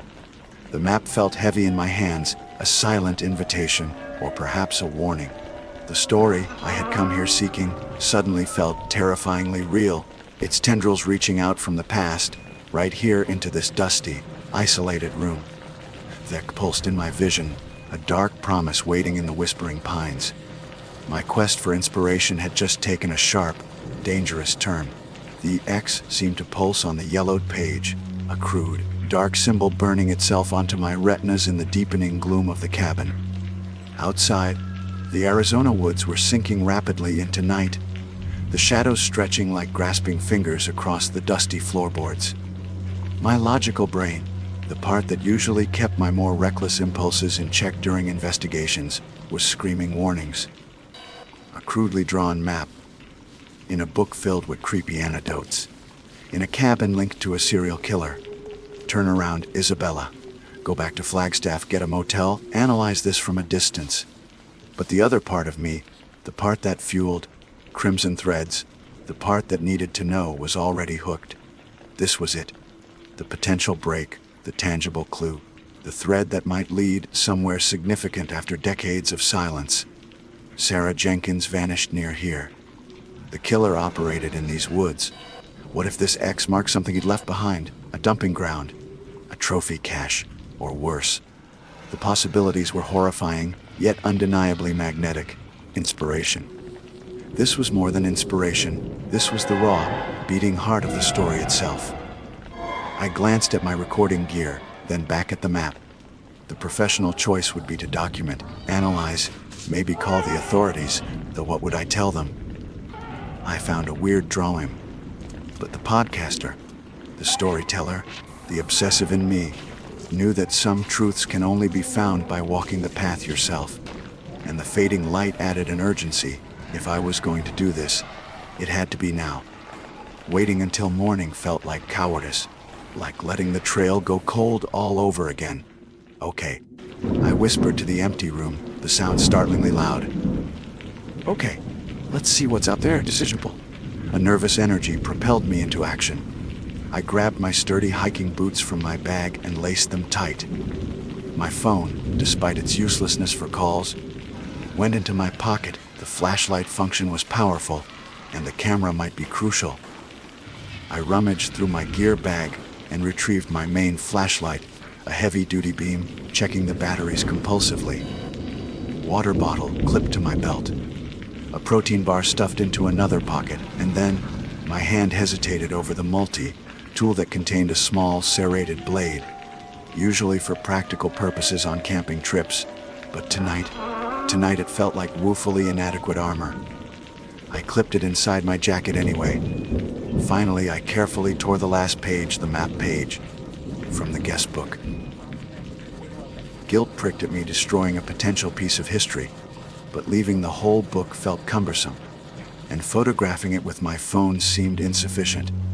I needed the original artifact, the direct link. Folding the brittle paper carefully, I tucked it into my chest pocket. A last look around the cabin. It seemed darker now, the corners filled with imagined shapes. I locked the door behind me, the click echoing in the twilight stillness. The air outside was significantly colder than before, biting at my exposed cheeks. The scent of pine was heavier, mixed with the loamy smell of damp earth and decaying leaves.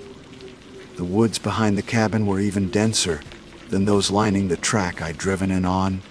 The trees, mostly ponderosa pines, their bark like puzzle pieces, stood close together, their high branches interlacing to form a nearly solid roof, blocking out what little remained of the sky. Stepping off the negligible clearing around the cabin and into the tree line felt like passing through a veil. The muted sounds of the forest seemed to cease for a moment, as if acknowledging my intrusion, before resuming. The sighing wind, the distant rustle of unseen creatures, the creak of wood. I pulled out the map and my main flashlight, its powerful beam cutting a sharp white tunnel through the encroaching darkness. The map was almost laughably simple. A square for the cabin, a jagged line, the X. No landmarks, no scale, no compass rose. It was pure instinct and interpretation. I located what seemed to be the start of the path indicated, a barely discernible game trail leading away from the back of the structure. "All right, Sarah," I murmured, my voice hushed, breath pluming in the cold air. "All right, Mr. Highway 66, where did you go?" Walking was difficult. The ground was uneven, littered with pine cones and rocks, hidden beneath a thick carpet of needles. Exposed roots snaked across the path like traps. The flashlight beam, while strong, created stark contrasts, plunging everything outside its circle into absolute blackness, making me feel simultaneously exposed and blind. I held the map in one hand, the flashlight in the other, trying to match the crude turns on the paper with the faint trail on the ground. Deeper I went, the cabin quickly lost to sight behind me. The sense of isolation intensified tenfold. It was just me, the beam of my light, and the immense, ancient forest. Every snap of a twig under my boots sounded like a gunshot. Every sigh of the wind through the high branches seemed to whisper my name, or perhaps Sarah's. I kept stopping, straining my ears, convinced I heard footsteps mirroring my own, always just behind me, always fading when I focused. Peripheral vision became a torment, filled with fleeting movements and shapes that resolved into tree trunks or low, hanging branches when I turned my head. I checked the map constantly, paranoid about losing my way. The line seemed to follow the path of least resistance, winding around thicker groves and steeper inclines. After maybe 20 minutes, which felt like an hour, I came to a small, dried-up creek bed littered with smooth stones cutting across the trail. I checked the map again. There was a small squiggle that could, perhaps, represent this. Hope mingled with dread. I was likely still on the right track. crossing the creek bed. The woods on the other side felt different. Older, maybe. The trees seemed larger, their bark rougher, the undergrowth thicker. The air grew colder still, and the silence deepened, broken now only by my own ragged breathing and the thumping of my heart against my ribs. I shone the flashlight beam upwards, towards the impenetrable canopy far above. It felt like being at the bottom of a dark, green ocean. It was then that I saw the first one. Carved into the bark of a massive pine, about chest high, was a symbol. Not the X from the map, but something else. A simple circle, with a vertical line drawn through its center. It was weathered, clearly old, but undeniably deliberate. It looked strangely familiar, though I couldn't place it. A shiver ran down my spine. Was it a trail marker, hobo sign, or something else? I took a quick picture with my phone, the flash momentarily illuminating the strange carving before plunging me back into the focused beam of my flashlight. I pushed onward, the symbol nagging at the back of my mind. The path grew fainter, harder to follow. Several times, I had to backtrack slightly, casting the flashlight beam in wide arcs, searching for the next faint indentation in the forest floor that suggested the trail continued. The crude map offered little help now. The line was just a suggestion, the woods a disorienting reality. Panic began to set in, cold and sharp. This was stupid, Isabella. Reckless. You're alone, deep in the woods, chasing a ghost story map. I forced myself to take slow, deep breaths. I paused, took a swig of water, and shone the light around me in a full circle. Nothing but trees, shadows, and the oppressive weight of the unknown. Then I heard it. A distinct snap of a twig, too loud, too close to be my own doing. It came from somewhere off to my left, deeper in the blackness beyond my light's reach. Hello, I called out, my voice trembling embarrassingly. Is anyone there? Silence. A heavy, profound silence that seemed to absorb my voice instantly. No animal scurrying away, no bird taking flight, no human reply. Just nothing. The feeling of being watched intensified, becoming a palpable pressure on the back of my neck. I gripped the flashlight tighter, my knuckles white. The multi-tool clipped inside my jacket suddenly felt ludicrously small. I started walking faster, stumbling occasionally, driven now not just by curiosity, but by a growing, primal fear. Another 10 minutes of frantic progress, following the map's general direction more by guesswork than clear guidance. And then I saw it. Another tree. Another carving. The same circle with a line through it. Closer to the ground this time, and it looked fresher. The edges weren't as weathered. My heart hammered. Someone else had been here. More recently. Just beyond that marked tree, the ground began to slope downwards more steeply. The trees thinned slightly, revealing a small, bowl-like depression ahead. It felt like I was approaching something significant. I consulted the map one last time in the swaying beam of my flashlight. The shaky line ended right about here, culminating in that stark, final X. My light swept across the depression. It was maybe 30 feet across, clearer of thick undergrowth than the surrounding woods, almost unnaturally so. Pine needles formed a soft, dark carpet on the ground. In the very center of this small clearing stood a single, ancient juniper tree, its branches twisted and gnarled like arthritic fingers, its bark shredded and peeling. My beam fixed on the base of the juniper, and I saw it. The ground around the base of the tree was disturbed.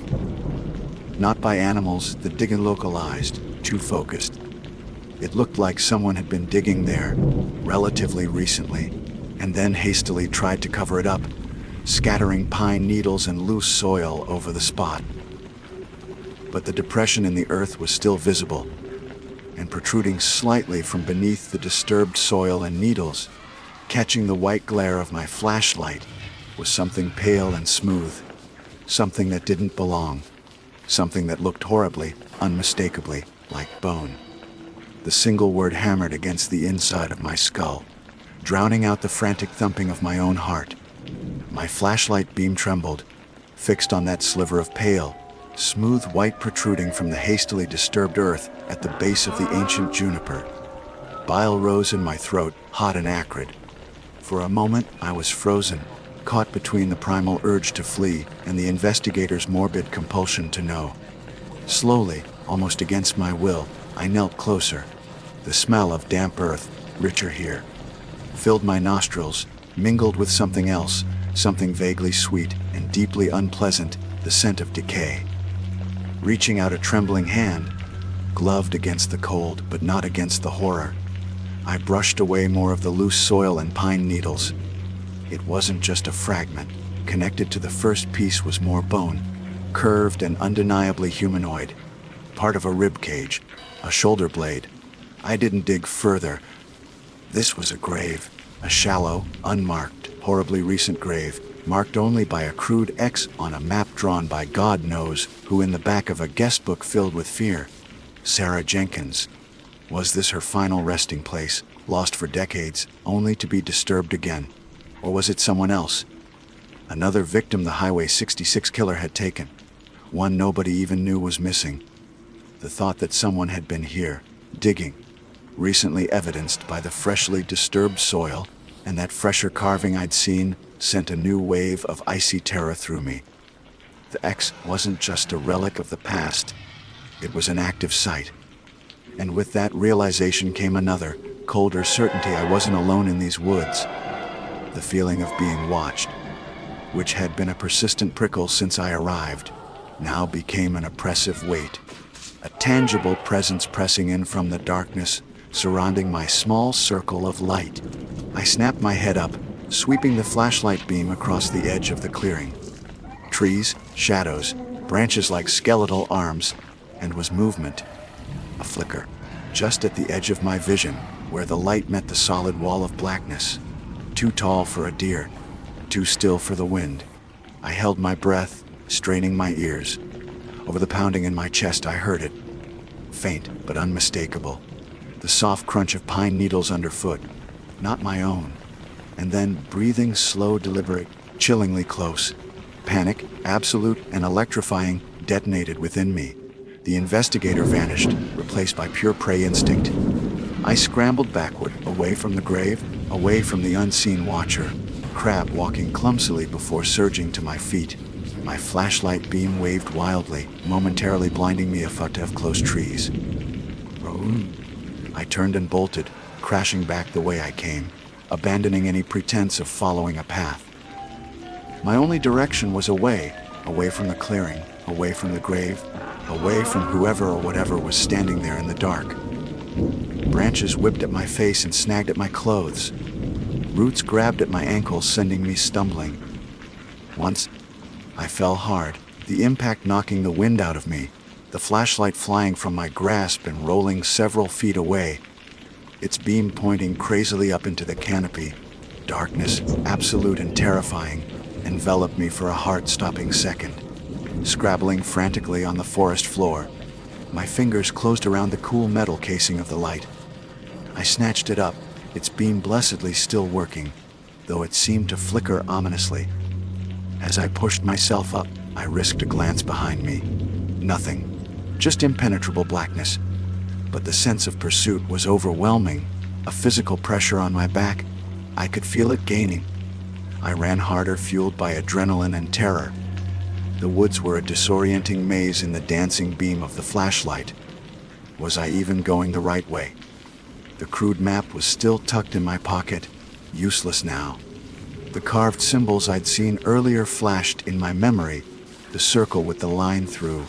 Were they warnings? Trail markers for him? Or just random graffiti swallowed by the indifferent woods?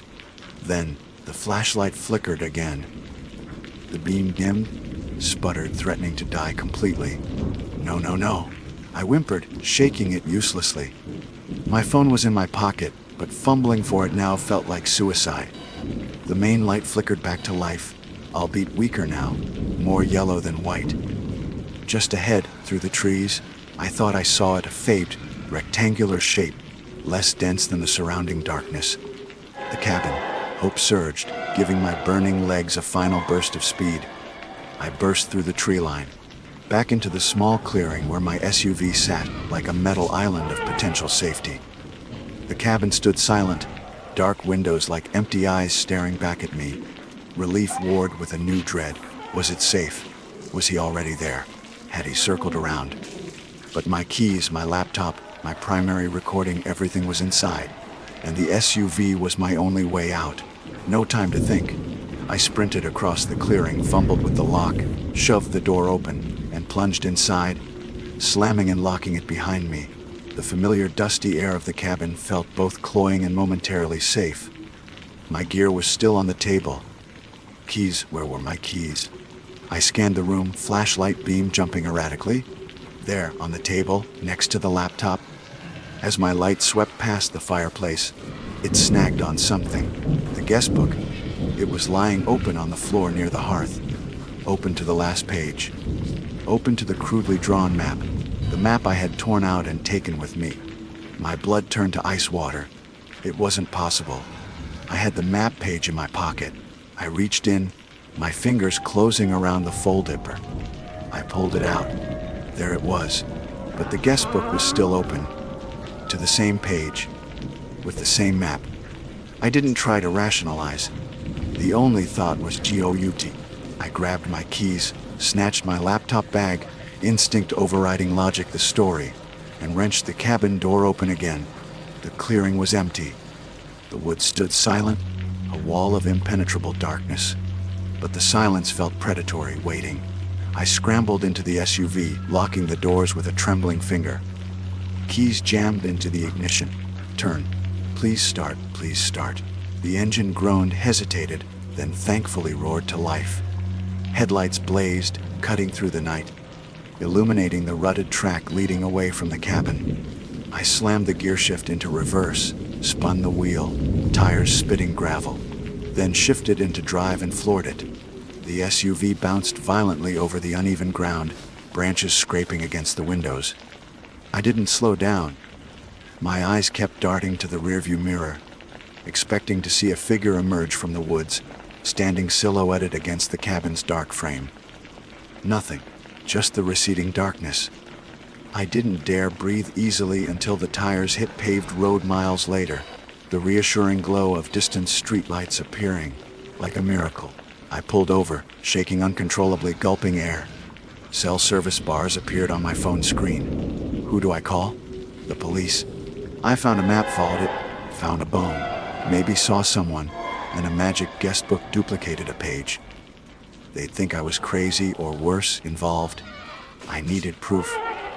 I needed through the night, back towards Phoenix, the heater blasting, though I couldn't seem to get warm. The laptop bag sat heavy on the passenger seat.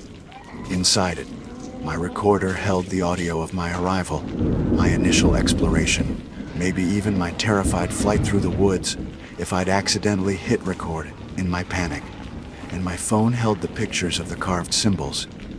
Later, much later, safe in a brightly lit motel room, hundreds of miles away, I looked at those pictures. The circle with the vertical line. It still tickled my memory. I spent hours searching online obscure symbols, hobo signs, cult markings, tribal symbols from the region.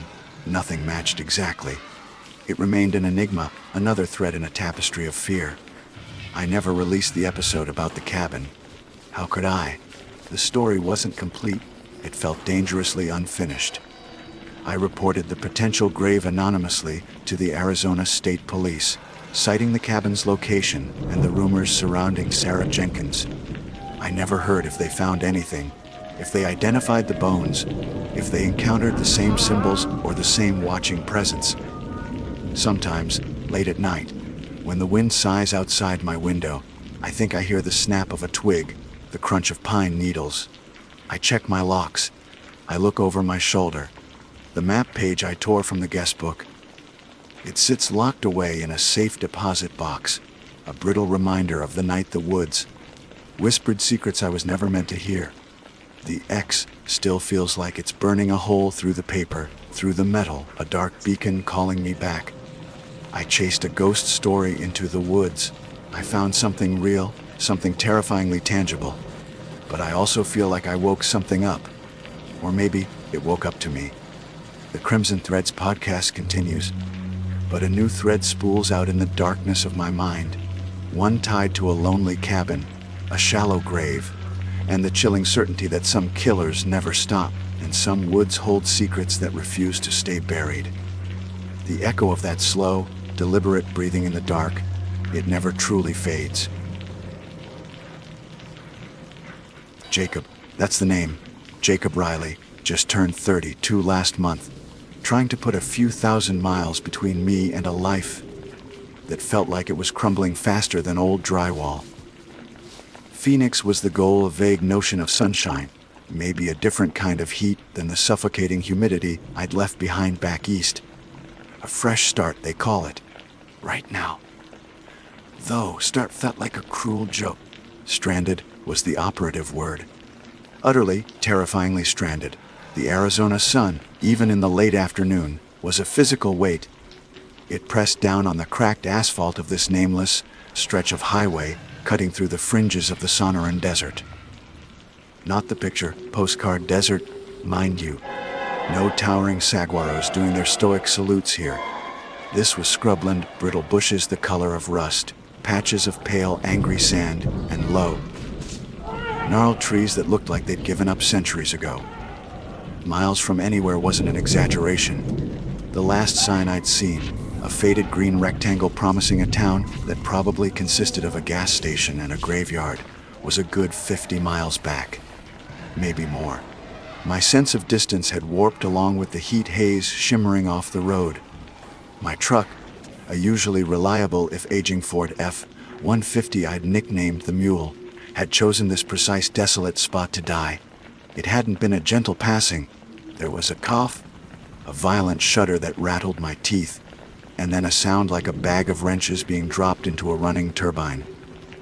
Silence followed, heavy and immediate, broken only by the tick-tick of cooling metal and the faint, almost mocking sigh of the wind through the parched landscape. Steam, thick and acrid, billowed from under the hood like a final, greasy ghost. Popped the hood, sure I did that. Stared at the greasy, complicated heart of the engine like I knew what I was looking at. I can change a tire, check the oil, top up the washer fluid. Anything beyond that might as well be arcane sorcery. Whatever had gone wrong was catastrophic, terminal. No amount of hopeful jiggling or profane cursing was bringing the Mule back to life. And the phone, forget it. 0 bars, not even a hopeful flicker. Just that smug little no-service icon, a digital tombstone for my immediate hopes of rescue. Panic, cold and sharp despite the heat, began to prickle at the base of my neck. I took a swig from my water bottle, already lukewarm, already tasting of plastic. I had maybe half a gallon left, not nearly enough if I had to wait out here. How long before another car even came down this road? Hours? A day? Longer, this wasn't I-10. This was a vein bleeding off into nowhere. Staying with the truck felt like accepting defeat, like volunteering to be baked alive inside a metal coffin. The sun was starting its slow descent towards the jagged horizon, painting the sky in bruised shades of orange and purple. Beautiful, maybe, if you weren't facing the prospect of spending the night exposed in the middle of nowhere. Critters came out at night in the desert, didn't they? Snakes, coyotes, things with too many legs and unpleasant intentions. My imagination, already jumpy, started supplying unhelpful images. Scanning the horizon, squinting against the glare, I saw nothing but more of the same bleak landscape stretching in every direction, except maybe to the north. Was that a darker patch? Trees. It looked denser than the surrounding scrub, almost like a misplaced copse of woods struggling for existence against the desert's edge. And nestled within it, barely visible, was a shape, a structure. It was hard to tell, distorted by the heat waves and the distance. Could be a weird rock formation, could be a mirage, could be shelter. Hope, however frail, is a powerful motivator. Leaving the Mule felt like abandoning a part of myself, but staying was suicide. I grabbed my backpack water bottle, a granola bar, a flashlight I prayed had working batteries, a useless phone locked the truck, gesture of pointless optimism, and started walking towards that dark patch on the horizon. The going was tougher than it looked. The ground was uneven, littered with loose rocks, and prickly things that snagged at my jeans. The air, while cooling slightly as the sun dipped lower, was still thick and dry, stealing moisture with every breath. Sweat plastered my shirt to my back. The silence out here was different from the silence in the truck. It was deeper, older. It felt watchful. I kept glancing over my shoulder, though I knew there was nothing there but the empty road and my dead truck, shrinking in the distance.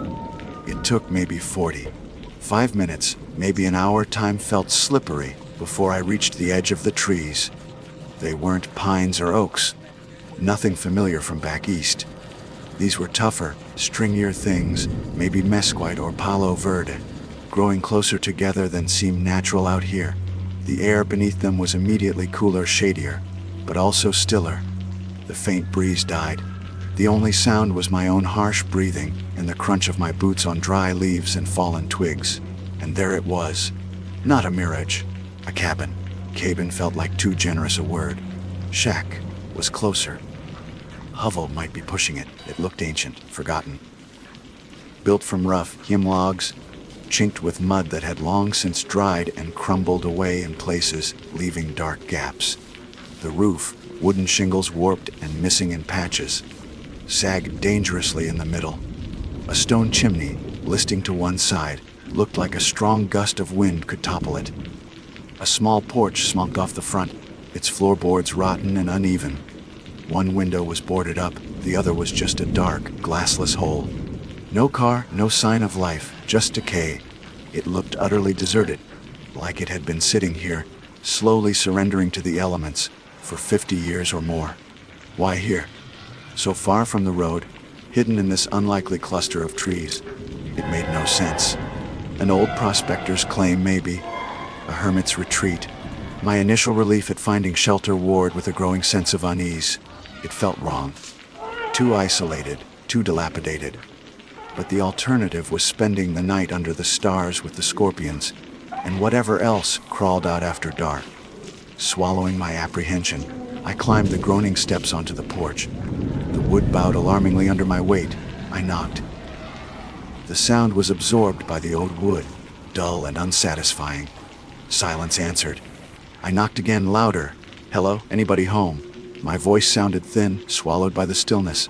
Nothing. The door, warped and gray, hung slightly ajar. A dark vertical slit invited and repelled in equal measure. Pushing it open, the hinges screamed in protest, a sound that scraped along my nerves. The air that wafted out was thick with the smell of dust, dry rot, and something else, a faint, vaguely metallic, coppery undertone I couldn't quite place.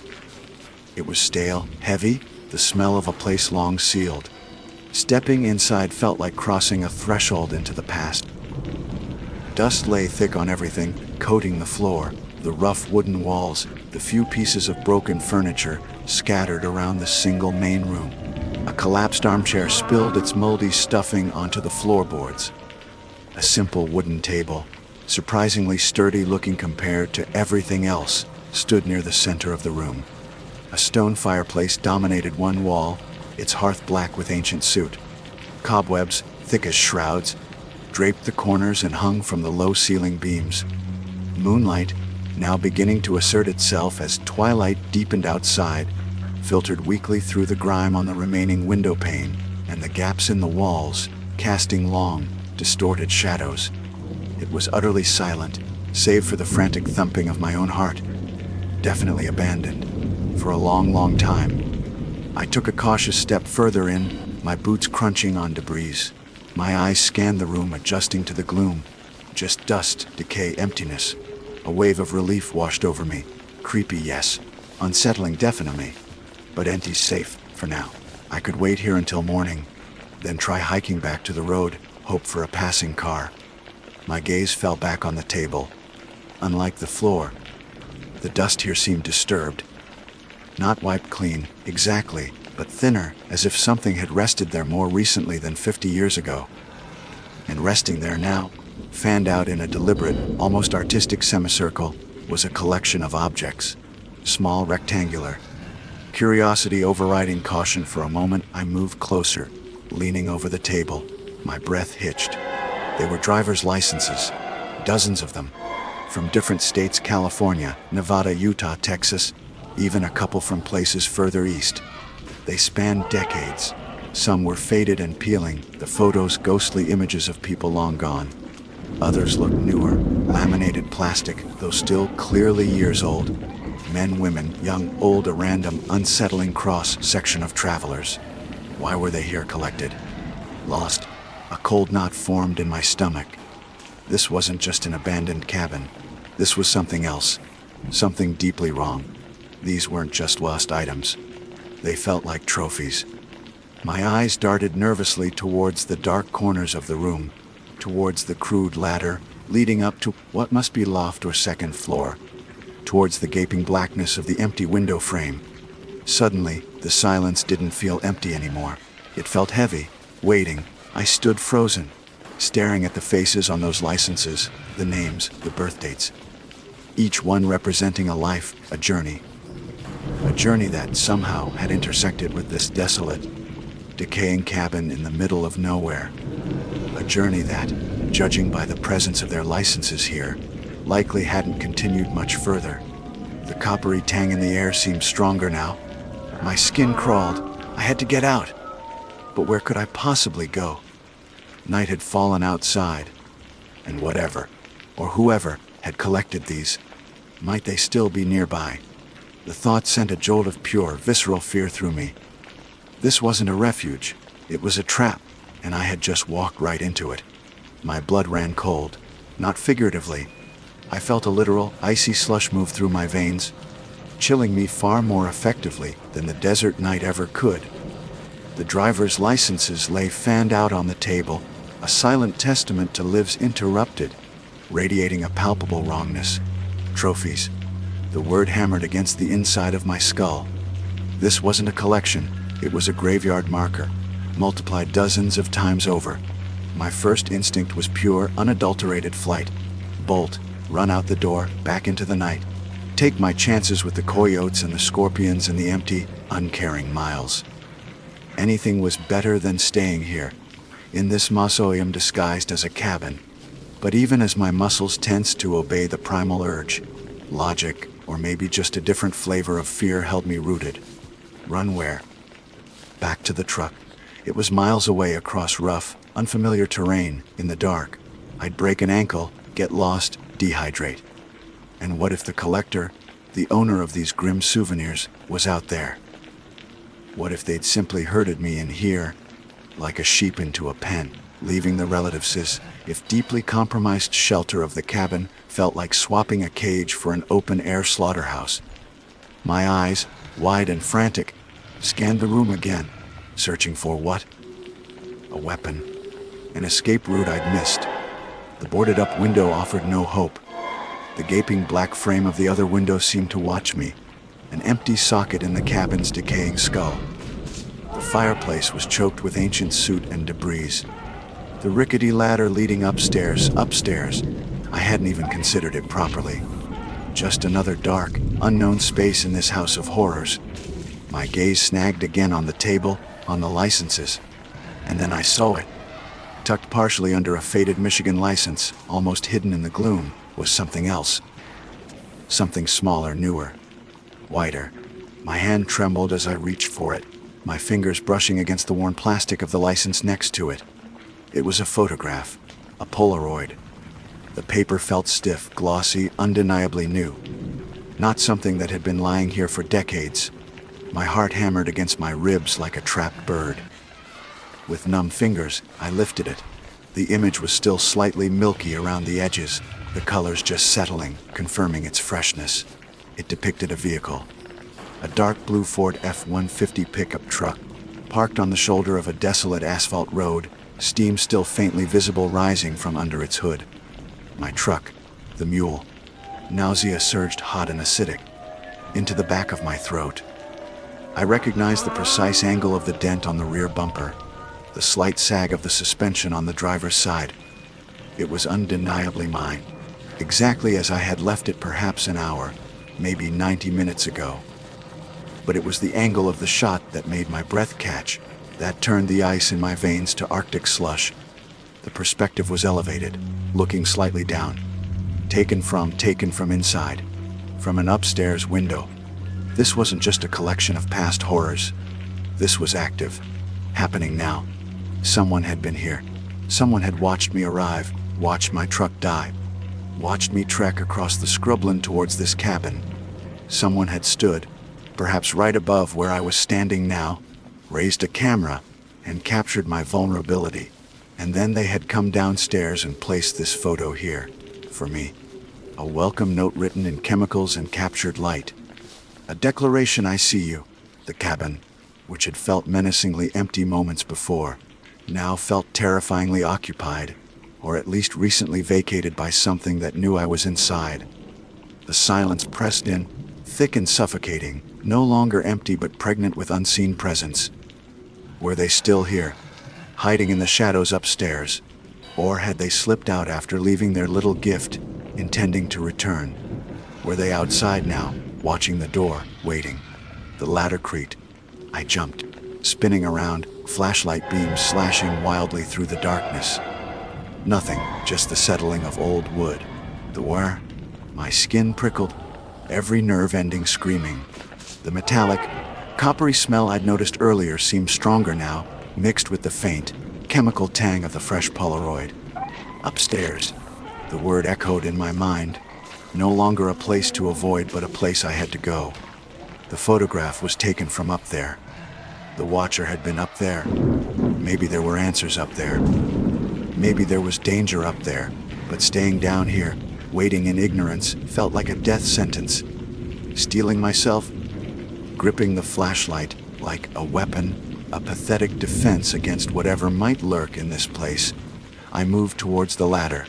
It was as crude as the rest of the cabin, rough logs notched together, secured precariously to the wall. It looked profoundly unstable. Placing a foot on the bottom rung, I tested it with my weight. It groaned ominously but held.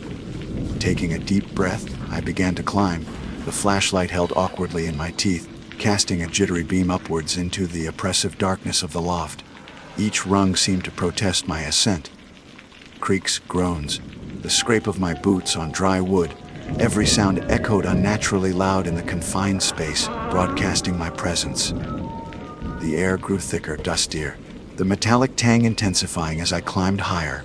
I braced myself, expecting, I don't know what, a figure leaping out, a noise, but there was only silence from above. My head cleared the top of the ladder, entering the loft space. I swept the flashlight beam around quickly. It wasn't a full second story, more like a low, ceilinged attic space tucked under the sagging roofline. The floorboards were wide, uneven planks, coated in the same thick dust as downstairs, disturbed only by a narrow path leading from the ladder towards the front window, the one that wasn't boarded up. There was little else up here. A few wooden crates stacked in a corner, draped in cobwebs. A filthy, stained mattress shoved against the far wall, looking like something dredged from a swamp, and the window. Holding my breath, I crept towards it, following the faint trail in the dust. This was where they stood. This was where they watched me. Reaching the window, I cautiously peered out. The glass was missing, leaving just the dark, empty frame. Outside, the desert night was absolute, the moon hidden behind clouds. Down the slight incline, across the expanse of dark scrub, I couldn't see the road, let alone my truck. But I knew the angle was right. This was the spot. My flashlight beam played over the windowsill. It was thick with dust, except for one area, right where someone would lean. There, the dust was smudged, disturbed, and lying beside the smudge, almost invisible against the dark wood, was something. A small, dirty rag, balled up. Hesitantly, I nudged it with the toe of my boot. It flopped over, revealing dark, reddish, brown stains. Stains that looked disturbingly like dried blood. The coppery smell was pungent here, emanating from the rag, from the very wood of the sill. My stomach churned again. This wasn't just a viewing platform. Something had happened here, or near here. That metallic smell wasn't just old rust or decay. It was the scent of shed blood, trying to embed itself into the very fabric of the cabin. I backed away from the window, bumping into one of the crates. It rattled, Something inside shifted. Driven by a morbid, self-destructive curiosity, I aimed the flashlight at it. The lid wasn't nailed down. I lifted it. More licenses. Hundreds of them, maybe thousands, stuffed haphazardly into the crate. Not displayed like the ones downstairs, but crammed in like worthless junk, and mixed amongst them other things. Wallets, emptied of cash but still holding faded family photos. A few cheap watches, stopped at different times. A child's worn teddy bear missing an eye. A single, dusty hiking boot. Fragments of lives, discarded after the essential trophy, the license had been claimed. I slammed the lid shut, bile rising in my throat. This was a predator's den. A place where people ceased to be people and became collectibles. Suddenly, a noise from below. A distinct scrape. Not the wind. Not the settling of the house. It sounded like wood dragging on wood. Like something heavy being moved near the door. I froze, flashlight beam frozen on the dusty floorboards. Every muscle locked. My breathing hitched. Was it downstairs? Had they come back? Or had they never left? Were they barricading me in? Slowly, agonizingly slowly, I killed the flashlight, plunging the loft into near absolute darkness, broken only by the faint, ambient light filtering through the gaps in the roof and the empty window frame. I sank down into a crouch, pressing myself against the dusty crates, straining my ears. Silence returned, heavy, expectant. Was I imagining it? Had the stress finally cracked my sanity? Then another sound, fainter this time but unmistakable, from outside, on the porch. A soft crunch, like a boot stepping on gravel or dry leaves. Someone was out there. My heart felt like it was trying to batter its way out of my chest. I was trapped in the dark loft of a serial killer's cabin, with the killer potentially just outside the door, knowing I was inside. The licenses downstairs, the Polaroid, the blood-stained rag, the crate of stolen memories, they weren't just clues. They were promises. Promises of what was likely to happen next. I was no longer Jacob Riley, hopeful traveler. I was just the next exhibit, and the collector had come calling. Silence. Absolute. Crushing silence followed the soft crunch on the porch, crouched in the suffocating darkness of the loft. I felt like my own heartbeat was a betrayal, echoing loud enough to give away my position.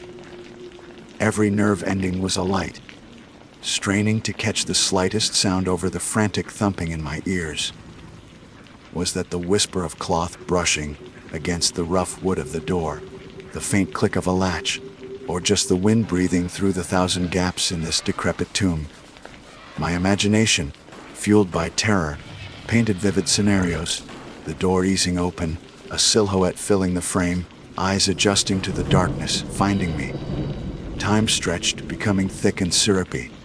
Each second felt like an hour. Waiting here was madness. A trapped animal eventually gets cornered.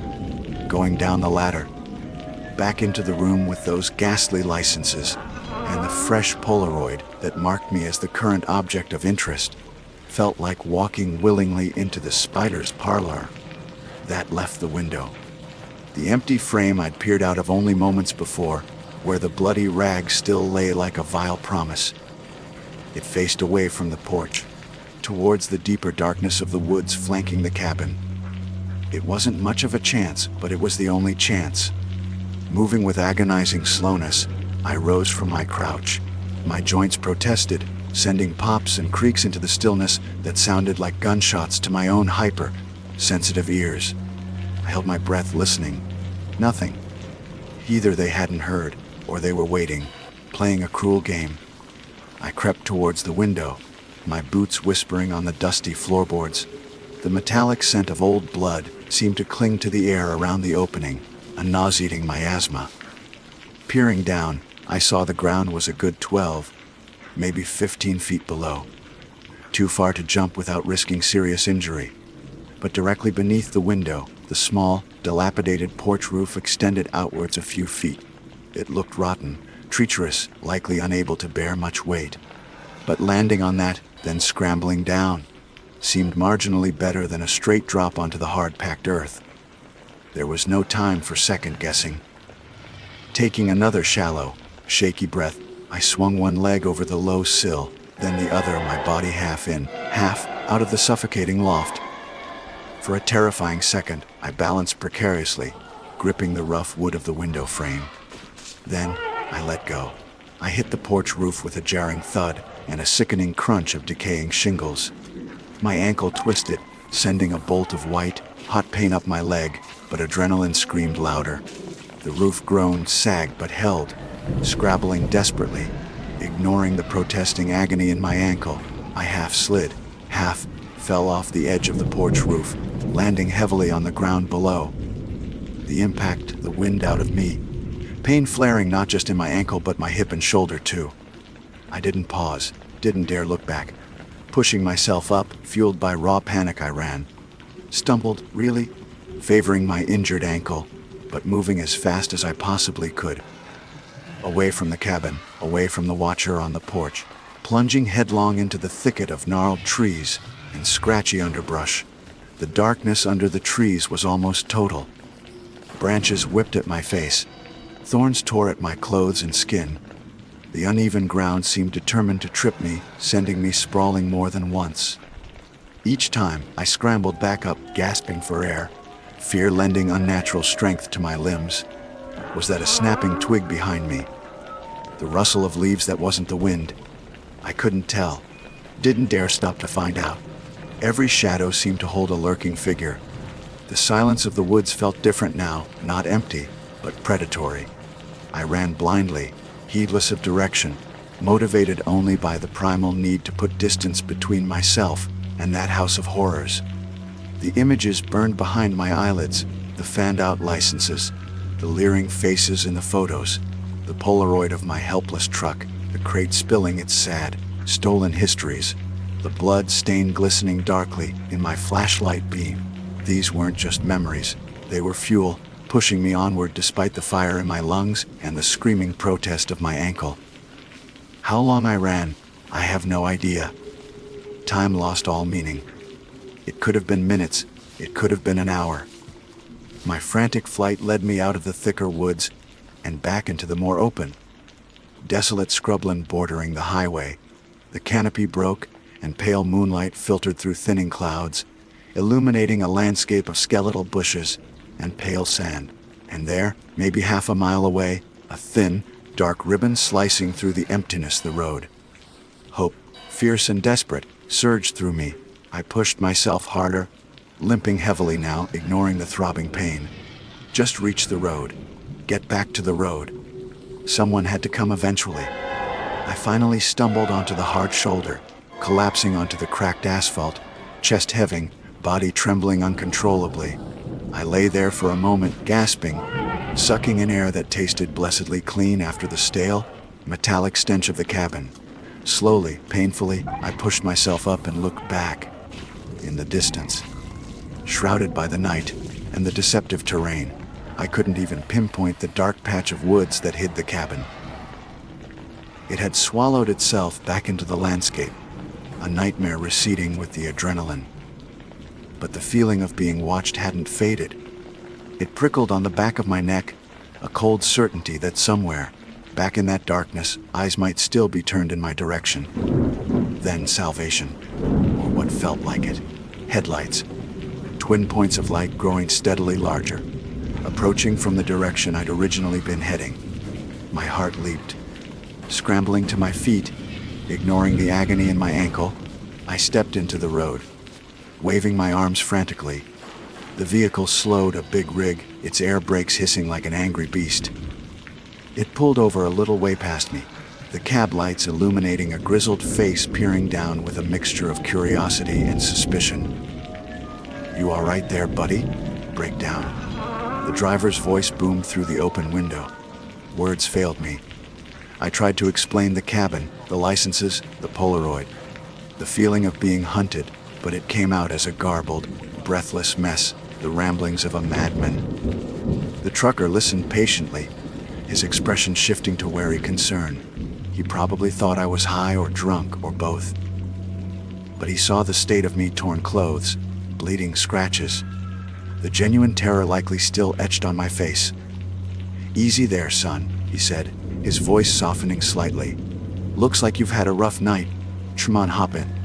Nearest town's still a ways, but I'll get you somewhere safe. Relief washed over me, so potent it almost brought me to my knees. Climbing into the warmth. Brightly lit cab felt like stepping into another world, leaving the nightmare behind on the dark highway. As we pulled away, I kept looking back into the side mirror, watching the empty road spool out behind us, half expecting to see a figure step out of the darkness. I never told the police the full story. How could I? Who would believe the tale of the Polaroid, the feeling of being watched, the almost supernatural dread?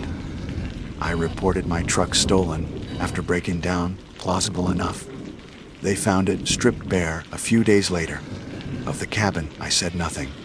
Sometimes I wonder if it even existed, if the terror and the heat didn't conjure the whole thing. But I know it was real. The memory is too sharp, too visceral. The faces on those licenses are burned into my mind. Sometimes, late at night, especially when I'm driving on a lonely road, I feel it again, that cold prickle on my neck, the sensation of being watched. I see a dilapidated structure in the distance, and my heart seizes. I check my mirrors constantly. Because I escaped, I got away. But the collector, the watcher in the woods, they saw me. They took my picture. They know my face now, even if they don't have my license to add to their gruesome collection. Not yet, anyway. I made it to Phoenix. Started over, tried to build a new life. But I know, with a chilling certainty that never quite leaves, that I didn't truly escape. And somewhere, back in the desolate corners of the world, the collector might still be waiting, adding to their trophies, perhaps even looking for the one that got away. The road ahead feels long, and I have a terrible feeling I'm still being hunted.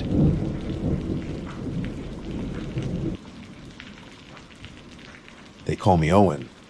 I've always been drawn to the quiet corners of the world, the places where the hum of civilization fades into the rustling of leaves and the murmur of running water.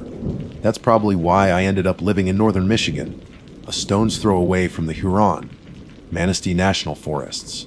Weekends for me often involve lacing up my hiking boots or, when the weather's right, strapping my kayak to the roof of my old Subaru and heading out to explore the waterways that crisscross this beautiful, rugged landscape. The Osable River had been on my list for a while. I'd heard whispers from other outdoor enthusiasts about its stunning beauty, the way it meanders through dense forests, offering glimpses of wildlife and a sense of profound isolation. So, last Saturday, with a forecast promising clear skies and mild temperatures, I decided to finally make the trip. I packed my usual gear, a dry bag with extra clothes, a first aid kit, plenty of water and snacks, and my trusty paddle. I even threw in my small portable speaker, thinking some ambient music might enhance the experience. Looking back, that feels almost comical. The drive to the put and point was scenic in itself. The roads wound through thick woods, the sunlight filtering through the canopy in dappled patterns. As I got closer to the river, the air grew cooler and carried the earthy scent of pine and damp soil. I found the designated launch area without any trouble, a small gravel clearing with a few other cars parked haphazardly. A couple was just finishing unloading their canoe, their laughter echoing through the otherwise silent woods. I nodded a greeting as I wrestled my kayak off the roof, the familiar weight settling comfortably in my hands. The initial stretch of the river was exactly as I had hoped. The water was remarkably clear, allowing me to see the smooth, moss-covered stones on the riverbed. Towering pines lined the banks, their reflections creating an almost mirror, like image on the still surface. The only sounds were the gentle lapping of the water against my kayak and the occasional call of a bird hidden deep within the trees. It was peaceful, serene, the kind of quiet that soothes the soul and washes away the stresses of everyday life. For the first hour or so, I simply paddled along, letting the current guide me. I took my time, pausing occasionally to admire a particularly striking view or to take a sip of water. I even pulled out my phone to snap a few pictures, trying to capture the breathtaking beauty of the surroundings. The air was crisp and clean, and the sun, though high in the sky, was filtered by the leaves, casting a soft, golden light on the water. As I ventured further downstream, the river narrowed in places, and the trees grew closer to the banks, creating a tunnel of green. The sunlight became more fragmented, and shadows danced on the water's surface. It was still beautiful, but I started to notice a subtle shift in the atmosphere. The sounds of nature seemed to diminish, replaced by an almost unnerving silence. The birdsong became less frequent, and even the gentle rustling of leaves seemed to fade away. It was the stillness of the water that really started to get to me. While the river was flowing, there were sections, particularly in the wider parts, where the surface became uncannily smooth and still. It was like looking at a sheet of polished glass, reflecting the trees and the sky with perfect clarity. But there was something about this stillness that felt unnatural, almost expectant. I tried to shake off the feeling, telling myself it was just the effect of being alone in the wilderness, my senses heightened by the solitude. I even put on some music through my portable speaker, hoping to break the silence and ease my growing unease. But even the calming melodies seemed to get swallowed by the surrounding stillness, doing little to dispel the creeping sense of disquiet. Then, as I rounded a bend in the river, I saw it. The water in this section was particularly wide and still, reflecting the dense canopy above like a dark mirror. It was in the center of this glassy expanse that I noticed something different. At first, I thought it was just a dark patch on the river, but perhaps a collection of fallen leaves or a shadow cast by a submerged log. But as I paddled closer, my heart began to pound in my chest. It was a face, looking up at me from beneath the surface of the water. It was pale, almost translucent, and the features were disturbingly clear. I could make out the contours of a forehead, the bridge of a nose, the faint curve of lips. The eyes were open, wide and unblinking, staring directly up at me. They were dark, impossibly dark, and seemed to hold an expression that I couldn't quite decipher, but it sent a shiver of pure terror down my spine. It wasn't moving, just staring. There was no body attached that I could see, just the face suspended in the still water, looking up with those vacant, unsettling eyes. It was as if someone or something was lying just beneath the surface, perfectly still, watching me from the depths. My breath caught in my throat. My mind struggled to comprehend what I was seeing. Was it a trick of the light? A hallucination brought on by the isolation? But the image was so vivid, so undeniably real. The details were too clear, the stare too intense. A primal fear gripped me, the kind that bypasses logic and reason. Every instinct screamed at me to get away, to put as much distance as possible between myself and that horrifying visage in the water. Without thinking, I dug my paddle into the water, the sudden movement breaking the eerie stillness. The kayak lurched forward, and I paddled with a frantic energy I didn't know I possessed. I didn't look back. I couldn't. The image of that face, those dark, staring eyes, was burned into my retinas. The rhythmic splash of my paddle against the water was the only sound I could hear over the pounding of my own heart. I kept my eyes fixed on the river ahead, scanning the banks for any sign of civilization, any indication that I was not alone in this increasingly menacing wilderness. The unsettling stillness of the water seemed to follow me, even as I paddled with desperate speed. I could feel the weight of that unseen gaze on my back, the chilling sensation that I was being watched from below. My imagination ran wild, conjuring up all sorts of gruesome possibilities. What was it? Who was it? How long had it been there? The beautiful scenery that had so captivated me just an hour ago now seemed sinister, the towering trees like silent witnesses to some unspeakable horror. The gentle murmur of the river had transformed into a menacing whisper, carrying secrets I didn't want to know. Finally, after what felt like an eternity, I saw a flash of color through the trees, the bright orange of a life vest. A moment later, I spotted a small wooden dock jutting out into the river. Relief washed over me in a dizzying wave. It was a small, private dock, but it was a sign of human presence, a beacon of hope in this growing nightmare. I steered my kayak towards the dock, my hands trembling as I reached out to grab hold of the weathered wood. I pulled myself and the kayak onto the shore, my legs feeling weak and shaky.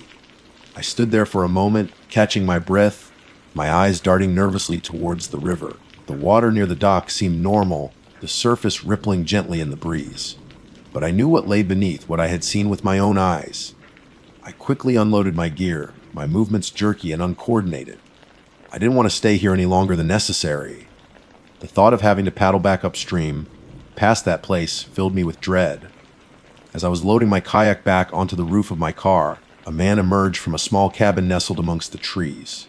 He was an older gentleman with a weathered face and kind eyes. "Everything all right there, son?" he asked, his voice calm and reassuring. I hesitated for a moment, unsure of what to say. Could I tell him what I had seen? Would he think I was crazy? Yeah, just a little spooked. I managed to say, trying to sound nonchalant. Beautiful river, though. He chuckled softly. It is that. Been living here for 30 years, and I still find new things to admire. I forced a smile, eager to leave. Well, I should probably get going. Long drive back. You take care now? He said, waving as I got into my car. I started the engine, my hand still shaking slightly. As I pulled away, I glanced back at the river one last time. The sun was beginning to dip below the horizon, casting long shadows across the water. It looked peaceful, serene, utterly normal. But I knew the truth. I knew what lurked beneath that placid surface. And I knew that I would never look at the Osable River the same way again. The unsettling stillness of the water, and the face staring up at me from the depths, would forever be etched into my memory, a chilling reminder of the hidden horrors that can lie just beneath the surface of the world we think we know. The drive home was a blur, my mind racing. Replaying the image of that face over and over again, I kept looking in my rearview mirror, half expecting to see it somehow following me, a pale, spectral visage in the darkness. That night, sleep offered no escape. Every time I closed my eyes, I saw it, the face in the water, the dark, unblinking eyes. It was there in the darkness behind my eyelids, a silent, malevolent presence. I woke up several times in a cold sweat, my heart pounding, the lingering feeling of dread clinging to me like a shroud. The next day, I tried to rationalize what I had seen. Maybe it was a log that just happened to look like a face. Maybe it was some kind of unusual rock formation. But deep down, I knew it wasn't. The features were too distinct, the stare too real. I even considered calling the local authorities, telling them what I had witnessed. But what would I say? Excuse me, I was kayaking on the river, and I saw a face looking up at me from underwater. They would probably think I was a lunatic. And what if they went to investigate and found nothing? I would just look even more foolish. So, I kept it to myself, a dark secret that gnawed at me from the inside. But I couldn't shake the feeling that I had seen something truly terrifying, something that defied explanation. And the worst part was the unsettling stillness of the water, the way it had seemed to hold its breath, waiting for me to see. It was a reminder that even in the most beautiful and tranquil places, there can be hidden depths, and sometimes those depths contain things that are best left undisturbed. The days that followed my kayaking trip were a blur of anxiety and sleepless nights. The image of the face in the water was constantly replaying in my mind, a macabre loop that refused to stop. I found myself staring into any body of water I encountered, puddles, ponds, even my own bathtub, half expecting to see those dark, unblinking eyes staring back at me. I tried to distract myself. I went back to work, throwing myself into my tasks with a manic energy. I met up with friends, forcing smiles and engaging in conversations while my mind was miles away, trapped in the stillness of the Osable River. But no matter what I did, the memory of that face lingered, a cold, unwelcome guest in the back of my mind. One evening I was scrolling through Reddit, trying to find something to take my mind off things, when I stumbled upon the R's No Sleep subreddit. I'd lurked there occasionally in the past, enjoying the fictional horror stories, but tonight something compelled me to read more intently. I found myself drawn to stories about strange encounters in the woods, unexplained phenomena, and the unsettling feeling of being watched. As I read through the various tales of terror, a chilling realization began to dawn on me. My experience on the river, while seemingly unbelievable, wasn't entirely unique. There were other stories, albeit fictional, that touched upon similar themes: the unsettling stillness of nature, the feeling of a hidden presence, the terrifying glimpse of something that shouldn't be. This realization, while not exactly comforting, did provide a strange sort of validation. Maybe I wasn't crazy.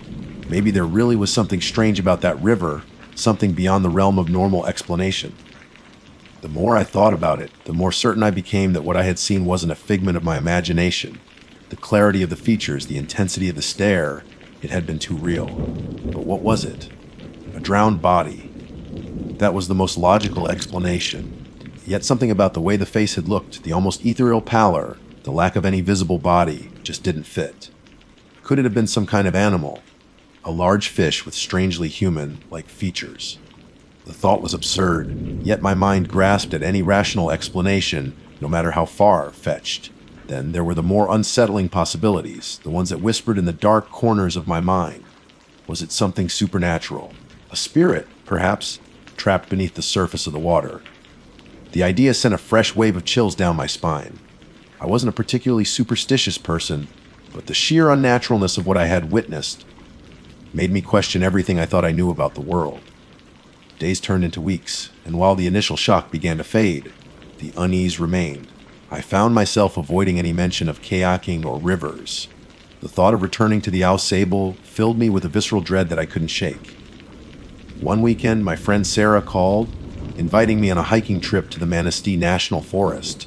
I hesitated, the thought of being back in the woods, near any body of water, making me uneasy. But Sarah was persistent, and I knew that isolating myself wasn't healthy. "Come on, Owen," she said, her voice cheerful. "It'll be good for you. Fresh air, beautiful scenery. We'll stick to the trails away from the river if you want." Reluctantly, I agreed. The thought of spending time with a friend and getting out of the house was appealing, even if it meant facing my fears, at least indirectly. The hike itself was pleasant enough. The trails were well maintained, and the forest was beautiful in its late summer glory. The air was filled with the scent of pine and damp earth, and the sunlight filtered through the leaves, creating a mosaic of light and shadow on the forest floor. We hiked for several hours, chatting and laughing, and for a while I managed to forget about the face in the river. But then, as we rounded a bend in the trail, we came to a small, clear stream. It wasn't the Au Sable, but the sight of the flowing water sent a familiar shiver of unease down my spine. Sarah noticed my discomfort. "You okay?" she asked, her brow furrowed with concern. "Yeah, just remembering something," I said, forcing a weak smile. We stopped for a moment to admire the stream, the water gurgling over smooth stones. I couldn't help but peer into its depths, half expecting to see something staring back at me. Thankfully, there was nothing but clear water and the occasional darting fish. As we continued our hike, I couldn't shake the feeling that I was being watched. It wasn't a visual thing, more of a prickling sensation on the back of my neck, a sense that there was something unseen observing us from the depths of the forest. I kept glancing around, scanning the trees and the undergrowth, but there was nothing out of the ordinary. I tried to tell myself it was just my nerves, the lingering effects of my experience on the river, but the feeling persisted, growing stronger as the afternoon wore on. By the time we started heading back to the car, I was on edge, my senses heightened, every rustle of leaves and snap of a twig sending a jolt of anxiety through me. That night, back in the safety of my own home, I found myself unable to relax. The feeling of being watched had followed me back from the woods. I kept checking the windows, making sure the doors were locked, even though I knew it was irrational. As I lay in bed, trying to fall asleep, I heard a faint scratching sound coming from outside my window. My heart leaped into my throat. I held my breath, listening intently. The scratching came again, followed by a soft tapping. Fear gripped me. My mind raced, conjuring up images of shadowy figures lurking outside my house. I slowly reached for the lamp on my nightstand. My hand trembling, I flicked it on, the sudden burst of light making me flinch. I cautiously got out of bed and crept towards the window, peering through the blinds. At first, I didn't see anything. Then, I noticed it. A branch from the old oak tree in my yard was swaying in the breeze, its twigs gently tapping against the glass. Relief washed over me, so intense it almost made me weak.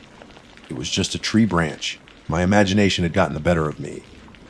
I went back to bed, but the incident had shaken me. I knew that the fear was still there, lurking just beneath the surface, ready to be triggered by the slightest thing. A few days later, I was talking to my neighbor, an elderly woman named Mrs. Henderson, who had lived in the area for decades. I hesitated, but then decided to ask her if she knew anything about the Au Sable River, if there were any local legends or strange stories associated with it.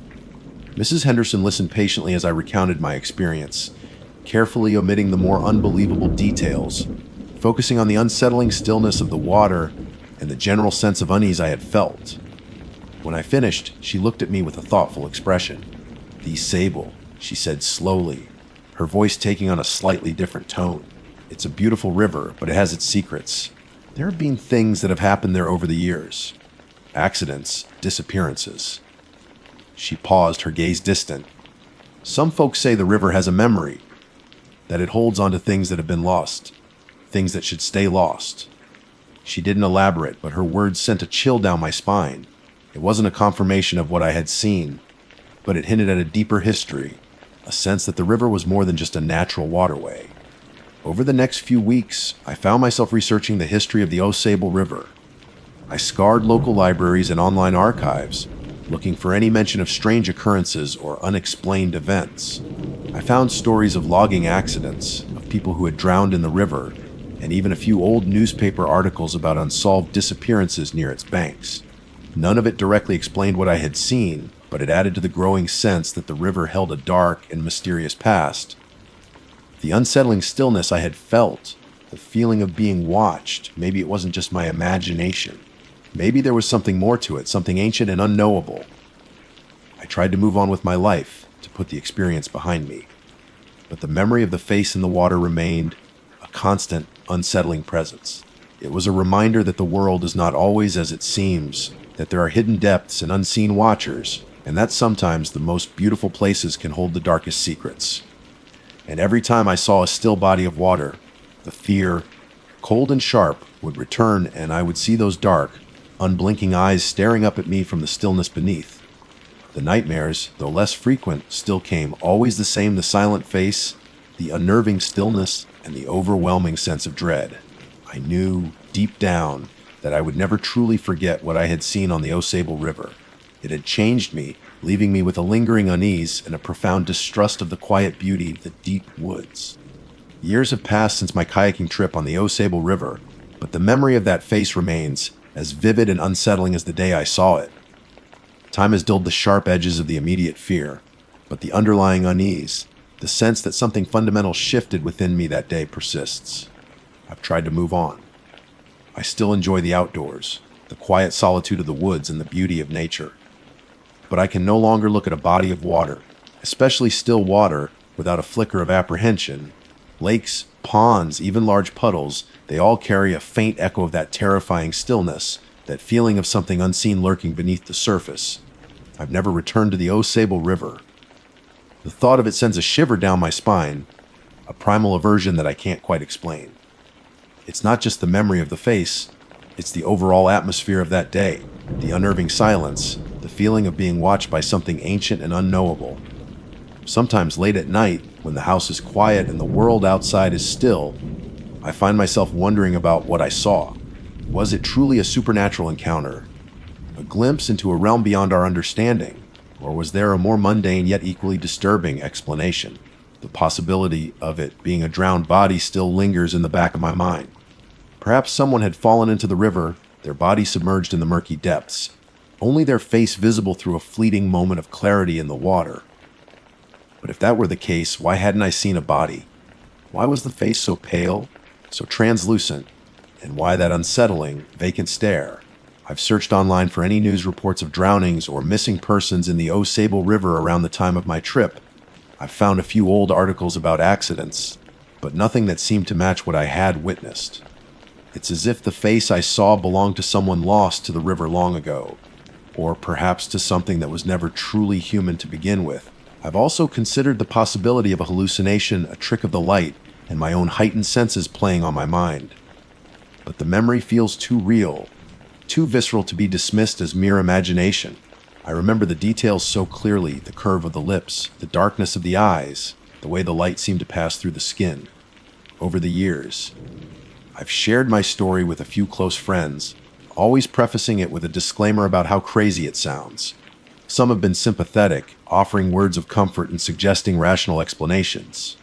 Others have been more skeptical, gently implying that it might have been a bad dream or an overactive imagination. I understand their skepticism. If I hadn't seen it with my own eyes, I probably wouldn't believe it either. But the experience was real for me, and it has left an indelible mark on my psyche. The nightmares, thankfully, have become less frequent. They used to plague my sleep, the silent face appearing in the darkness behind my eyelids, its stare unwavering and accusatory. Now, they come only occasionally, usually during times of stress or when I've been thinking about the river. But even when I'm not actively dreaming about it, the image is always there, lurking in the shadows of my mind, a constant reminder of the unsettling encounter. It's like a splinter that I can't quite remove, a persistent source of discomfort and unease. Sometimes when I'm hiking near a lake or a stream, I catch myself scanning the water's surface, a subconscious search for that pale, staring face. It's a reflex now, an ingrained habit born out of fear and a lingering sense of dread. I've learned to live with it, this shadow that the Ausable River cast over my life. I've learned to compartmentalize the experience, to push it to the back of my mind when I need to focus on other things. But it's always there, waiting, a silent sentinel guarding a terrifying secret. I often wonder if anyone else has seen what I saw. Are there other people who have encountered that face in the stillness of the Ausable? Are there other stories, whispered in hushed tones around campfires, about the things that lurk beneath the surface of that seemingly serene river? I've never sought out those stories, afraid of what I might find. Part of me wants to know, to find some confirmation that I'm not alone in my experience. But another part of me is terrified of the answer, afraid of uncovering a truth that might be even more horrifying than what I already know. So, I continue to live my life, enjoying the beauty of the natural world while always keeping a watchful eye on the water, the unsettling stillness of a lake on a windless day, the dark depths of a forest pond. They all hold a potential for something unseen, something unknown, and every now and then, when the light catches the water just right, or when the silence of the woods becomes too profound, I see it again just for a fleeting moment, a pale face beneath the surface. Its dark eyes staring up, a silent reminder of the true scary camping and hiking bad decisions that sometimes lead us to the edge of the unknown, leaving us with stories that we can only share in the hushed corners of the internet, hoping that someone somewhere might understand the lingering shadow that follows us long after we've left the deep woods behind. They call me Owen, and I went kayaking on the Ausable River.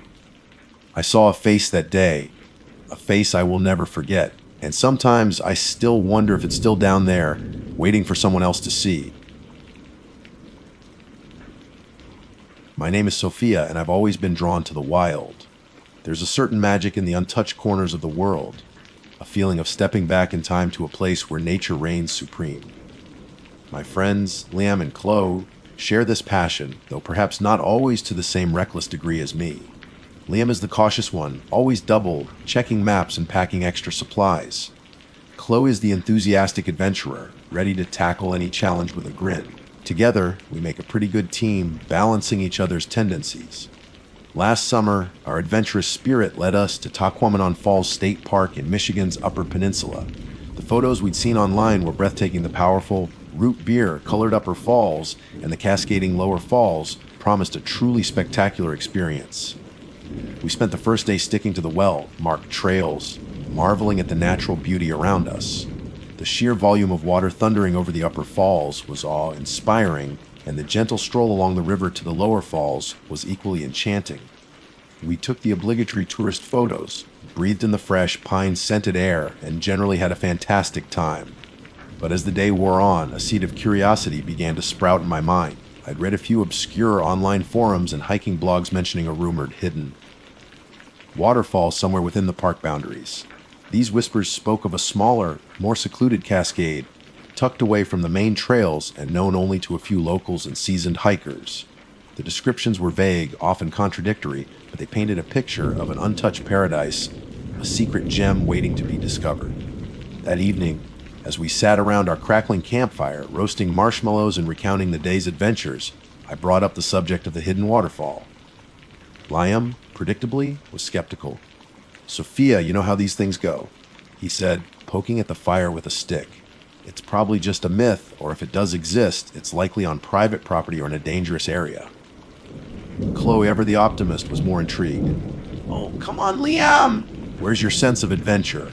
Imagine finding a secret waterfall!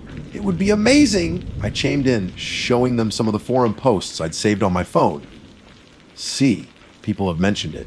Some even claim to have found it, though the directions are always a bit vague." Liam sighed, running a hand through his already messy hair. Vague is an understatement. One guy said to follow a deer trail past the Big Oak, which could be anywhere in this massive park. Another mentioned 3 oddly shaped rocks near a tributary. It's like they're intentionally trying to make it impossible to find. "Exactly," I exclaimed. "That's what makes it so exciting! It's a challenge and adventure!" Don't you want to see something truly unique? Something that most people who visit this park never get to experience? After a bit more persuasion, and perhaps swayed by Chloe's enthusiastic support, Liam reluctantly agreed. We decided that the next morning, we would dedicate a few hours to trying to find this elusive waterfall. We knew it was a long shot, but the allure of the unknown was too strong to resist.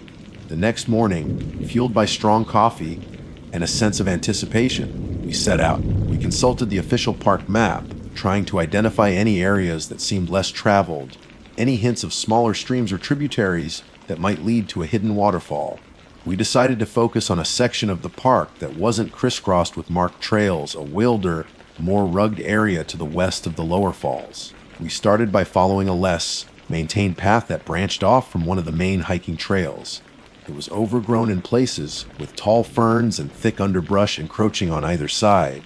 We had to watch our footing carefully as the terrain became uneven, with exposed roots and loose rocks scattered along the way. As we ventured deeper into the woods, the familiar sounds of the park began to fade. The cheerful chatter of other hikers disappeared, replaced by the rustling of leaves in the gentle breeze and the distant calls of birds. A sense of isolation settled around us, a feeling that we were truly on our own. Liam, ever the pragmatist, kept checking his GPS and the compass on his phone. "Are you sure we're even heading in the right direction?" he asked, pushing aside a low, hanging branch.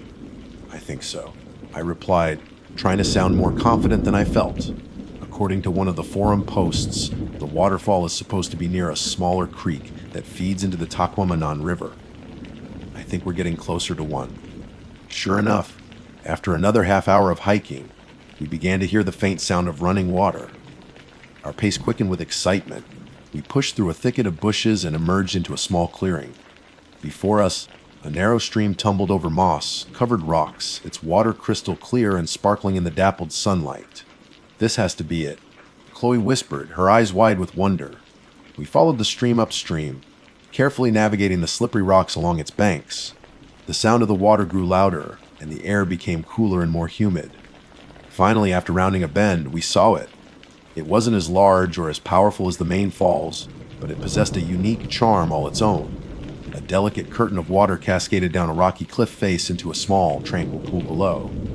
The surrounding area was lush with ferns and wildflowers, creating a secluded and picturesque scene. We had found it, the hidden waterfall. A wave of triumph washed over us. We had successfully ventured off the beaten path and discovered a secret beauty within the park. We spent a good hour there, taking photos, marveling at the serenity of the place, and congratulating ourselves on our adventurous spirit. As the sun began to climb higher in the sky, we knew we should probably start heading back. We had told ourselves we would only spend a few hours searching, and we didn't want to get too far off track. We started to retrace our steps along the stream, heading back towards the point where we had first encountered it. As I was walking, my gaze drifted towards the rocky cliff face where the waterfall originated. Something caught my eye, something that didn't quite fit with the natural beauty of the scene. Carved into the dark, moss-covered rock, just to the side of the cascading water, were symbols. They weren't random scratches or natural formations.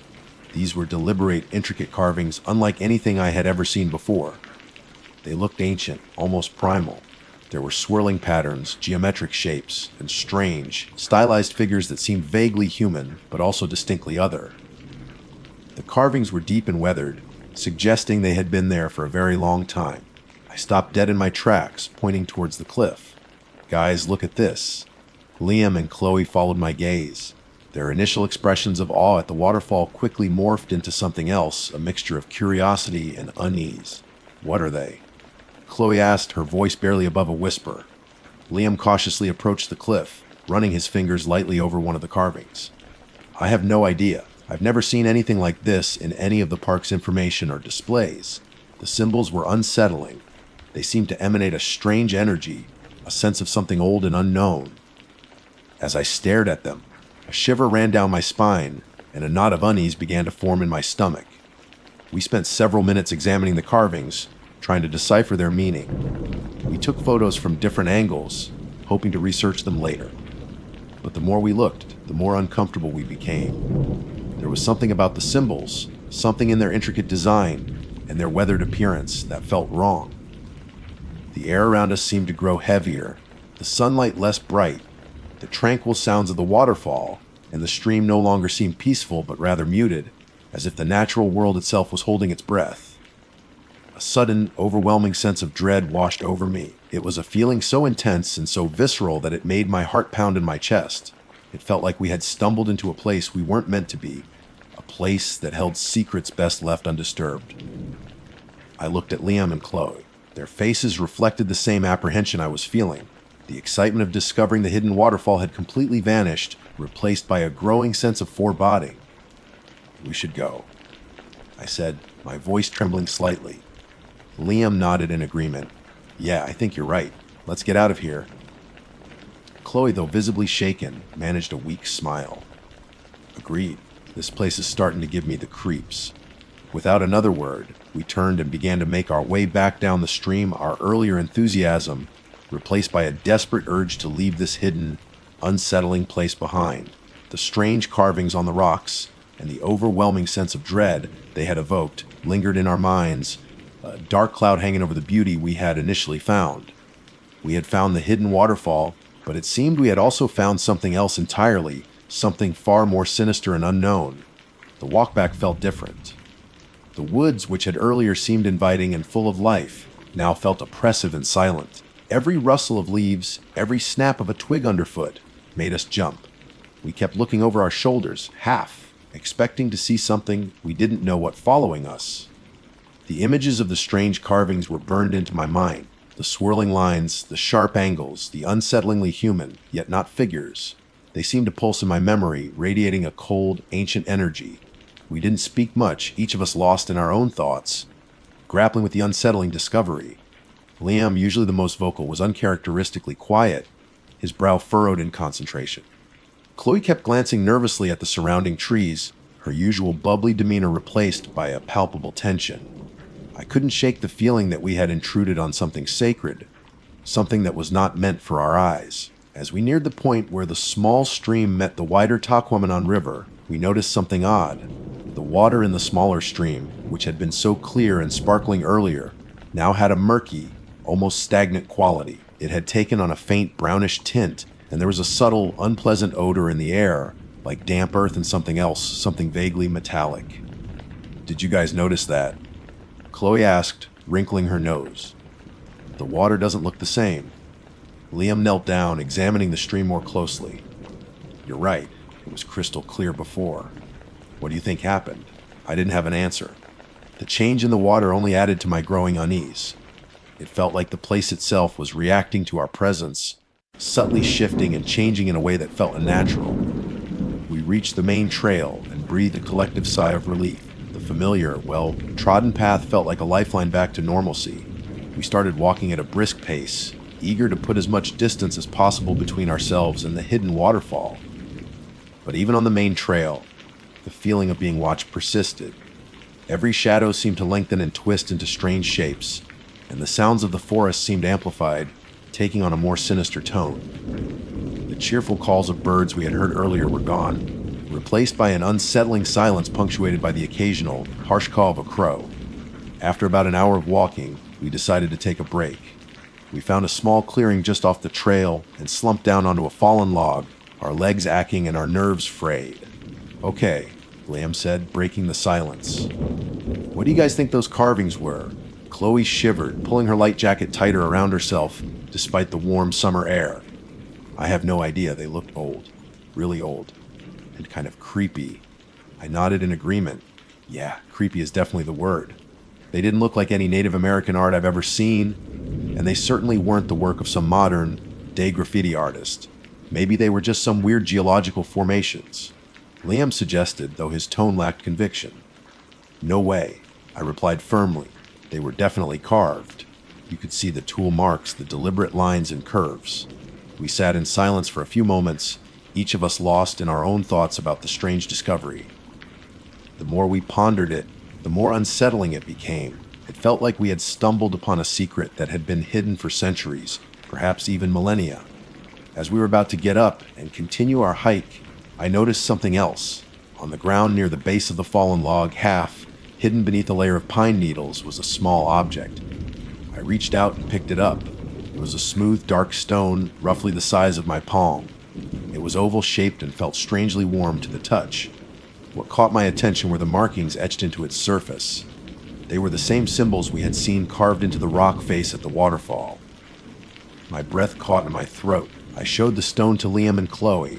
Their eyes widened in disbelief, and a fresh wave of unease washed over us. How did that get here? Chloe whispered, her voice filled with apprehension. Liam cautiously took the stone from my hand, examining it closely. I don't know. Maybe someone dropped it. Someone who made those carvings. The thought sent a shiver down my spine. The idea that someone, perhaps someone who still frequented that hidden place, had been here recently was deeply disturbing. We need to get out of here, I said, my voice urgent. Now, we didn't need any further convincing. We scrambled to our feet and practically ran back onto the trail, our earlier fatigue forgotten in the face of this new, unsettling discovery. The rest of the hike back to the main park area was a blur. We walked as fast as we could, our eyes constantly scanning the woods around us. Every shadow seemed to hold a potential threat. Every sound made us jump. We didn't stop until we reached the relative safety of the more populated areas of the park, where we could see other hikers and hear the sounds of civilization. Once we were back near the visitor center, the oppressive feeling began to lift, replaced by a lingering sense of unease and a nagging curiosity about what we had found. We knew we should probably report the carvings to the park authorities, but a part of me was hesitant. What would we even say? We went off trail and found some creepy symbols that gave us a bad feeling. It sounded ridiculous. We decided to grab some food and regroup. As we sat at a picnic table, eating our sandwiches in silence, I pulled out my phone and looked at the photos we had taken of the carvings. Zooming in on the intricate details, I felt a renewed sense of unease. The symbols seemed to wreathe and shift on the screen, their strange forms almost hypnotic. Later that evening, back at our campsite, I couldn't shake the feeling that we had brought something back with us. It wasn't just the photos or the memory of the carvings. It was a feeling, an atmosphere, a sense of something unseen lurking just beyond the edge of our awareness. I kept thinking about the stone I had found. Liam had insisted on keeping it, saying he wanted to try and research the symbols. He had carefully wrapped it in a cloth and placed it in his backpack. I had argued that we should leave it where we found it, but he was adamant. As the night wore on, the sounds of the forest around our campsite seemed different than the night before. The usual chirping of crickets and the gentle hooting of owls were interspersed with other, less familiar sounds, soft rustling in the underbrush, the distant snap of branches, and once I thought I heard a faint, high-pitched whine that sent shivers down my spine. I had trouble sleeping. Every time I closed my eyes, I saw the strange carvings, the swirling patterns, and the unsettling figures. I kept imagining them appearing in the darkness around our tent. Around 3 a.m., I was jolted awake by a sudden noise. It was a sharp cracking sound, like a branch breaking nearby. I sat up in my sleeping bag, my heart pounding in my chest. I listened intently, holding my breath. Silence. After a few minutes, I started to relax, thinking it was just an animal. But then I heard it again, closer this time. A distinct snap, followed by a soft thud. I nudged Chloe, who was sleeping soundly in the adjacent sleeping bag. "Chloe, wake up. Did you hear that?" She groaned and rolled over. "Hear what?" "I think something's outside the tent." Just as I said that, we both heard it, a slow, deliberate scratching sound coming from the side of our tent. It sounded like fingernails dragging across the fabric. Chloe's eyes snapped open, wide with fear. We stared at each other in the dim light filtering through the tent, our breath catching in our throats. The scratching continued, moving slowly around the perimeter of the tent. It was methodical, almost like something was examining our shelter, trying to find a way in. Liam, who had been sleeping soundly until now, suddenly sat up, his eyes darting around in alarm. "What's going on?" he whispered. "Something's outside," I replied, my voice trembling. "I think it's scratching at the tent." We huddled together in the darkness, listening to the unsettling sounds outside. The scratching stopped for a moment, replaced by a low, guttural growl that seemed to vibrate through the ground. Fear gripped me, cold and paralyzing. Whatever was out there, it didn't sound like any animal I had ever heard before. And the deliberate way it was moving around our tent, the scratching, it felt intelligent, predatory. The growling faded, and the scratching started again, this time closer to the entrance of our tent. We could hear the zipper jingle slightly as whatever it was brushed against it. Panic began to set in. We were trapped inside our flimsy nylon tent, vulnerable to whatever was lurking in the darkness outside. The sense of dread that had begun at the hidden waterfall had now intensified into a terrifying reality. We had gone looking for something hidden, and it seemed that something had now found us. And I had a horrible feeling that the strange carvings we had seen were somehow connected to the terrifying presence that was now surrounding our campsite. Scratching at the tent zipper sent a jolt of pure terror through me. We were completely exposed, a thin layer of nylon our only barrier against whatever was out there. Liam fumbled for his flashlight, his hands shaking so badly he almost dropped it. He finally managed to switch it on, and the beam danced wildly around the inside of the tent. What do we do? Chloe whispered, her voice choked with fear. I don't know. Liam stammered, his face pale in the flashlight's beam. Maybe if we make some noise, it'll go away. He cleared his throat and shouted, "Leave us alone! Get out of here!" His voice sounded weak and unconvincing, even to my own ears. The scratching outside continued, unfazed. If anything, it seemed to intensify, becoming more frantic, more insistent. Suddenly, there was a loud ripping sound. The fabric of the tent near the ground tore open, and a cold gust of night air rushed in. We screamed, scrambling back against the opposite side of the tent. In the beam of Liam's flashlight, we saw it, a dark, elongated shape pressed against the tear in the fabric. We couldn't make out any distinct features, but we could see the outline of what looked like long, spindly fingers, their tips ending in sharp, black points. The scratching stopped, replaced by a low, wet sniffing sound coming from the tear. It was as if whatever it was trying to get a better sense of what was inside. Liam, his eyes wide with terror, pointed the flashlight directly at the tear. We held our breath, waiting. After a moment, the sniffing stopped and the shape moved away from the tear. We huddled together, our hearts pounding in unison. The silence outside was almost as terrifying as the earlier sounds. We didn't know what it was doing, but the ripped tent was a stark reminder of our vulnerability. Then the scratching started again, this time on the roof of the tent. It was a frantic, scraping sound, like something was trying to claw its way through the thin fabric above our heads. It was trying to get in. Chloe whimpered, tears streaming down her face. Liam, despite his fear, seemed to be trying to think rationally. We need to get out of here. We can't just stay trapped in this tent. But where would we go? I asked, my voice trembling. It's out there. We have to try, he insisted. Maybe, if we make a run for it, we can reach the car. The car was parked a good distance away, back at the main parking area. The thought of running through the dark woods, with whatever this thing was lurking nearby, was terrifying, but staying in the tent seemed like a death sentence. Liam grabbed the small camping knife he had brought. It wasn't much, but it was better than nothing. On 3, he whispered. We'll all run in different directions at first, try to confuse it, then head towards the main path. It was a desperate plan, but we didn't have any better ideas. We nodded in agreement, our fear giving way to a surge of adrenaline.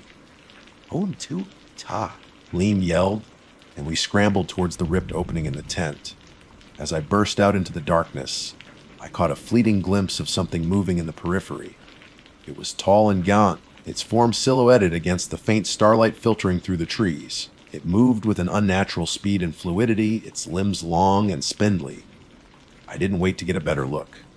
I turned and ran as fast as my legs could carry me, the cold night air stinging my lungs. I could hear Chloe and Liam crashing through the underbrush behind me, each of us running for our lives. The woods were a blur of shadows and tangled branches. I stumbled and fell several times, scraping my knees and hands, but I didn't dare to stop. I could hear the sounds of pursuit behind me, the snapping of twigs, the rustling of leaves, and a low, guttural growl that seemed to be getting closer. Panic threatened to overwhelm me. I didn't know where I was going. I just kept running, hoping to somehow find my way back to the main path. Suddenly, I remembered the stone.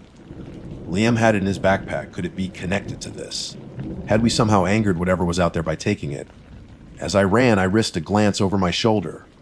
In the distance, through the trees, I saw a pair of glowing red eyes. They were fixed on me, and they seemed to pierce through the darkness. I screamed and stumbled, falling to the ground. I scrambled back to my feet, my heart pounding in my chest. The red eyes were still there, closer now. Just as I thought it was going to reach me, I heard a shout from the side. "Sophia? Over here?" It was Liam. He was standing near a cluster of large rocks, waving his flashlight frantically. I didn't hesitate. I ran towards the light, my legs burning with exhaustion. I reached Liam and he pulled me behind the rocks. Chloe joined us a moment later, gasping for breath. "Did you see it?" I asked, my voice hoarse. The red eyes. Liam nodded, his face grim. "Yeah, I saw them too. It's not like anything I've ever seen before." We huddled behind the rocks, trying to catch our breath and figure out what to do next. The sounds of pursuit seemed to have stopped, but we knew it was still out there, somewhere in the darkness. "We need to get to the car," Chloe said, her voice barely a whisper. "If we can just make it to the car." Liam reached into his backpack and pulled out the stone. He looked at it for a moment, his brow furrowed in thought. "You know," he said slowly, "ever since we found this, things have been wrong." He held the stone out in his hand, and in the faint light of his flashlight, I could see the strange symbols etched into its surface. They seemed to glow faintly in the darkness. Maybe we should put it back." Liam said, his voice filled with uncertainty. "Maybe that's what it wants." It was a long shot, but we were desperate. We decided to try it. Carefully, Liam placed the stone on the ground near the base of the rocks. We watched it for a moment, holding our breath. Nothing happened. The silence of the woods remained unbroken. We waited for several minutes, but there was no sign of the creature. Finally, Liam stood up. "Okay," he whispered. "Let's try to make a run for it. Stick close together this time." We crept out from behind the rocks, our senses on high alert. The woods were still dark and menacing, but the feeling of immediate pursuit seemed to have lessened. We walked as quickly and quietly as we could, sticking to the edges of the trees, trying to stay out of the open. The main path felt miles away. After what felt like an eternity, we finally saw it, the faint glow of the parking lot lights through the trees. We broke into a run, our remaining energy fueled by a desperate hope. We burst out of the woods and into the parking lot, our eyes scanning the darkness for any sign of the creature. The parking lot was empty and silent, except for the gentle hum of the overhead lights.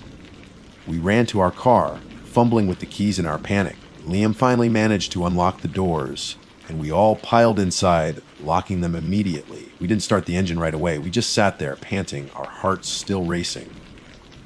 We looked out the windows, but there was no sign of anything. Finally, Liam turned the key in the ignition, and the engine roared to life. We didn't waste any time. He put the car in drive and sped out of the parking lot, leaving the darkness of Tahquamenon Falls State Park behind us. We didn't speak much on the drive back.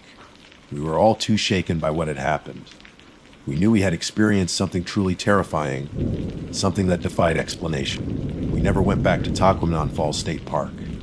The memory of the hidden waterfall, the strange carvings, and the terrifying encounter in the woods that night was enough to keep us away. Liam tried to research the symbols on the stone, but he couldn't find any information about them. Eventually, he threw the stone away, hoping to rid himself of whatever connection it might have had to that place. Sometimes, late at night, I still have nightmares about the red eyes in the darkness and the scratching at the tent. I often wonder what those carvings meant and what kind of entity we encountered in those woods. We had gone looking for a hidden beauty, but we found something far more ancient and sinister. And I know deep down that we were lucky to have made it out alive. Some places are best left unexplored, some secrets best left undisturbed. We learned that lesson the hard way in the dark, terrifying woods of Tahquamenon Falls. My name is Liam, and if there's one thing I live for, it's the thrill of conquering a challenging mountain bike trail. The steeper the incline, the more technical the descent, the more alive I feel. It's a kind of meditation for me. The rhythmic pumping of my legs, the wind whipping past my face, the focus required to navigate roots and rocks. It's just me, my bike, and the wilderness. Or at least, that's how it's supposed to be. I've explored trails all over the Midwest, but there's something uniquely captivating about the Keweenaw Peninsula in Michigan's Upper Peninsula.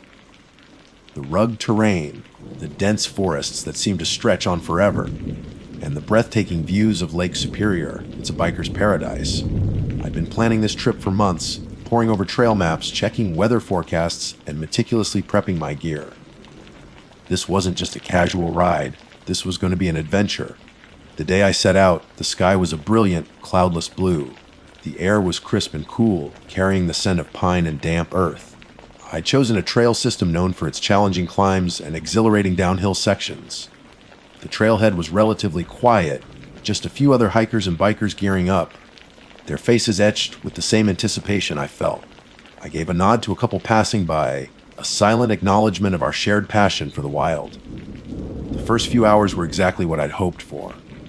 The trail wound its way through thick woods, sunlight dappling through the canopy above. The climbs were tough, my lungs burning and my muscles screaming, but the panoramic vistas from the higher elevations made it all worthwhile. I stopped a few times to catch my breath, take a swig of water, and snap some photos. The beauty of the Keweenaw is truly something special, a raw, untamed landscape that makes you feel both insignificant and connected to something ancient. I was feeling good, pushing my limits, enjoying the solitude. I'd packed plenty of snacks and water, and my bike was performing flawlessly. I was in my element, lost in the rhythm of the ride, my mind clear of the usual clutter of daily life. I navigated tight switchbacks, flew over small jumps, and powered through rocky sections, a grin plastered across my face. This was exactly what I needed: an escape, a challenge, a reminder of the simple joys of movement and nature. As the afternoon wore on, the trails became less crowded. The sun began to dip lower in the sky, casting long shadows through the trees. I checked my map a couple of times just to make sure I was on track. I had planned a loop that would bring me back to the trailhead before nightfall. I was making good time, feeling confident and energized. Then came the turn. It wasn't clearly marked, just a subtle fork in the path, almost hidden by a fallen log. I was going a bit faster than I should have been, my focus slightly wavering as I mentally patted myself on the back for a great ride so far. I took the right fork, assuming it was a shortcut or another part of the main loop. It looked like a trail, albeit a less maintained one, narrower and with more overgrown vegetation. At first, it wasn't too concerning. The trail was still rideable, though I had to be more careful of low, hanging branches and loose rocks. I figured it would eventually reconnect with the main trail. I kept going, enjoying the slightly more secluded feel of this path. The forest seemed denser here, the air a little cooler, and the sounds of the main trail, the occasional whoops of other riders, the distant chatter of hikers faded away. After about 15 minutes, however, a nagging feeling started to creep into my mind. The trail hadn't widened or shown any signs of rejoining the main loop. In fact, it seemed to be getting narrower and more overgrown, as if it hadn't been used in a long time. I checked my GPS, but the signal was weak and unreliable under the thick canopy. My paper map wasn't detailed enough to show this smaller path. A knot of unease tightened in my stomach. I should have paid more attention at that fork. I should have stopped and double-checked. Now, I was on a path that seemed to lead nowhere. The trees around me were tall and imposing, their branches intertwined overhead, creating a dim, almost claustrophobic tunnel. The forest floor was covered in a thick layer of decaying leaves and pine needles, muffling the sound of my tires. I decided to turn around. It was the logical thing to do. But as I tried to maneuver my bike in the narrow space, I realized it wasn't going to be easy. The trail had become so tight that I could barely turn the handlebars. I had to dismount and try to push the bike backwards, which was awkward and slow, going on the uneven terrain. After what felt like an eternity, I finally managed to turn the bike around. I remounted and started pedaling back the way I came, my initial confidence replaced by a growing sense of anxiety. I kept an eye out for the fork in the trail, the one I had mistakenly taken. But the more I rode, the more unfamiliar the surroundings seemed. Had I gone further than I thought, or had the path somehow changed? Panic started to bubble up inside me. The sun was getting lower, casting long, distorted shadows that danced and flickered in my peripheral vision. The woods were growing darker, the air colder. The sounds of the forest, which had once been soothing, now seemed to carry a hint of something else, something unsettling. Then I saw them. Through a break in the trees, I caught a glimpse of something that made my blood run cold: shacks. Old dilapidated shacks huddled together in a small clearing. They looked like they had been abandoned for decades, their wooden walls weathered and rotting, their roofs sagging and covered in moss. The windows were dark and empty, like vacant eyes staring out into the woods. I stopped pedaling, my heart pounding in my chest. What were these shacks doing here, deep in the forest, far from any marked trails? This wasn't the kind of scenery you expected in a recreational area. There was something inherently wrong about them, a sense of decay and neglect that felt heavy and oppressive. As I stood there staring at the shacks, a feeling washed over me, a feeling so intense and visceral that it made the hairs on the back of my neck stand up, the feeling of being watched. It wasn't a general sense of unease. It was a specific, targeted feeling, as if unseen eyes were boring into me from the shadows of the trees, from the dark windows of the shacks. I scanned the surrounding woods, my eyes darting from tree to tree, but I saw nothing, just the silent, watchful forest. Yet the feeling persisted, growing stronger with each passing second. I felt exposed, vulnerable, like a trespasser in a place I didn't belong. Then I heard it, a whisper. Faint at first, carried on the gentle breeze that rustled through the leaves. It sounded like someone speaking, but the words were indistinct, just a soft, sibilant murmur. I held my breath, straining to hear. The whisper came again, a little louder this time, and I could almost make out a sound, a syllable. My name. It was my name, whispered on the wind, a chilling, disembodied voice that seemed to come from everywhere and nowhere at once. Liam. The whisper repeated, closer now, more insistent, sending a shiver of pure terror down my spine. I didn't wait to hear more. I didn't try to rationalize what I had heard. Every instinct in my body screamed at me to get out of there, to put as much distance as possible between myself and those shacks, and whatever was lurking in the woods. I jumped back on my bike, my hands shaking so badly I could barely grip the handlebars. I started pedaling frantically, pushing myself harder than I ever had before. The narrow trail was treacherous in the fading light, but I didn't dare slow down. I kept my head down, my eyes fixed on the path ahead, trying to ignore the feeling of being watched, trying to block out the sound of my name echoing in the wind. I didn't look back. I didn't want to see what might be following me. All I wanted was to get back to the main trail, back to safety, back to the familiar world I knew. The woods around me seemed to press in, the shadows growing longer and darker, the whispers seemingly closer. I pedaled on, my breath coming in ragged gasps, my legs burning, my heart pounding with a primal fear I had never experienced before. This wasn't just a bad decision. This felt like the beginning of something truly terrifying. The frantic pedaling felt like an eternity. Every rustle of leaves, every snap of a twig under my tires sent a jolt of adrenaline through me. The whispers seemed to fade in and out, sometimes sounding distant, other times so close I felt like someone was breathing down my neck. I kept my head down, focused on the narrow ribbon of dirt in front of me, the beam from my helmet, light cutting a weak swath through the encroaching darkness. The trail remained stubbornly narrow and overgrown, showing no signs of connecting back to the main network. My lungs burned with each labored breath, and my legs screamed in protest, but the fear propelling me forward was a far stronger motivator than physical discomfort. I risked a quick glance over my shoulder every now and then, but all I saw were the deepening shadows of the forest, the darkness swallowing the trees whole. The feeling of being watched hadn't lessened. If anything, it had intensified. It was as if invisible eyes were tracking my every move, their gaze heavy and malevolent.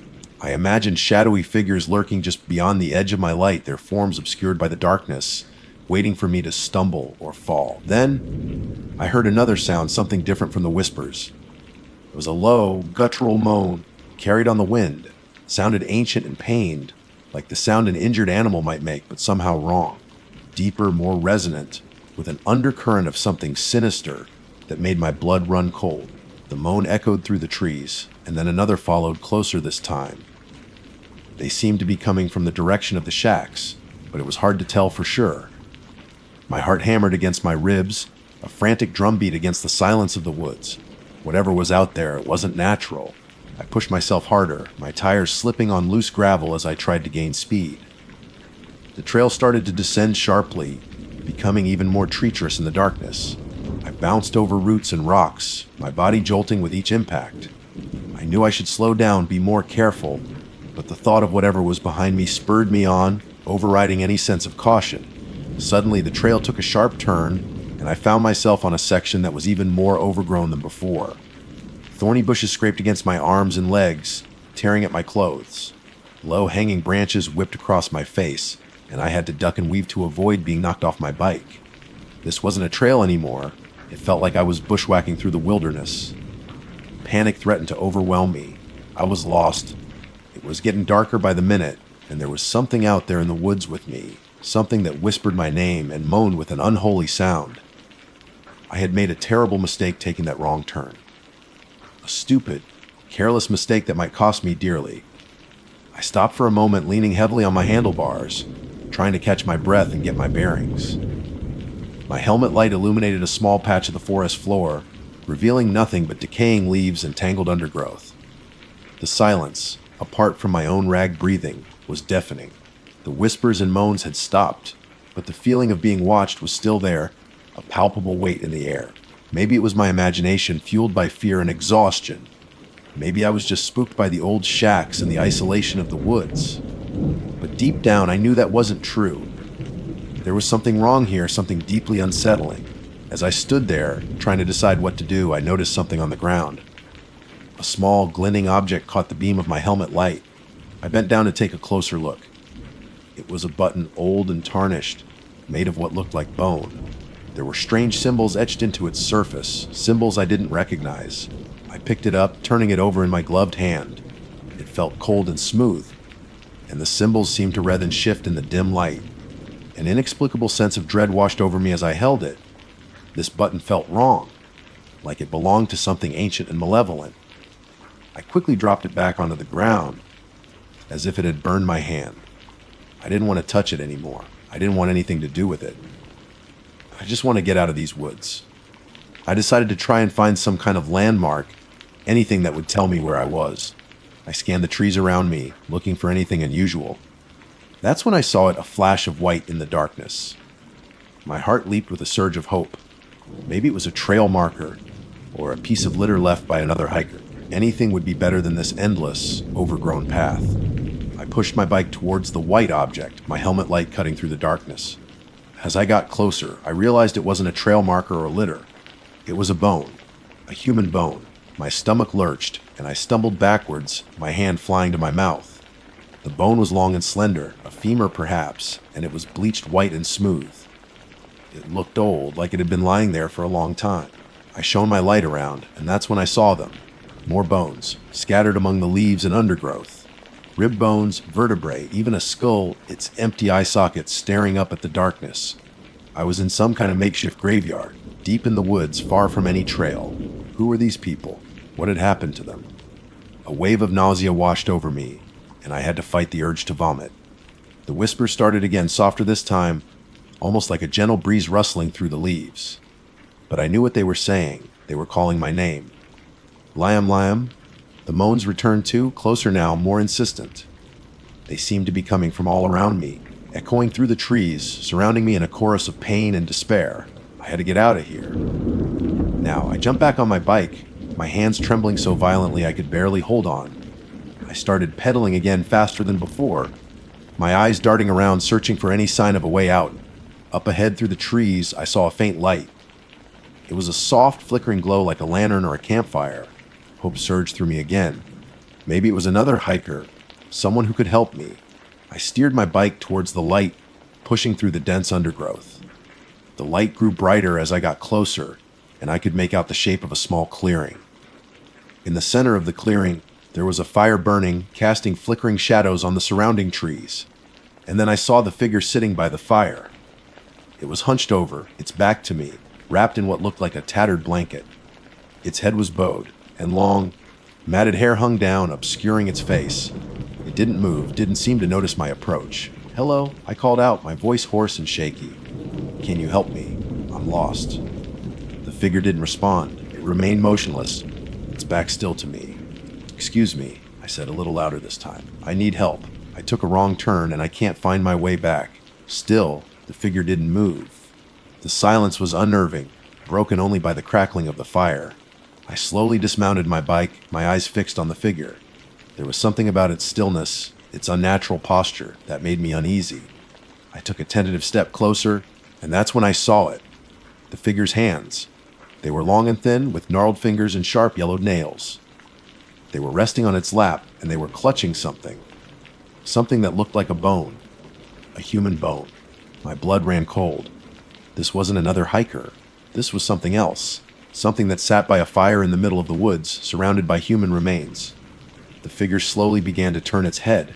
Its movements were jerky and unnatural, like a puppet on strings. Long, stringy hair fell away from its face, revealing features that were gaunt and pale. Its eyes were wide and black, with no hint of white. They stared at me with an ancient, malevolent hunger. A low, guttural growl rumbled from its throat. It wasn't human. I didn't wait to see more. I turned and ran, abandoning my bike, my heart pounding in my chest. The figure rose to its feet, its movement surprisingly swift despite its frail appearance. I could hear it behind me, its bare feet pounding on the forest floor, its guttural growls growing louder. I ran blindly through the trees, branches tearing at my clothes, my lungs burning. I could feel its presence behind me, close, too close. I could hear its rag breathing, its wet, clicking sounds. Then I stumbled and fell, landing hard on the ground. I scrambled to my feet, but it was too late. The figure was upon me, its shadow looming over me in the flickering firelight. Its eyes burned into mine, filled with an ancient, insatiable hunger. Its mouth opened, revealing rows of sharp, pointed teeth. And then it whispered my name, its voice a raspy, chilling sound that echoed through the silent woods. Liam, the creature's breath, stale and smelling of decay, washed over my face. Its black eyes seemed to pierce through me, seeing not just my fear, but something deeper, something essential. The guttural growls intensified, vibrating in its chest, and its sharp teeth glinted in the firelight. I knew, with a chilling certainty, that this thing was not of this world. Panic gave way to a primal surge of adrenaline. I had to fight. I scrambled backwards, trying to put some distance between us, my hands scrabbling on the leaf-strewn ground. The creature lunged, its long, thin arms reaching for me with surprising speed. I instinctively threw my arms up to block it, and its claws, sharp as shards of glass, raked across my forearm, tearing through my jacket and drawing blood. The pain was searing, but it jolted me into action. I kicked out with my legs, catching the creature in the chest. It stumbled back, momentarily surprised. That was all the opening I needed. I scrambled to my feet and turned to run, my injured arm throbbing. The creature shrieked, a high-pitched, unearthly sound that echoed through the trees, and started to pursue me again. I plunged back into the darkness, the flickering firelight quickly fading behind me. I could still hear the creature crashing through the undergrowth, its movements unnervingly fast and agile.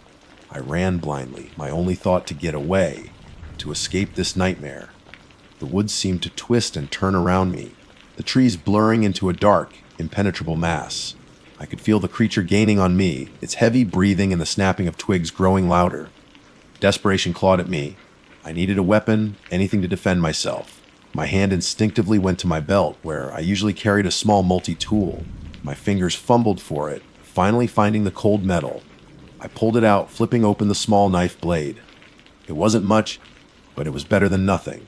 I risked a glance over my shoulder.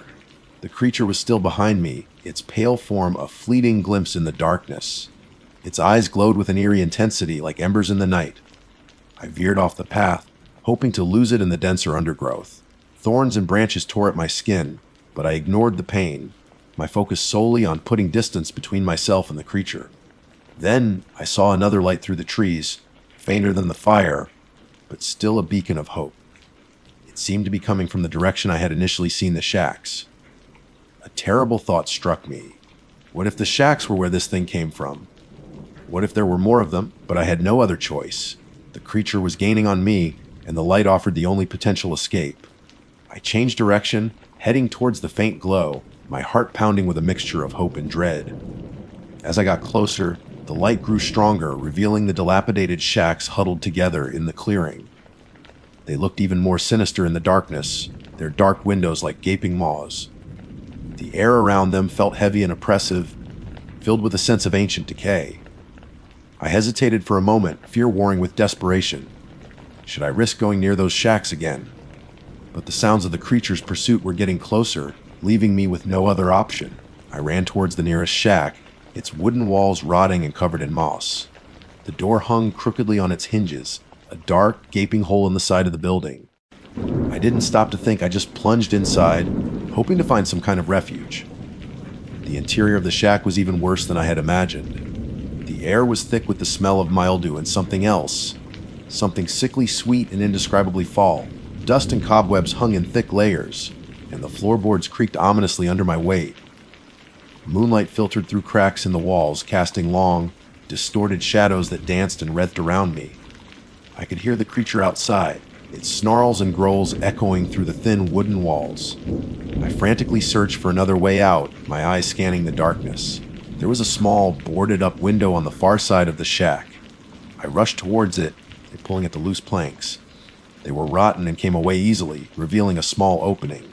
It was just big enough to squeeze through. I didn't hesitate. I pushed my way through the opening, scraping my skin on the rough edges of the wood.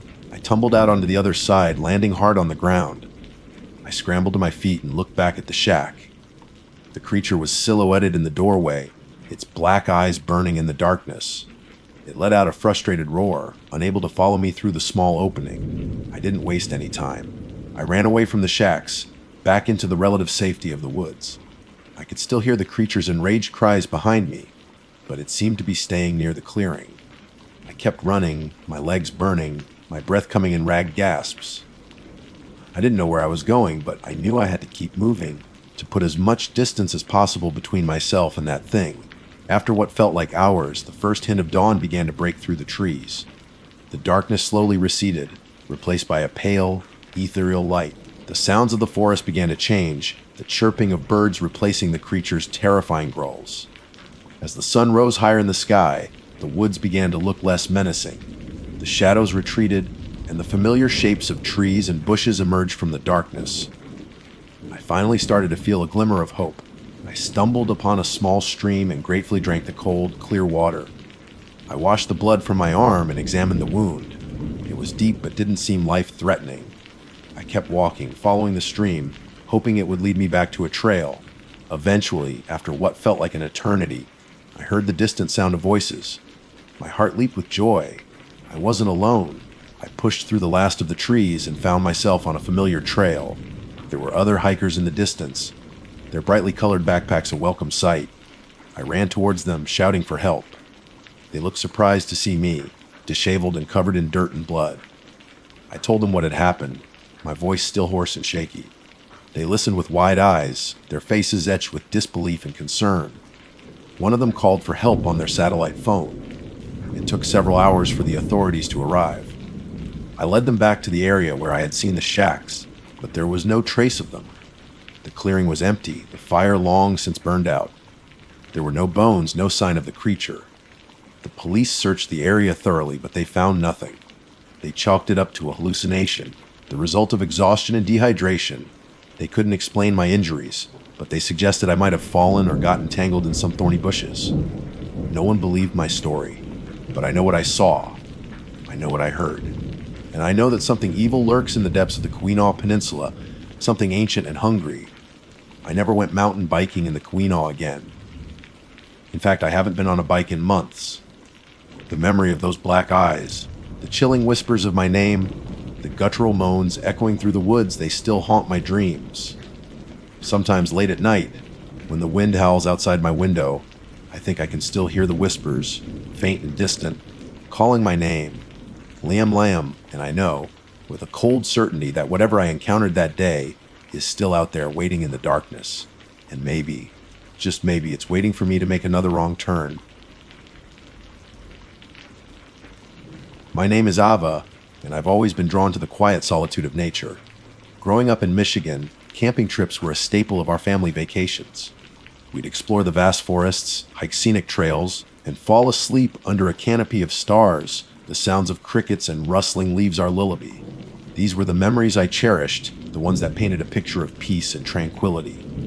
That's why, when my dad suggested a camping trip to Muskegon State Park, I was immediately on board. It had been a while since we'd all gone together, just my parents, my younger brother, Liam, and me. And of course, our ever-faithful golden retriever, Gus. Muskegon State Park is a gem on the western coast of Michigan, nestled between Lake Michigan and Muskegon Lake. It boasts miles of sandy shoreline, towering dunes, and dense woodlands, offering a perfect blend of relaxation and adventure. We arrived on a Friday afternoon, the late summer air still warm, but carrying a hint of the crispness of autumn. The campground was relatively quiet, with families setting up their tents and the faint aroma of charcoal grills drifting through the air. We found a secluded spot nestled amongst the trees, a decent distance from the other campers, which suited us just fine. We preferred our little bubble of wilderness. Setting up camp was a familiar routine.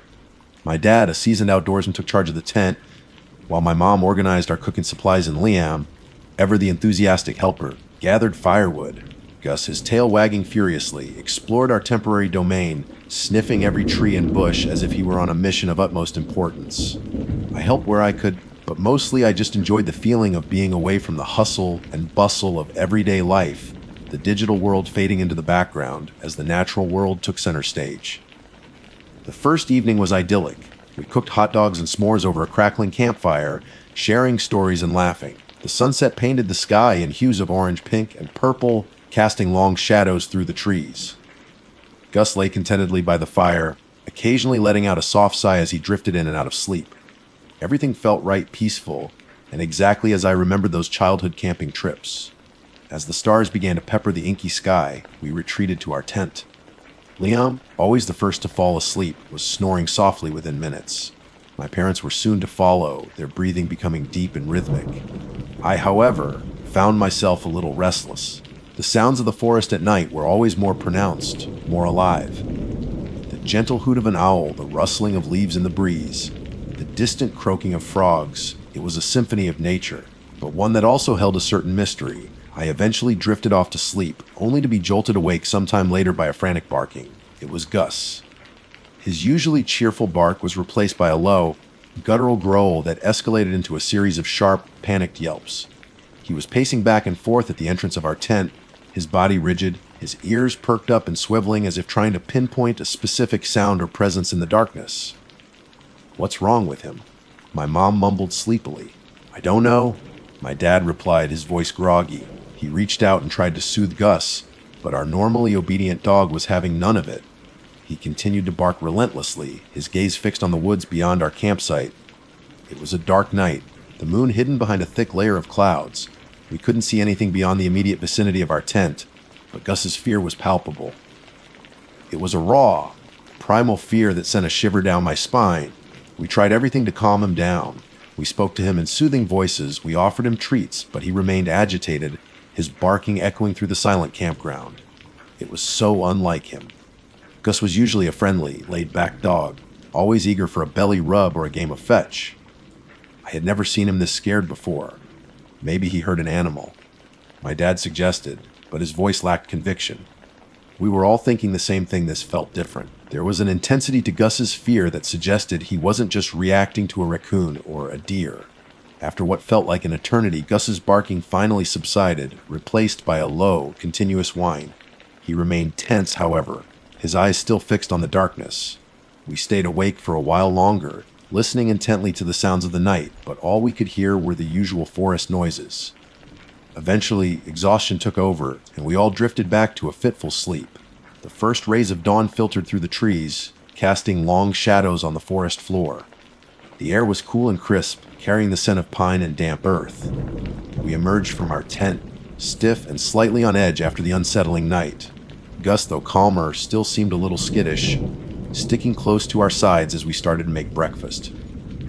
As my dad went to fetch some water from the nearby spigot, Liam pointed to the ground near the edge of our tent. "What are those?" he asked, his voice filled with curiosity. We all gathered around to look.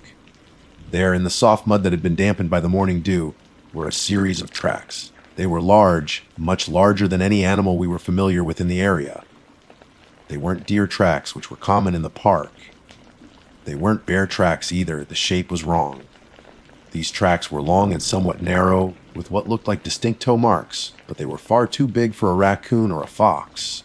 My dad, a man who had spent countless hours in the woods studying wildlife, was visibly perplexed. He knelt down to examine the tracks more closely, tracing their outline with his finger. "I've never seen anything like this before," he muttered, his brow furrowed in thought. The tracks circled our tent, as if something had been walking around us in the night. They were clear in the mud, and we could follow them for a short distance before they disappeared into the denser undergrowth. We tried to rationalize it. Maybe it was a large dog that had wandered into the campground, but the size and shape of the tracks didn't quite fit. And why would Gus have been so terrified of another dog? A sense of unease settled over our campsite, replacing the peaceful atmosphere of the previous day. The strange tracks, coupled with Gus's frantic barking, painted a picture of an unknown presence lurking in the woods around us. We tried to shrug it off, telling ourselves it was probably nothing, just some unusual animal we couldn't identify. But deep down, a seed of doubt had been planted, a feeling that something wasn't quite right in the tranquil woods of Muskegon State Park. The silence of the forest suddenly felt less serene and more watchful. Breakfast that morning was a subdued affair. The usual cheerful chatter was replaced by hushed speculation about the tracks. My mom suggested it might have been a deer with an unusual gait, but even she didn't sound convinced. Liam, ever the imaginative one, whispered about Bigfoot, his eyes wide with a mixture of fear and excitement. My dad, practical as always, pulled out his phone, hoping to find some information about unusual wildlife sightings in the area, but the reception was spotty at best. Gus, still a little on edge, kept glancing towards the woods, his ears twitching at every rustle of leaves. We decided to keep him on his leash for the time being, just in case whatever had left those tracks was still around. After breakfast, we debated what to do. We had planned to spend another night camping, but the unsettling events of the previous night had cast a shadow over our plans. My mom was leaning towards packing up and heading home, but my dad argued that we shouldn't let a little mystery ruin our trip. He suggested we go for a hike on one of the park's trails, hoping to clear our heads and maybe even find some explanation for the tracks. Liam and I were both curious, albeit a little apprehensive, so we agreed. We chose a trail that wound through a dense section of the forest, promising scenic views and a chance to immerse ourselves in nature. My dad led the way, his walking stick tapping rhythmically on the path. Gus trotted beside me, his leash held firmly in my hand. The air was cool and damp under the thick canopy of trees, and the sunlight filtered through in dappled patterns on the forest floor. For a while, the hike was uneventful. We saw the usual woodland creatures, squirrels scampering up trees, a few birds flitting through the branches, but nothing out of the ordinary. We tried to focus on the beauty of the surroundings, pointing out interesting fungi and colorful wildflowers. But the image of those strange tracks lingered in the back of my mind, a nagging reminder that something unknown had been close to us in the darkness. As we ventured deeper into the woods, the trail became narrower and more overgrown. The sounds of the campground faded behind us, replaced by the natural symphony of the forest, the chirping of insects, the gentle murmur of a nearby stream, the rustling of leaves in the breeze. It was the kind of peaceful soundscape I usually found comforting, but today it felt different. Every snap of a twig, every distant bird call, made me jump slightly. About an hour into our hike, Gus suddenly stopped dead in his tracks, his body going rigid. He let out a low growl, his gaze fixed on something ahead of us on the trail. We followed his line of sight, but at first we didn't see anything. Then, as we got closer, we noticed another set of tracks. These tracks were identical to the ones we had found around our tent, but they were fresher, clearer. The mud on the trail was still damp, suggesting they had been made relatively recently. And there were more of them this time, a series of distinct prints leading further down the path. A wave of unease washed over me. This wasn't just a random animal wandering through the campground. Whatever had made these tracks had been here, on this very trail, perhaps just moments before us. My dad cautiously approached the tracks, examining them with a worried expression. "These are definitely the same," he said, his voice low. "And look at the stride, it's huge." He pointed to the distance between the prints, which was indeed remarkably long. Whatever had made these tracks had a very large gait. Liam, who had been unusually quiet, finally spoke, his voice barely above a whisper. "Maybe it is Bigfoot," he said, his eyes wide with a mixture of fear and fascination. My dad chuckled nervously. "No, Liam, let's not jump to conclusions. There's probably a perfectly logical explanation for all of this." But even as he said the words, I could see a flicker of doubt in his eyes. He was just as perplexed as we were. We followed the tracks for a short distance, our pace slowing, our senses heightened. The air seemed to grow heavier, the silence of the forest more profound. It felt like we were being watched, though we couldn't see anything out of the ordinary. Then we heard it, a sound that made the blood run cold. It started as a low, guttural moan, a sound that seemed to emanate from deep within the woods. It was unlike anything I had ever heard before. Not the howl of a coyote, not the call of an owl, not the grunt of a bear. It was something else entirely, something primal and unsettling. Gus reacted instantly. He whined and tried to pull back on his leash, his fur standing on end. My mom gasped, her hand flying to her mouth. Even my dad, usually so calm and collected, looked visibly shaken. The moan came again, this time closer, louder. It was a drawn-out, mournful sound that seemed to vibrate through the trees. It sent a shiver of pure terror down my spine. What was that? Liam whispered, his voice trembling. My dad shook his head, his face pale. I don't know. The sound was enough to make us stop in our tracks. We stood there, frozen, listening intently. The forest seemed to hold its breath, waiting. Then, silence. A heavy, oppressive silence that was almost more unnerving than the moan itself. We didn't need to say anything. We all knew we had to get out of there. We turned around and started to retrace our steps, our pace quickening. Gus, sensing our fear, pulled ahead, eager to leave the unsettling presence behind. The hike back to our campsite felt much longer and more treacherous than the way in. Every shadow seemed to hold a hidden threat. Every rustle of leaves sounded like approaching footsteps. We kept looking over our shoulders, half expecting to see something or someone emerge from the trees. When we finally reached our campsite, we practically collapsed with relief. The familiar sight of our tent and camping gear was a welcome comfort. Without a word, we started to pack up. My mom was a whirlwind of efficiency, throwing things into bags with a frantic energy. My dad, though still visibly shaken, took charge of dismantling the tent. Liam and I helped where we could, our movements quick and jerky. Gus, sensing our urgency, stayed close by, occasionally letting out a nervous whine. The earlier skittishness had returned amplified. He kept looking towards the woods, his ears constantly swiveling. As we were packing the last of our gear into the car, Liam suddenly pointed towards the edge of the woods, his finger trembling. "Look," he exclaimed. We all turned to see what he was pointing at. There, partially hidden behind a thick oak tree, was a fleeting glimpse of something tall and dark. It was only visible for a second, a brief shadow moving amongst the trees, before it disappeared from sight. We stared at the spot for a long moment, our hearts pounding in our chests. Had we really seen something? Or was it just our imaginations fueled by fear and paranoia? "Did you see that?" My mom whispered, her voice filled with terror. My dad nodded slowly, his eyes wide. "I think so." Whatever it was tall, very tall, and it was watching us. That was the final straw. We didn't need any more convincing. We piled into the car, our faces pale and drawn. My dad started the engine, and we didn't waste a single second pulling out of the campsite. As we drove away, I couldn't help but look back at the woods, a sense of dread washing over me. The trees seemed darker now, more menacing. The silence no longer felt peaceful, but held a sinister undertone. We didn't talk much on the drive home. The unspoken fear hung heavy in the air.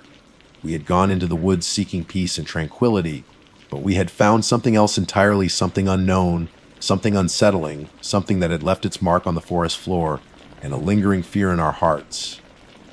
The camping trip to Muskegon State Park had taken a dark turn, and I had a feeling that whatever we had encountered out there wasn't finished with us yet. The memory of those large, mysterious tracks and that chilling moan would forever be etched in my mind, a haunting reminder of the true horrors that can lurk in the seemingly serene embrace of nature. The drive home was tense and silent.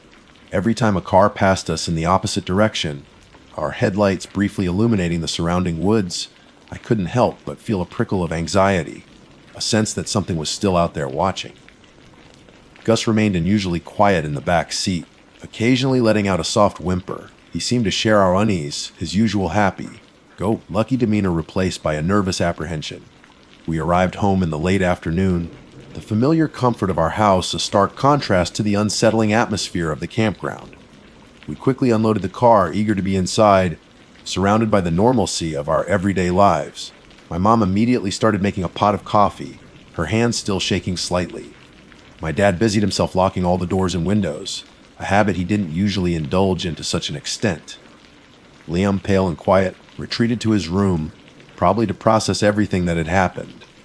I found myself pacing around the living room, unable to shake the feeling of being watched. Every creak of the house, every rustle of leaves outside the window, sent a jolt of adrenaline through me. I kept replaying the events of the past 2 days in my mind, Gus's frantic barking, the strange tracks, the chilling moan, and that fleeting glimpse of the tall, dark figure in the woods. It all felt surreal, like something out of a nightmare. Later that evening, after a quiet and somewhat strained dinner, my dad decided to do some research. He pulled out his laptop and started searching for information about strange occurrences or unexplained phenomena in the Muskegon State Park area. My mom and I sat with him, our eyes glued to the screen as he scrolled through various websites and forums. We found a few old local legends about a tall, shadowy figure said to roam the forests, a creature whispered about in hushed tones around campfires. Some called it a wendigo, others simply referred to it as the tall man of the woods. The descriptions were vague and often contradictory, but there were recurring themes of unusual size, unnatural speed, and a haunting, mournful cry. As we read through these accounts, a chill ran down my spine. The moan we had heard in the woods, it matched the descriptions in some of the stories. And the tall, dark figure Liam and my dad had seen, it also seemed to fit. Could there be something to these old legends? Could we have stumbled upon something truly inexplicable in those woods? We stayed up late that night, talking in low voices, trying to make sense of what had happened. We considered the possibility of a bear, but the tracks were all wrong. We thought about a large dog, but again, the size and shape didn't fit, and Gus's terrified reaction was hard to dismiss. The only explanation that seemed to align with everything we had experienced, however unsettling, was the possibility of something else. Something unknown and potentially dangerous. The next few days were filled with a lingering sense of unease. Every time Gus barked at the backyard fence, I would instinctively look towards the woods bordering our property, half expecting to see those large, strange tracks again. We started being more cautious, locking doors at night, checking windows before bed. It felt like the peace and security of our home had been subtly tainted by our experience in the park. About a week after our camping trip, I was home alone one afternoon. My parents were at work and Liam was at a friend's house. I was in the living room reading a book when I heard a scratching sound at the back door. Gus, who had been dozing at my feet, immediately perked up, his ears twitching. I cautiously got up and peered through the peephole. At first, I didn't see anything. Then I looked down. There in the small patch of mud just outside our back door was a single, unmistakable track. It was the same shape and size as the ones we had found in Muskegon State Park. My heart pounded in my chest. It couldn't be. How could it have followed us all the way home? A wave of fear washed over me, cold and paralyzing. I stumbled back from the door, my mind racing. Was it still out there? Was it watching me? I grabbed my phone and frantically called my dad. My voice was trembling as I told him what I had found. He was understandably alarmed and told me to stay inside and not open the door for anyone. He said he would leave work immediately and come home. The wait for my parents to arrive felt like an eternity. Every sound in the house made me jump. I kept looking out the windows, scanning the backyard, the woods beyond our fence, searching for any sign of movement. Gus stayed close to my side, whimpering softly, his eyes darting nervously around the room. When my parents finally arrived, they were both visibly shaken. My dad went outside to examine the track. He confirmed my fears it was the same print. But how and why? We spent the rest of the day on edge, constantly looking over our shoulders. We called the local police to report what we had found, but they were skeptical. Without any further evidence or any reports of similar incidents, they couldn't offer much help. They suggested it might have been a prank, someone trying to scare us. But we knew better. This was no prank. That night, we all slept with the lights on. Every creak of the house, every rustle outside, sent us into a state of heightened alert. It felt like the shadow we had encountered in the woods had followed us home, its presence lingering just beyond the edges of our safe, familiar world. Over the next few weeks, we remained vigilant. My dad installed motion sensor lights around the perimeter of our property. We made sure to always lock all doors and windows, even during the day. We were constantly looking for any further signs, any indication that the thing we had encountered was still around. Thankfully, we didn't find any more tracks. There were no more strange noises or sightings. Gradually, the initial fear began to subside, replaced by a lingering unease, a constant awareness that something unknown was out there. But sometimes late at night, when the house is quiet and the wind whispers through the trees outside my window, I still hear it. A low, mournful moan that seems to carry on the breeze, a haunting reminder of our camping trip to Muskegon State Park. And sometimes, when Gus barks unexpectedly at the woods behind our house, I can't help but feel a prickle of fear, a chilling certainty that the shadow we encountered in those woods might still be watching, waiting. We made a bad decision going into those woods, and I fear the consequences may linger longer than we ever imagined. The peace of nature has been forever tainted for me, replaced by the haunting memory of those strange tracks and the unsettling feeling that we are not always alone in the wilderness. My name is Caleb, and if there's one thing I love more than the smell of pine needles after a summer rain, it's the feeling of my boots crunching on a well-worn hiking trail. There's a certain peace that comes with being alone in the wilderness, a sense of disconnecting from the constant noise of everyday life and reconnecting with something ancient and real. I've hiked trails all over the Midwest, from the rolling hills of Indiana to the dense forests of Wisconsin, always chasing that feeling of solitude and the breathtaking views that often come with a hard climb. For a while now, I'd had my sights set on Mount Arvin, standing at 979 feet above sea level. It's the highest natural point in Michigan, and the pictures I'd seen online promised panoramic vistas of the surrounding wilderness that stretched for miles. It wasn't a particularly technical climb, more of a long, steady uphill trek, but the promise of that view from the top was enough to keep it on my mental to-do list. Finally, a free weekend aligned with a stretch of perfect weather, and I knew it was time. I packed my usual hiking gear, a sturdy backpack with plenty of water and snacks, a first aid kit, you can never be too careful, my trusty hiking poles, and my camera to capture the inevitable beauty. I told a few friends where I was going and when I expect to be back, just as a safety precaution. Even though I was an experienced hiker, it was always good to let someone know your plans, especially when heading out for a solo trip. The drive up to the Upper Peninsula was beautiful in itself. The landscape gradually transformed from flat farmland to rolling hills, and then to the rugged, forested terrain that characterizes that part of Michigan. The air grew crisper and carried the scent of pine and damp earth.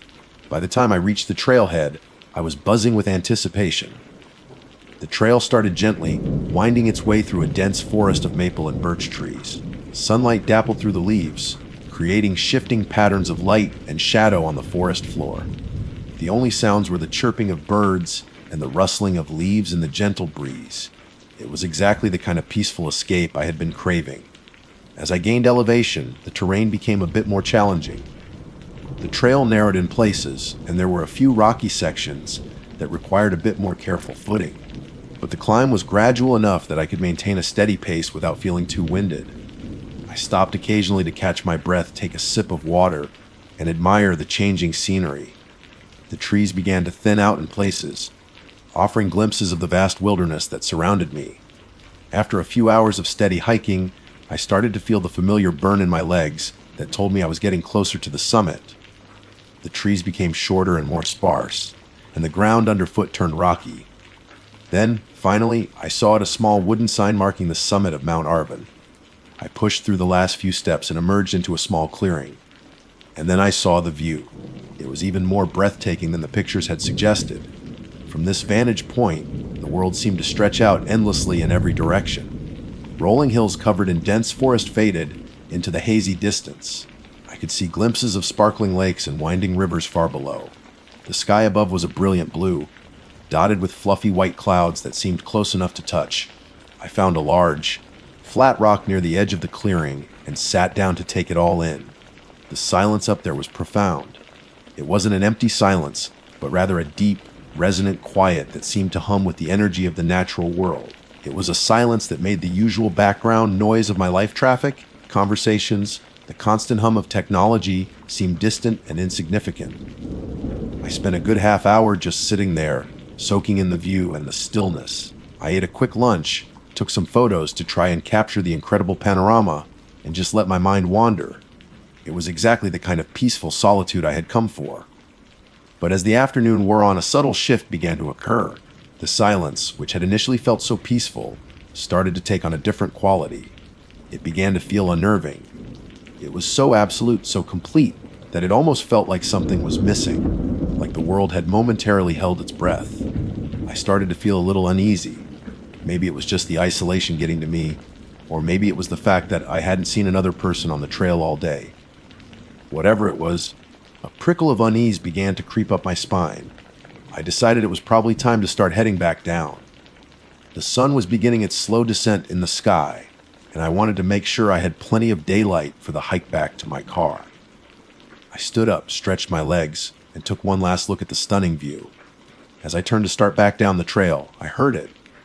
It was faint, almost imperceptible at first, like the whisper of the wind through the trees. But then it came again, a little clearer this time. My name, Caleb. It was a voice, a soft, breathy whisper that seemed to come from the dense trees below the summit. It was definitely a human voice, but it sounded wrong. Distant, ethereal, like it was carried on the wind from a great distance. My heart skipped a beat. I froze, my senses on high alert. I scanned the trees below, trying to see if anyone was there. The forest was thick and dense, the shadows long and deep in the fading light. I couldn't see anything. Caleb. The whisper came again, this time a little closer, a little more distinct. There was no mistaking it. Someone or something was calling my name. But there was no one else around. I was absolutely certain of it.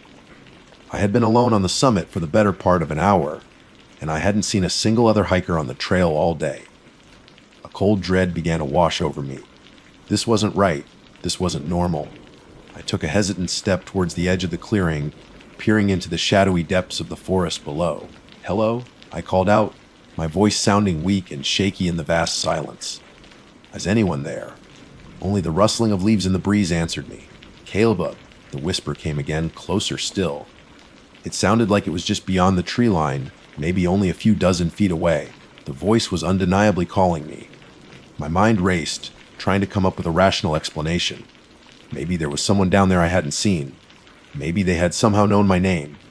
But the way the voice sounded, the sheer isolation of the location, it all felt deeply wrong. Fear, cold and sharp, pierced through my initial confusion. This was no friendly greeting. This felt predatory. I didn't wait for the whisper to come again. I turned and practically ran back towards the trail, my heart pounding in my chest. The peaceful silence of the summit had been shattered, replaced by a chilling sense of being watched, of being hunted. I didn't look back. I just kept running, my boots pounding on the rocky ground. The image of the dense, silent forest below burned into my mind. The whisper echoed in my ears, a phantom sound that sent shivers down my spine. I had come to Mount Arvin seeking peace and solitude. I had found something else entirely. And I had a terrifying feeling that whatever had called my name on that lonely mountaintop wasn't finished with me yet. The descent was a blur of adrenaline and terror. Every rustle of leaves, every snap of a twig under my boots sent a jolt of fear through me. I kept glancing over my shoulder, half expecting to see something or someone emerging from the trees, but there was never anything there, just the dense, silent woods watching me with their countless unseen eyes. The whisper hadn't followed me, not audibly anyway, but the feeling of being pursued, of being the focus of some unseen entity's attention, was relentless. My breath came in ragged gasps, and my legs burned with the effort of running downhill, but I didn't dare slow down. The image of that disembodied voice calling my name on the silent summit was burned into my mind, a chilling reminder of the unnatural presence I had encountered. As I descended further, the forest grew denser again, the sunlight struggling to penetrate the thick canopy overhead. The shadows deepened, and familiar shapes in the undergrowth seemed to twist and contort into menacing figures in my panicked imagination. Every fallen log looked like a lurking creature, every swaying branch like a reaching hand. I tried to rationalize what had happened. Maybe it was just my mind playing tricks on me. Maybe the isolation and the altitude had gotten to me. But the voice had been so clear, so distinct. And it had called my name. There was no mistaking that. Could it have been another hiker? It seemed impossible. I hadn't seen anyone all day, and the way the voice sounded, that ethereal, distant quality, didn't sound like someone just calling out. It felt other. I gripped my hiking poles tightly, their familiar weight offering a small measure of comfort. They wouldn't be much use against whatever had called my name, but they were something solid to hold onto in this increasingly surreal and terrifying situation. The trail, which had seemed so welcoming on the way up, now felt menacing and unfamiliar. Every twist and turn brought a fresh wave of anxiety, the fear of what might be waiting around the next bend gnawing at me. I found myself jumping at the slightest sounds, the hoot of an unseen owl, the scurry of a small animal in the underbrush. My senses were on high alert, every nerve ending screaming with a primal fear. At one point I stumbled on a root and nearly fell. As I caught myself, I heard a sound that made my blood run cold. It was a soft, rhythmic tapping sound coming from somewhere in the trees to my left. Tap, tap, tap. It wasn't the sound of woodpecker. It was too deliberate, too even. It sounded almost like someone gently knocking on a hollow tree trunk. I froze, listening intently. The tapping continued, a steady, unsettling rhythm that seemed to echo through the silent woods. I strained my eyes, trying to see through the dense foliage, but I couldn't make out anything. Tap, tap, tap. The sound sent a fresh wave of fear through me. What was making that noise? Was it connected to the voice I had heard on the summit? My imagination conjured up all sorts of terrifying possibilities, some unseen creature marking my passage, or perhaps something even more sinister. I wanted to run, to put as much distance as possible between myself and that unsettling sound, but I was rooted to the spot, paralyzed by fear and a morbid curiosity. The tapping continued for what felt like an eternity, then abruptly stopped. The silence that followed was even more oppressive than before, thick with an unspoken threat. I waited for a few moments, holding my breath, listening for any further sounds.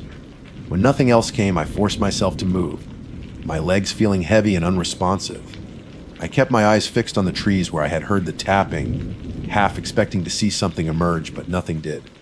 As I continued my descent, the feeling of being watched intensified. I could feel eyes on me, even though I couldn't see anything. It was a prickling sensation on the back of my neck, a sense of being the focus of an unseen gaze. I kept turning around, scanning the trees, but there was never anything there, just the endless, silent woods. The sun was beginning to dip below the horizon now, casting long, eerie shadows through the trees.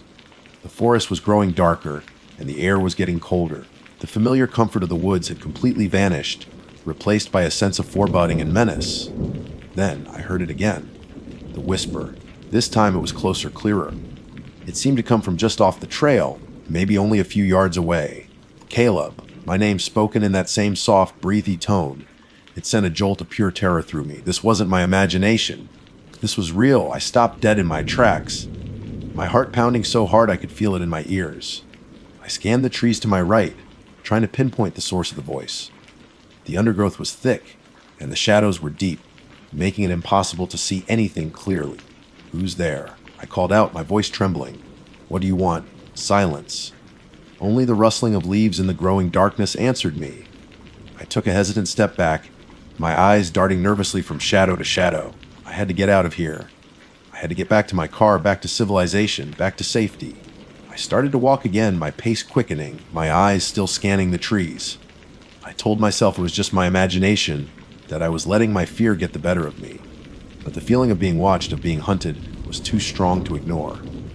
Then I saw something, a flicker of movement in the trees to my left. It was just a brief glimpse, a fleeting shadow moving behind the thick foliage. But I saw it. Something was there. I stopped again, my breath catching in my throat. I stared at the spot where I had seen the movement, my eyes straining in the dim light. And then it stepped out of the trees. It was tall and gaunt, its form indistinct in the fading light. It moved with a strange, jerky gait, its limbs seeming too long and thin. I couldn't make out any features, just a dark, vaguely humanoid shape emerging from the shadows. Fear, raw and primal, flooded through me. This was it. This was what had been calling my name.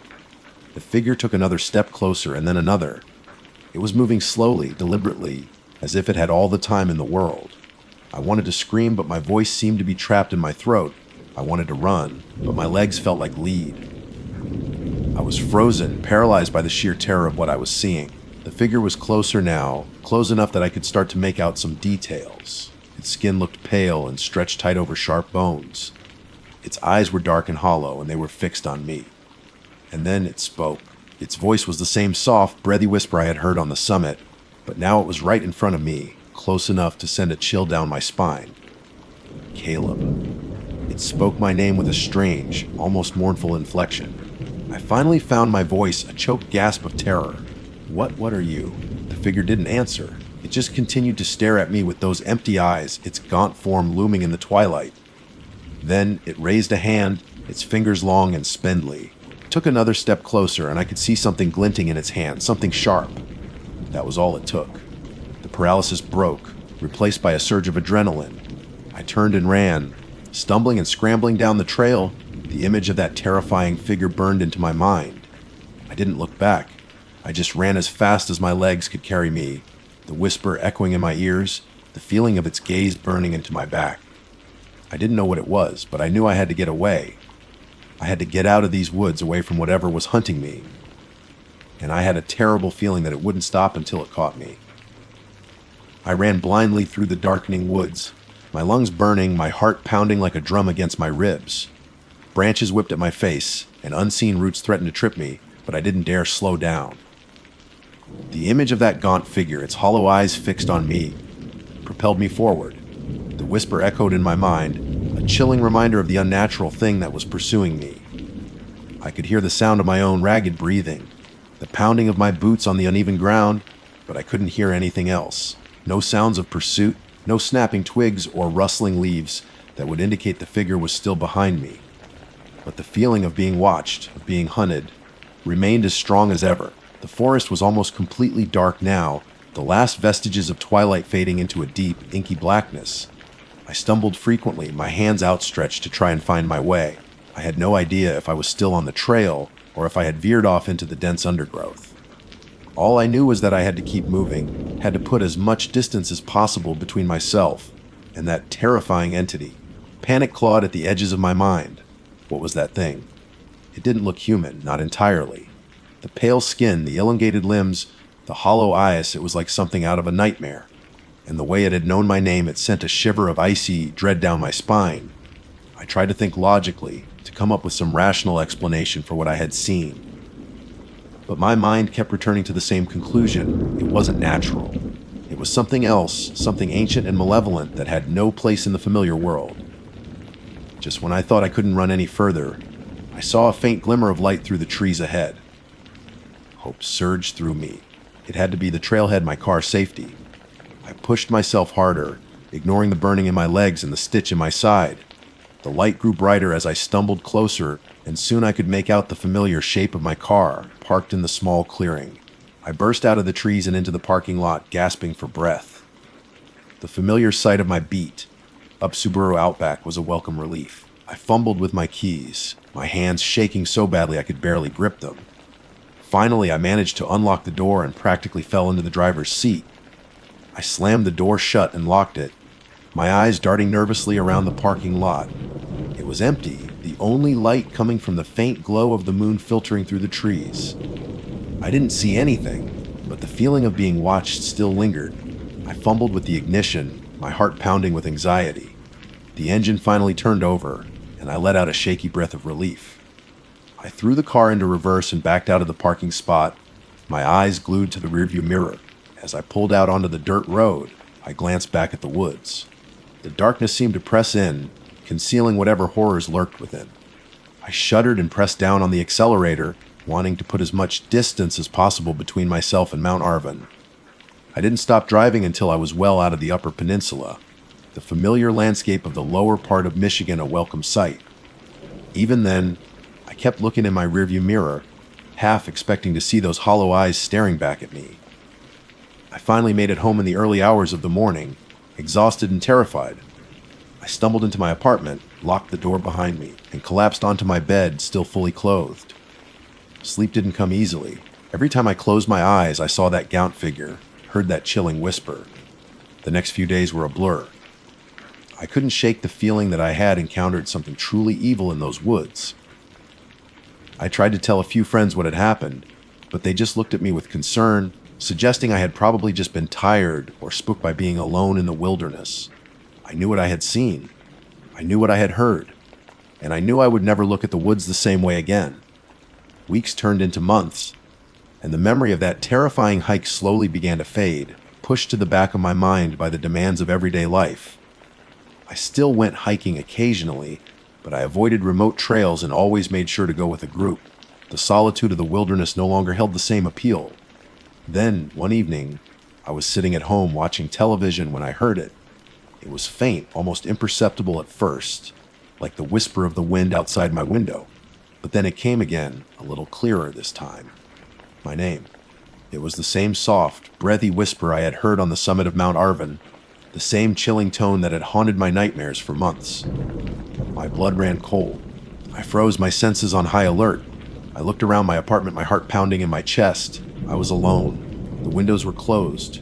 There was no wind. Caleb. The whisper came again, this time closer, more distinct. It sounded like it was coming from just outside my bedroom door. I sat there, paralyzed by fear, listening as the soft whisper repeated my name over and over again. Caleb, Caleb. I didn't dare move. I didn't dare breathe. I just sat there in the darkness, listening to that terrifying whisper, knowing that whatever I had encountered on Mount Arvin hadn't stayed in the woods. It had followed me home, and I had a chilling feeling that it would never stop calling my name. I still live in the same apartment. Sometimes, late at night, when everything is quiet, I hear it. A faint whisper on the edge of hearing, just barely audible above the silence. Caleb. I try to ignore it.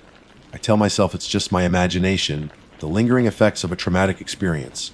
But deep down, I know the truth. It's still out there. It's still calling my name. And one day, I'm afraid it will finally come for me. So, if you ever find yourself hiking alone in the woods, especially in a place as remote as Mount Arvin, be careful. Enjoy the view, appreciate the silence. But if you ever hear a whisper calling your name, don't answer. Just run. Run as fast as you can and don't ever look back. Because sometimes the wilderness holds things that are best left undisturbed. And sometimes they decide to follow you home. My name is Harper. I've always been the pragmatic one in our group, the voice of reason that usually gets drowned out by the collective enthusiasm of my friends. This time, however, my skepticism was about to be put to the ultimate test. That's me. Liam, Maya, and Noah had decided to spend a long weekend camping on South Manitou Island, a place known for its stunning natural beauty, and according to local lore, its rather unsettling history. South Manitou Island sits nestled in Lake Michigan, a jewel of wilderness accessible only by ferry. The journey itself was picturesque, the mainland receding into a hazy blue line as we approached the island's rugged shoreline. Towering dunes met dense forests, and the air was crisp and clean, carrying the scent of pine and damp earth. It was exactly the kind of escape we all desperately needed from the suffocating routine of city life. Liam, ever the adventurous one, had been the driving force behind this trip. He'd stumbled upon some articles online detailing the island's history, its former life as a farming and logging community, the tragic shipwrecks that littered its surrounding waters, and, of course, the ghost stories. He'd regaled us with tales of spectral figures wandering the abandoned buildings, whispers carried on the wind, and strange lights flickering in the darkness. Maya, our resident thrill seeker, had eaten it all up, her eyes wide with anticipation. Noah, usually laid back and easygoing, seemed a little more hesitant, but the promise of breathtaking hiking trails and secluded beaches had eventually won him over. As for me, I'd rolled my eyes at the ghost stories. Haunted islands were the stuff of campfire tales, meant to spook gullible kids. We were 4 adults with a healthy dose of common sense. What could possibly scare us? We arrived at the island's ranger station, a quaint, rustic building where we checked in and received our permits. The ranger, a woman with kind eyes and a weathered face, gave us a few warnings about the island, the unpredictable weather, the importance of staying on marked trails, and the need to be respectful of the fragile ecosystem. She mentioned the island's history briefly, but didn't dwell on the supernatural. Perhaps the locals had learned to dismiss the rumors, or maybe they just didn't want to scare off the tourists. We hiked a few miles to our designated campsite, a secluded spot nestled amongst a grove of ancient cedar trees. Setting up camp was a familiar ritual. I'm struggling with the tent poles, Maya expertly organizing our food supplies, Noah meticulously laying out our sleeping bags, and me double-checking that we had everything we needed. As the sun began to dip below the horizon, painting the sky in hues of orange and purple, a sense of peace settled over us. The only sounds were the gentle rustling of leaves in the breeze and the distant call of a loon. That first night was uneventful. We cooked dinner over a crackling campfire, sharing stories and jokes. Liam, of course, couldn't resist recounting some of the more chilling ghost stories he'd read, complete with dramatic voice acting and exaggerated sound effects. Maya shivered with delight, while Noah chuckled nervously. I just smiled and shook my head, attributing any strange sounds to the wind or local wildlife. We eventually retreated to our tents, the darkness of the forest enveloping us. Liam and Noah shared one tent, while Maya and I shared the other. I drifted off to sleep relatively easily, lulled by the quiet rhythm of the night. It was sometime in the early hours of the morning when I first heard it. A faint, rhythmic thudding sound, like someone walking through the woods. I initially dismissed it as an animal, perhaps a deer or a raccoon foraging for food. But as the sound grew closer, it became heavier, more deliberate. These weren't the light, scampering steps of a small creature. These were heavy footsteps, the kind a large person would make. I nudged Maya, who was sleeping soundly beside me. I whispered, "Did you hear that?" She groaned and rolled over. "Hear what?" "Go back to sleep." I listened intently. The footsteps were still there, just outside our tent.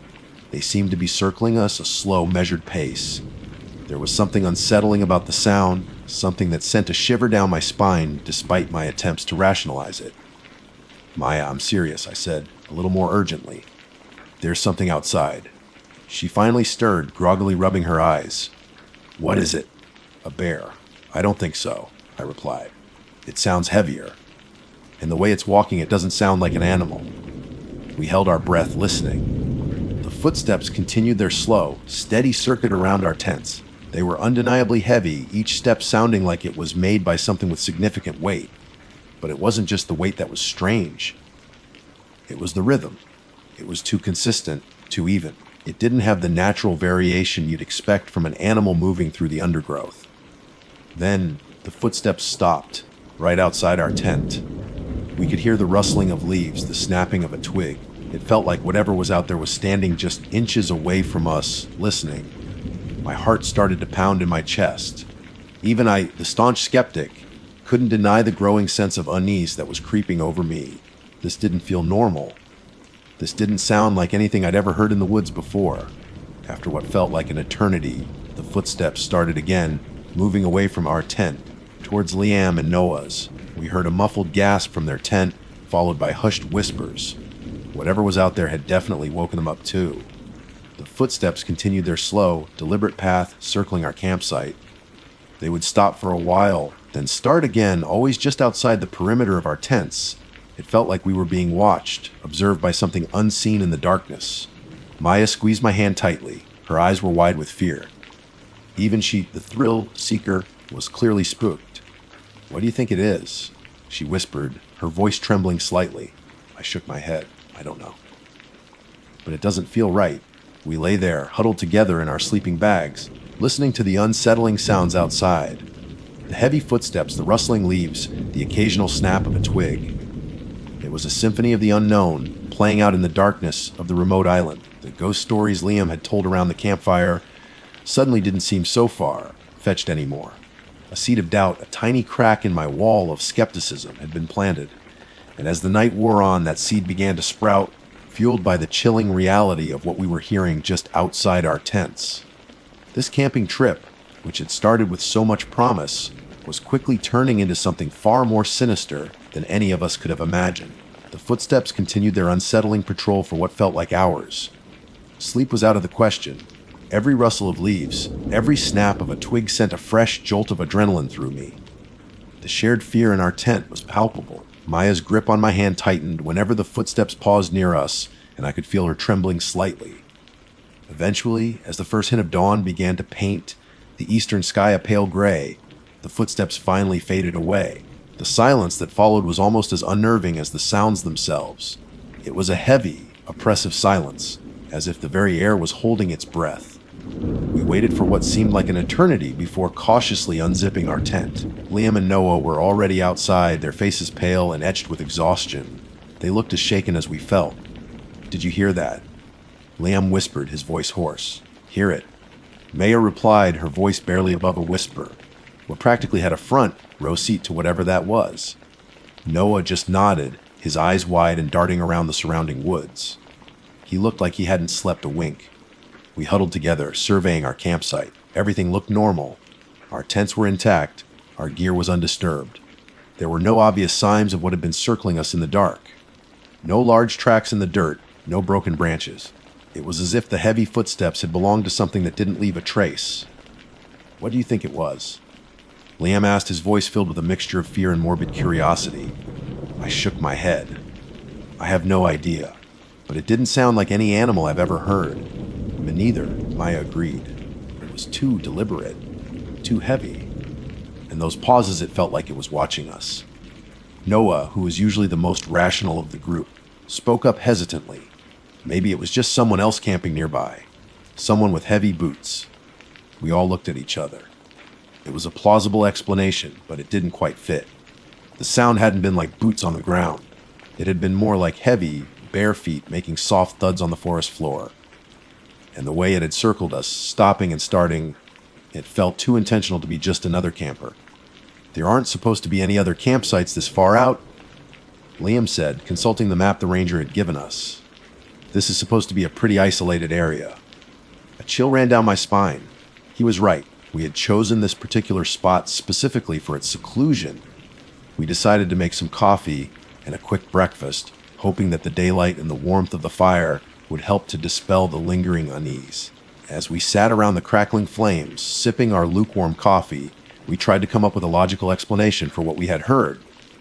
Maybe it was a large animal we weren't familiar with, a bear walking on its hind legs, but even that didn't quite feel right.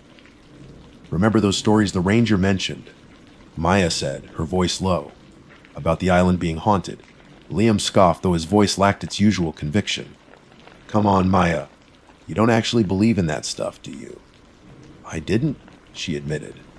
But after last night, I don't know what to think. Noah remained silent, staring into the flames with a troubled expression. I could tell he was just as unnerved as the rest of us, even if he wasn't ready to admit it. As for me, my skepticism was hanging by a thread. I still wanted to believe there was a rational explanation, but the memory of those heavy, relentless footsteps circling our tents in the darkness was hard to shake. We spent the rest of the morning trying to act normal. We packed up our sleeping bags, tidied up our campsite, and even went for a short hike along one of the nearby trails. The island was beautiful in the daylight, the sun dappling through the leaves, the air filled with the songs of birds. But the sense of unease lingered, a shadow lurking just beneath the surface of our forced cheerfulness. By midday, we had reached the old lighthouse on the northern end of the island. The views from the top were breathtaking, a panoramic vista of the lake stretching out to the horizon. We took some pictures, trying to capture the beauty of the place, but even the stunning scenery couldn't completely erase the memory of the previous night. As we started our hike back to our campsite, the weather began to change. The sky, which had been a clear blue just an hour ago, was now filled with dark, ominous clouds. The wind picked up, whipping through the trees and carrying the scent of rain. Looks like we're in for a storm, Liam said, quickening his pace. We hurried back to our campsite, just managing to reach it before the first fat drops of rain began to fall. We huddled under our tents, listening to the rain drumming on the fabric above us. The storm raged for several hours, a relentless downpour accompanied by flashes of lightning and booming thunder. Just as suddenly as it had started, the storm passed. The rain stopped, the clouds began to break apart, and the sun peeked through, casting a golden light on the rain-soaked forest. The air was fresh and clean, and the woods seemed to sparkle with renewed life. We emerged from our tents, stretching our stiff limbs and taking in the aftermath of the storm. As we were gathering our things, Liam suddenly stopped, his eyes fixed on something in the mud near the edge of our campsite. Guys, look at this, he said, his voice low and serious. We gathered around him, peering at the muddy ground. There, clearly visible in the soft earth, were tracks. Large tracks unlike anything any of us had ever seen before. They were roughly circular, with 3 distinct toe-like impressions, and they were huge, easily twice the size of a human footprint. A wave of fear washed over me. These weren't animal tracks. They weren't human tracks. They were something else entirely, something that had been right outside our tents last night. What are they? Maya stammered, her face pale. Liam crouched down, examining the tracks closely. I don't know, he said, his voice barely a whisper. But whatever made these, it was definitely heavy. Noah, who had been quiet until now, spoke up, his voice trembling slightly. Those are the footsteps we heard, aren't they? We all knew he was right. The size, the shape, it all matched the heavy, deliberate footsteps that had circled our tents in the darkness. The rational explanations we had tried to cling to vanished in that moment. This wasn't an animal. This wasn't another camper. This was something else, something unknown. Something that had left its mark on the muddy ground outside our tents, a chilling reminder of its presence. The remaining daylight seemed to drain away, replaced by a growing sense of dread. The beauty of the island suddenly felt menacing, the towering trees like silent witnesses to something sinister. We were no longer just campers enjoying a weekend getaway. We were intruders in a place that was perhaps not meant for us. And whatever had been watching us in the night was still out there. Somewhere in the dense woods, it's heavy. 3 toed feet leaving their mark on the island's haunted soil. The stories we had dismissed as folklore now felt terrifyingly real, and we were trapped on this remote island, with no way to leave until the ferry came back in 2 days. 2 very long, very dark days and nights. And the thought of facing another night with those footsteps outside our tents filled me with a primal fear I had never experienced before. We had made a bad decision coming here. A very bad decision indeed. The discovery of the tracks sent a wave of panic through our group. The uneasy feeling that had been simmering beneath the surface all day finally boiled over into outright fear. We stared at the muddy prints, each one a tangible piece of evidence that something truly strange and potentially dangerous had been lurking around our campsite. We need to get out of here. Maya said, her voice trembling. Now, Liam, though visibly shaken, tried to maintain a semblance of calm. The ferry doesn't come back until Monday, he reminded her. We're stuck here until then. Stuck here, Maya exclaimed. Are you serious?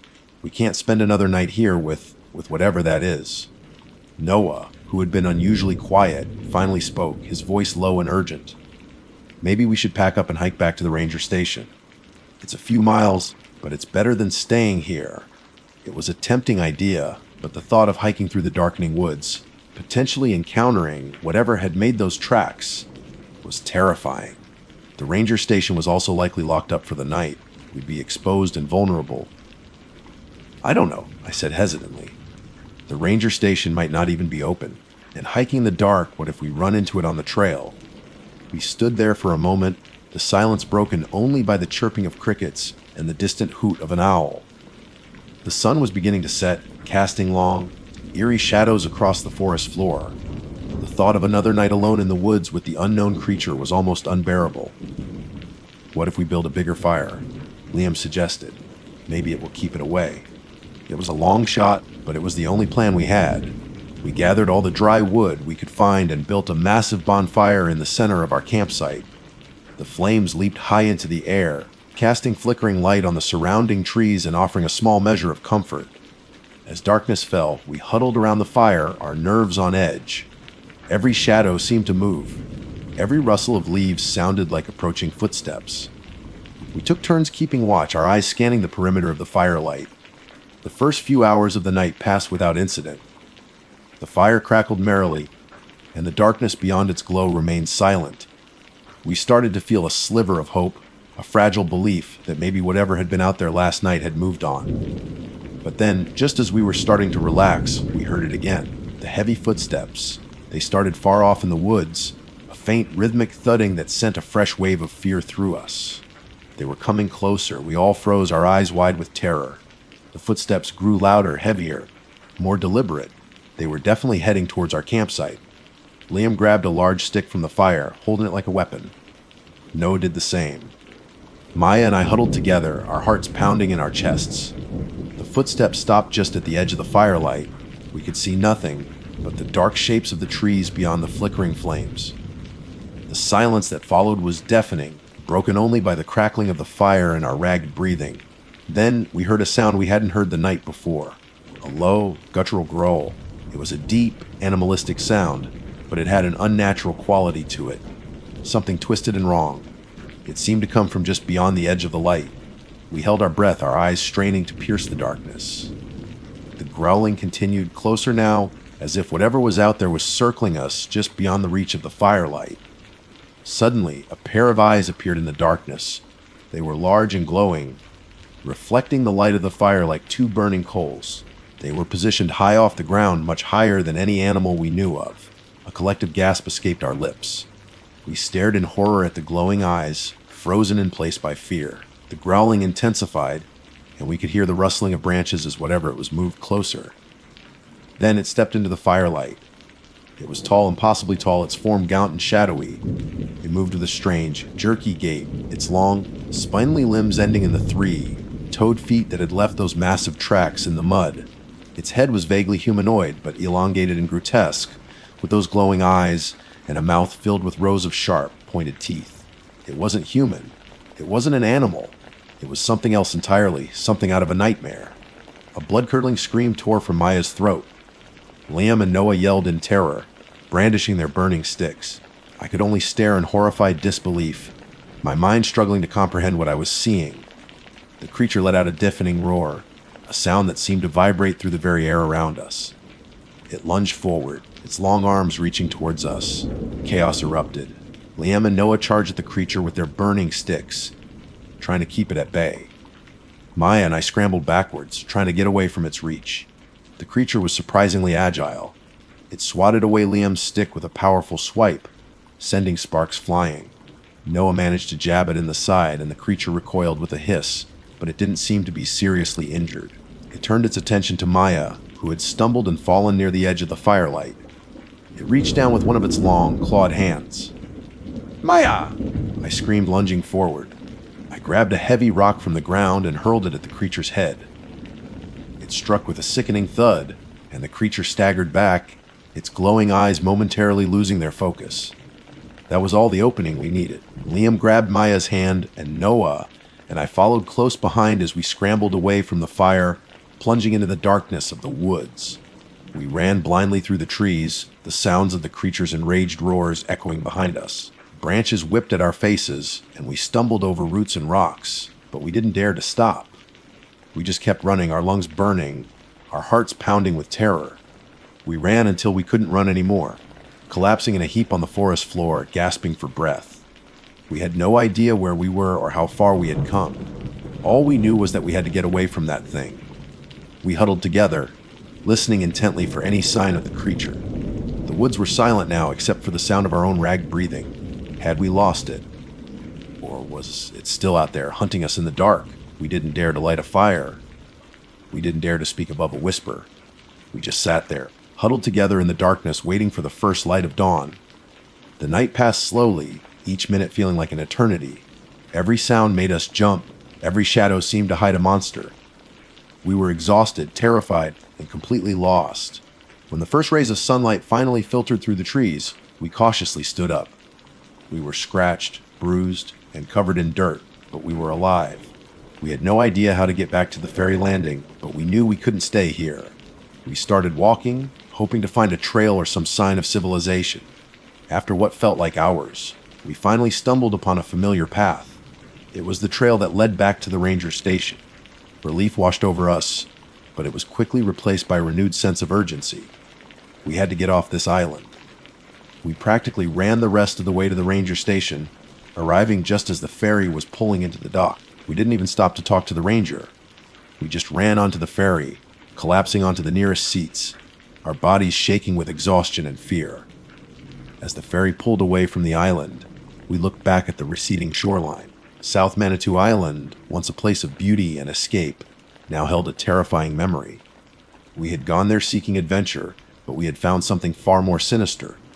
We had heard the stories, but we hadn't believed them. Now we knew the truth. Some places are haunted for a reason, and some bad decisions can have truly horrifying consequences. We made it off the island, but I know none of us will ever forget what we encountered in those dark woods. And I know for sure I will never go camping again without triple checking the local legends.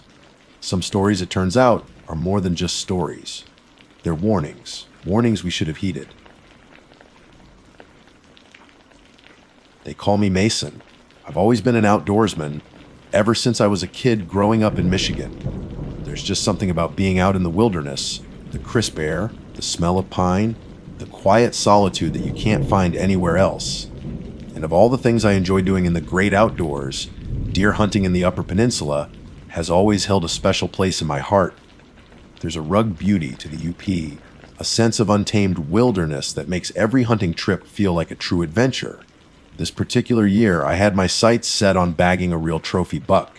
I'd heard whispers around town about a massive deer that had been spotted in the northern part of the peninsula, a buck with antlers so wide they looked like they could span a small car. Of course, those kinds of stories tend to get exaggerated, but something about the way people talked about this one felt different. There was a hint of awe, maybe even a touch of fear, in their voices.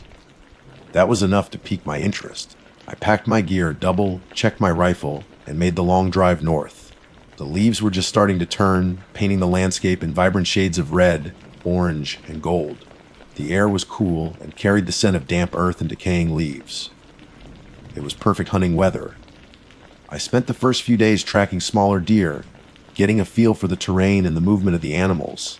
I saw a few decent bucks, but nothing that matched the legend I was chasing. I started venturing further into the woods, following faint trails and game signs that led deeper into the dense forest. On the fourth day, I finally found what I was looking for. I spotted a set of tracks in the soft mud near a creek bed, tracks bigger than any I had ever seen. The hoofprints were deep and wide, indicating a truly massive animal. My heart started to pound in my chest. This had to be him. I followed the tracks for hours, the anticipation building with every step. The trail led me through thick patches of underbrush, over fallen logs, and across rocky terrain. The woods grew denser, the sunlight filtering through the canopy in thin scattered beams. I was so focused on the tracks that I didn't pay much attention to how far I was going. The buck was smart, leading me on a winding path that seemed to have no end. Just when I thought I had lost him, I would find another set of tracks, a broken twig, or a patch of disturbed leaves that kept me going. The adrenaline was pumping, and I felt a thrill I hadn't experienced in years. As the afternoon wore on, the shadows started to lengthen. The air grew cooler, and the sounds of the forest seemed to deepen. I glanced at my watch and realized it was later than I thought. Dusk was fast approaching. I should have turned back then. Any sensible person would have. I was deep in unfamiliar territory, and the sun was about to set, but I was so close I could feel it. The tracks were fresher, the signs more recent. I told myself I would just go a little further, just to see what was over the next ridge. The woods grew darker, the trees looming like shadowy figures in the fading light. The familiar sounds of birds chirping and squirrels rustling in the leaves started to fade, replaced by a deeper, more unsettling silence. It was the kind of silence that makes the hairs on the back of your neck stand up. I finally reached the top of a small rise, hoping to get a better view of the surrounding area. But all I saw was more trees, stretching as far as the eye could see. The sun had dipped below the horizon, and the last vestiges of daylight were quick disappearing. That's when it hit me. I was lost. A wave of panic washed over me. I had gone too far, deeper into the woods than I had ever been before. I had no idea which way was back. The forest was starting to feel menacing, the shadows playing tricks on my eyes. Every rustle of leaves sounded like something approaching. Every snap of a twig made me jump. I tried to retrace my steps, but everything looked the same in the dim light. The trees all seemed identical. The trails I thought I had followed were nowhere to be found. I pulled out my compass, but I couldn't get a clear reading under the thick canopy. My phone had no signal. I was completely alone and utterly lost. The temperature was dropping rapidly, and a cold wind started to whisper through the trees. I shivered, pulling my jacket tighter around me. I knew I needed to find shelter soon, or I was in for a long and miserable night. Just as I was about to start looking for a suitable place to hunker down, I heard it. It started as a faint rustling in the leaves, off to my left. At first, I thought it was just a small animal, maybe a raccoon or an opossum foraging for food. But then it grew louder, closer, and the sound, it wasn't right. It wasn't the quick, scampering sound of a small animal. This was different.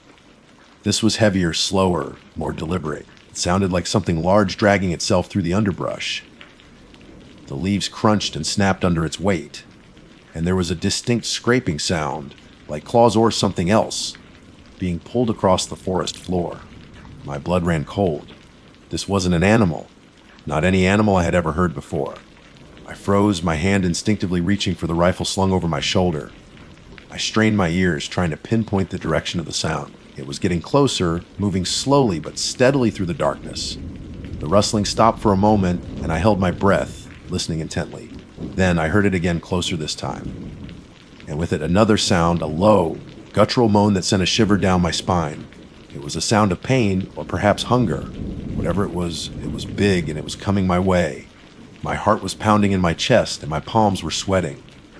I gripped my rifle tightly, my knuckles turning white. I scanned the darkness, my eyes trying to penetrate the gloom, searching for any sign of what was making that horrifying sound.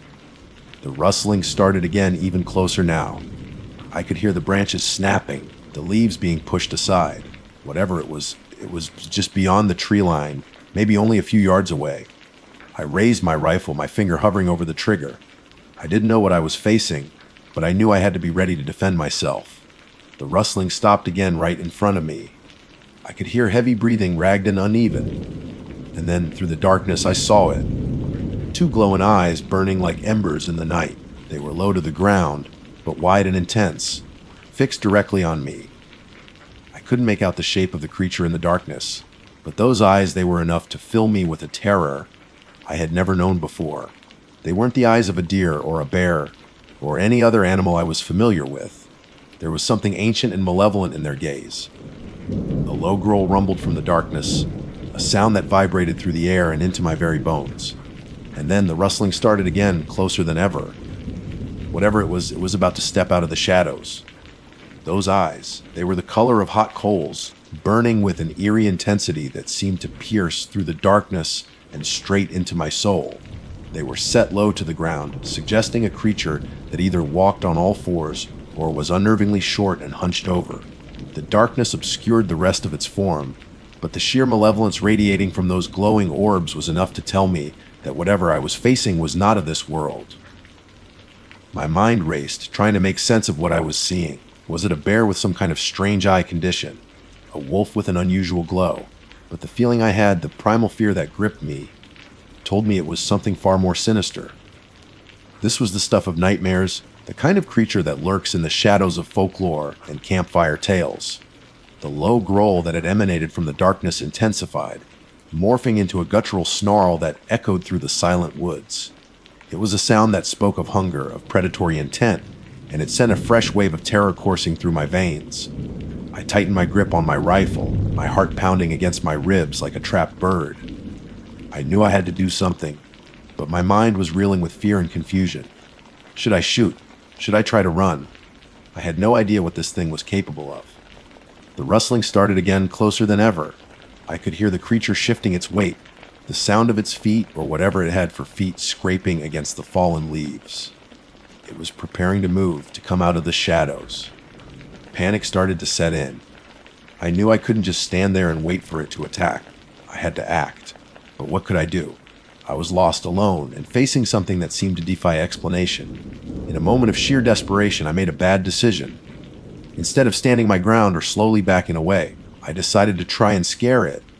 I figured if it was some kind of animal, a loud noise might startle it and make it run away. I raised my rifle and let out a loud yell, a primal scream that I hoped would convey my fear and my willingness to fight. "Hey, get out of here!" I shouted, my voice cracking with a mixture of fear and adrenaline. The glowing eyes blinked once, slowly as if in amusement. The growling stopped for a moment, replaced by an unsettling silence. For a split second, I thought maybe it had worked, maybe I'd scared it off. But then, the silence was broken by a sound that chilled me to the very core. It was a low, raspy chuckle, a sound that seemed to come from the very depths of the forest. It was a sound that was filled with malice, with an ancient, knowing evil that made my blood run cold. That's when I knew I had made a mistake. This wasn't an ordinary animal.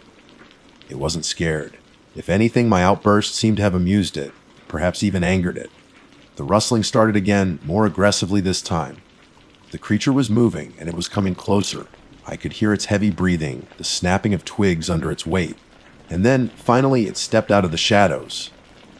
The darkness was still thick, but the faint moonlight filtering through the trees was enough for me to make out its general shape. It was humanoid, but twisted and grotesque. It was tall, maybe 7 or 8 feet, with long, spindly limbs that seemed disproportionate to its torso. Its skin looked pale and stretched taut over sharp bones, and its back was hunched over, giving it a stooped, almost predatory posture. Its head was large and elongated, with a narrow face and a wide, gaping mouth filled with rows of sharp, jagged teeth. Its glowing eyes were even more terrifying up close, burning with an unholy light. It wasn't wearing any clothes, and its body looked gaunt and emaciated, yet there was a strange sense of power and menace about it. It moved with a fluid, unnatural grace, its long limbs gliding through the underbrush as if it were floating. I stared at it in horror, my mind struggling to comprehend what I was seeing. This couldn't be real. This had to be some kind of hallucination, a trick of the light and my fear-addled mind. But the creature was definitely real. I could smell it now, a foul, sickly sweet odor that made my stomach churn. and I could see the hunger in its glowing eyes as it fixed its gaze on me. It took another step closer, and I instinctively raised my rifle, pointing it at the creature's chest. My hands were shaking so badly I could barely hold the weapon steady.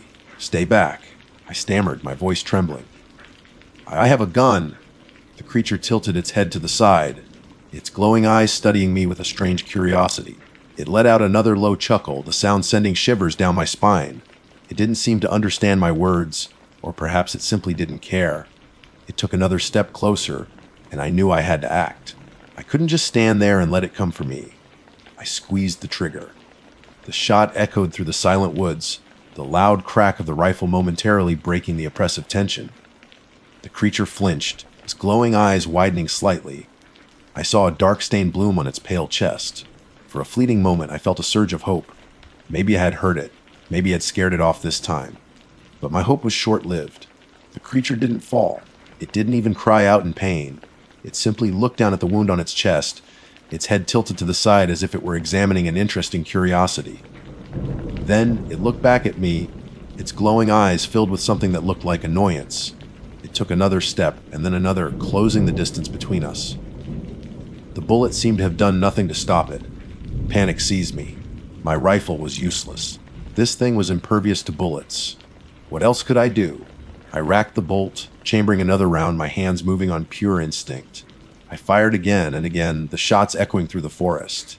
Each time the creature flinched, and dark stains appeared on its body, but it kept coming. It moved with an unnatural speed now, its long limbs carrying it towards me in a swift, gliding motion. I kept firing, emptying my magazine, but it was no use. The bullets seemed to pass right through it, or perhaps they were just causing superficial wounds that didn't even slow it down. As the creature closed in, I dropped my now empty rifle. It was useless. I had no other weapons. I was completely defenseless. The creature reached out a long, spindly hand, its pale fingers tipped with sharp, black claws. I recoiled in horror, trying to back away, but there was nowhere to go. The trees were all around me, and the creature was blocking my path. Its cold, dead eyes stared into mine, and I saw a flicker of something in their depths, something that looked like hunger. Its mouth opened wider, revealing rows of razor-sharp teeth. A low, guttural growl rumbled in its chest, and I could smell its fall breath, a mix of decay and something else, something indescribably rank. I closed my eyes, bracing for the inevitable. I could feel its cold fingers brush against my arm, and then, suddenly, there was a loud crashing sound in the underbrush behind the creature. It was a heavy, clumsy sound, like something large and heavy stumbling through the woods. The creature froze, its grip on my arm tightening slightly. It turned its head, its glowing eyes focusing on the source of the noise. Whatever it was big. I could hear branches snapping and leaves crunching under its weight. It sounded like a bear, maybe even a moose. The creature hesitated for a moment, its attention divided. Then, with a low hiss, it released my arm and turned its full attention towards the sound in the woods.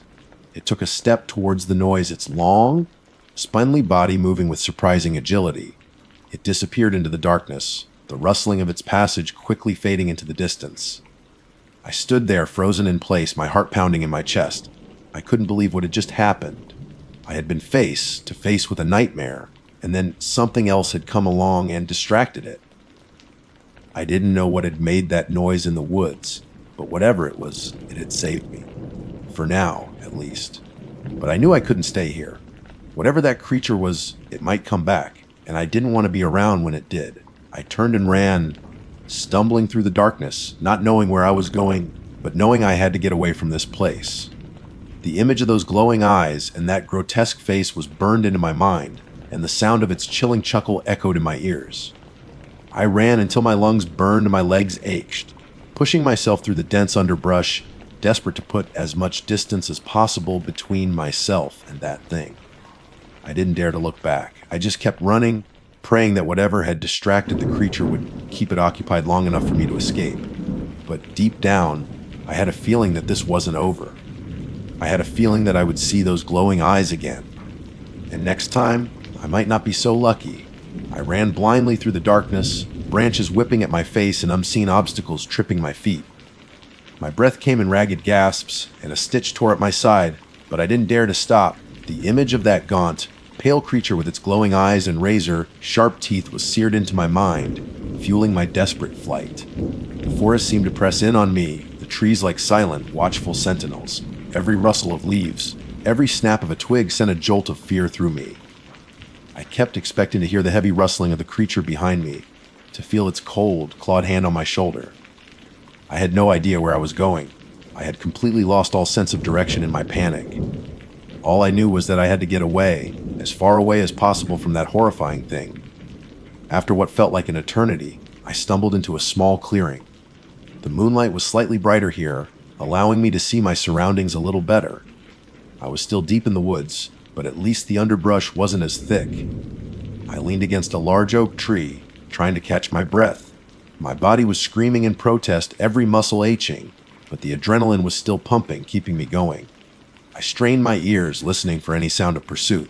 The forest was eerily silent, save for the gentle whisper of the wind through the leaves. I didn't hear anything. Had I managed to escape? A sliver of hope flickered within me, but it was quickly extinguished by the chilling memory of those glowing eyes. That creature hadn't seemed easily deterred. It had shrugged off multiple rifle shots. What were the chances that a simple distraction would be enough to make it give up? I decided I couldn't stay in the clearing. It was too exposed. I needed to find some kind of shelter, somewhere I could hide until morning. Maybe then, with daylight, I would have a better chance of finding my way back to civilization. I started walking again, moving slowly and cautiously, trying to make as little noise as possible. I kept my eyes peeled, scanning the darkness for any sign of the creature. After a while, I came across a small cave nestled in the side of a rocky hill. It wasn't much, just a shallow opening in the stone, but it looked like it might offer some protection from the elements, and hopefully from whatever was hunting me. I hesitated for a moment, unsure if it was a good idea to go inside. What if the creature was already in there? But the thought of spending the rest of the night exposed in the open forest was even more terrifying. I took a deep breath and cautiously approached the cave entrance. I peered inside, trying to see into the darkness. It was too dark to see anything clearly, but I didn't hear any sounds. I decided to risk it. I stepped inside, my heart pounding in my chest. The air inside the cave was cool and damp, and it smelled of earth and stone. It was small, barely big enough for me to lie down in. I huddled in the back of the cave, trying to make myself as small as possible. I closed my eyes, willing myself to relax, but my mind was racing. Every shadow seemed to take on the shape of the creature. Every sound made me jump. I must have drifted off to sleep eventually, exhaustion finally overcoming my fear, but my sleep was fitful and filled with nightmares of glowing eyes and sharp teeth. I woke up with a start, the first rays of dawn filtering into the cave entrance. I sat up, my body stiff and sore. The cave looked less menacing in the daylight, just a small, natural hollow in the rock. I cautiously made my way to the entrance and peered outside. The forest looked different in the daylight, less menacing, but still unfamiliar. I didn't see any sign of the creature. I decided it was time to leave the cave and try to find my way back. I had to head east. I remembered vaguely from the setting sun the previous evening. I had no compass and no phone signal, but I figured if I kept the rising sun to my left, I should eventually hit a road or a trail. I started walking, moving as quickly as I could through the underbrush. The forest was alive with the sounds of birds chirping and squirrels chattering, a stark contrast to the terrifying silence of the night before.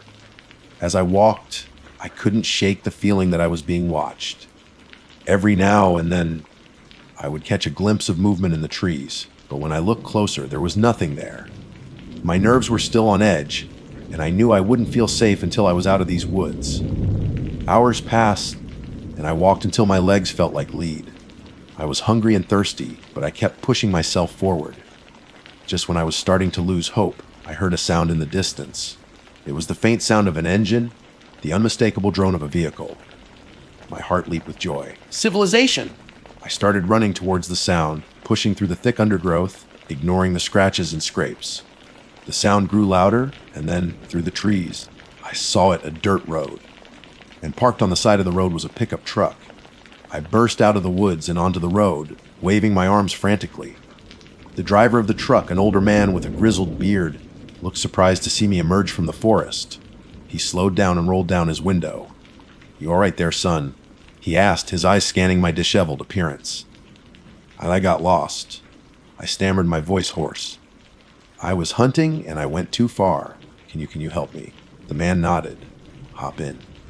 I'll give you a ride back to town." I gratefully climbed into the truck, sinking into the worn seat with a sigh of relief. I was safe. I was finally safe. As the man drove me back towards town, I told him a watered-down version of my story, omitting the part about the glowing-eyed creature. I just said I had gotten lost and spent a terrifying night in the woods. He listened patiently, offering words of comfort and a bottle of water. When we reached town, he dropped me off at my truck. I thanked him profusely and watched as he drove away. I sat in my truck for a long time, just staring out the windshield, trying to process everything that had happened. I was alive, but I knew I would never look at the woods the same way again. That night, back in my cabin, I tried to sleep, but every time I closed my eyes, I saw those glowing eyes staring back at me.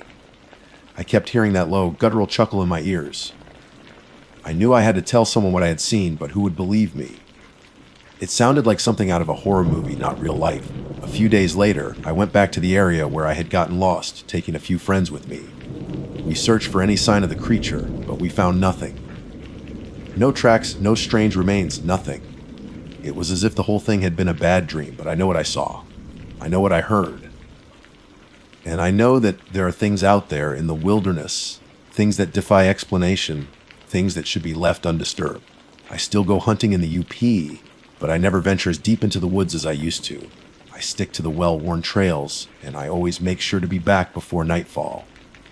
And every time I hear a rustling in the leaves or see a pair of eyes reflecting in the beam of my flashlight, a shiver runs down my spine, and I remember that terrifying night when I came face to face with something truly evil in the dark woods. They call me Mason, and I know what's out there, and so do you now. Be careful when you go into the woods. You never know what might be watching you from the shadows. My name is Lily, and for as long as I can remember, summers have meant Torch Lake. It's a tradition, a sacred ritual in my family. My parents, my younger brother, and I would pack up the car, leaving behind the humid city for the crisp, clean air of northern Michigan. Our cottage, a charmingly rustic A-frame with peeling blue paint, sat nestled amongst towering pines, just a stone's throw from the lake's sandy shore. It wasn't fancy, but it was ours, a place where memories were made. Fireflies were caught in mason jars, and the only sounds at night were the gentle lapping of waves and the hooting of owls. This particular summer felt different, though I couldn't quite put my finger on why. I was 17, teetering on the edge of adulthood, a strange mix of wanting independence and still craving the comfort of my family. Maybe it was that in-between stage, that feeling of being neither fully a child nor quite an adult, that colored my perception of things. Or maybe, just maybe, there was something genuinely unsettling brewing beneath the surface of our idyllic summer retreat. The day had been perfect, the kind of day that postcards are made of. The sun blazed in a cloudless sky, the water of Torch Lake shimmered with an almost unnatural turquoise hue, and the air was thick with the scent of pine and sunscreen. We spent the afternoon swimming, laughing, and attempting, with limited success, to water ski behind my dad's ancient motorboat. As the sun began its slow descent, painting the sky in shades of orange, pink, and purple, a comfortable exhaustion settled over us. After a dinner of grilled burgers and corn on the cob, my brother Ethan retreated inside to play video games, his usual evening ritual. My parents, content with their books and the fading light, settled onto the porch swing, their quiet murmurs a familiar and comforting sound. I, however, felt restless. The day's energy still hummed beneath my skin, and the lure of the lake, now bathed in the soft glow of twilight, was too strong to resist. "I'm going for a walk," I called out to my parents, grabbing a light sweater. "Be careful, honey," my mom replied, her voice soft. "Don't go too far." "I won't," I promised, already slipping out the screen door. The air was cooler now, carrying the earthy scent of damp sand and pine needles. The beach, usually bustling with families and laughter during the day, was deserted. The only footprints were the fading impressions of earlier beachgoers, slowly being erased by the gentle breeze. I walked barefoot, the cool sand a welcome contrast to the warmth of the day. As I strolled along the shoreline, I noticed something peculiar about the lake. Torch Lake is known for its incredible clarity, often compared to the Caribbean. Even at night, with the help of the moon, you can usually see a few feet down into the water. But tonight, the surface was different. It was unusually still, almost unnervingly so. There were no ripples, no gentle waves lapping at the shore. The water looked like a vast black mirror, reflecting the starlit sky with an unsettling perfection. It felt heavy, dense, almost viscous. A sense of unease began to prickle at the back of my neck. It wasn't a rational fear, just a vague feeling that something wasn't right. I tried to shake it off, telling myself it was just the late hour and my overactive imagination. But the stillness of the water continued to bother me. It felt unnatural, like the lake was holding its breath. I walked further down the beach, the silence broken only by the occasional rustling of leaves in the trees behind me. The moon, a sliver of silver in the inky sky, cast long, distorted shadows that danced and swayed with the gentle breeze. I kept my eyes on the water, its dark surface both mesmerizing and slightly frightening. And then I saw it. At first, I thought it was a trick of the light, a reflection of a distant cloud, or a particularly pale patch of sand. But as I drew closer, my heart began to pound in my chest. Standing at the very edge of the water, where the blackness of the lake met the pale sand of the beach, was a figure. It was tall and slender, its form indistinct in the dim light, but undeniably human-shaped. What struck me most was its color, or rather, the lack thereof. It was pale, almost translucent, like a figure sculpted from moonlight. It stood perfectly still, facing out into the darkness of the lake, its back to me. A cold wave of fear washed over me, so intense it made my breath catch in my throat. Who would be standing out here alone at this hour? And why were they so pale? I hesitated, unsure of what to do. Should I call out? Should I turn and run? My mind raced, trying to come up with a logical explanation. Maybe it was just someone taking a late-night swim, though the stillness of the water argued against that. Maybe it was a neighbor, though I didn't recognize the figure's silhouette. I took a tentative step closer, my bare feet sinking slightly into the damp sand. The figure remained motionless, its gaze fixed on the dark expanse of the lake. The silence was heavy, broken only by the frantic thumping of my own heart. Suddenly, as quickly as it had appeared, the figure vanished. One moment it was there, a pale silhouette against the black water, and the next it was gone. There was no splash, no sound of movement, no indication of where it had gone.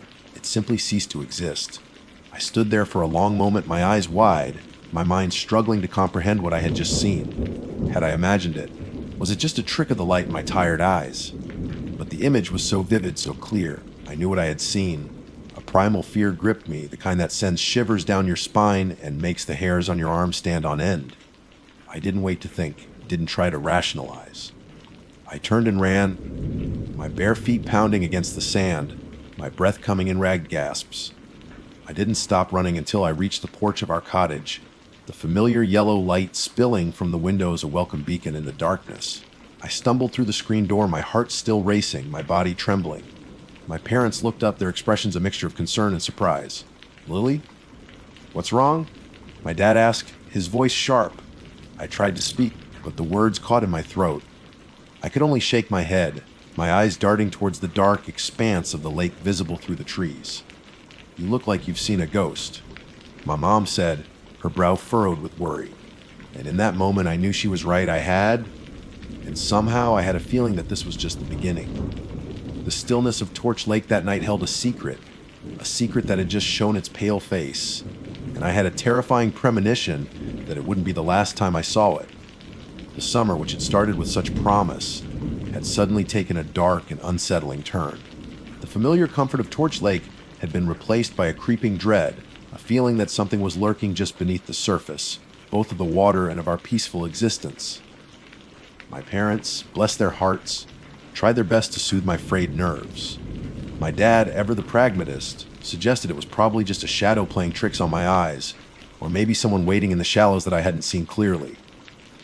My mom, more empathetic but equally skeptical, offered me a cup of chamomile tea and gently reminded me that I had been tired and the darkness can make you see things. I wanted to believe them. I really did. The thought of what I might have actually witnessed was far more terrifying than the idea of my own mind playing tricks on me.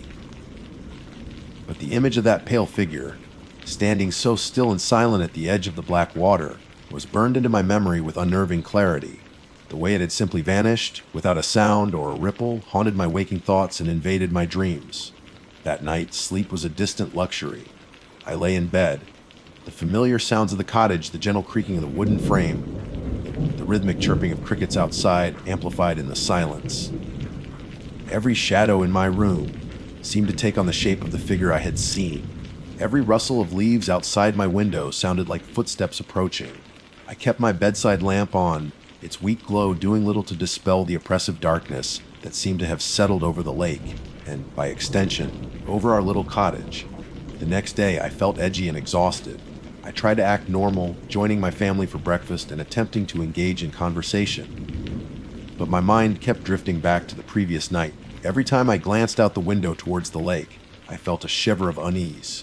The water, under the bright morning sun, looked deceptively calm and inviting, its turquoise surface sparkling as if nothing out of the ordinary had occurred.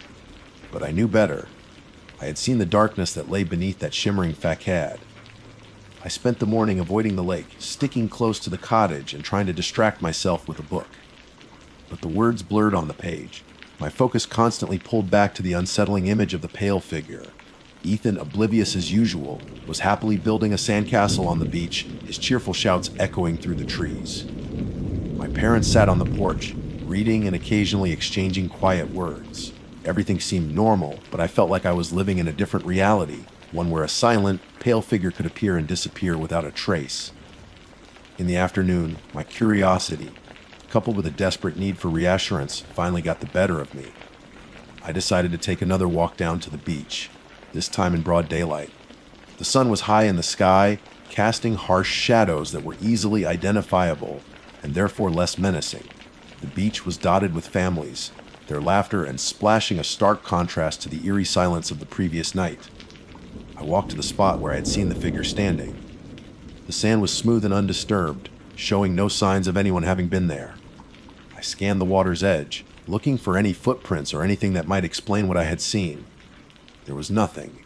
It was as if the figure had never existed.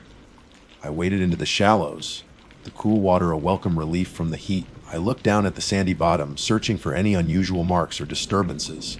The sand was soft and fine, with the occasional small shell or pebble. Nothing out of the ordinary. A wave of doubt washed over me. Maybe my parents were right. Maybe it had just been a trick of the light, my imagination running wild in the darkness.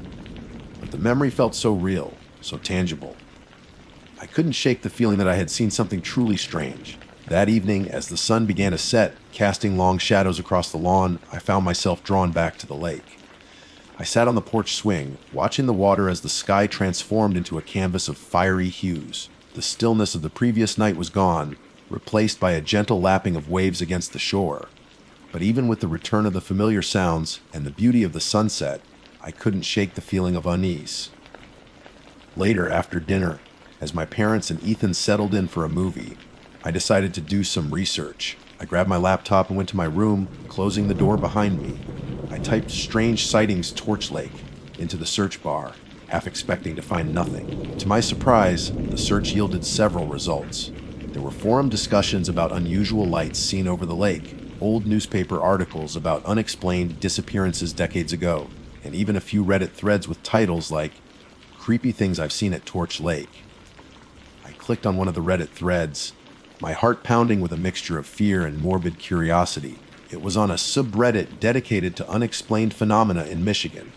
The original poster recounted a story about seeing a pale, humanoid figure standing at the edge of the lake late at night, an experience eerily similar to my own. Several commenters chimed in with their own unsettling encounters at Torch Lake, mentioning strange lights, unexplained sounds, and a persistent feeling of being watched. One comment, in particular, sent a shiver down my spine. The user with the handle Northern Nightmares wrote about a local legend, a story passed down through generations of families who had lived around the lake.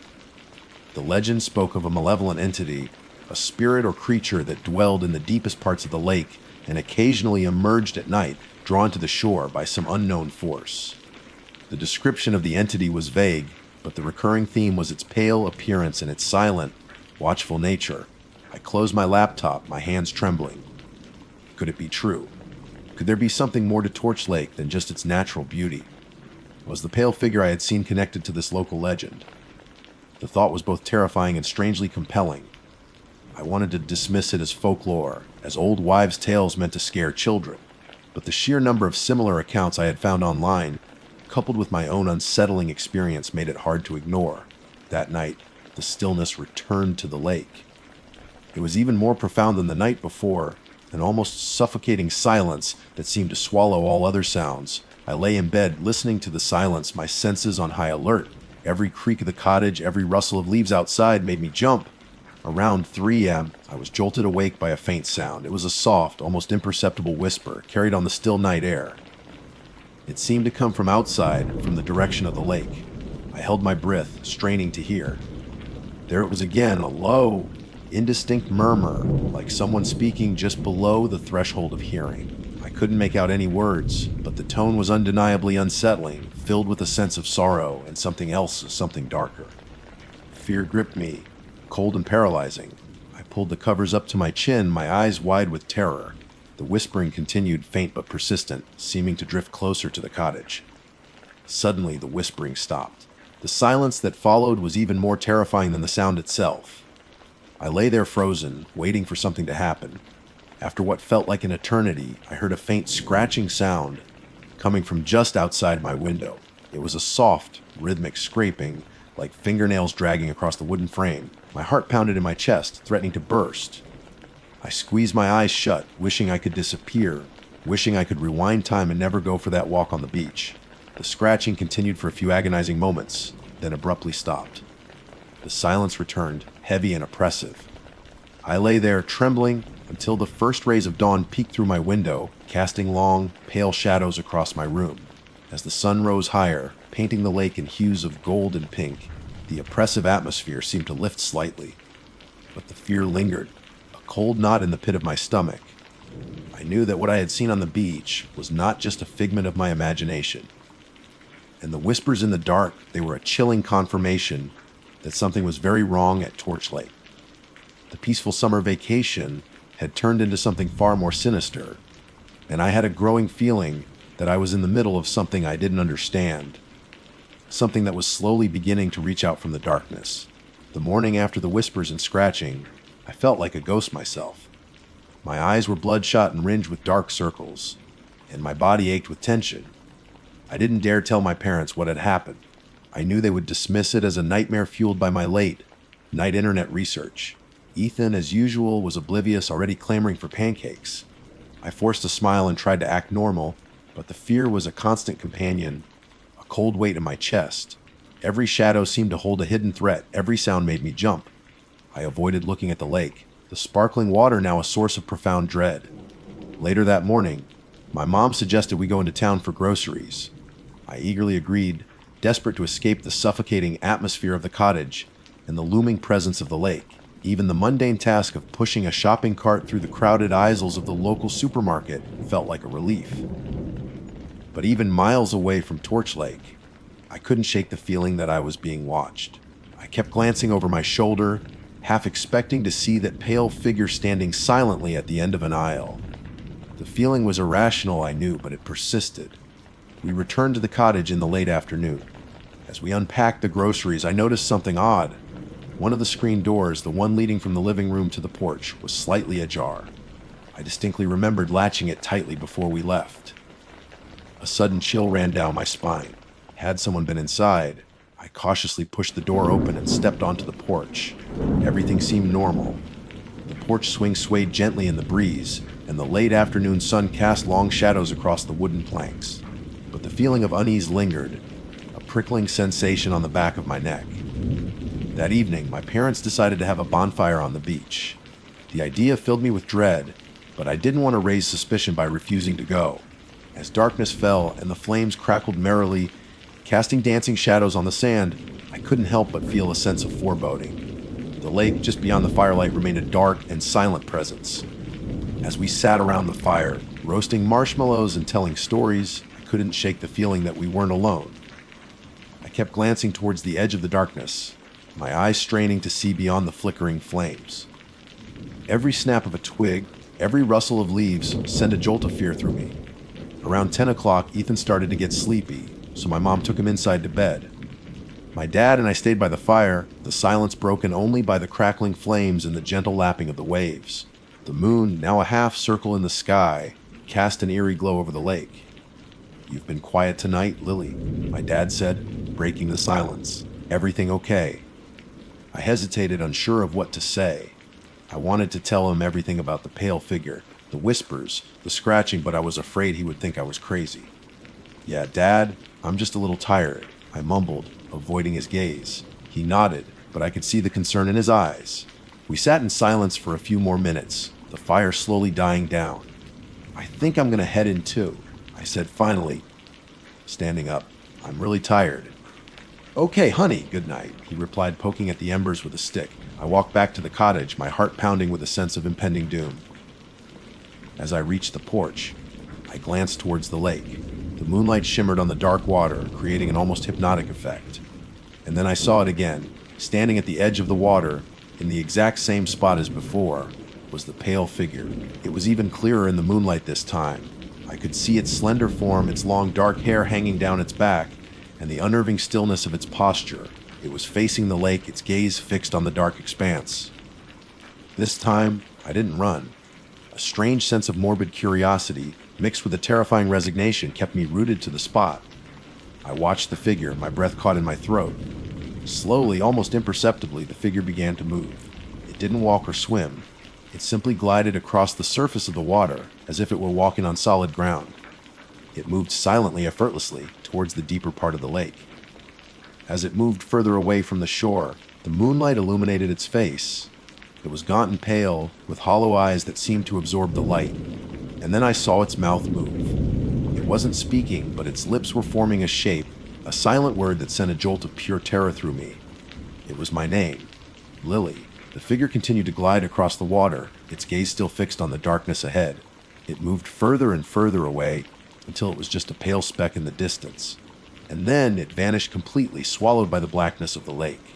I stood there on the porch, my legs trembling, my mind reeling. I had seen it again, and this time it had called my name.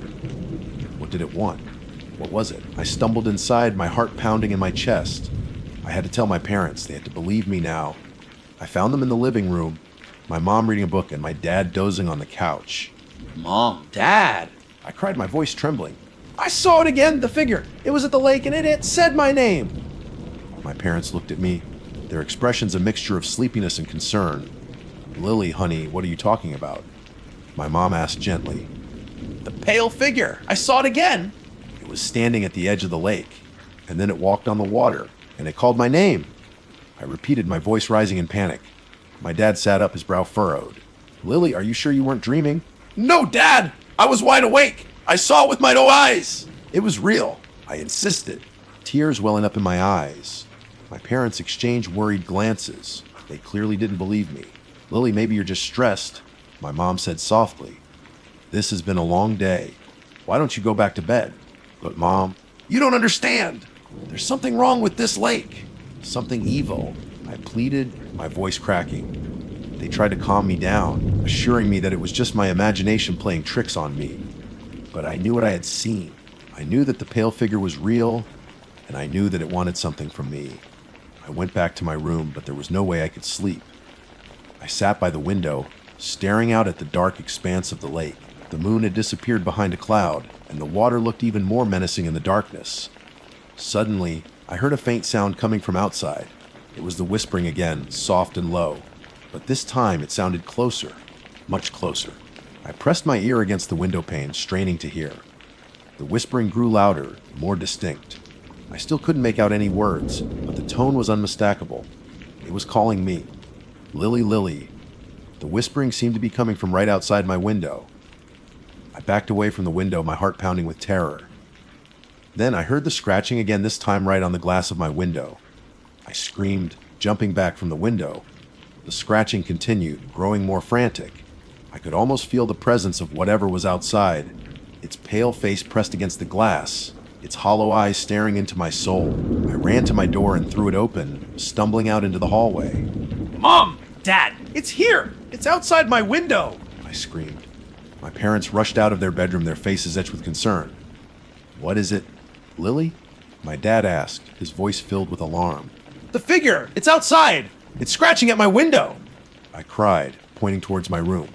My parents followed me back to my room and peered out the window. The scratching had stopped. There was nothing there. "Lily, there's nothing outside," my mom said gently. "But it was just there." "I swear," I insisted, my voice trembling. "My dad went outside to check, but he found nothing."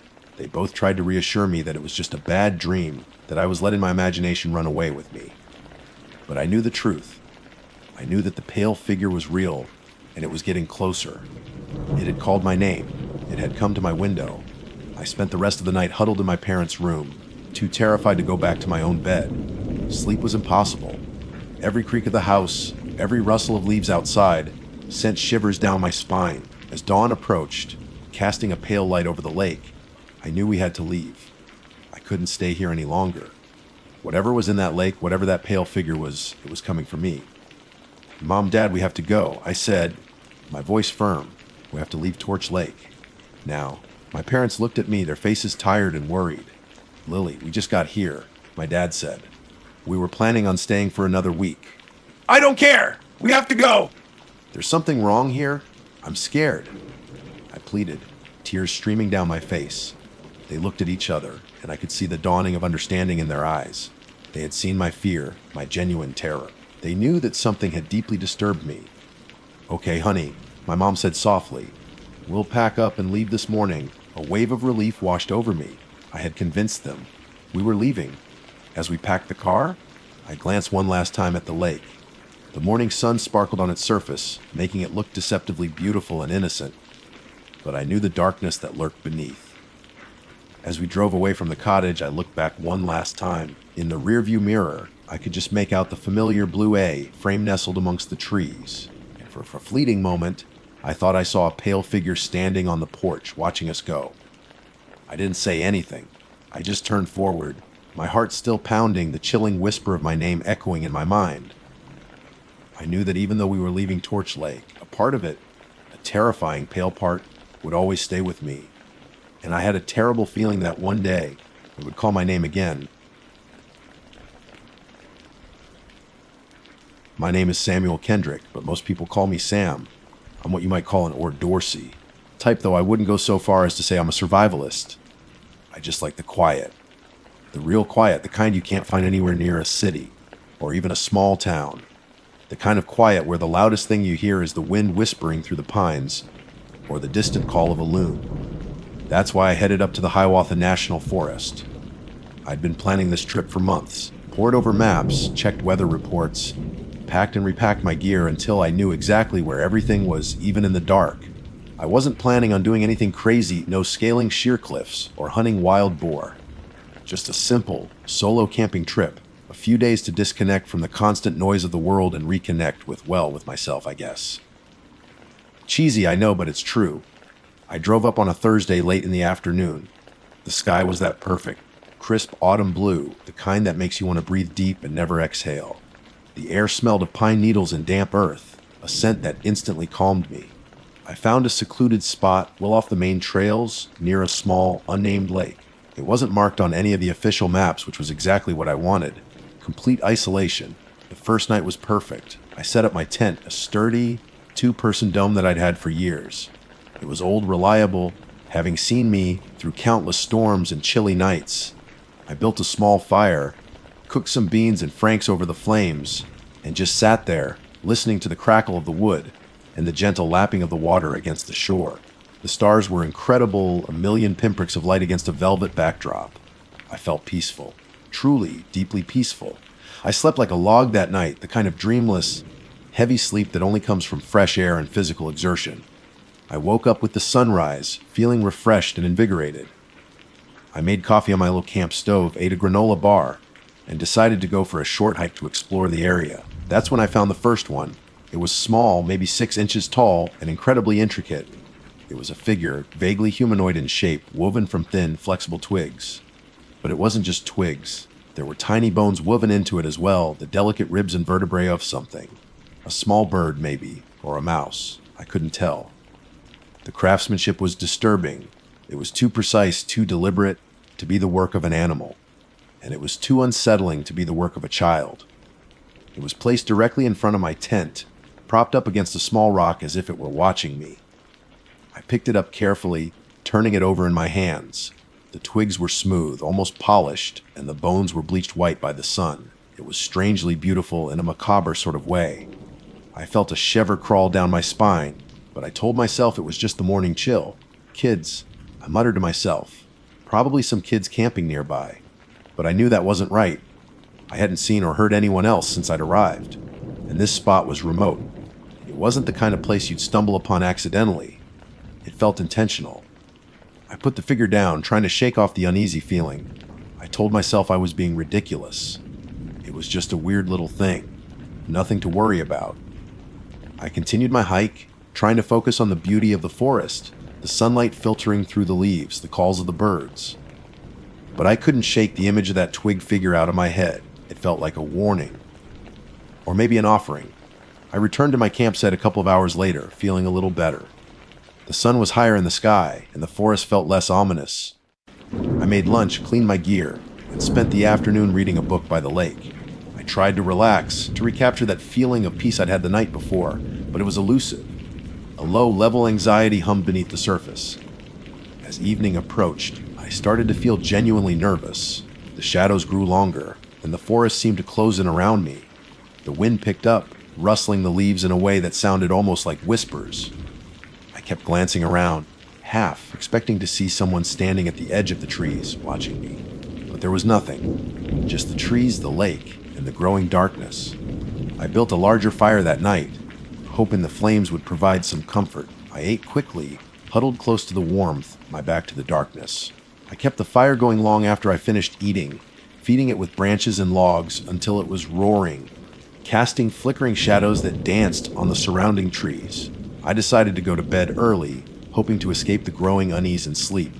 I crawled into my tent, zipped it up tight, and lay there in the darkness, listening to the sounds of the forest. The crackling of the fire, the hooting of an owl, the rustling of the wind, and something else. A faint, rhythmic tapping. Tap, tap. It was coming from just outside my tent. I held my breath, straining to hear over the blood rushing in my ears. Tap, tap, tap. It was definitely there. Something was tapping on the side of my tent. I grabbed my flashlight, my hand shaking so badly I almost dropped it. I switched it on, pointing the beam at the side of the tent where I'd heard the noise. Nothing, just the nylon fabric, rippling slightly in the breeze. I slowly unzipped the tent, my heart pounding in my chest. I poked my head out, shining the flashlight around the campsite. Nothing, just the fire, dying down to embers in the dark, silent trees. I crawled back into my tent, feeling a mixture of relief and terror. I was being paranoid. It was just the wind, or maybe a branch falling against the tent. I lay there for a long time, unable to sleep. Every creak, every rustle, every snap of a twig sent a jolt of fear through me. I finally drifted off into a fitful sleep, plagued by nightmares I couldn't quite remember when I woke up.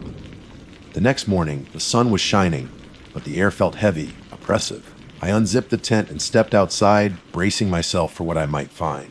There, directly in front of my tent, were 3 more twig figures. They were identical to the first one, intricate and unsettling, woven from twigs and tiny bones. They were arranged in a row, facing my tent as if they were waiting for me. And this time, I knew without a doubt that I wasn't alone. My breath caught in my throat. 3 figures. 3 identical figures, staring blankly ahead with their empty, twig and bone faces. It wasn't kids, it wasn't some random prank. This was deliberate. And it was targeted at me. I backed away slowly, my eyes fixed on the figures. They seemed to shimmer in the morning light, almost as if they were alive. I felt a primal fear, the kind that bypasses logic and goes straight to your gut. The kind of fear that tells you to run, to hide, to get as far away as possible. But where would I go? I was miles from anywhere, surrounded by a vast, indifferent forest. And whoever was doing this clearly knew where I was. I forced myself to take a deep breath. Panic wouldn't help. I needed to think. I needed to figure out what was going on. I examined the new figures more closely. They were, as I thought, identical to the first one. The same meticulous weaving, the same tiny, bleached bones. I noticed something new, though. A small, dark stain on the twigs of one of the figures. It looked like blood. My stomach churned. This was getting worse. Much worse. I spent the rest of the morning in a state of heightened alert. I kept looking over my shoulder, scanning the trees, listening for any sound that was out of place. The forest, which had seemed so peaceful just 2 days ago, now felt menacing, hostile. Every rustle of leaves, every snap of a twig sent a jolt of fear through me. I decided I needed to do something. I couldn't just sit here and wait for whatever was going to happen. I decided to try and find some sign of whoever was making these figures. Some clue, some track, anything that would explain what was going on. I started by circling my campsite, widening the radius with each pass. I looked for footprints, broken branches, anything that might indicate someone had been there, but the forest floor was covered in a thick layer of pine needles and leaves, making it difficult to see any tracks. I did find something, though. A small, almost imperceptible trail leading away from my campsite and into the deeper woods. It wasn't a well-worn path, more like a faint disturbance in the undergrowth. But it was definitely there. My heart started to race. This was it. This was a clue. I hesitated. Following this trail felt dangerous, like I was walking into a trap, but I couldn't just ignore it. I had to know. I grabbed my backpack, making sure I had my knife, my compass, and my first aid kit. I also took a small, sturdy branch from the firewood pile to use as a walking stick and maybe as a weapon, if necessary. I started down the trail, moving slowly and cautiously. The forest grew darker and denser as I went, the trees closing in around me, blocking out the sunlight. The air was thick and still, and the only sound was the crunch of my boots on the leaves. The trail twisted and turned, seemingly without rhyme or reason. It felt like I was walking in circles, but my compass assured me I was still heading in a generally consistent direction. After about an hour, the trail opened up into a small clearing, and in the center of the clearing, I saw something that made my blood run cold. It was a circle of stones arranged in a perfect ring, and in the center of the circle there was a structure. It was made of the same twigs and bones as the smaller figures, but it was much larger, almost life-sized. It was a crude representation of a human figure with long, spindly limbs and a gaping, hollow head, and it was covered in things. Feathers, bits of fur, scraps of cloth, and more bones. Larger bones. Bones that looked disturbingly human. I felt a wave of nausea wash over me. This wasn't just creepy. This was evil. I wanted to run. I wanted to turn around and never look back. But I couldn't. I was frozen in place, my eyes fixed on the grotesque figure. Then I heard it. A sound, a soft chanting voice coming from somewhere behind me. I whirled around, my heart pounding in my chest. I raised my makeshift weapon, ready to defend myself, but there was nothing there. Just the trees swaying gently in the breeze. The chanting had stopped. I stood there for a long moment, listening, straining to hear anything over the pounding of my own blood. Nothing. I slowly lowered my branch. My hands shaking, I was losing it. I was hallucinating. The stress, the fear, it was getting to me. I turned back to the circle of stones, determined to get a closer look. I needed to see, I needed to understand. As I approached the figure, I noticed something I hadn't seen before. There was a small, flat stone in front of it, almost like an altar. And on the stone, there was something new. It was a photograph, a Polaroid. I picked it up, my fingers trembling. It was a picture of me. It was a picture of me, sleeping in my tent. It had been taken just last night through the thin nylon fabric. The blood drained from my face. I felt a cold, clammy sweat break out on my forehead. This wasn't just someone messing with me. This was someone who was watching me. Someone who was close. Someone who was hunting me. I dropped the photograph as if it were burning hot. I turned and ran. I ran as fast as I could, stumbling over roots and rocks, branches whipping at my face. I didn't care about the trail. I didn't care about getting lost. I just wanted to get away. Get away from that clearing, from that figure, from that presence. I ran until I couldn't run anymore, my lungs burning, my legs aching. I collapsed against a tree, gasping for breath, my heart pounding like a drum. I had no idea where I was. I was completely lost. And I was still being watched. I could feel it, the eyes on me, the presence in the trees. I was trapped. I looked down to pick up the branch I dropped to use as a weapon, but only found another figure the same as before staring at me. The twig figure seemed to mock me, its hollow, bone-studded face a grotesque parody of a smile. I kicked at it, sending it scattering into the underbrush. The small release of anger did nothing to quell the rising tide of panic. I was lost, alone, and hunted. I forced myself to take a few deep breaths, trying to regain some semblance of control. Panicking wouldn't help. I needed to think. I needed to find my way back to my campsite, or at least to a main trail. I pulled out my compass, my hand still shaking. The needle spun wildly for a moment before settling on a direction. North. Okay, I knew, roughly, that my campsite was north of where I'd entered the woods. If I could just keep heading north, I might have a chance. I started walking, pushing my way through the dense undergrowth. The forest seemed to press in on me, the trees like skeletal fingers reaching out to grab me. Every shadow seemed to hold a hidden threat. Every rustle of leaves sounded like the approach of my pursuer. I walked for what felt like hours, the sun slowly sinking below the horizon. The forest grew darker, the shadows deeper. I was exhausted, both physically and mentally. The fear was a constant, knowing presence in my gut. I stumbled, nearly falling. I caught myself on a tree, my hand brushing against something rough and sticky. I looked down. My hand was covered in blood. Not my blood. It was on the tree. A large, dark smear, still wet. I recoiled in horror, wiping my hand frantically on my pants. My mind raced. What had happened here? Was this where the bones came from? I didn't want to know. I didn't want to think about it. I just wanted to get out of here. I started walking faster, almost running. I didn't care about the noise I was making. I just wanted to escape. Then I heard it again. The chanting. The same soft, rhythmic voice I'd heard in the clearing, but this time it was closer. Much closer. It was coming from behind me. I turned around, my heart pounding in my chest. I strained to see through the gathering darkness, and then I saw it, a figure. Moving slowly through the trees, tall and gaunt, its form indistinct in the shadows. But I could see the glint of something in its hand, something long and sharp. An axe. I froze, paralyzed with terror. This was it. This was the end. The figure stepped closer, emerging from the shadows, and I saw its face. It wasn't a face, not a human face anyway. It was a mask made of bark. Rough, gnarled bark shaped into a grotesque caricature of a human face, with empty, hollow eyes and a wide, gaping mouth filled with sharp, pointed teeth made of bone. The figure raised the axe. I screamed. A raw, primal scream that tore through the silence of the forest. But the scream was cut short, not by the axe, by something else. Something grabbed me from behind. Something strong and cold. I felt a sharp pain in my back, and then nothing. I woke up slowly, my head throbbing, my body aching. I was lying on the ground, my face pressed against the cold, damp earth. I tried to move, but I couldn't. My arms and legs were bound tightly. I lifted my head, my vision blurry. I could see figures standing around me. Not the twig figures, these were different. They were people. Or they had been people. Their bodies were emaciated, their skin stretched tight over their bones. Their eyes were vacant, their expressions blank. And they were all wearing masks. Masks made of bark. They were chanting. The same soft, rhythmic chant I'd heard before. And in the center of the circle, I saw it. The large twig and bone figure from the clearing.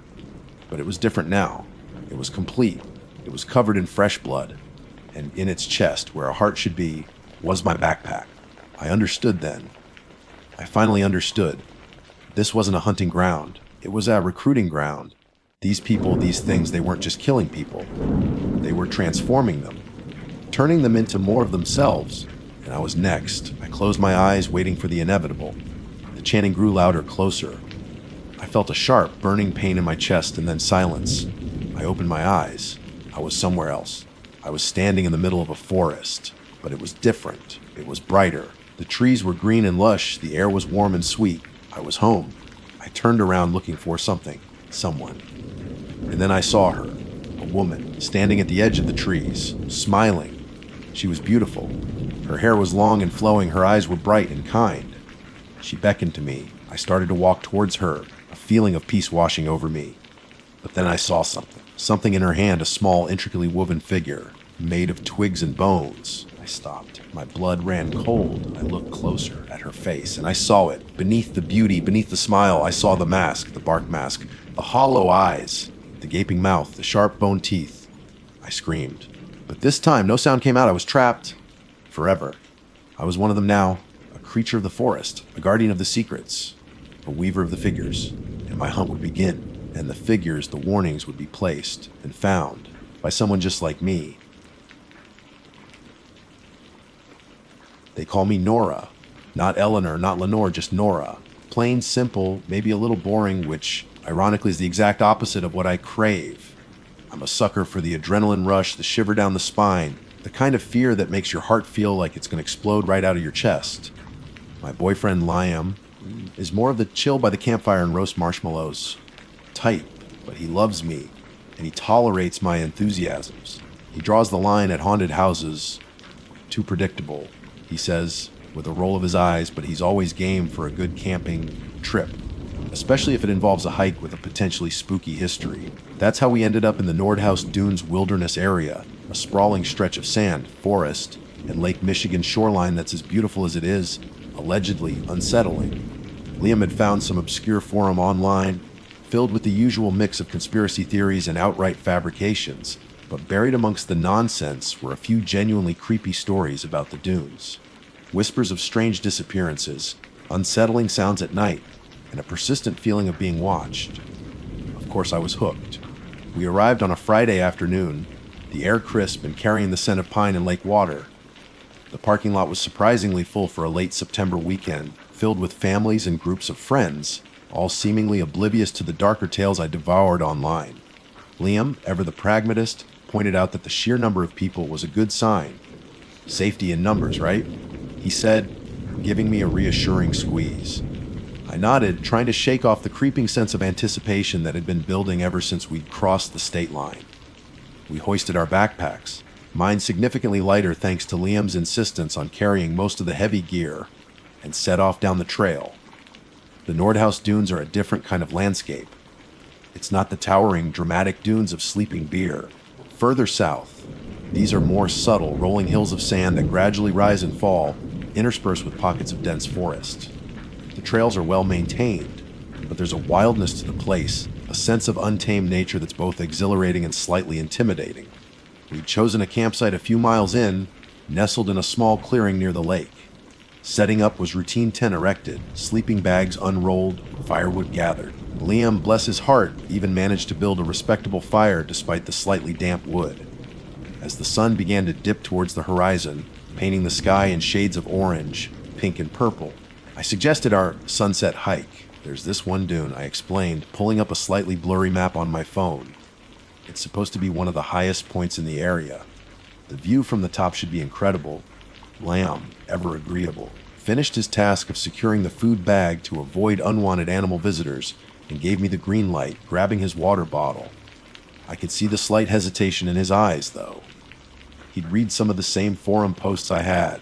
He knew the stories. The trail to the dune was less defined than the main path, a narrow, winding track that snaked its way through the increasingly dense forest. The air grew noticeably cooler as we climbed, the sounds of other campers fading behind us. The only sounds were our own breathing and the rustling of leaves under our boots. I kept glancing over my shoulder, half expecting to see something. A shadow, a pair of eyes, anything. The climb was steeper than I'd anticipated. My lungs burned and sweat trickled down my back despite the cool air. Liam, ever the athlete, seemed unfazed, his pace steady and strong. I, on the other hand, was starting to feel the effects of a long week at my desk job. Finally, we emerged from the trees onto the crest of the dune, and the view, it was breathtaking. The sun was a molten ball of fire, sinking into the vast expanse of Lake Michigan. The sky was ablaze with color, reflecting off the water in a shimmering display of light and shadow. The sand beneath our feet was soft and cool, still holding the warmth of the day. We stood there for a long moment, silent, just taking it all in. It was one of those perfect moments, the kind you want to bottle up and save forever. The kind of moment that makes you feel small and insignificant, yet simultaneously connected to something vast and ancient. Worth the climb, huh? Liam said, breaking the silence. I nodded, my voice caught in my throat. Absolutely. We sat down on the sand, leaning against each other, watching the last sliver of the sun disappear below the horizon. The colors faded, replaced by the deep blues and purples of twilight. Stars began to prick the darkening sky one by one. It was beautiful, peaceful, serene. And then we heard it. It started as a low rumble, almost imperceptible, like the sound of distant thunder. But there were no clouds in the sky, no sign of a storm. The sound grew steadily louder, resolving itself into a guttural growl, a deep, resonant vibration that seemed to emanate from the very ground beneath us. It wasn't the sound of any animal I'd ever heard. It was too deep, too primal. It resonated in my chest, a physical sensation as much as an auditory one. It felt ancient, hungry, and wrong. Liam stiffened beside me. What is that? He whispered, his voice barely audible above the growing growl. I didn't answer. I couldn't. My throat was constricted with fear, my mind racing, trying to make sense of what I was hearing.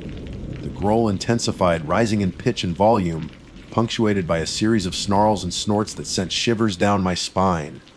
It was coming from the woods below us, from the darkness that had gathered at the base of the dune. The shadows seemed to deepen, to writhe and twist, as if something unseen was moving within them. My heart hammered against my ribs.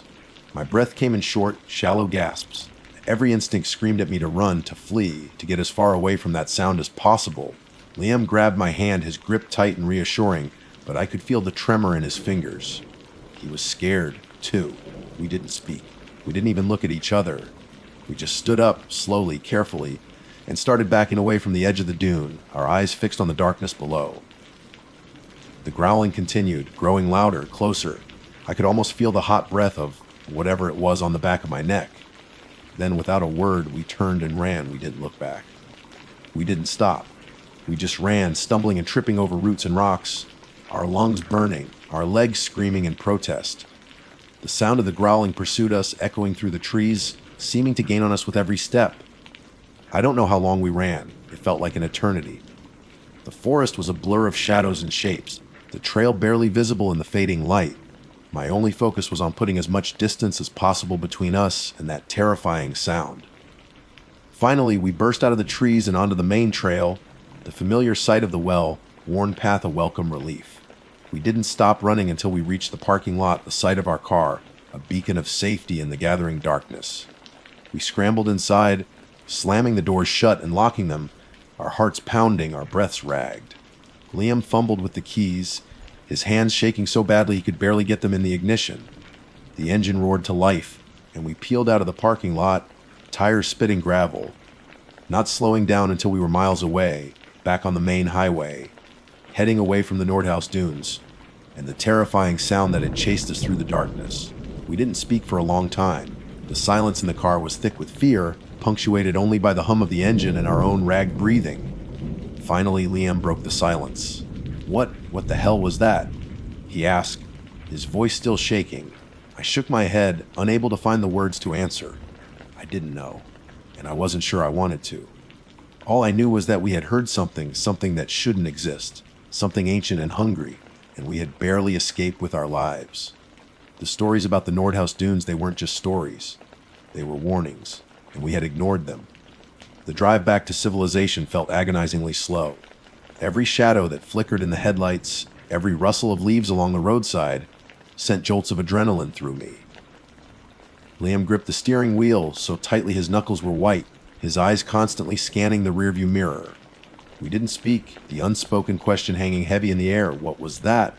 We finally reached a small town, the warm glow of streetlights and the comforting sight of 24-hour gas stations a welcome change from the oppressive darkness of the dunes. Liam pulled into the first well-lit parking lot he saw, a fast food restaurant buzzing with late-night activity. He put the car in park but didn't turn off the engine. "We need to talk about this," he said, his voice still strained, his gaze fixed on the dashboard. I nodded, my own throat tight. I reached for my water bottle, my hand trembling so badly I almost dropped it. The cool water helped, but it didn't wash away the lingering fear that coated my mouth like ash. It sounded animal. I managed to say, the word feeling inadequate and absurd, but bigger, deeper, like nothing I've ever heard before. Liam finished, his voice low. He finally looked at me, his eyes wide and bloodshot. "Nora, that wasn't a bear. It wasn't a wolf. It wasn't anything normal." I knew he was right. My rational mind desperately wanted to find a logical explanation, a mountain lion, maybe, although they were rare in that area, or some kind of unusual sound distortion caused by the wind in the dunes. But my gut, the primal instinct that had sent us fleeing in terror, told me something different. The stories, I whispered, remembering the forum posts I'd devoured. The disappearances, the sounds. Liam shook his head. I thought they were just stories, campfire tales, exaggerations. So did I admitted. But now the stories felt chillingly real. The thought of those people, lost in the dunes, possibly encountering the same thing we had, sent a fresh wave of fear through me. We sat in silence for a long time, the sounds of the restaurant, the chatter of customers, the sizzle of the grill, the beeping of the cash registers a jarring contrast to the silent terror we just experienced. We should tell someone, I said, finally breaking the uneasy quiet. The Rangers, maybe. Liam hesitated. Tell them what? that we heard a weird noise in the woods. They'll think we're crazy. He had a point. How could we describe that sound, that feeling of primal dread, to someone who hadn't experienced it? They'd probably dismiss us as hysterical campers, spooked by their own imaginations. But what if it happens again? I pressed. What if someone else gets hurt? Liam sighed, running a hand through his already disabled hair. I don't know, Nora. I don't know. The uncertainty was agonizing. We were caught between the desire to warn others and the fear of being ridiculed or dismissed. We eventually decided to drive back to my apartment, a 3-hour journey that felt like an eternity. We didn't listen to the radio, the silence filled only with our own anxious thoughts. Every time we passed a stretch of dark woods, I felt a knot of fear tighten in my stomach. I couldn't shake the feeling that we were being watched, that something was still out there, lurking in the shadows. Sleep was impossible. Every creak of the apartment, every rustle of leaves outside my window, sent me jumping out of my skin. Liam, usually a sound sleeper, tossed and turned beside me, muttering in his sleep. The next morning, we were both exhausted, our eyes dark-circled and our nerves frayed. We went through the motions of making coffee and toast, the mundane routine a stark contrast to the lingering terror that hung over us. Liam decided to call the Nordhaus Dunes Ranger Station, after all. He kept the conversation brief and vague, reporting that we'd heard unusual animal sounds, while hiking and expressing concern for the safety of other campers. The ranger on the other end of the line sounded polite but skeptical, assuring Liam that they would look into it, but reminding him that the area was home to a variety of wildlife. The call didn't offer much comfort. It felt like we were screaming into the void, our warning unheard, unheeded. The following days were a blur of anxiety and paranoia. I jumped at every unexpected noise, constantly scanning my surroundings, feeling like I was being hunted. I started researching the Nordhaus Dunes obsessively, poring over old maps, historical records, and Native American folklore. I found scattered references to a creature, a being of immense power and malevolence, said to inhabit the dunes. The descriptions were vague and varied, ranging from a giant wolf-like beast to a shape-shifting spirit that preyed on lost travelers. The stories were dismissed as legends, myths, but they resonated with a chilling familiarity. One particular account from a local historian's blog caught my attention. It described a series of disappearances in the early 20th century, all occurring in the same area we'd been hiking. The victims were all experienced outdoorsmen, familiar with the dunes, yet they vanished without a trace. The local authorities at the time attributed the disappearances to wild animals or accidental falls, but the historian suggested something more sinister was at play. He mentioned a local legend, a Native American story about a dune walker, a creature that guarded the sacred places of the dunes and punished those who dared to trespass. The legend described the creature's growl as a sound that could shake the earth and freeze the blood. The description sent a chill down my spine. It was too close to what we'd heard, too specific to be a coincidence. I showed the blog post to Liam. He read it slowly, his face paling with each word.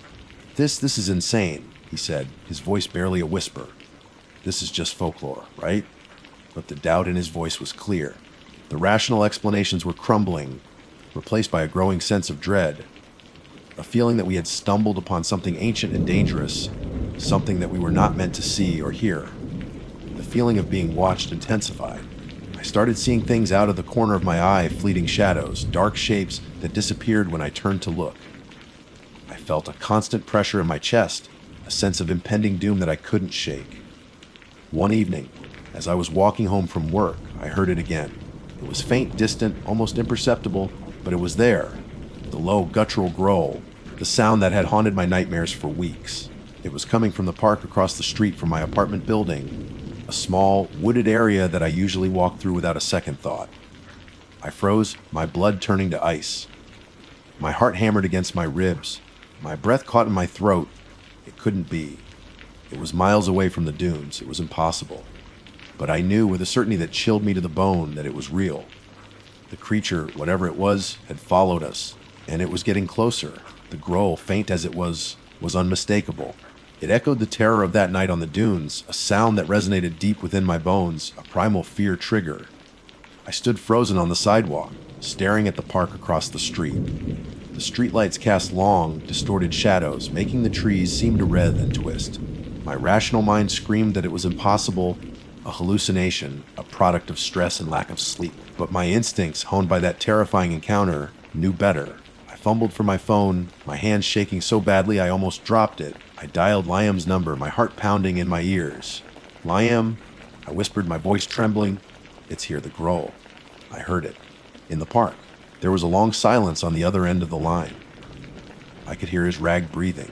"Nora," he said finally, his voice low and strained. "Are you sure? Are you absolutely sure?" Yes, I said, my voice rising in panic. "I'm sure. It's the same sound. It's getting closer.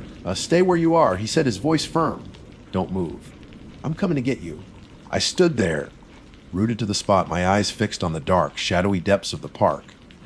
The growl came again, slightly louder this time, closer. It was definitely coming from within the park. The minutes stretched into an eternity. Every rustle of leaves, every passing car, every distant siren sent jolts of fear through me. I felt exposed, vulnerable, like prey waiting to be pounced upon. Finally, I saw Liam's car pull up, the headlights cutting through the darkness. He jumped out, his face pale and drawn, his eyes wide with a mixture of fear and determination. "Nora, get in the car," I shouted. I didn't hesitate. I ran to the car, scrambled inside, and slammed the door shut. Liam peeled away from the curb, speeding away from the park. "It followed us," I said, my voice shaking. "It followed us, Liam." "How is that possible?" Liam didn't answer. He gripped the steering wheel, his knuckles white, his eyes fixed on the road ahead. We drove in silence for a long time, the city lights blurring around us. We ended up back at my apartment, the familiar surroundings offering a fragile sense of security. We locked the doors, checked the windows, and drew the curtains. We sat on the couch, huddled together, trying to make sense of what was happening. The rational explanations had long since crumbled. We were dealing with something beyond our understanding, something that defied logic and reason. "The Dune Walker," I said, the name tasting like ash in my mouth. "The legend, it's real." Liam nodded, his face grim. "It seems so. We disturbed something, Nora, something ancient and powerful, and now it's hunting us." The thought sent a fresh wave of terror through me. We were trapped, hunted by a creature we couldn't comprehend, a being from a realm beyond our own. We spent the night huddled together, unable to sleep, jumping at every sound. The growl didn't return, but the feeling of being watched, of being hunted, was constant and oppressive.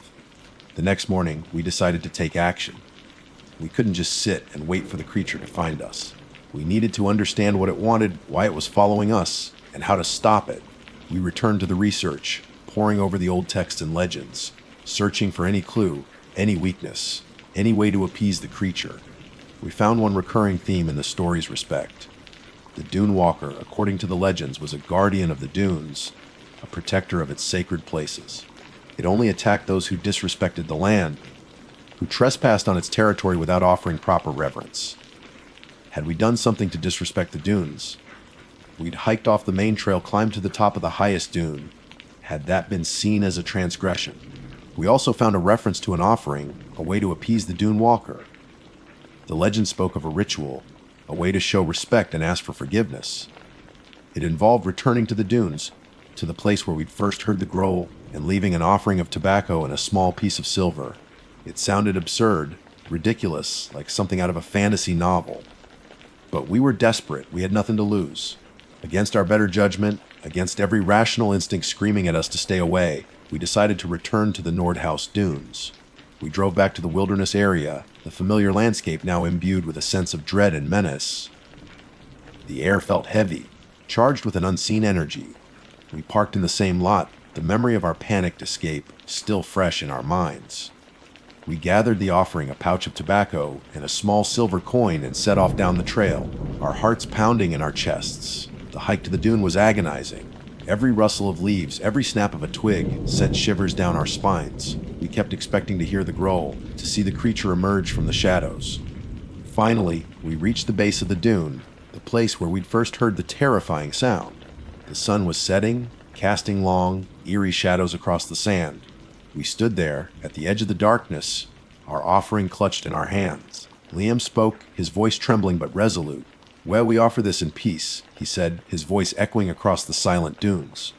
"We ask for forgiveness. We did not mean to disrespect this place. We were just awed by its beauty." He placed the tobacco and the silver coin on the sand at the base of a twisted, ancient-looking tree. We waited. The silence was deafening. The air was still. The only sound was our own breathing and the distant roar of the lake. Then we heard it. Not the growl, not the terrifying sound that had haunted our nightmares, but a sigh, a whisper of wind through the trees, a sound that seemed to carry both sorrow and acceptance. The feeling of being watched, the oppressive sense of dread began to lift. The air felt lighter, cleaner. We stood there for a long time, unsure of what to do, what to expect. Finally, Liam spoke. I think it's over," he said, his voice filled with a mixture of relief and disbelief. We slowly backed away from the dune, our eyes fixed on the spot where we'd left the offering. We didn't turn our backs until we were back on the main trail, back in the relative safety of the trees. We didn't speak on the way back to the car. We didn't speak on the drive home. The silence was different this time, not filled with fear, but with a sense of awe and wonder. We never heard the growl again. The feeling of being watched disappeared. The nightmares faded, but we never forgot. We never forgot the terror of that night on the dunes, the feeling of being hunted by something ancient and powerful. We never forgot the lesson we'd learned that there are places in this world that are best left undisturbed, places where the veil between our world and something other is thin. We never went back to the Nordhaus dunes. But sometimes on a quiet night, when the wind is blowing just right, I think I can still hear the whisper of the dune walker, a reminder of the wild, untamed places that still exist and the creatures that guard them. And I am filled with a profound sense of respect and fear. The story is a warning, of course, but it has never fully stated what we did wrong. Perhaps our presence was all that was needed. Perhaps the dunes were never ours to touch,